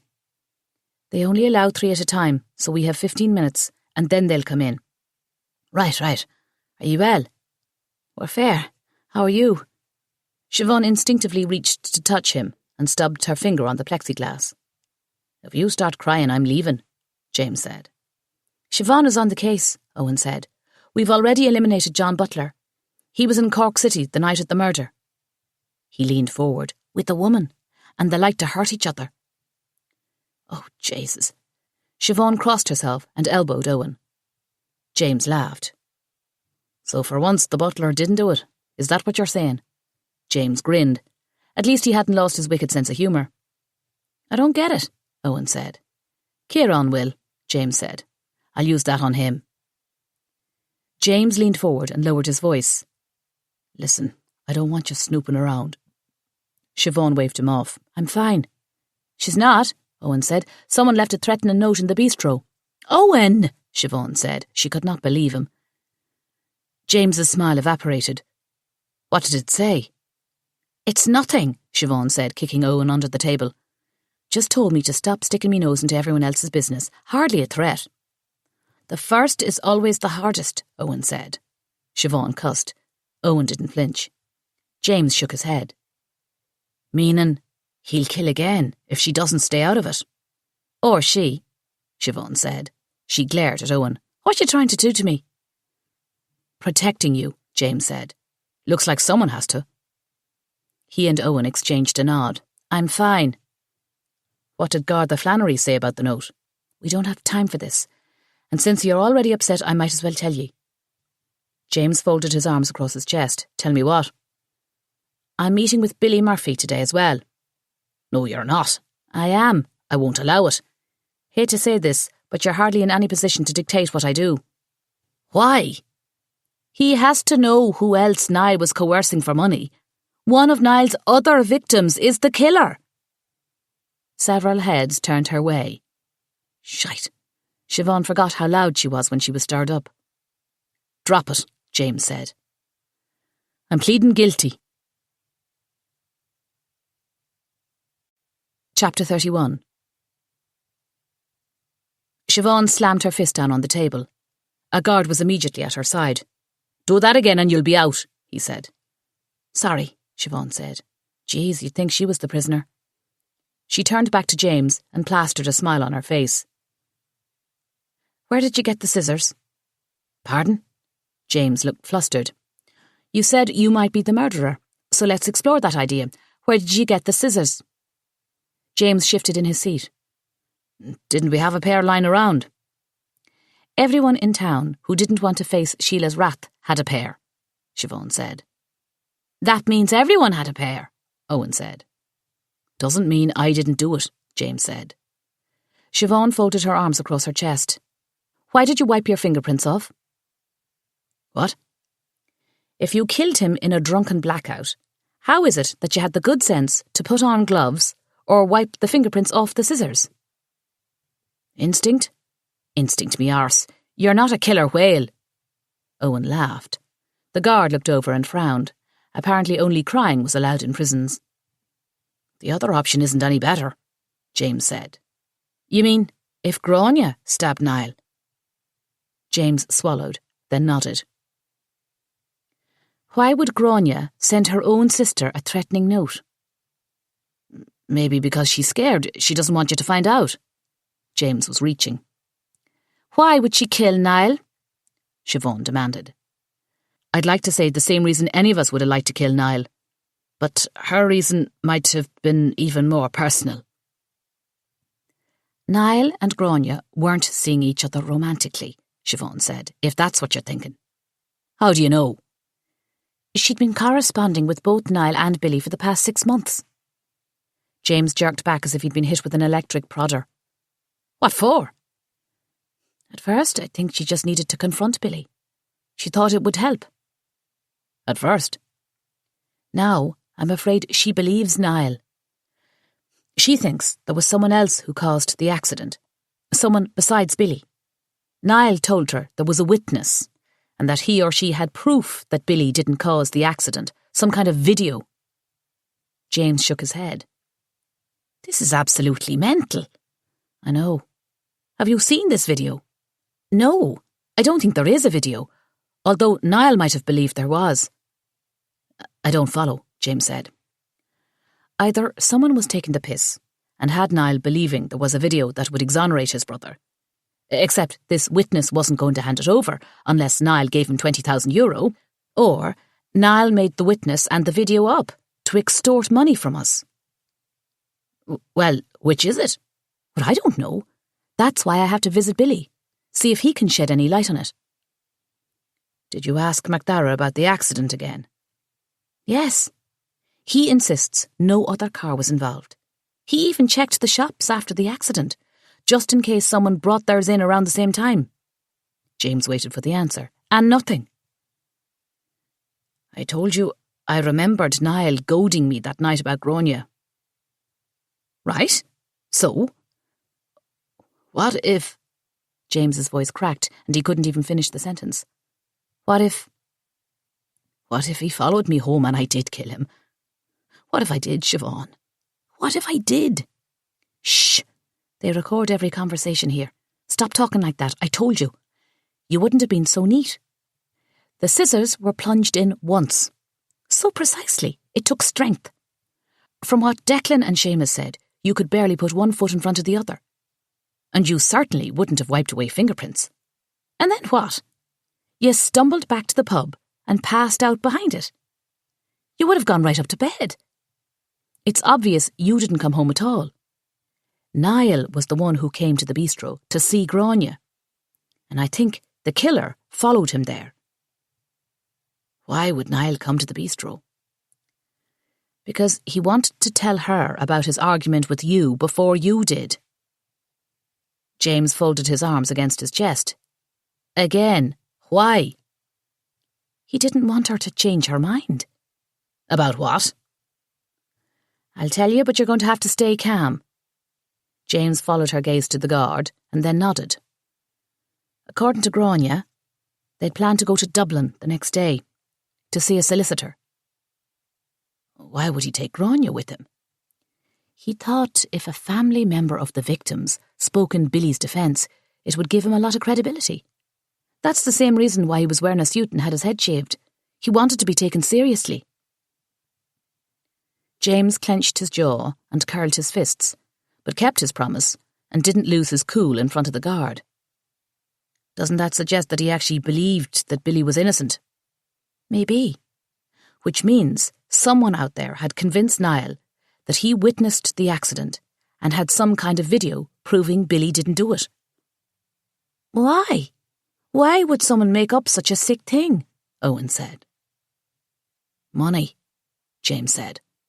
Someone, most likely Niall himself, saw an opportunity to make money and start things up. The guard stepped up to them. Time's up, he said, if he's still seeing the other three. He is, Siobhan said. She wished she could hug him, kiss him, reassure him. Instead, she put her hand on the glass, and he put his hand on the glass over hers. Please, James said. Be safe.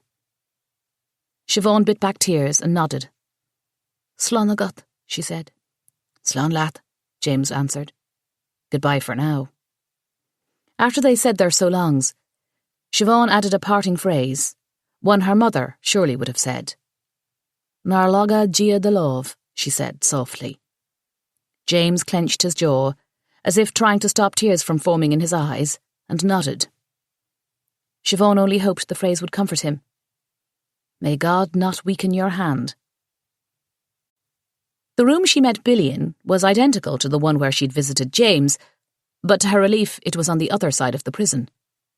Unlike James, who had lost weight, Billy looked as if he'd gained weight in prison. He had the same dark hair as Niall, but instead of brown, his eyes were blue. He was definitely not the looker in the family, but he didn't have the threatening edge that Niall did. He thunked down in the chair and had trouble meeting her eyes.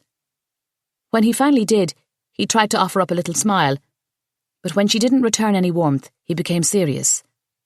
She sat there, watching him, having already decided she was going to make him speak first. He cleared his throat. Did you read my letters? He said. No, she said. But Grania did, as you well know. I'm sorry, he said.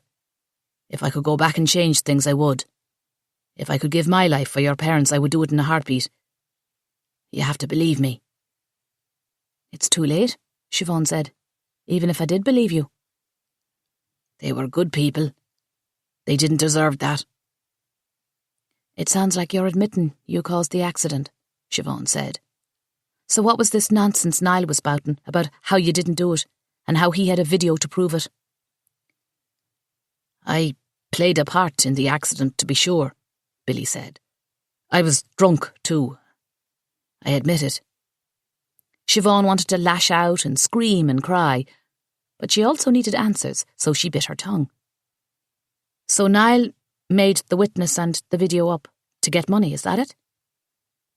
Billy shook his head. I don't think so. You don't think so? I don't know whether or not Niall had a video. He said he did, but in all honesty, I didn't believe him either.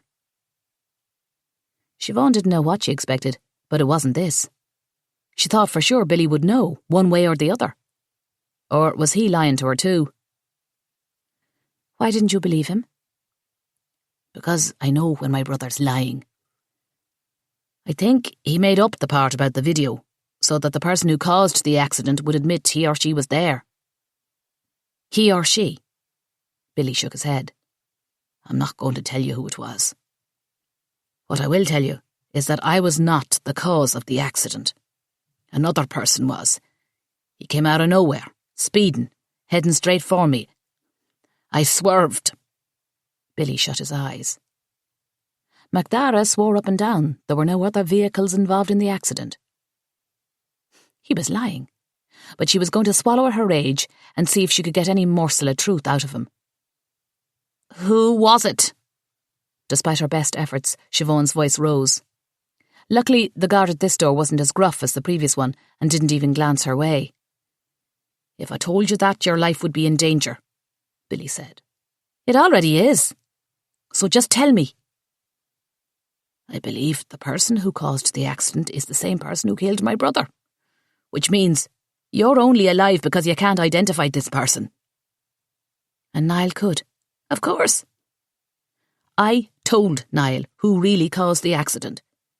He or she certainly believed Niall had a video. That's why Niall was killed. Siobhan's head was swimming.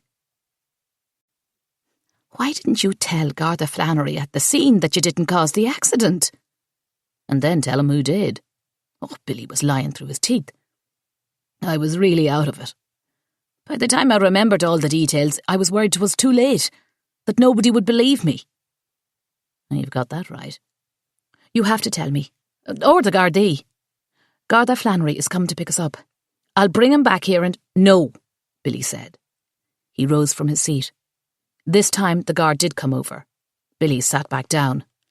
5 minutes left, the guard said. That couldn't be right, but Siobhan wouldn't win an argument with the prison guard. She turned to Billy. Why won't you tell me who it is? She pleaded. Because if there is a video, you have to find it first. Otherwise, it's going to be my word against the murderers. And who the feck's going to believe me? You don't even believe me, do you? You're not an easy person to believe. See? If I talk, no one will believe me anyway. No one but the killer, that is, and then what? What if the killer goes after you? Or one of the 6? Or my mam? I can't take that chance. Just tell me, and I promise I will do everything I can to check out what you say and find the video. You're going to do that anyway. I can see it in your eyes. If you're really sorry, if you care about me at all, you'll tell me who else Niall was trying to extort or blackmail. You mean the person who really caused the accident? Billy folded his arms against his chest. See, you still don't believe me. Without a video or a confession from the killer, you never will. Just tell me who else Niall was extorting. I don't have a complete list. So he was extorting multiple people. God, this was so aggravating. Give me a partial list. Find the video. Or something that will convince you I'm telling the truth. Then we'll talk. Where am I supposed to look? Ask Mam if you can have a look around his room. I'm sure the police have done that. Look again. What if there isn't any video? Then nobody's ever going to believe me anyway. So just tell me who you think killed your brother. You aren't a poker player, Siobhan. What does that mean? It means you're much safer around the killer if you don't suspect him or her. Which is it? A him or a her? At least tell me that. Billy shook his head. One look at your face and the killer will realise I've told you. Then something would happen to you. I guarantee it. But if the killer feels safe, then you're safe. Why did you even agree to see me if you weren't going to be helpful? Because I wanted to say how sorry I am. Prove it. Tell me who you think killed Niall. Billy lowered his head. Did he really think he was protecting her? Time's up. The guard tapped Siobhan on the shoulder. I don't think there's any video, she said to Billy on her way out. I don't think there is either, Billy called back. But the killer thinks there is. Maybe you can figure out how to use that to your advantage. Chapter 32. It was 4 days after their visit to the prison and Friday night in Kilbane. Siobhan tugged on her little black dress as she tried to go down the stairs in heels. She wasn't used to them, that was for sure. She'd even taken the time to straighten her hair, and she was wearing makeup. She felt like she was dressed for Halloween, although she did have to admit that even she'd been impressed when she looked in the mirror. She was definitely a more glamorous version of her, the kind of girl she always imagined she would have been in Dublin. The kids were still at the table, and every one of them gaped at her. "I didn't know you could look like that," Grania said. "Thanks." "You're welcome," Grania said, the sarcasm flying right by her. "You look beautiful," Anne said. "Again, thank you." "But why are you dressed like that for O'Rourke's?" "Because she has a date with Garda Flannery," Owen teased. "It's not a date," Siobhan said. "It's Friday night." So what if she also had to ask MacDara if he'd found anything on the CCTVs, and also fill him in on her awful meeting with Billy? And if she happened to say that Pio, Sheila and Mike Granger were her top suspects, and he was to start paying them a closer look, no harm done. And if Pio just happened to be playing there tonight, well, what was the last to do when there were so many birds? Bring a lot of stones. She was getting close to the killer. She could feel it. She kissed her siblings goodbye, took a few more jokes directed at her and MacDara, and went out to get on her scooter. A lady wouldn't ride a scooter in a dress, she thought for a second. Then again, she would squeeze her legs tight. It's not like she'd be flashing anyone. Then again, she was going to be having a few drinks. MacDara and Pio had to think this was just a fun night out. She would walk. And MacDara would probably give her a lift home anyway. He can't kiss you goodnight if you drive home on your scooter. O'Rourke's was alive with music and people. Siobhan stood just inside, feeling like a party crasher. It was as if everyone in town had had enough of murder, and they were all out to celebrate instead. There was no doubt that the people in this town liked to have a good time. Siobhan smiled when she thought of the typical saying lads here often used, "Up here for thinking, down there for dancing," as they pointed to their head and then their nether regions. Even a murderer couldn't take the crack out of Kilbane. And the more people she could talk to tonight, the more she could narrow down the suspect list. Chances were good that one of the folks in this room tonight was the killer. She had to do everything in her power to make it look like she was just having fun, to convince everyone she was done sleuthing, yet still get them to talk. She sensed someone behind her, but before she could turn around, a pair of hands were plastered over her eyes. It could be the killer, trying to drag her out before anyone else had seen her. Thank God for heels. She lifted her foot and brought it down as hard as she could on the foot of the person behind her. The shriek was loud and female. The pair of hands immediately fell from her eyes. Siobhan whirled around to see a girl bent over, still shrieking, the foot Siobhan had stomped on raised in pain. It was Maria. She must be back from Dublin for the summer. And she looked browned off. Oh, Jesus. She'd just stomped on her best friend's foot. "I'm so sorry. You gave me a fright." Maria looked up, her eyes watering. "What is wrong with you?" I'm sorry. She bent down, as if examining Maria's foot would help. "I thought you were going to drag me outside and stab me." "Oh my God, they're right. You've gone mental." Siobhan straightened up. "They?" "Mum and Dad said you were having a hard time of it. Going a bit nuts with Niall's death. That's why I decided to come home for the weekend and surprise ye. I wish you would have told me. I've missed you so much. I thought the surprise would do you good. Didn't consider it might be bad for my foot. I'm sorry. I'm not the only one who's jumpy around here lately. Can you believe it? A murder in Kilbane. And you thought Dublin would be exciting." Siobhan was so happy to see Maria. Now she wouldn't be alone. Maria would be here all summer. "Dublin is exciting." Maria stood and gently tested out her foot.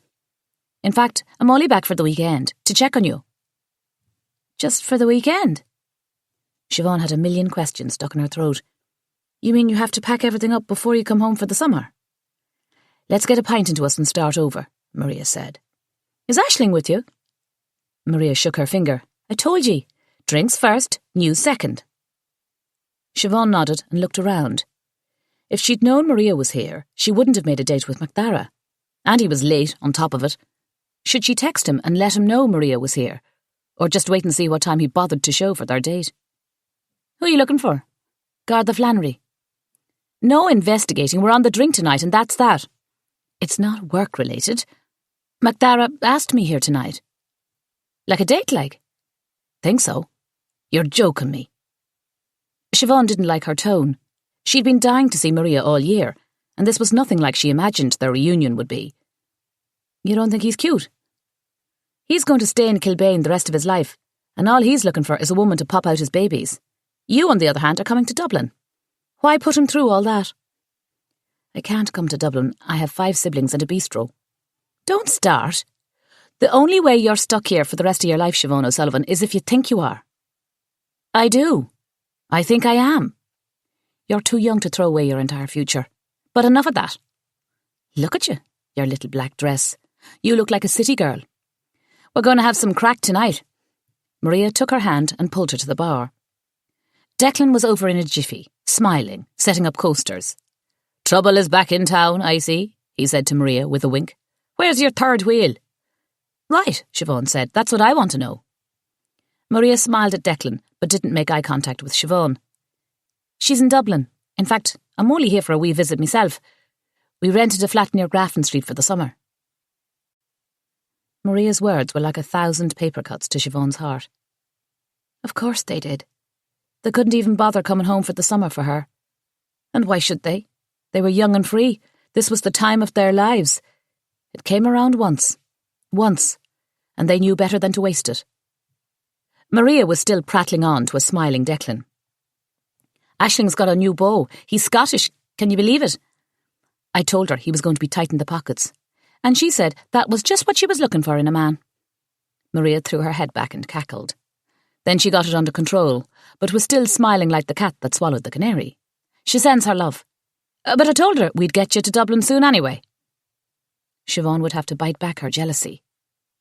Easier said than done when her stomach was already flipping inside out. She ordered a Guinness, and Maria made a face. They always got a pint of Guinness when they went out, at least to start. I'll have a martini, Maria said to Declan, as if they were ordered all the time. Straight up with a twist of lime. How about vodka in a pint glass with a lemon? Declan said. Maria just looked at him.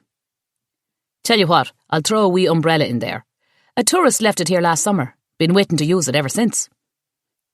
He flashed his gap-toothed grin, rubbed his hands in delight, then lumbered to the other end of the bar, where he bent over and began rummaging around the shelves. How can you stand it here? Maria said, as if she was a tourist herself. Did she mean the pub or Kilbane? It's not that bad. And you have to admit, we've had quite a bit of excitement since you left. Maria waved her hand as if brushing off Siobhan's words. There are loads of murders in Dublin, like every week. Siobhan was sure that was a fine bit of exaggerating, but she kept her gob shut. Maria and Aisling were still her best friends, no matter how much had changed. You've only been gone since the fall. And yet I'm a completely different person. You look the same to me. Siobhan was the one who had a new haircut and a scooter and had a murderer after her. She didn't want to be bitter, but she hadn't prepared for this. Seeing Maria would have been tough under any circumstance. But Maria didn't even seem to understand the gravity of what was going on. Would she really rather talk about martinis and flats near Grafton Street instead of who could have stabbed Niall Murphy to death? Declan put their drinks in front of them. Maria did indeed have vodka, in a pint glass, with a green umbrella set on top, like a lid. Let's get the table in the back, Siobhan said to Maria. Siobhan turned to Declan. If Garda Flannery comes in, will you tell him I'm sitting back there? Will do, Petal, Declan said, with another wink.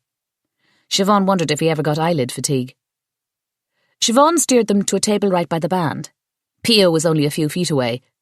Sheila sat in her own chair directly in front of the stage, her legs open wide, her pint glass resting on her knee as she tapped her foot along to the music. Siobhan had to hand it to her. She was very confident for her size, not afraid to take up space in the world. That was how it should be, although Sheila scared the bejesus out of her.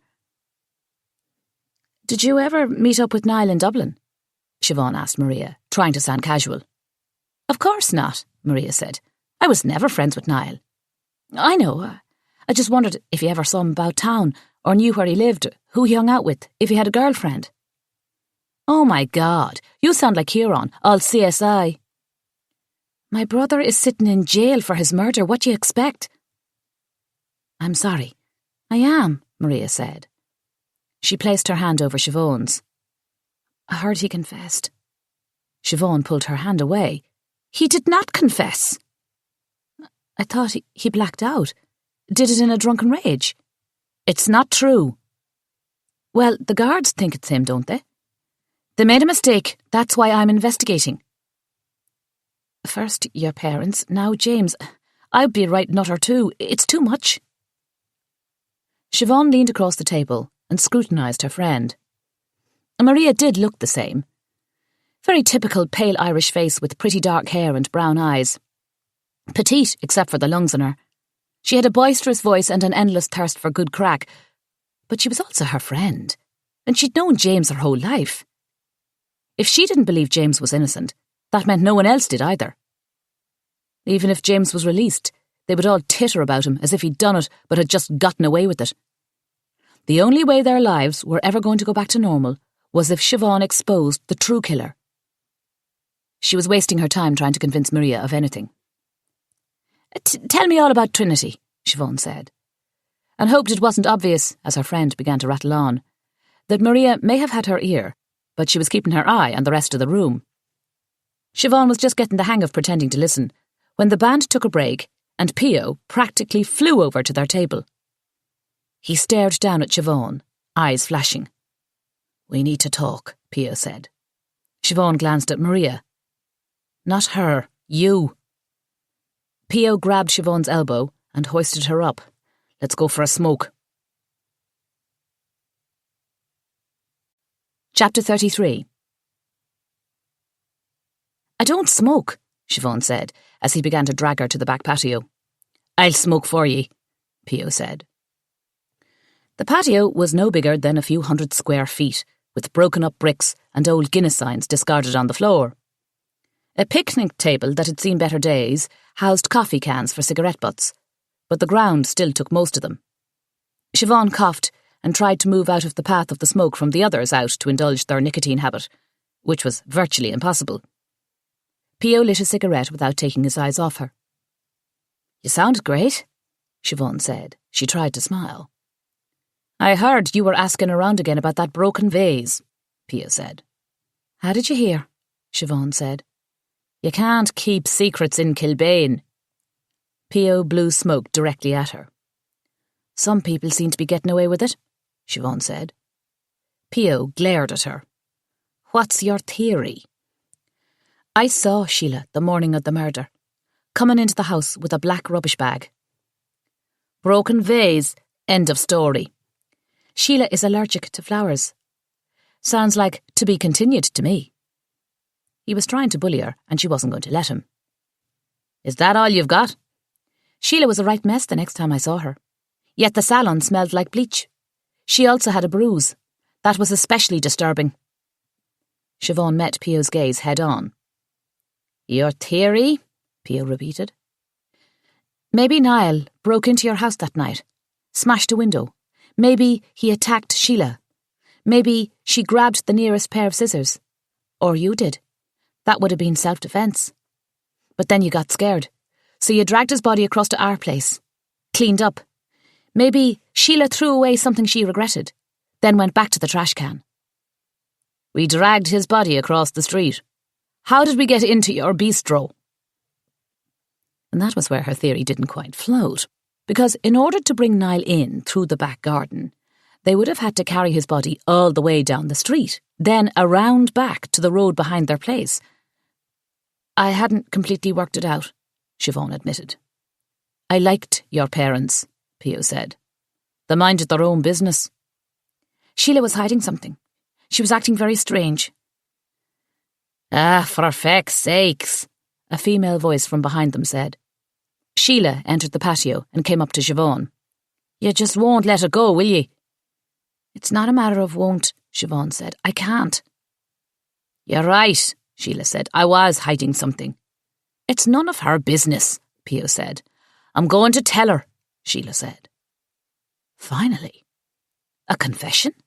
Should she be worried? Neither of them looked as if they were about to kill her, and there were the other smokers. Still, was this how killers confessed to murder? The glass was from a broken vase, but not just any vase. It was the one your parents brought back from Waterford. The Waterford crystal. After the accident, dozens of gifts were found in the trunk of their parents' car. Siobhan couldn't bear to look at them. How could inanimate objects survive and her parents be gone?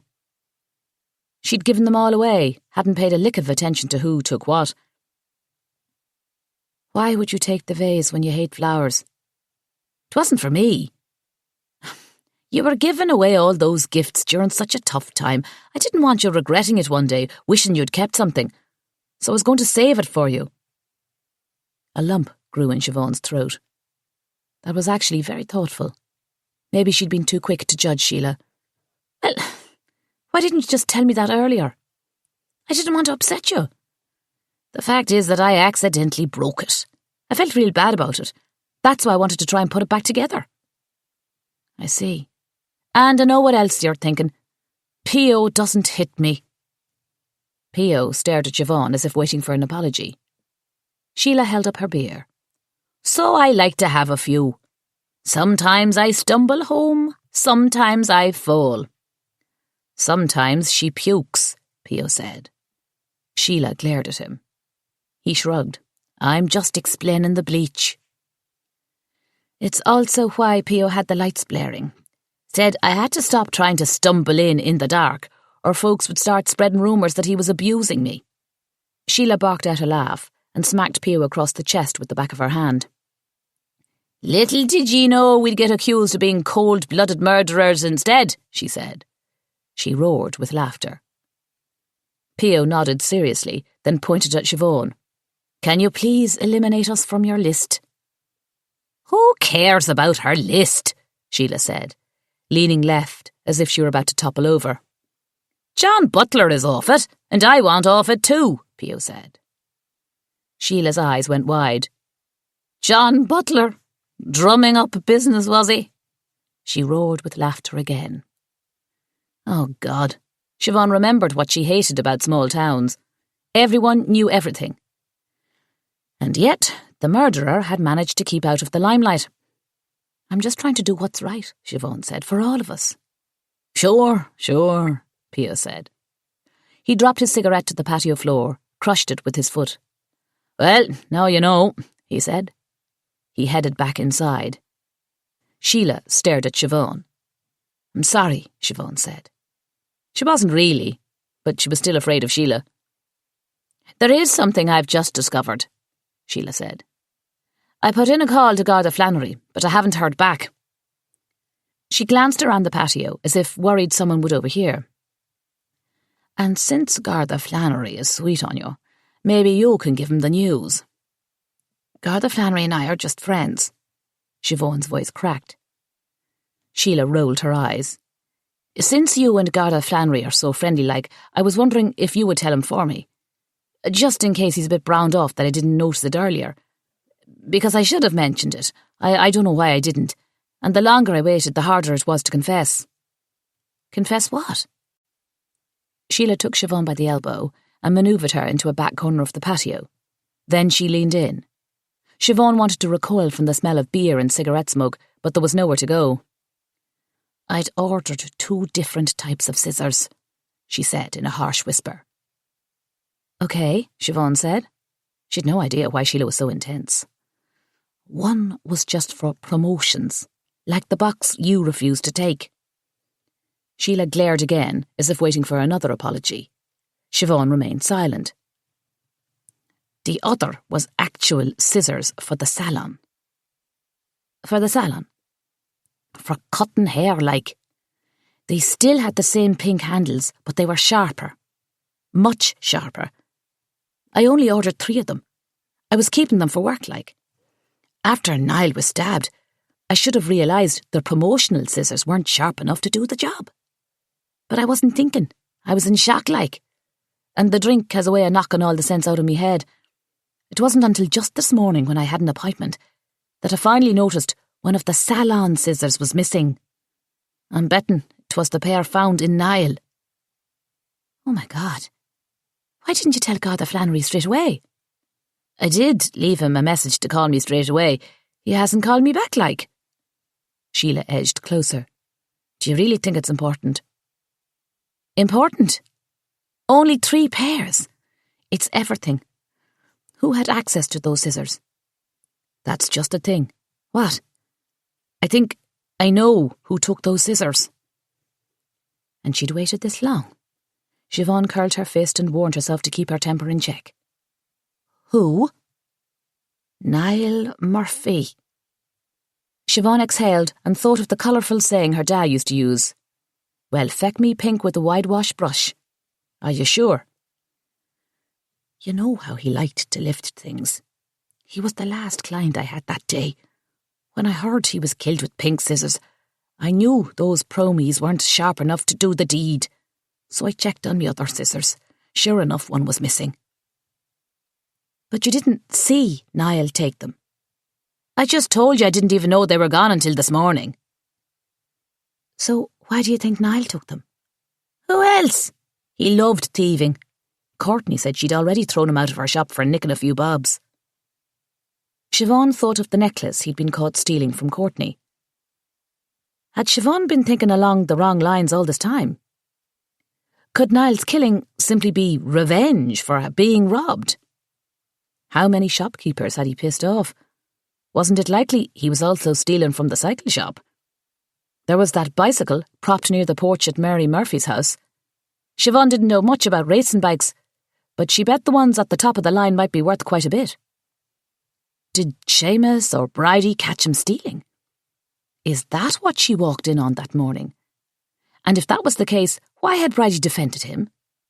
Why did she give his last cheque to Butler? What if he'd stolen much, much more than a pair of scissors from someone? Someone like Mike Granger. This wasn't helping at all. She was guessing, grasping at straws and scissors. So what if Niall had taken the murder weapon? What did that mean? Did he pull them on his murderer and somehow they got the best of him, used them against him? Was there a struggle to reach them first?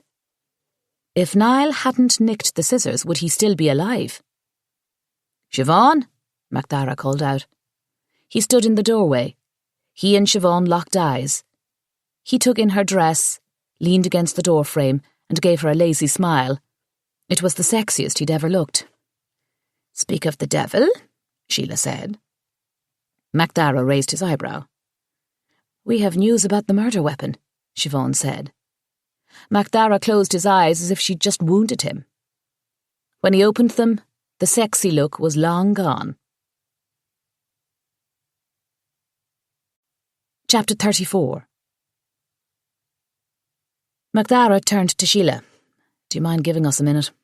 Not at all, Sheila said. She evaporated. So did everyone else on the patio. They were alone. MacDara stepped closer. He was dressed in lovely dark denims with a dark blue shirt that brought out his eyes. His hair had actually met a brush and looked soft to the touch. His face was so smooth she wanted to run her fingers along his jaw. And he looked absolutely furious with her. She'd never wanted him more in her life. I cannot believe you, he said. Or maybe it's me I can't believe. I didn't come here to investigate. You're full of it, O'Sullivan. Although I must say, the dress certainly tells a different story. Siobhan never knew a single gaze could tell so many tales until that moment when MacDara raked his eyes over her with both appreciation and irritation. Pio dragged me out here. I was at the bar with Maria. Ask her yourself. Maria? MacDara's head swivelled toward the entrance. And before you accuse me of making plans with both of ye, I didn't know she was home. She wanted to surprise me. MacDara put his hands up. It's not a bother.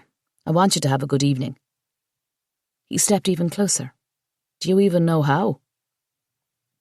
Sheila said the scissors that killed Niall weren't part of the promotional ones she gave away. MacDara threw up his hands. What? She ordered 3 other pairs for cutting hair, much sharper pairs, and one of them went missing the night Niall was killed. And she's just saying something now. She's been on a bit of a bender, said she didn't notice it until this morning. MacDara shook his head and ran his fingers through his hair as if there was no longer a point to looking good. I'll talk to Sheila, he said, when I'm back on duty. Because believe it or not, there is more to me than being a guard. I actually thought you knew that. I do, but even friends talk about things, don't they? Is that what we are? Friends? He met her gaze straight on. Sheila thinks Niall took the scissors himself. You're going to be the death of me. He was her last client, and you know as well as I do that Niall liked to nick things from shops. It got me thinking. What if that's why he was killed? What if he stole something big from someone?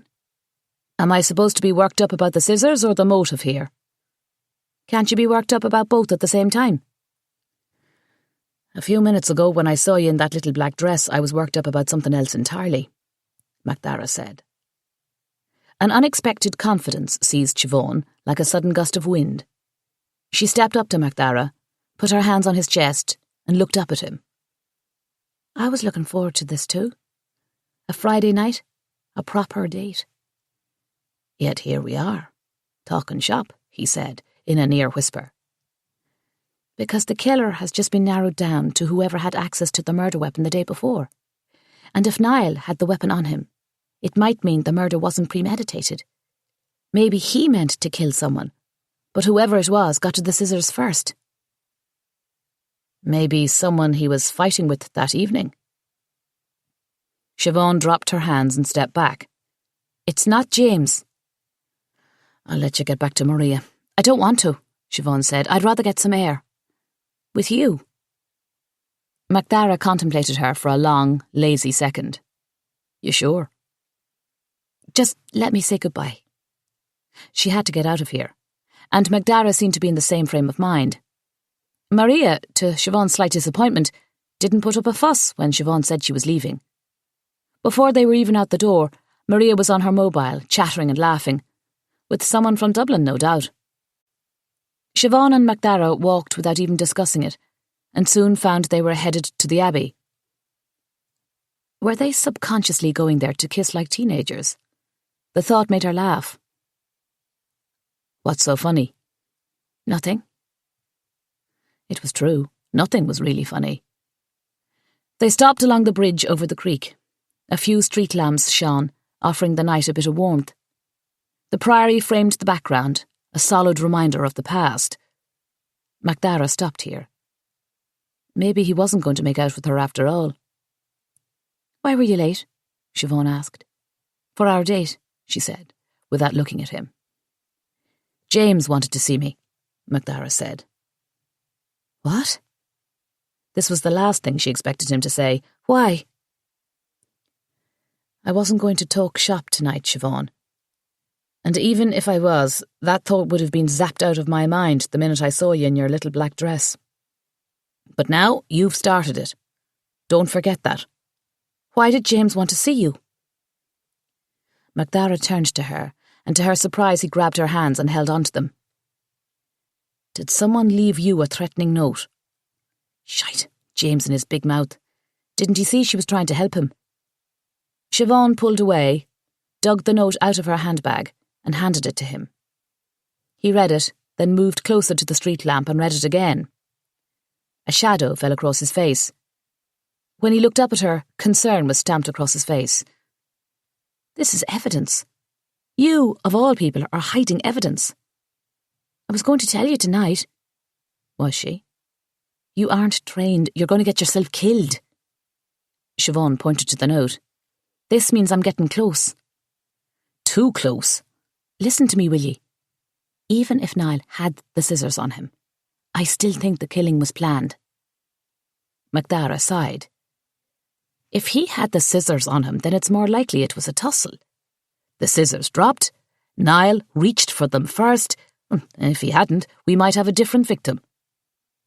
Siobhan shook her head. I don't agree.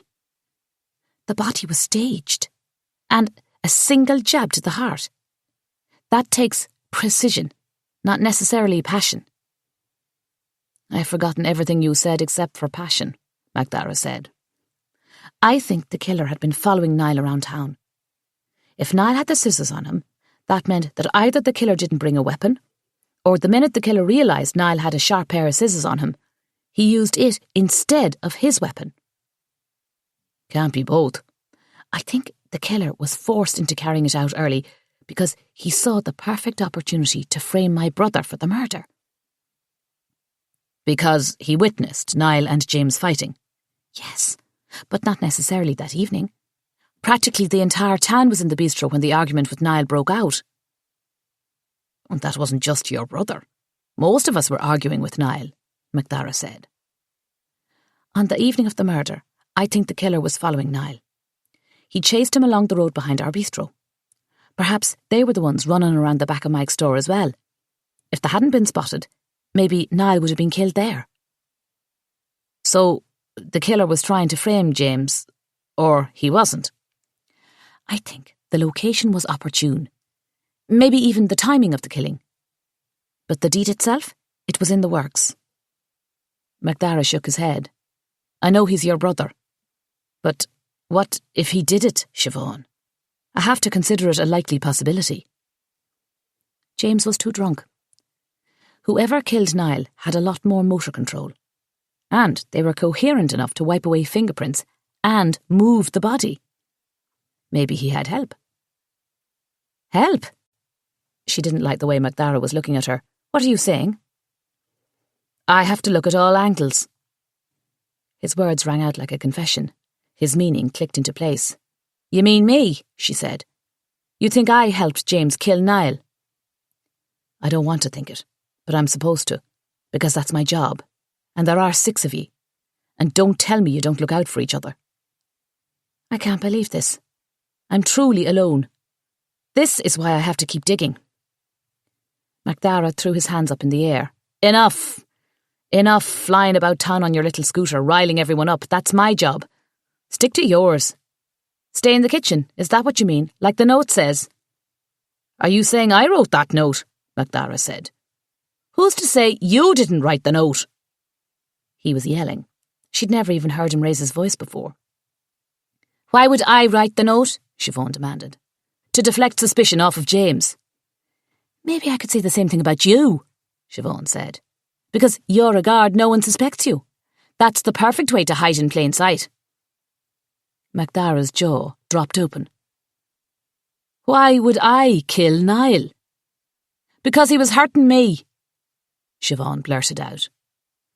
The meaning behind the statement hung between them as they stared at each other. Magdara looked away first. I'm a guard. Our job is to protect our citizens, not murder them. And if I was doing it to keep Niall from hurting you, I certainly wouldn't have left his body in the back of your bistro. That shut her up. He had a point there. The date was officially ruined.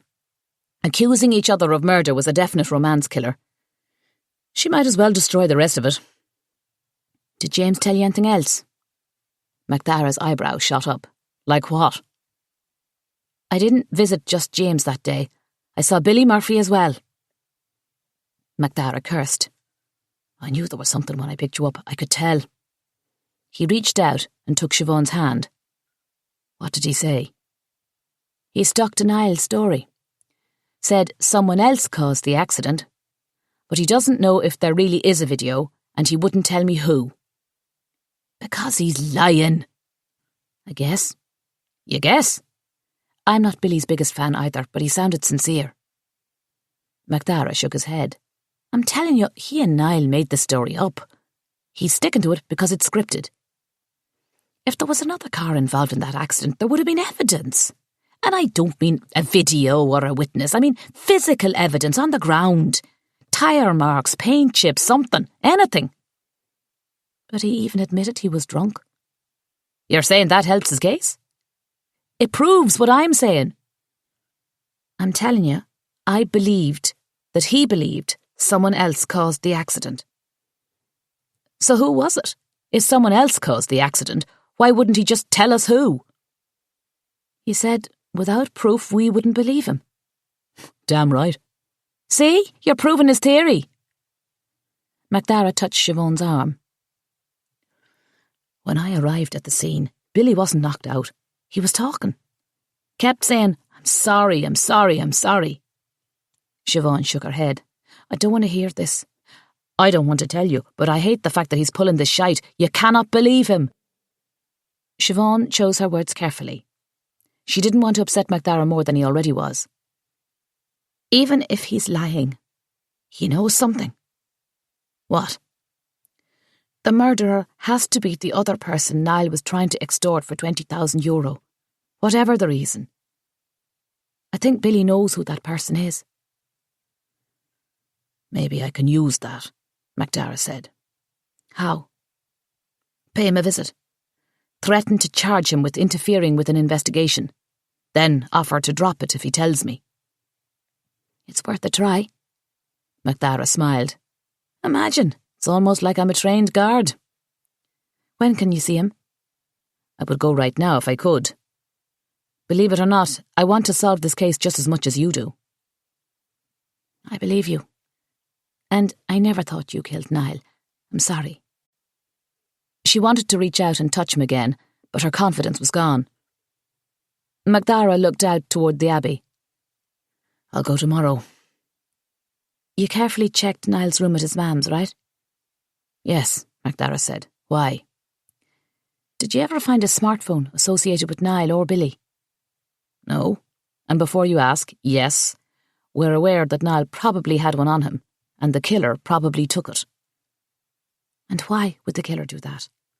Unless they thought Niall had some kind of video on his phone."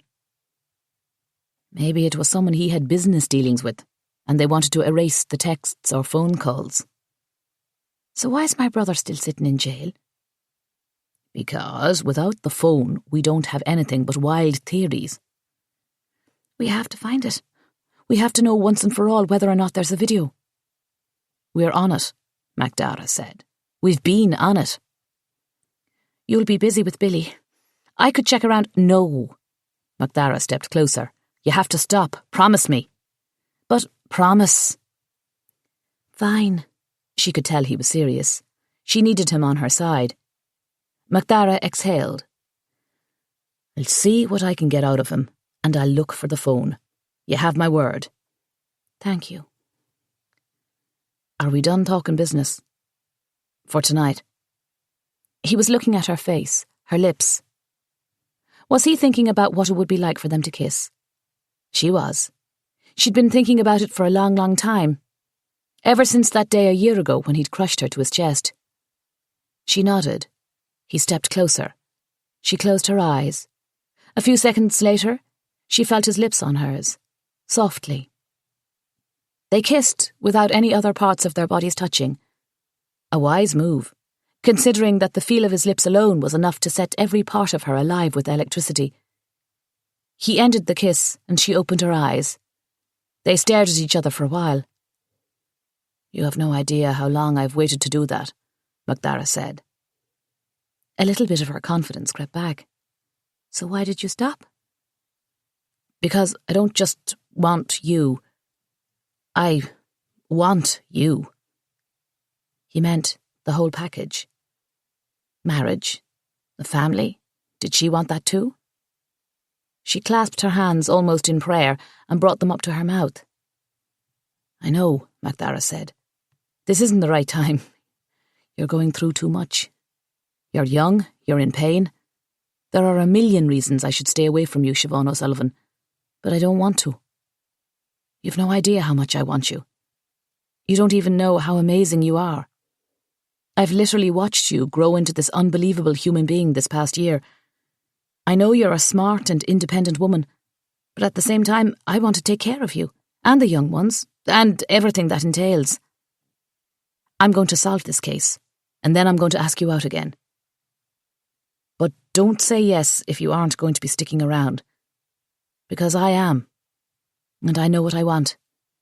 I've known for a very long time." "I feel," Siobhan started to say. MacDara put his finger over her mouth. "We solve the case first. We sort this out second, all right?" She nodded.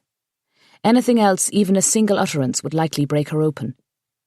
And now she had one more desperate reason for wanting to solve this case. MacDara held out his hand. "I'll walk ye home." He laced his fingers through hers as they headed for town.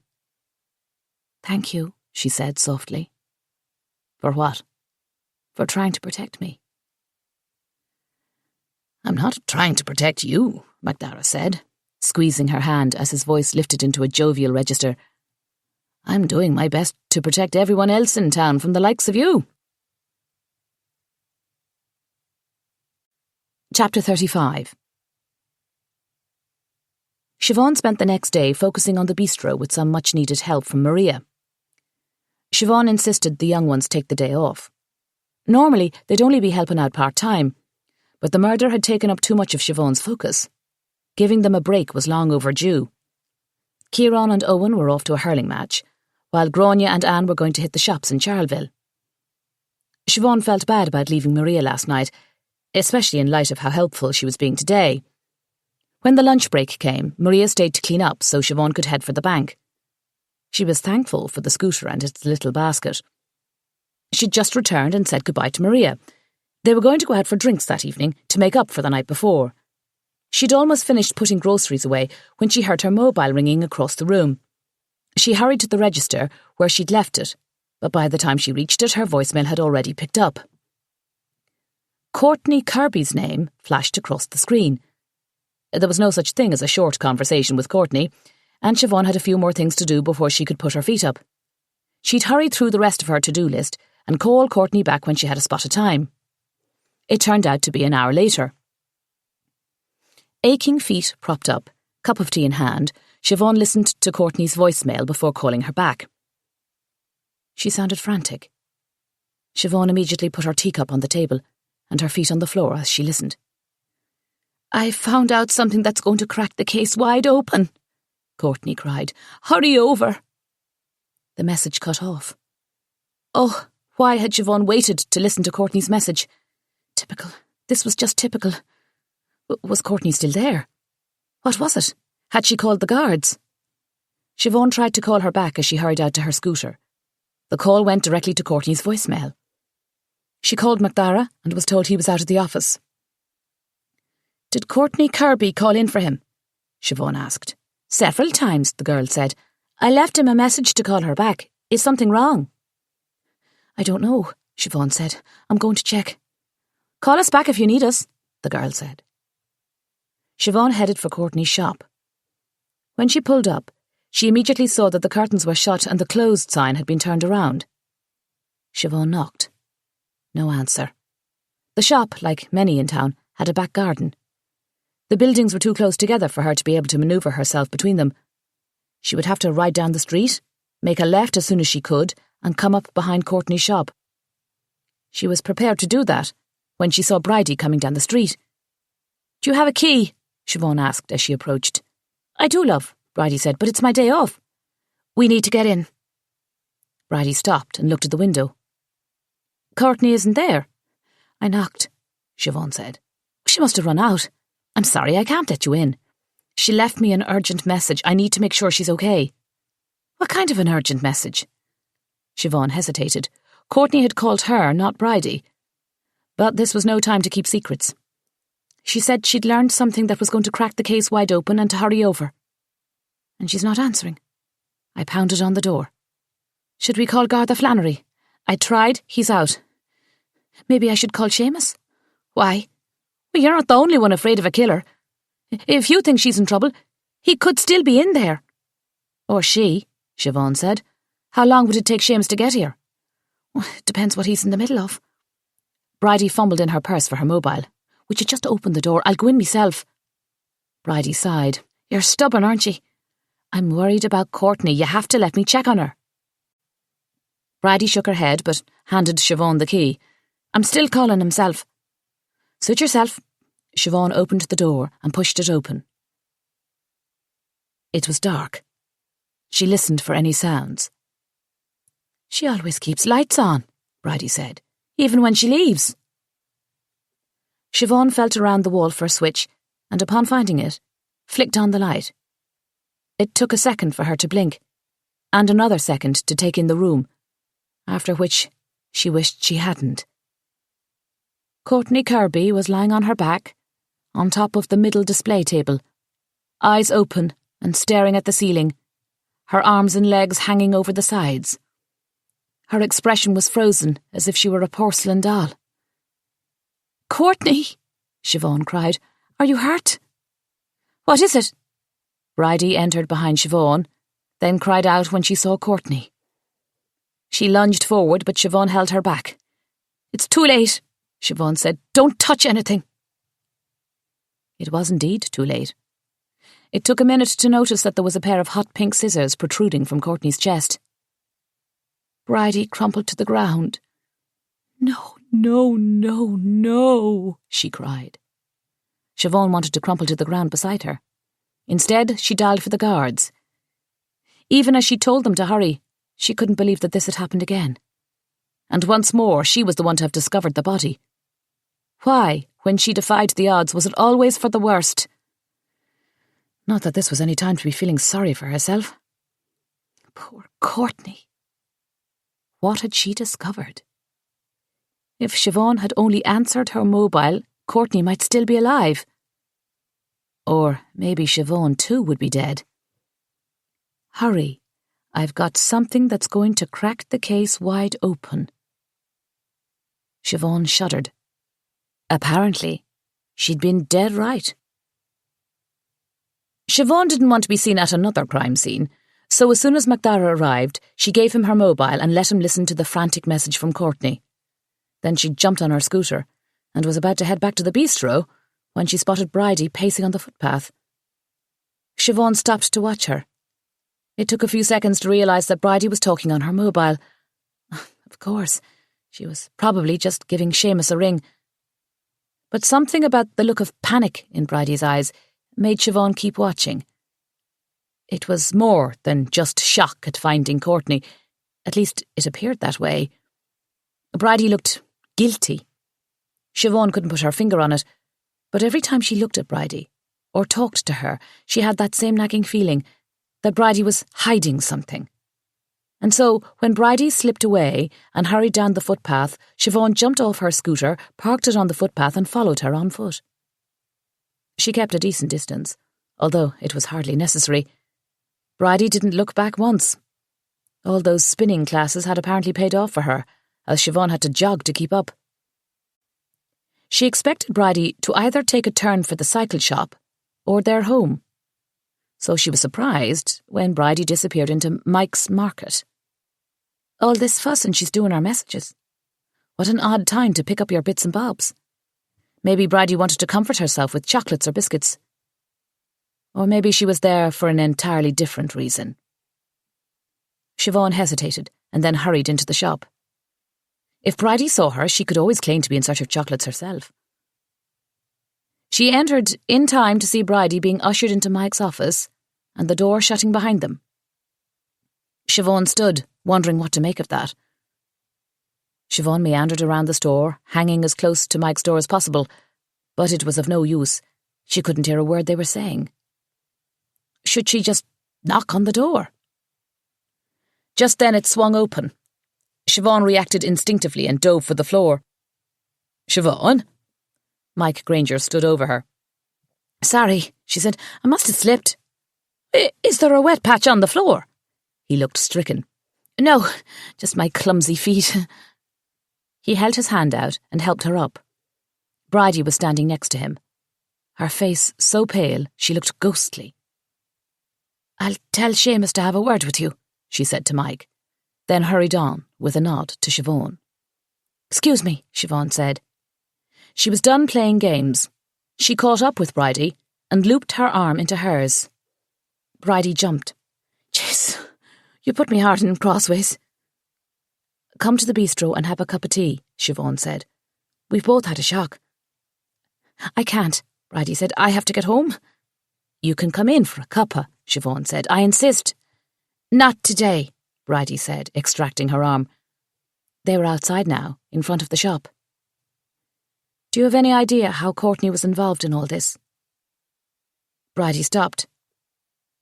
"They're going to have to let James go now. Isn't that enough?" "What do you mean?" "Did you follow me here?" Of course not. I wanted some chocolates. Bridie scanned Siobhan. Where are they?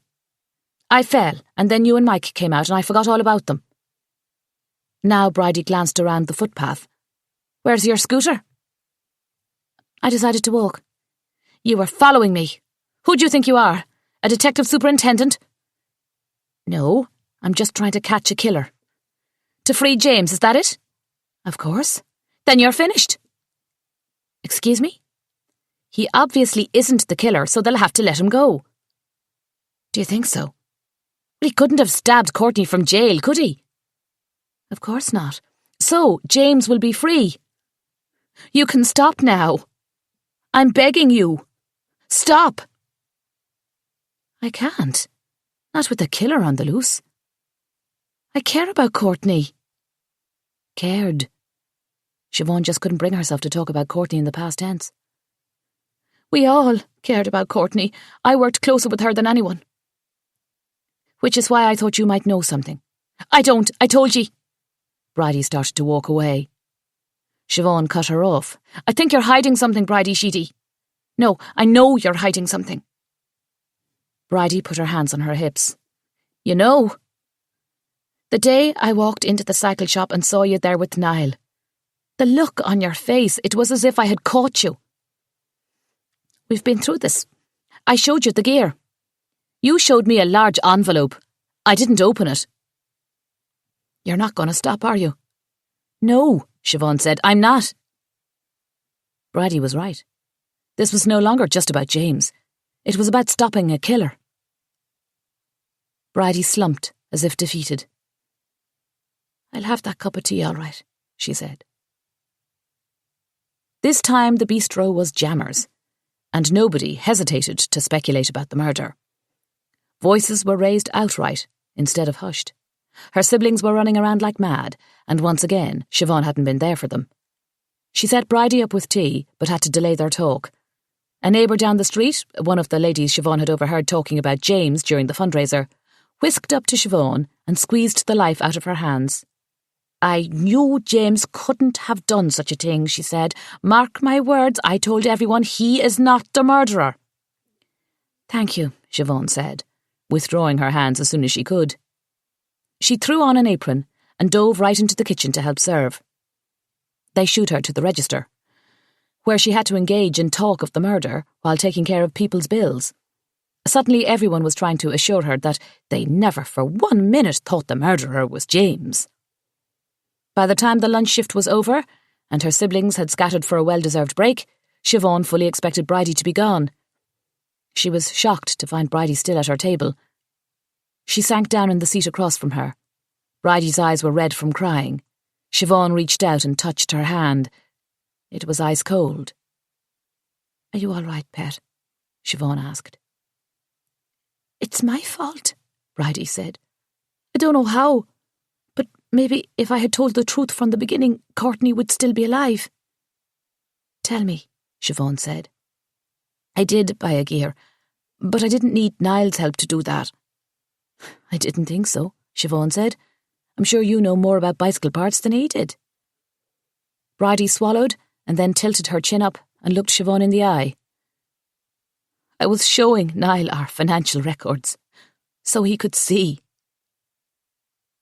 So he could see you didn't have €20,000. Bridie gasped. How did you know? He tried to get me to give him €10,000. I knew he had to be targeting others as well. So now you know. What did he have on you? Bridie squeezed her eyes shut, then opened them. I did have an affair, just not with Niall. But Niall found out about it and was threatening to tell Seamus. Chapter 36. Was it Mike Granger? Siobhan wondered. She didn't ask. Bridie was ready to talk and she wasn't going to interrupt her. It happened last year, when Seamus was racing day in and day out, always training. I was stressed from trying to get pregnant and lonely because he was gone half the time, so I let myself be taken in by another man. It was wrong, I know it. I'm so ashamed." "I see," Siobhan said. She didn't know why she felt so betrayed, because she didn't want to imagine how much this would hurt Seamus, because she wanted to think that there were some couples out there who actually made it, because everything was changing. "Please don't tell him. Everything is better now. He even gave up racing." "How did Niall find out about the affair?" "The man I was seeing didn't want me to break it off. Niall overheard us in O'Rourke's one night. The man was drunk and saying things he shouldn't have." So that's why Mike lit into Niall at the bistro. He was furious with Niall for holding the affair over their heads. So Niall was blackmailing the two of you for €20,000. He said he'd accept 10 from me and 10 from the man I was with. How generous. He said he videotaped our conversation with his mobile. Did he ever show you the video? Bridie shook her head. He said I couldn't see it until I had paid at least €10,000. More reason to support McDara's theory. Niall didn't have anything on the accident. No proof. No video. He simply knew enough about his victims to know their weak spots, where they were desperate for information. How dare he? Using others' grief and secrets to his advantage. Why in the world did you keep saying what a good lad Niall was? I was hoping if I generated enough positive energy around him, he'd stop. You know what kind of life those boys have had. I'm not trying to make excuses for him. Yet that's exactly what you're doing. I'm the one to blame for the affair. I guess part of me felt like I deserved the punishment. Next time, go to confession instead. I couldn't bear to tell Father Carney what I did. You have to tell McDara. Bridie swallowed, then nodded. There's more. Siobhan leaned in. Go on. The man I was with, his reaction to being extorted might have been very different than mine. More aggressive. Bridie nodded. He even stole Niall's passport, thinking he could somehow use that to threaten Niall. Mike Granger. Threaten Niall how? This man was convinced that once Niall had the money, he was going to use it to get out of the country. He'd need his passport to do that, of course. What was the plan? Take Niall's passport and then what? That's just it, I don't know. He just said he wasn't going to let Niall get away with it. So Siobhan was right. She knew Mike had been lying about the passport. Bridie had no idea she'd just divulged the identity of the man with whom she'd had an affair. She certainly did have a type. Both Seamus and Mike were older than her and a bit on the gruff side, and Mike certainly did have a temper. So much for thinking he was standing up for the O'Sullivans that day in the bistro. Mike was furious with Niall for very personal reasons. How did Mike even get hold of Niall's passport? Bridie's head jerked up. I didn't say it was Mike. I won't tell. It's not Mike. I didn't say it was Mike. Siobhan could hear the panic in Bridie's voice. I saw Niall's passport on his desk the other day. McDara knows about it too. Don't worry, I won't tell anyone else. Now, how did he get the passport? Bridie sighed and her shoulders slumped. Niall was always leaving things on the bar. His money, his phone, his passport. Why was Niall carrying around his passport? Siobhan wanted to see if Bridie could substantiate the gossip about Niall leaving the country. He said he was going to Australia the minute Billy was out and he had enough money. He was carrying it around like a good luck charm. Anyway, Mike took it off the bar the night of his murder. Even Declan didn't notice. The minute I heard Niall had been killed, I told Mike he had to either give the passport to the guards and tell them everything, or destroy it. He did neither, Siobhan said. Had Niall confronted Mike about stealing his passport? Was there a chase? A violent struggle? Bridie was already on edge. There was no use asking if Mike had had any run-ins with Courtney. Instead, Siobhan asked Bridie if Courtney knew about the affair. Of course not, Bridie said. Nobody knew, except Niall. And now he's dead. It hung in the air. Bridie stared at her empty teacup as if the name of the murderer were written in the leaves. Niall was one thing, but Siobhan couldn't imagine Mike hurting Courtney. They couldn't be dealing with two separate killers in Kilbane, could they? The first one is the hardest. Oh, God. What if Courtney found out about the affair, or somehow suspected Mike of murdering Niall and confronted him? Could Siobhan really know what he would do if he'd already murdered once and his back was up against the wall? Did you notice anything different about Courtney lately? Bridie twirled her teacup around the table. Different how? Did she mention she was looking into the case? Oh, she talked about the murder, of course, with just about everyone who came into the shop. You know Courtney. But looking into it, of course not. Then someone who came in must have provided a tip. Were there any folks in recently who stand out for any reason? Bridie considered this. Mary Murphy was in to learn how to use email. At the gift shop? Why? Courtney set up her computer in the back and decided she'd let people use it, you know, like an internet cafe. For a charge, like. You should have thought of it first. Siobhan sat up straight. Forget the entrepreneurial bit. When was this? Bridie tilted her head. Day before yesterday? I believe that's right. Courtney showed her. I showed her. And heavens forgive me, but it was like trying to teach a monkey how to type. Who did she want to send an email to? Apparently everyone. Insurance people, Billy's solicitor, I don't know who all. But poor thing, progress isn't fair to the elderly, is it? Siobhan didn't think of Mary Murphy as elderly, but it was true. She was from a generation who didn't think they'd ever need to own a computer just to get along in the daily world. Did she send any emails? That's why she was there, wasn't it? Siobhan bit her tongue. Did you catch a glimpse of any of those emails? Of course not. Siobhan got up and refreshed their tea and biscuits, then sat back down. Did anyone else make a surprise visit? Bridie smiled. The movie star was in. The Yank. Siobhan wasn't surprised Bridie was calling him that. Did he buy anything? No. As a matter of fact, I found his behaviour rather odd. He asked a lot of questions about foot traffic and square footage and the like.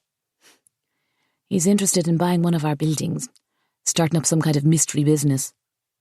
Male strippers, Bridie said with a grin. Siobhan laughed, then stopped. It felt so wrong to laugh when Courtney was gone. Sorry, Bridie said. Poor taste. Still, I'd even give up our chipper to see that. Siobhan called MacDara. She didn't expect him to answer, not with a second murder to investigate, but she had to tell him what she'd learned. She crossed herself before betraying Bridie's confidence. It couldn't be helped. She reached his voicemail and spoke into it quickly in case it cut her off. I'm not investigating, but as you can imagine, the bistro was buzzing today, and Bridie unburdened herself on me. First, it may be nothing, but Chris Gordon isn't here just to check on ancestors. He's actually sizing up real estate and is in cahoots with Alison Tierney to buy whatever properties he can, including Courtney's gift shop. Second, you may want to have a look at Courtney's computer. Mary Murphy was using it to send emails. I don't know if that has anything to do with what Courtney discovered, but it's a place to start. And third, this is the worst bit, and you know I don't enjoy sharing news like this, but it might be important. Mike and Bridie apparently had an affair last year, when Seamus was busy with his racing schedule. I'm only telling you because Niall found out about it and was trying to extort both Bridie and Mike Granger for €10,000 each. Mike lied to us about Niall's passport. He didn't find it, he stole it.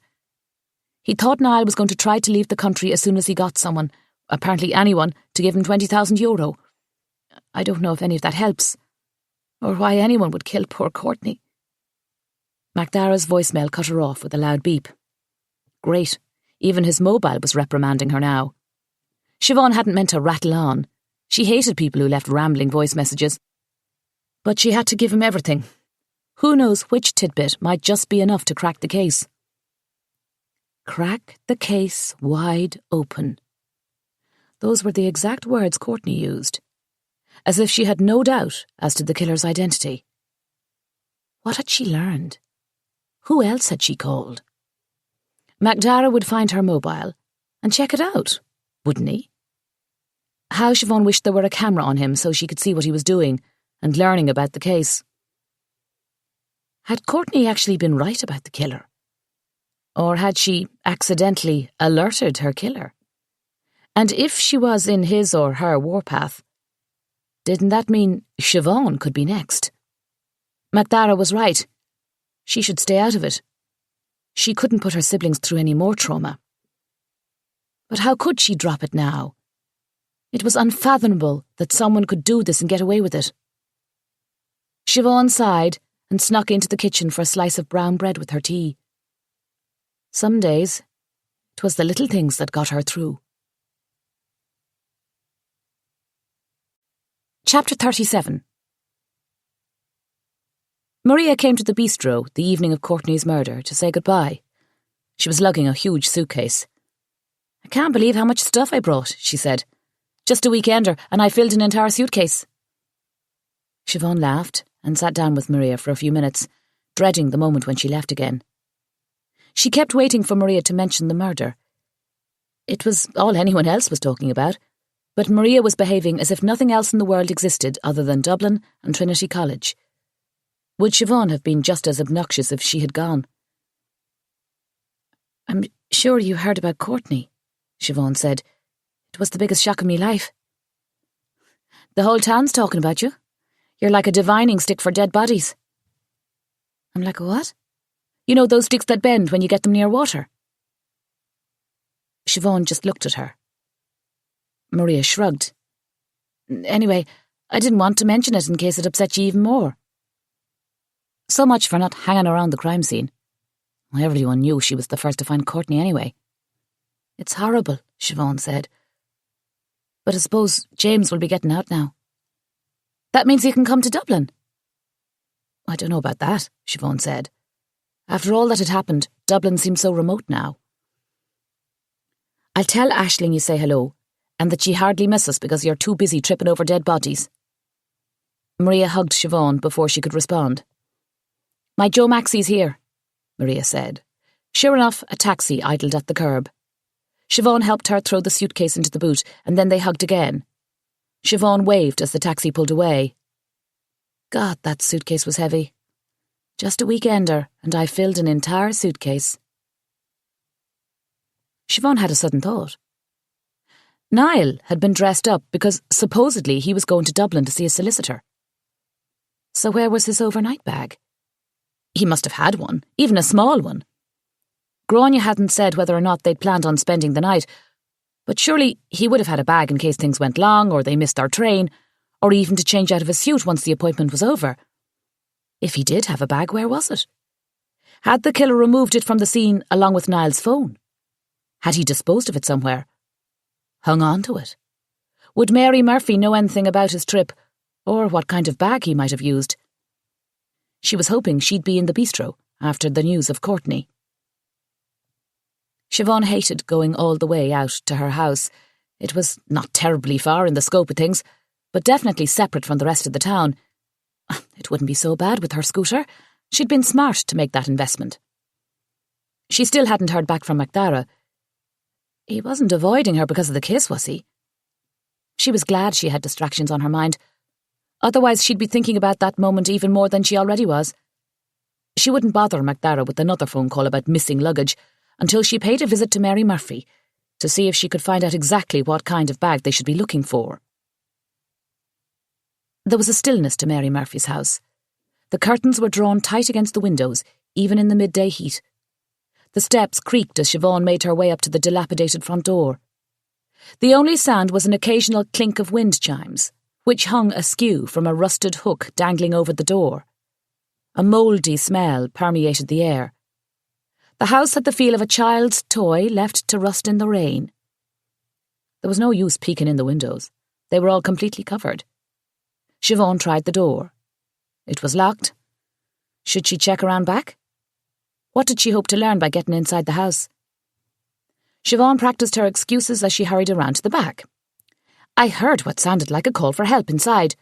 The door was open. I could have sworn someone said to come in. She was expecting me. I was afraid she'd come to the same fate as Courtney Kirby. Siobhan stopped in her tracks. What if she had? Siobhan didn't want to see another body, not in her lifetime. She should call McDara again. Would he believe that she was simply paying a neighbourly visit? She was pretty sure he was a man with limits.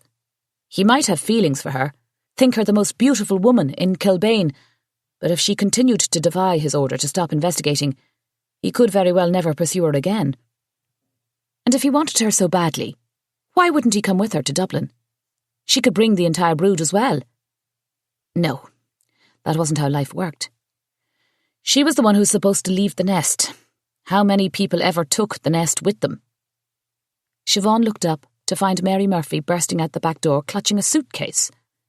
Mary had her eyes on the ground, and Siobhan didn't move quickly enough. Mary Murphy slammed into Siobhan, almost knocking the wind out of her. Siobhan gave a little cry, and Mary let out a scream. "Jesus, Mary and Joseph," Mary Murphy said, stumbling back. "Don't ever sneak up on a person like that again." "Sneaking? I was standing still." "What are ye, a tree? What in heaven's name are you doing here?" "Where are you going?" "What are you doing in my back garden?" "Looking for you." "I'm on my way out, as you can see." Mary brushed past her and headed down the drive. Siobhan hurried after her. "What's wrong?" Siobhan asked. She'd never seen Mary Murphy look so panicked. Mary whirled around. "How can you ask me that after what happened to poor Courtney?" "It's horrible, but you seem particularly frightened." "Mind your own business." Why was everyone saying that to her? Couldn't anyone think of anything original? Just then, a silver SUV pulled up the drive. What was Alison Tierney doing here? She and Chris Gordon stepped out. "I'm ready," Mary Murphy said. Chris nodded at Siobhan and then heaved Mary's suitcase into the back of the SUV. "What's going on?" Mary Murphy shook her head. "You're trespassing on his property now," she said, with a nod to Chris. "You sold it?" "And everything in it," she said. "It's brought me nothing but hard times. You know yourself." "She wanted to sell," Chris said. "I didn't push her." "I'm going to use the money to free my son," Mary Murphy said. "That's all my poor Niall was trying to do, God rest his soul." "That's what I have to talk to you about," Siobhan said. "Please, before you go." "I've nothing to say. Not to you, not to anyone. I think I know why you're running." Siobhan reached into her pocket and pulled out the threatening note someone had left in the bistro. "You sent me this." Mary Murphy eyed the note like it was a snake capable of striking. "How'd you figure that?" "I remember seeing the pile of old magazines when I was here for the wake." Siobhan wasn't sure Mary had sent her the note, but she wanted to see her reaction. "Which means anyone who was at the wake had access to those magazines," Mary pointed out. "Is this note from you or not?" "It is not. I'd say it's from the killer. Why won't you listen and stay alive?" Siobhan glanced at Chris and Alison, who were far enough away that they couldn't overhear the whisperings. "You're not concerned about my safety. You're worried I'm going to find out that you continued the blackmail that Niall started. You're the one getting too close to the killer. That's why you're running." Siobhan wanted to add that Courtney might still be alive if Mary Murphy hadn't sent emails from her computer. But she didn't have confirmation of that just yet. "But why would you send people threats through email?" "Didn't you know they could figure out who was sending the emails?" "I didn't know a thing about those computers. I thought they were anonymous." Mary's voice shook with fear. So Siobhan was right. Mary had emailed the killer. "There's a delete button. I thought that meant it deleted whatever you did after you did it." "Who did you email? What did you say? Why did they kill Courtney?" Mary Murphy whirled around and lunged into the front seat of the SUV, then leaned over and blared the horn. "Let's go! Let's go!" Siobhan ran up to the vehicle. Mary Murphy rolled her window up. Siobhan kept talking, not caring now whether or not Alison or Chris heard. "Garda Flannery is going to seize Courtney's computer. If you used her account to send threatening emails, you have to tell me who all you sent emails to."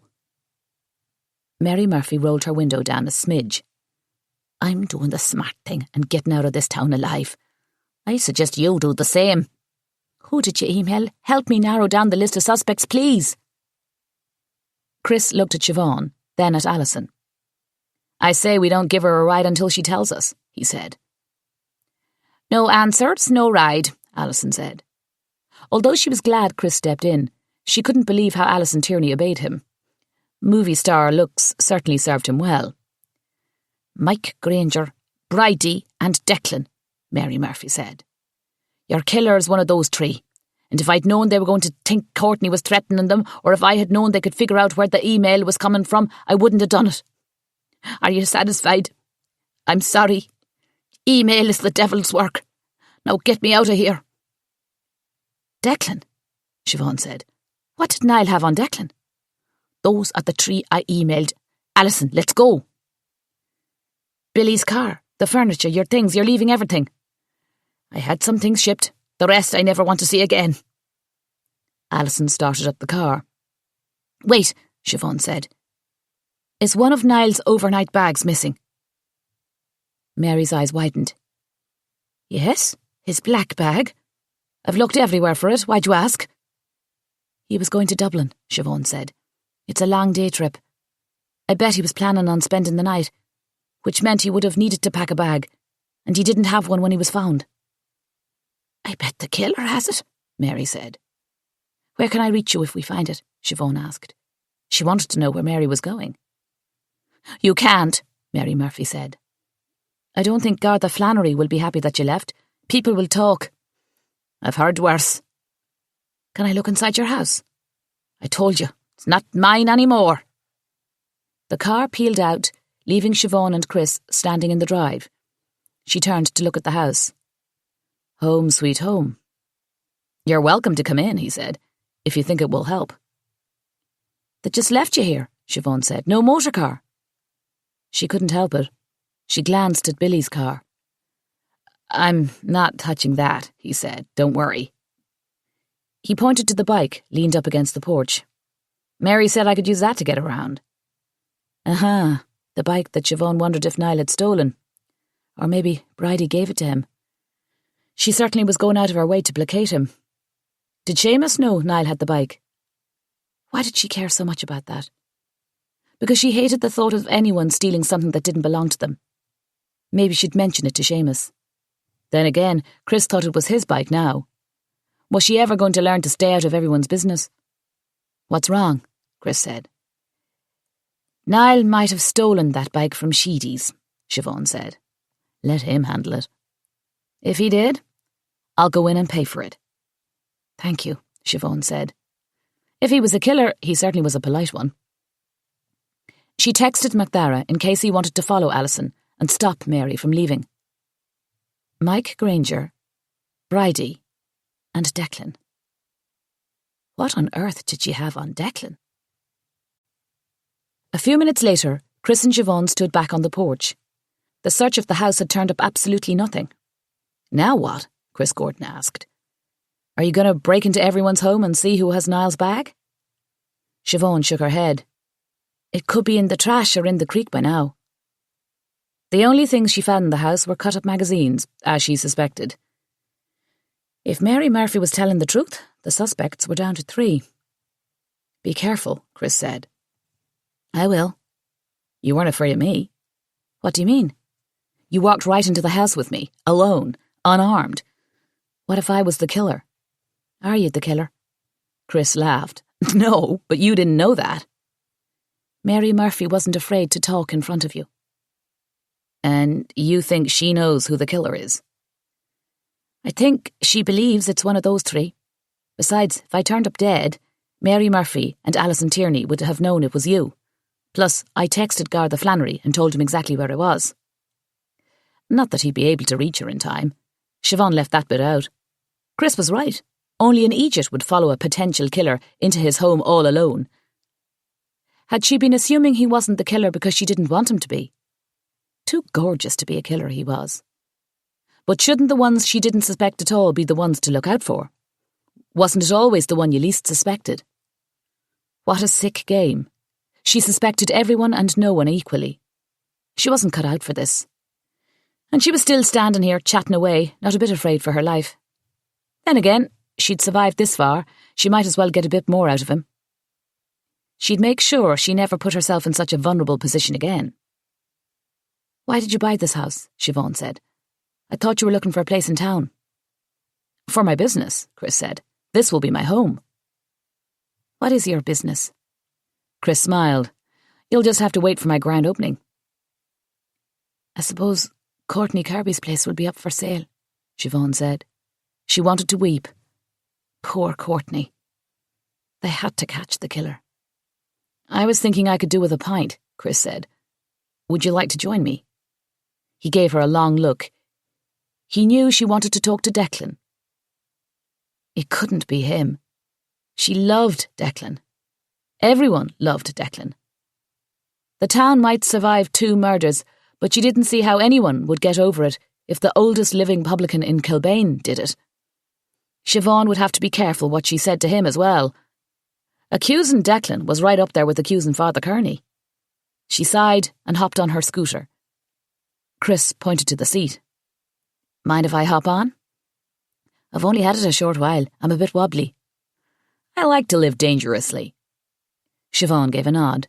Chris jumped on the back and they were off. As she zoomed along the back road, she tried not to admit how good it felt to have Chris's arms wrapped around her waist, and she prayed it would never get back to Macdara. Chapter 38. Declan flashed his gap-toothed grin, and if he thought it was odd to see Siobhan enter with the yank, he didn't let on. And why would he?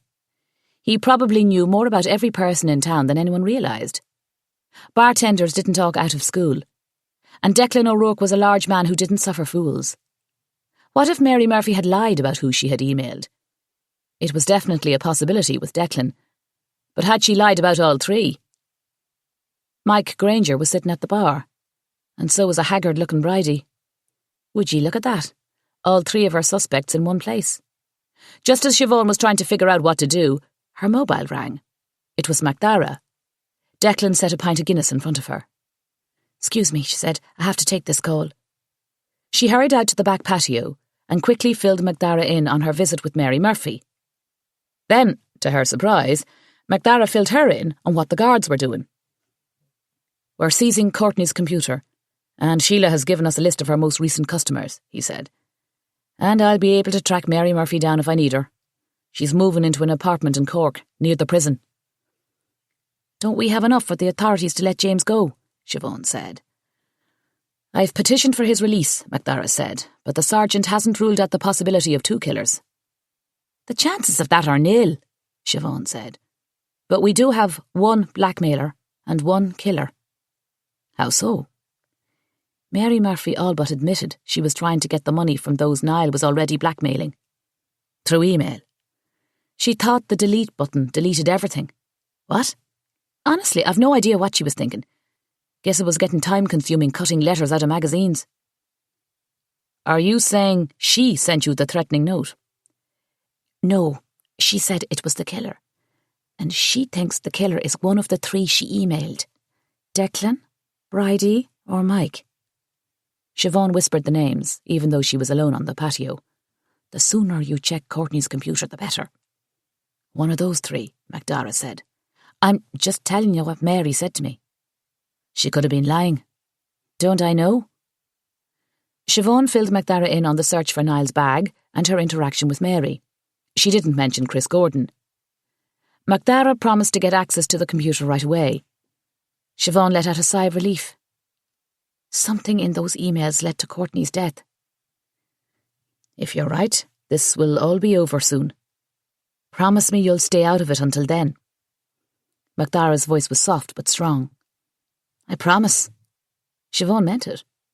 She wasn't going to risk her life anymore, not when so many other lives were counting on her. "I'll talk to you later." "Wait, do you think Niall and Mary would actually blackmail Declan O'Rourke? I mean, they couldn't possibly have anything on him, could they?" Siobhan didn't even know she was going to ask it until it was out of her mouth. "You mean, besides who has the biggest bar tab in Kilbane, and who has ever shifted who?" Siobhan laughed. "So you do it too?" "Do what?" trust your gut during an investigation, rule people out based on a feeling. I wouldn't go that far. But you think I'm right. If Mary Murphy had known it wasn't smart to send threats through email, then Courtney would still be alive. MacDara let out a low noise, almost like a growl, a protective growl, if Siobhan had been forced to analyse it. You have good instincts, he said. The killer might have thought it was Courtney threatening them. Too bad the killer didn't stop to think that Courtney would be smarter than that. But let me bring this home. I don't want you in harm's way. A few folks wandered out onto the patio, and the noise level rose. Where are you? Jealousy crept into MacDara's voice. I'm at O'Rourke's. In the middle of the day. Folks are on edge, me included, but I'm headed back to the bistro now. I'll ring you later, he said, and then hung up. Odd, she thought, as she headed back to the bar. He sounded different with her this time. More intimate. She was right. He'd be green with jealousy if he knew she was hanging out with Chris Gordon. Was she doing anything wrong? When she got back to the bar, Mike and Bridie were gone. Great. They didn't want Siobhan questioning them.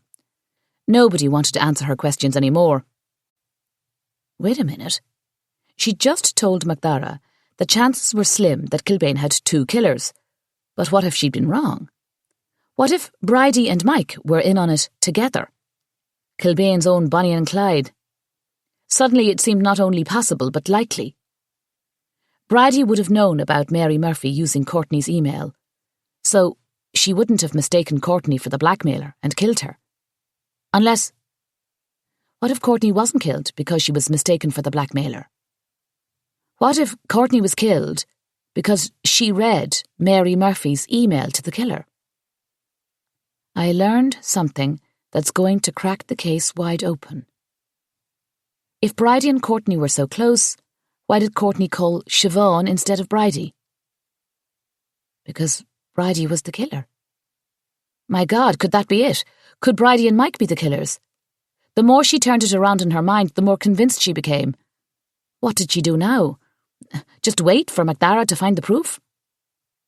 She glanced at her pint, then at Chris Gordon, who, she just noticed, was watching her intently. I'm sorry, she said. I have to go. I thought you wanted to talk to Declan, Chris said. You want me alibi, do ye? Declan said from the far end of the bar. Chris Gordon's mouth dropped open. He hears everything, Siobhan said. I was here, love. You know that yourself, Declan said. With Seamus, Siobhan said.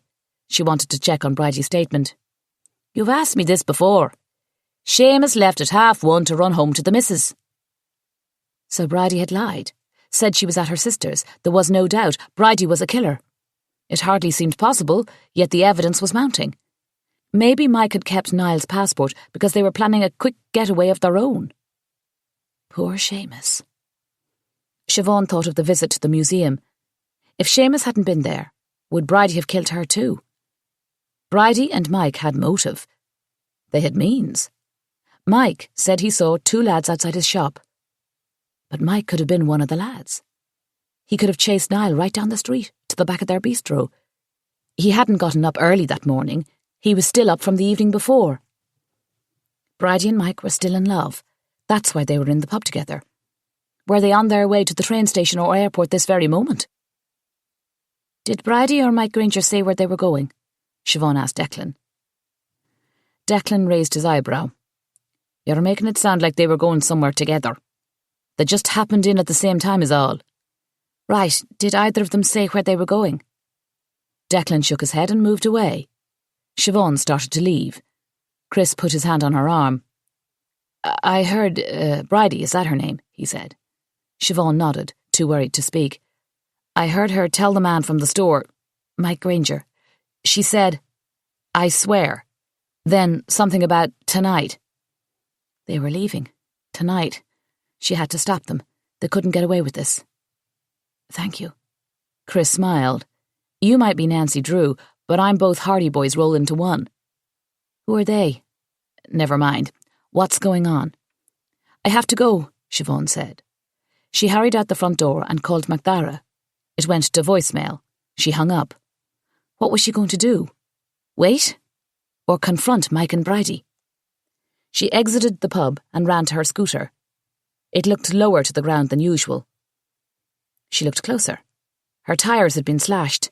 They weren't just low, they were flat as pancakes. Someone had done this deliberately. Mike and Bridie? Who else? She ran towards Mike's shop, then ran around it until she reached the back street. The same route Niall and the killer took that night. Maybe it would help to literally follow in their footsteps. By the time she reached her back garden, she was out of breath. Should she ask Seamus to fix her tyres, before telling him that Bridie was running away with Mike Granger, and the two of them were cold-blooded killers? Siobhan glanced at the garden. Bridie not only knew about that jar, she'd purposefully misdirected Siobhan by telling her she could buy a replacement jar at the hardware store instead of at Courtney's. Then again, Bridie could have bought the jar at the hardware store as well, like. That bit didn't matter so much. What did matter was that everything was starting to click into place. Siobhan walked up to the back door, praying her siblings had locked it. Instead, it opened easily. Siobhan stepped into the bistro. Anne and Grania were in the front, drinking tea. "How many times do I have to remind you to lock this door?" Siobhan said. "All our customers are in the pubs," Anne said. "I want this locked, always." The girls nodded. "Where have you been all day?" Grania said. "Is James getting out?" "I'll tell you all at the same time. Where's Owen and Kieran?" Siobhan asked. "Owen's upstairs," Grania said. "Kieran went to the cycle shop." The news stopped Siobhan in her tracks. The hairs on the back of her neck tingled. They had Kieran. She had to keep calm, not alarm the girls. "Why?" "Bridie stopped by. Said Seamus had a surprise for Kieran." Oh God, she was using him as bait. Bridie wouldn't harm Kieran, would she? "Does Kieran have the mobile on him?" Siobhan heard her voice crack into a higher register. "I've got it," Grania said, holding it aloft. Why didn't she let Kieran have his own mobile? Or a puppy? She would let him have one the minute they got him back. Her family was everything. The only thing. Never again would she complain about being stuck here. She wasn't stuck. She was where she wanted to be. They needed her. She'd been so busy investigating, she'd let her guard down. She would never, ever let Kieran out of her sight again. And she would kill them, God help her. If they harmed a single hair on his head, she would kill them. She dialed the number of the cycle shop. After so many trips visiting her scooter, she had it memorised. There was no answer. Bridie knew Siobhan was onto her. She could have her. She could do whatever she wanted to her, as long as she didn't hurt Kieran. She dialed McDara again. Once more his voicemail picked up. "Call me," she said, then hung up. She could call the other guards, but what if she was wrong about it all? And what if she was right, and they didn't move fast enough? She couldn't leave Kieran all by himself. She had to go. "There's no answer at the cycle shop," she told the girls. "I'm going to fetch him." "You sound funny," Anne said. "What is it?" "Yes," Grania said. "What is it?" "Lock all the doors and windows. If I'm not back with Kieran in 30 minutes, you need to call Garda Flannery and tell him to get over there." "You're scaring me," Anne said. "What's the matter with ye?" "For once I agree with her," Grania said. "What are you hiding?" "Please, just do as I say. It's so important. Stay here. If I'm not back in 30 minutes, call McDara. And if he doesn't answer, call the Gardaí station and have them send whoever's available." "Based on what, like? That we haven't seen you for half an hour?" Grania said. "Make something up. Just get them there." "Are you saying that Seamus is the killer?" Anne asked, wide-eyed. "No, I'm not saying that at all." Should she tell them about Bridie and Mike?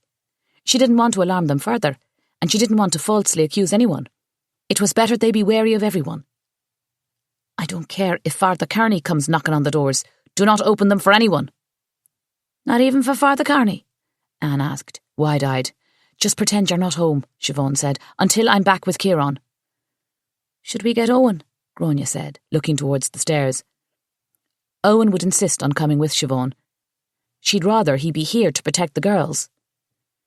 "The minute I'm gone, stay close to Owen, but don't tell him where I've gone unless it's been 30 minutes. "If you won't let us go with you, then you should take Owen," Grania said. "No, I want him here. Stay here and do this for me, will ye? Please. I need you. I really, really need you to listen." "We will," Grania said. "Cross our hearts and hope to die," Anne said. She slapped her hand over her mouth as the irony registered.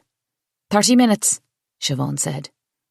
"We heard you," Grania said, trying to stay brave. "Don't get your knickers in a twist." Chapter 39. Siobhan thanked God she'd kept up with her running. She'd never sprinted so fast in her life. They wouldn't hurt Ciarán. It was Siobhan they wanted. Oh, please, let Seamus be there. Bridie couldn't hurt either of them if Seamus was there. A light rain started to fall just as she reached the cycle shop. She crouched low and snuck up to the window. She peeked in. Ciarán and Seamus were in the front room, sitting on the floor.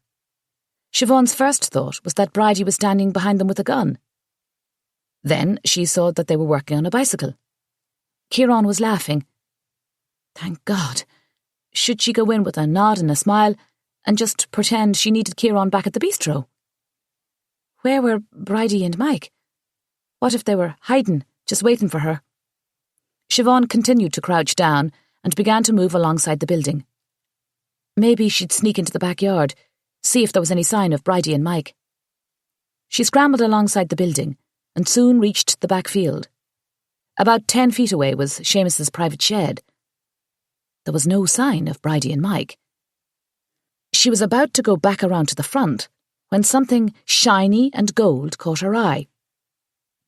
The shed had a fancy new padlock. Why would Seamus bother with a padlock for a beaten-up shed? Niall's bag? Bridie didn't use that shed. Seamus said so himself. What did he call it? His man cave. Her chest tightened and her heart started to hammer, and her mind began to go over everything anyone had ever said about Seamus and the case. He hasn't raced in a year. Siobhan assumed Seamus stopped racing in order to help out at the bistro or because Bridie wanted children. But what if it was another reason altogether? Soon Billy's voice, and Niall's, and even MacDara's joined the other ones in her head. He came out of nowhere, speeding, heading straight for me. I swerved. There wasn't any evidence of any other car at the scene. Billy didn't cause the accident. There isn't any video. The killer doesn't know that. It's usually the spouse. Seamus hadn't ridden his bike competitively since her parents' accident. There were 11 trophies because he hadn't entered the race this year. He was the one who was supposed to have changed the locks on their back door. He would have kept a key, and that's how he left the threatening note. And of course, he was in the pub with Niall and James that night. One by one, clues fell into place with a sickening click. Niall wasn't really working at the cycle shop. He wasn't just blackmailing Bridie. He was blackmailing Seamus. And not for an affair. Something much, much worse. Siobhan didn't want it to be true, but once the dreadful thought hit, it lodged inside her and she knew she was right. There was a weight to the truth, a sinking heft that could not be denied. Seamus probably darted out in front of Billy, causing him to swerve into her parents. And Niall knew it. Seamus Sheedy caused the accident, not Billy Murphy. Memories continued to unravel as Siobhan's heart hammered in her chest. She remembered how tortured Seamus seemed during the days after the accident, how he was at the bistro every day helping out. And now she knew why. The guilt. The guilt had been eating him alive. It was an accident, but he'd caused it. And he let Billy Murphy take the blame for it. Niall probably realised that if he'd gone to the guards with Billy's story, it would have been his brother's word against one of the most respected men in town. He'd need proof. So he made up a video and used it to try and coerce Seamus, get some money out of the deal, and turned Seamus into a real killer. Bridie hadn't been lying about her alibi. Seamus had lied about his. He'd either forgotten that Bridie had gone to her sister's that night, or he never thought Siobhan would check into it.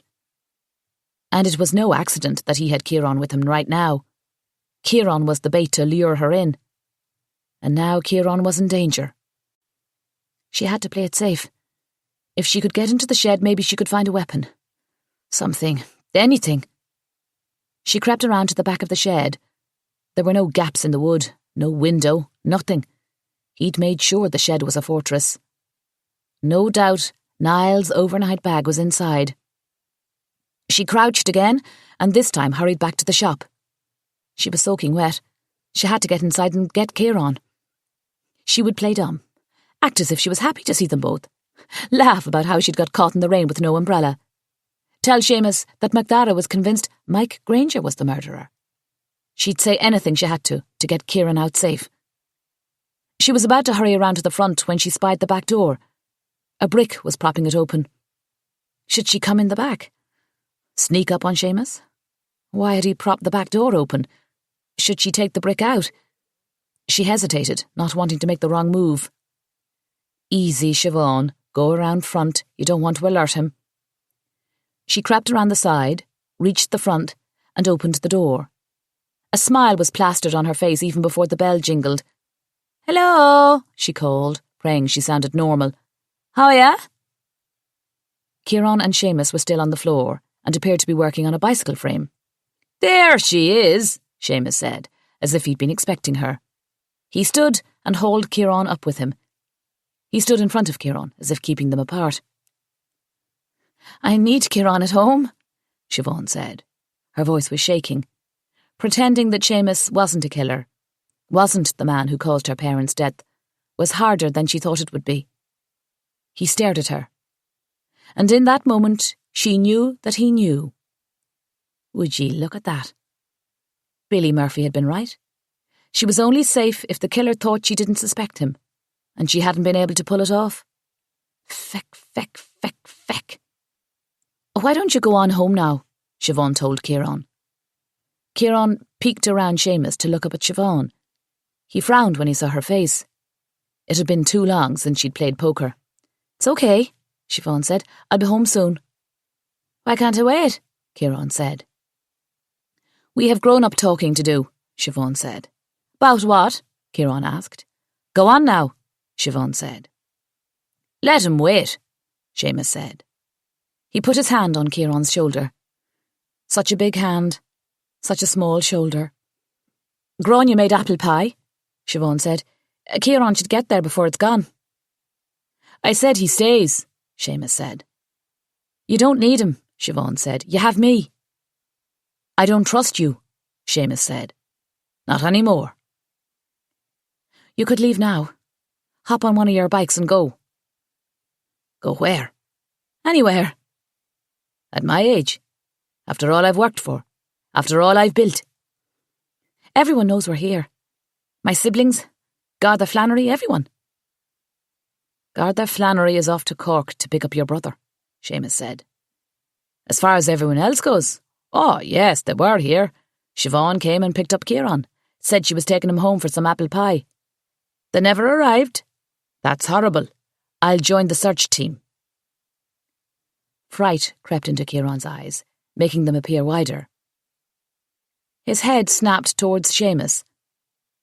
"You're the killer? Why?" Siobhan's heart broke at the sound of Kieran's voice.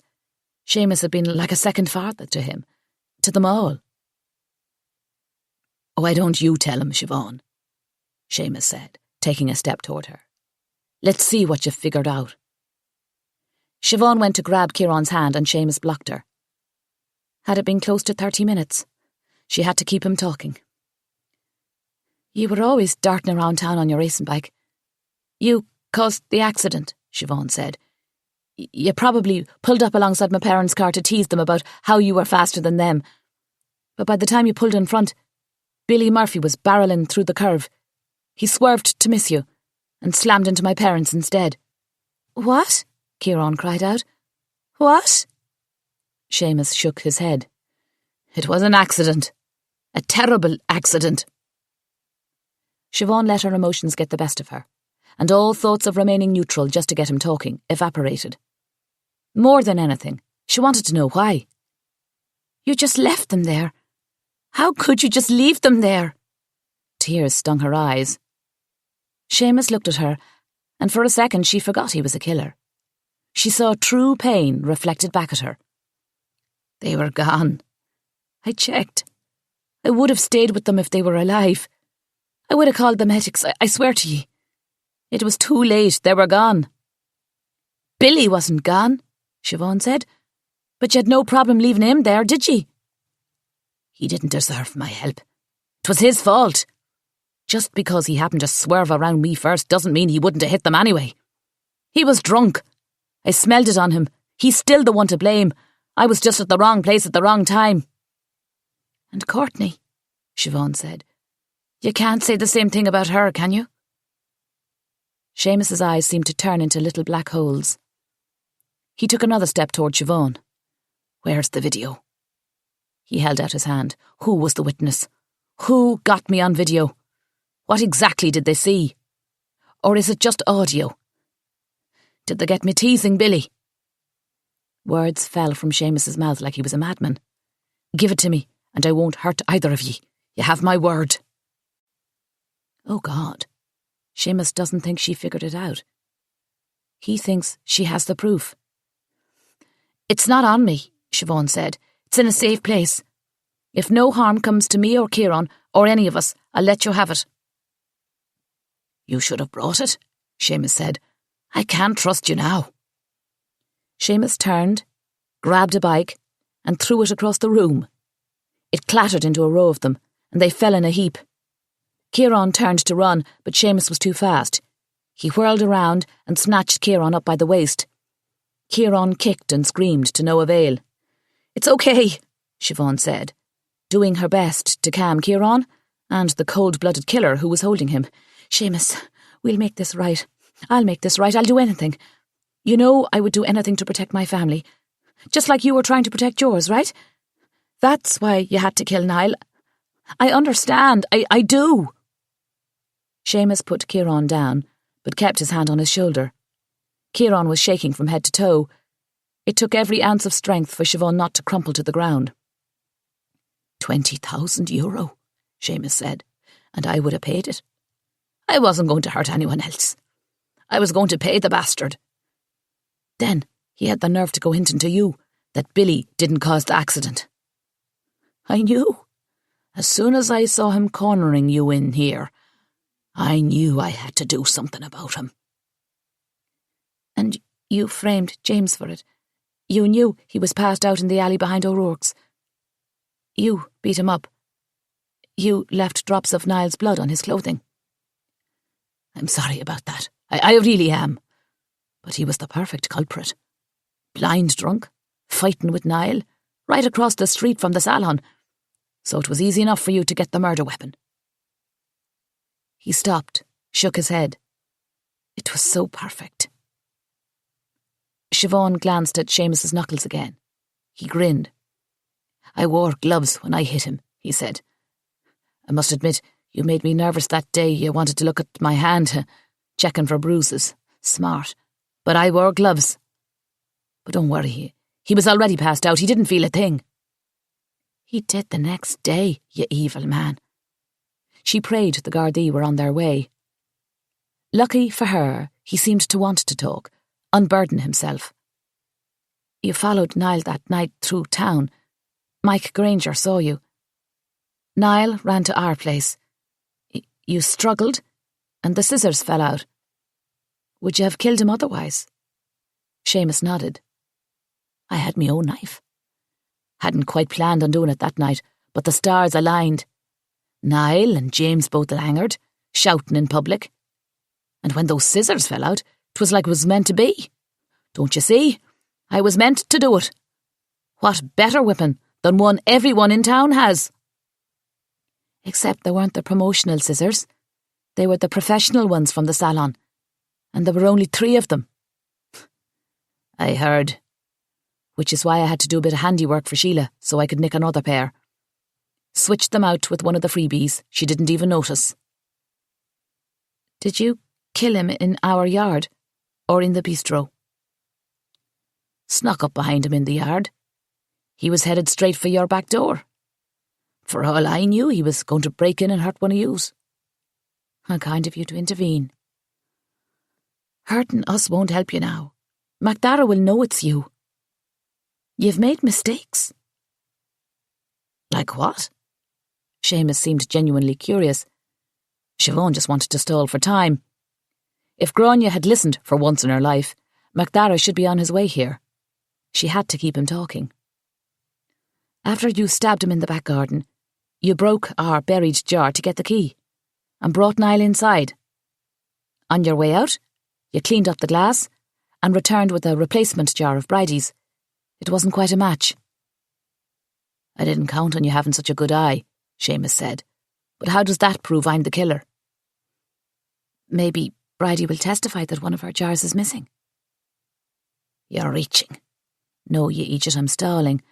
Mary Murphy used Courtney's computer to continue blackmailing you. Courtney read her message to you and figured out you were the killer. She tried to warn me. I should have known Courtney wouldn't be so stupid as to send an email like that from her own account. I feel bad about her, I really do. What did the email say? Siobhan really was curious. Poor Kieran was still shaking. She wished he could sneak away. She said she knew I caused the accident, that she'd seen the video, that soon everyone would know. God, what was Mary Murphy thinking? That Seamus would never know who sent it because she deleted it. It wasn't fair to be so behind the times. Her own mam had never sent an email in her life. Why did she have to go poking her nose in where it didn't belong? Seamus said, still going on about Courtney. It wasn't just the email. I might have figured that Mary had used her computer, but she called for Bridie. And when I answered, she tried to pretend everything was all right, but I could hear it. I could hear it in her voice. She knew I was the killer. I didn't let on, though. As soon as I hung up, I was on my motorcycle headed for her shop. Got there just in time. I was going out the back when you were coming in the front door. Had to walk my motorcycle halfway back to the shop so no one would hear it. God, that was close. You have to admit she was asking for it. Still, I feel bad. But not as bad as I'm going to feel bad about the two of you. Seamus looked sadly at Kieran. Siobhan wanted to scream. She wanted to lunge and grab for Kieran. It would never work. Seamus could overpower her in a second. All she could do was plead for their lives. There had to be a little bit of good left in Seamus. It's over. You're a good man. I've known you all my life. He's not good. He's a killer, Kieran cried. Please, Seamus. There is good in ye. I know there is. Please. You don't have to kill anyone else. Seamus took a step forward. If I quit now, it will have all been for nothing. What's it for now? Your reputation? Your family? Should she tell him Bridie had an affair with Mike Granger, or would it enrage him even more? I've done too many things to protect myself and my family. If I stopped now, it was all for nothing. You wouldn't get away with it. Everyone will figure it out. You can't kill the whole town. Seamus took a step forward, but kept his hand on Kieran's shoulder. How she wished Kieran could turn and run. I promise I'll make it quick, he said. But I have to take you out to the shed. He picked Kieran up again. Kieran screamed and kicked. No! Siobhan yelled. She held up her hands and stepped forward. I've already mailed the video to the Gardaí station. Liar! Seamus dropped Kieran with a thud and lunged for her. Siobhan stepped out of the way and he fell into a bicycle. She grabbed Kieran's hand. Run, she said. She pushed him toward the back door. Hurry, get the brick. Kieran scrambled down the hall with Siobhan on his heels. Kieran easily slid between the gap in the door. Siobhan reached down to grab the brick. Suddenly she felt strong hands grab her hair and pull her back. Siobhan kicked at the brick, hoping Kieran would pick it up. Seamus began to drag her down the hall, back into the shop. Help! She yelled as loud as she could. Help! There's no one for miles, Seamus said. There's no video. Niall made it up. There's no video. Liar. I'm not lying. There's no video. Seamus manoeuvred her to the bathroom door, just off the hallway. He shoved her into the little room. "Hand me your mobile, or I'll find it on ye myself," Seamus said. She dug in her pocket and handed him her phone. He whirled around and slammed the bathroom door shut, and she heard a key turn in the lock. Then she heard his footsteps down the hall as he called out for Ciarán. She threw herself at the door and tried opening it. It was locked. She kicked the door, threw her body against it, pounded on it. It didn't budge. There weren't any windows to crawl out of. She scanned the bathroom for something, anything. The lid to the toilet tank. It was the only thing she could think of.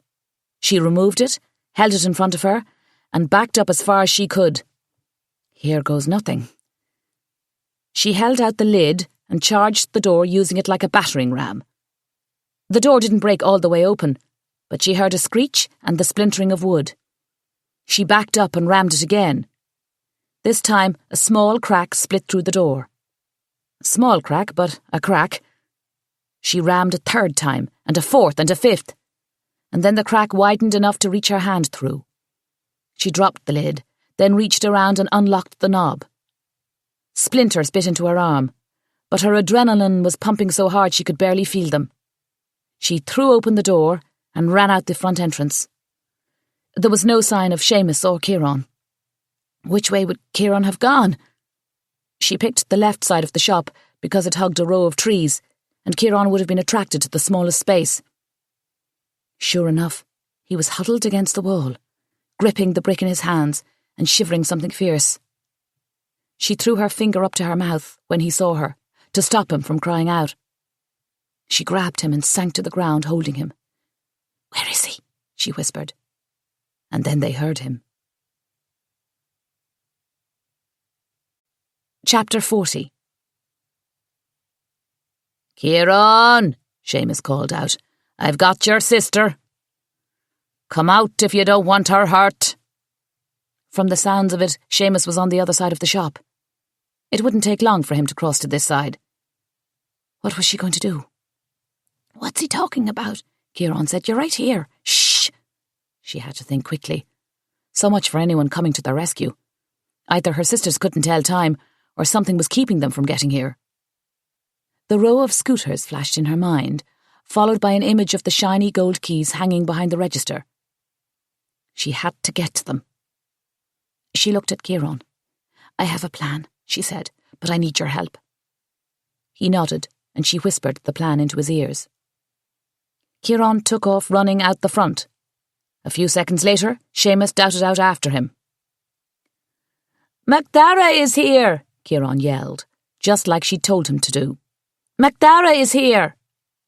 Seamus whipped his head around just as Ciarán threw the brick with all his might. It clocked Seamus on the temple. He roared out in pain and let out a string of curse words.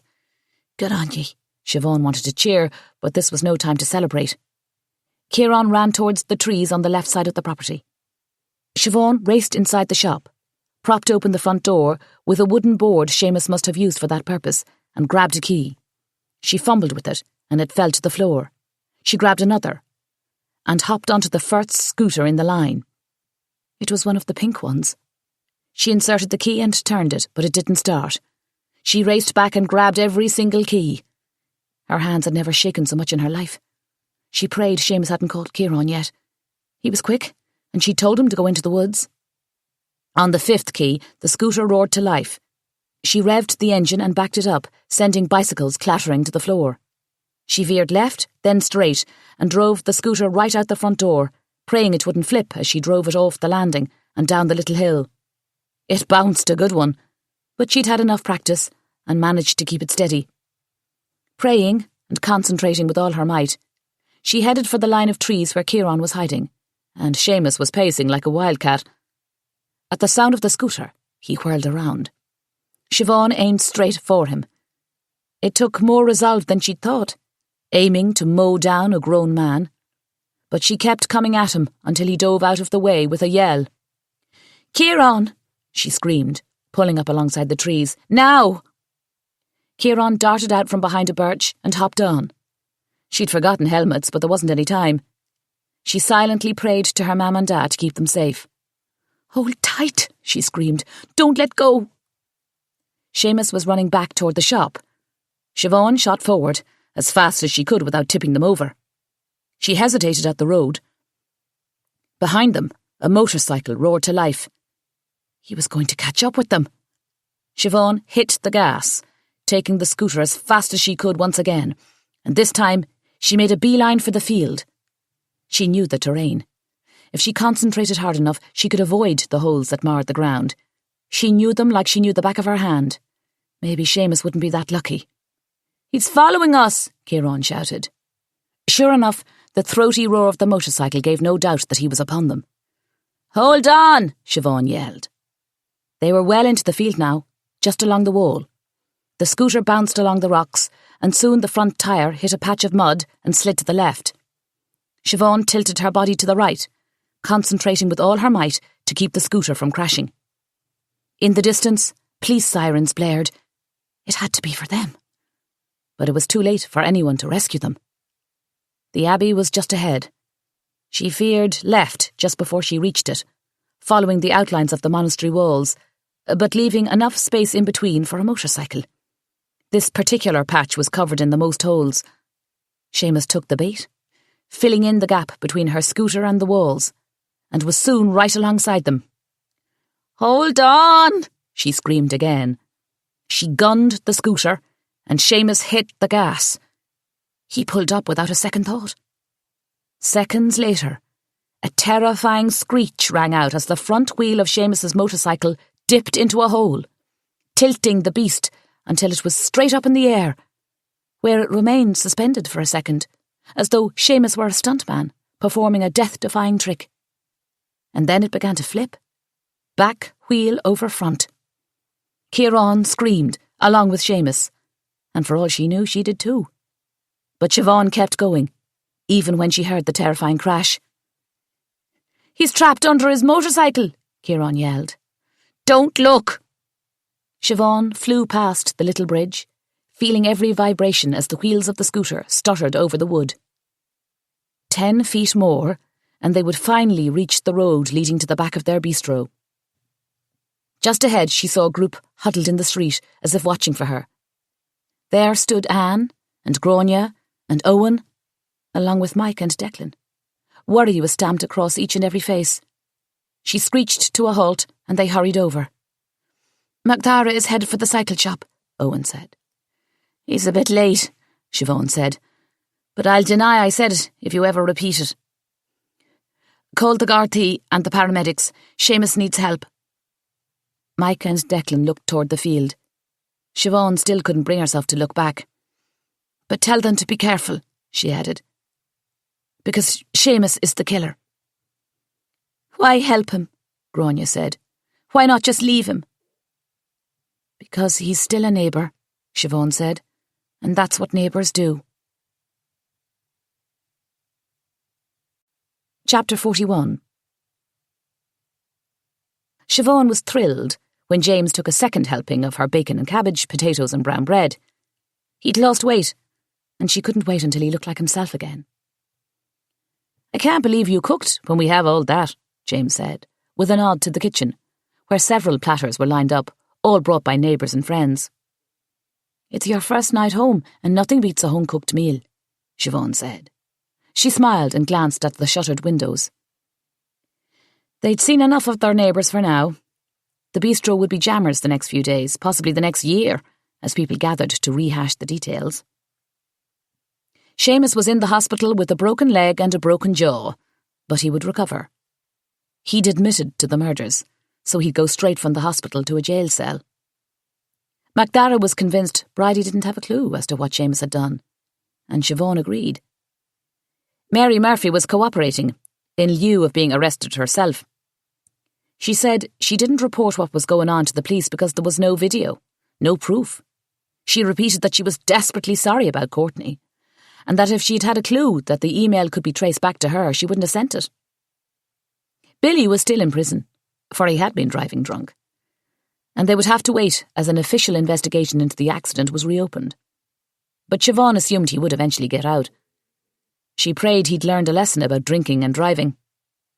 After dinner, they went to the cemetery, held hands around their parents' graves, prayed, and fill them in on the excitement. Siobhan would whittle a bird for each of them, to leave atop the headstones. She would do the same for Courtney. Perhaps a flower or a heart. She missed whittling, and she was sorry she hadn't made something for Courtney when she was still alive. She'd never stop doing it again. Life was too short to let your talents go to waste. Maybe death was a necessary nudge, a reminder to love, whether it was a person or a wee block of wood. The ancient Druids believed in nature and hospitality. Siobhan was eager to embrace life again. Her parents would want that for her. So would Courtney. She'd bring them all back if she could. Even Niall. But since that was out of her hands, she could at least try not to waste a single moment of her life. A life that was surprisingly full, even though it was simple. Or maybe because it was simple. Sometimes one could think too much. Siobhan grabbed James's hand as they walked, holding it like she did when they were children, and he accepted the gesture without complaint. "You can go to Dublin now," he said, as they headed home. The others were ahead of them, jumping over puddles, laughing, racing each other, doing what kids did on a summer evening in Ireland. Soon they were back on Sarsfield Street, and almost at the bistro. "I know," Siobhan said, "except I want to stay." She didn't even know those words were going to come out of her mouth, but once they did, she knew them to be true. It didn't mean she would never go to college. It just meant that right here and right now she was exactly where she needed to be. And maybe she would enroll in an online course, something she could handle in between her other duties. She was going to look into programs straight away. "I just want you to know that it's an option from now on," James said. Just ahead, MacDara was coming toward them. His eyes sparkled when he saw Siobhan, and he broke out into a grin. "Is he the reason you want to stay?" James leaned over and whispered. "Not the only reason," Siobhan said. "Might that be the other?" James pointed. Siobhan was surprised to see Chris Gordon heading their way too. Siobhan and James stopped in front of Naomi's bistro. MacDara and Chris reached Siobhan at the same time, then stopped and stared at each other. Then they looked in unison at Siobhan. "See you," James said, with a gentle shove to her shoulder. He hurried down the street, chasing after the young ones. "Where are you going?" Siobhan called, as James left her standing there all alone. "Evening," MacDara said. "Hello," Chris said. He looked at MacDara. "You go first," he said. "I'll wait." No," MacDara said. "I'll wait." "But I assume yours is official business," Chris said. "Mine is of a more personal nature." "Is that right?" MacDara said. "Well, I'm off duty." "Then I'll have to ask you both for a rain check," Siobhan said. "It's been a hectic day." "Are you all right?" they asked at the same time. Siobhan couldn't help but laugh. "On second thought," she said, "you can both come in for tea." As they headed back to the bistro, neighbours began drifting out of their shops, and by the time Siobhan had the tea kettle on, at least a dozen folks were gathered, desperate for details of what had happened with Seamus. Poor Bridie. Even though she had been having an affair, this was bound to shake her to her core. Siobhan intended to be there for her, just as Bridie had been for her. She'd leave out the bit about being convinced that she and Mike were the killers. Oh, why couldn't the town go away so she could get her fill of being fought over by two men? John Butler snuck up on Siobhan, almost knocking her over. "I wanted you to know I never once thought that James was a killer." "Thank you. Actually," he said, leaning over and saying in a loud stage whisper, "My money was on you." Siobhan threw her head back and laughed. She couldn't believe the cheek of these folks. But that was Kilbane. You had to take the good with the bad. Folks helped each other out at times, and at other times begrudged one another behind closed doors. But they always came back. They came in for tea and gossip and brown bread. When she finally reached Chris Gordon's table, she couldn't see MacDara in the crowd. "Are you interested in Garda Flannery?" Chris Gordon asked, romantically. "Funny," came a voice from behind them. "That's just what I wanted to know." Siobhan whirled around to find MacDara standing there, looking as if he wanted an answer right here and now. She looked at Chris, then MacDara. She opened her mouth to give her answer. Just then the back door burst open and Kieran burst into the room holding the mangiest little brown dog Siobhan had ever seen. It may have been a Jack Russell Terrier, but it was hard to tell underneath all the dirt. She wasn't even sure it was a dog until it began yapping. "Can we go to London for the weekend?" Anne said, sidling up and taking Siobhan's hand. Owen poked his head out of the kitchen. "I want to go to New York," he said. Macdara and Chris were still staring at her. Grania entered from the back room. "London it is," she said, before making a dramatic exit out of the bistro and up the stairs to her room. She stopped at the top of the stairs and flipped her hair. "If you say no, I'm going to ask James." Before Siobhan could respond, her cheeky sister disappeared. She looked around for James. He was nowhere to be seen.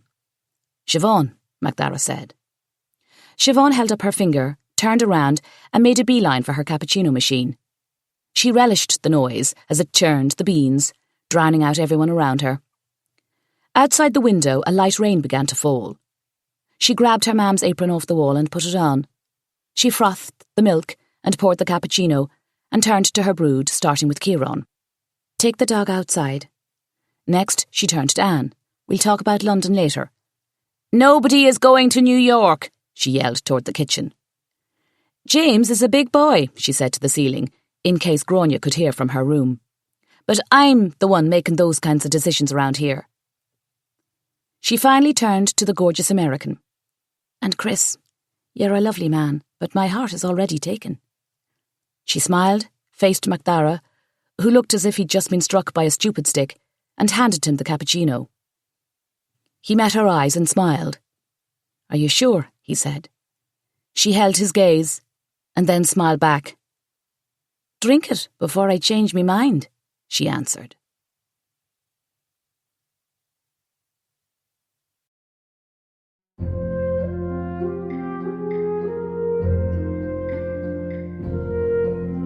This recording of Murder in an Irish Village was presented by Dreamscape Media LLC. Text copyright 2016 by Carlene O'Connor. Sound recording copyright 2016 Dreamscape Media LLC. This recording was produced by arrangement with Kensington Books. Thank you for listening. Please check www.dreamscapeab.com for Dreamscape's latest releases.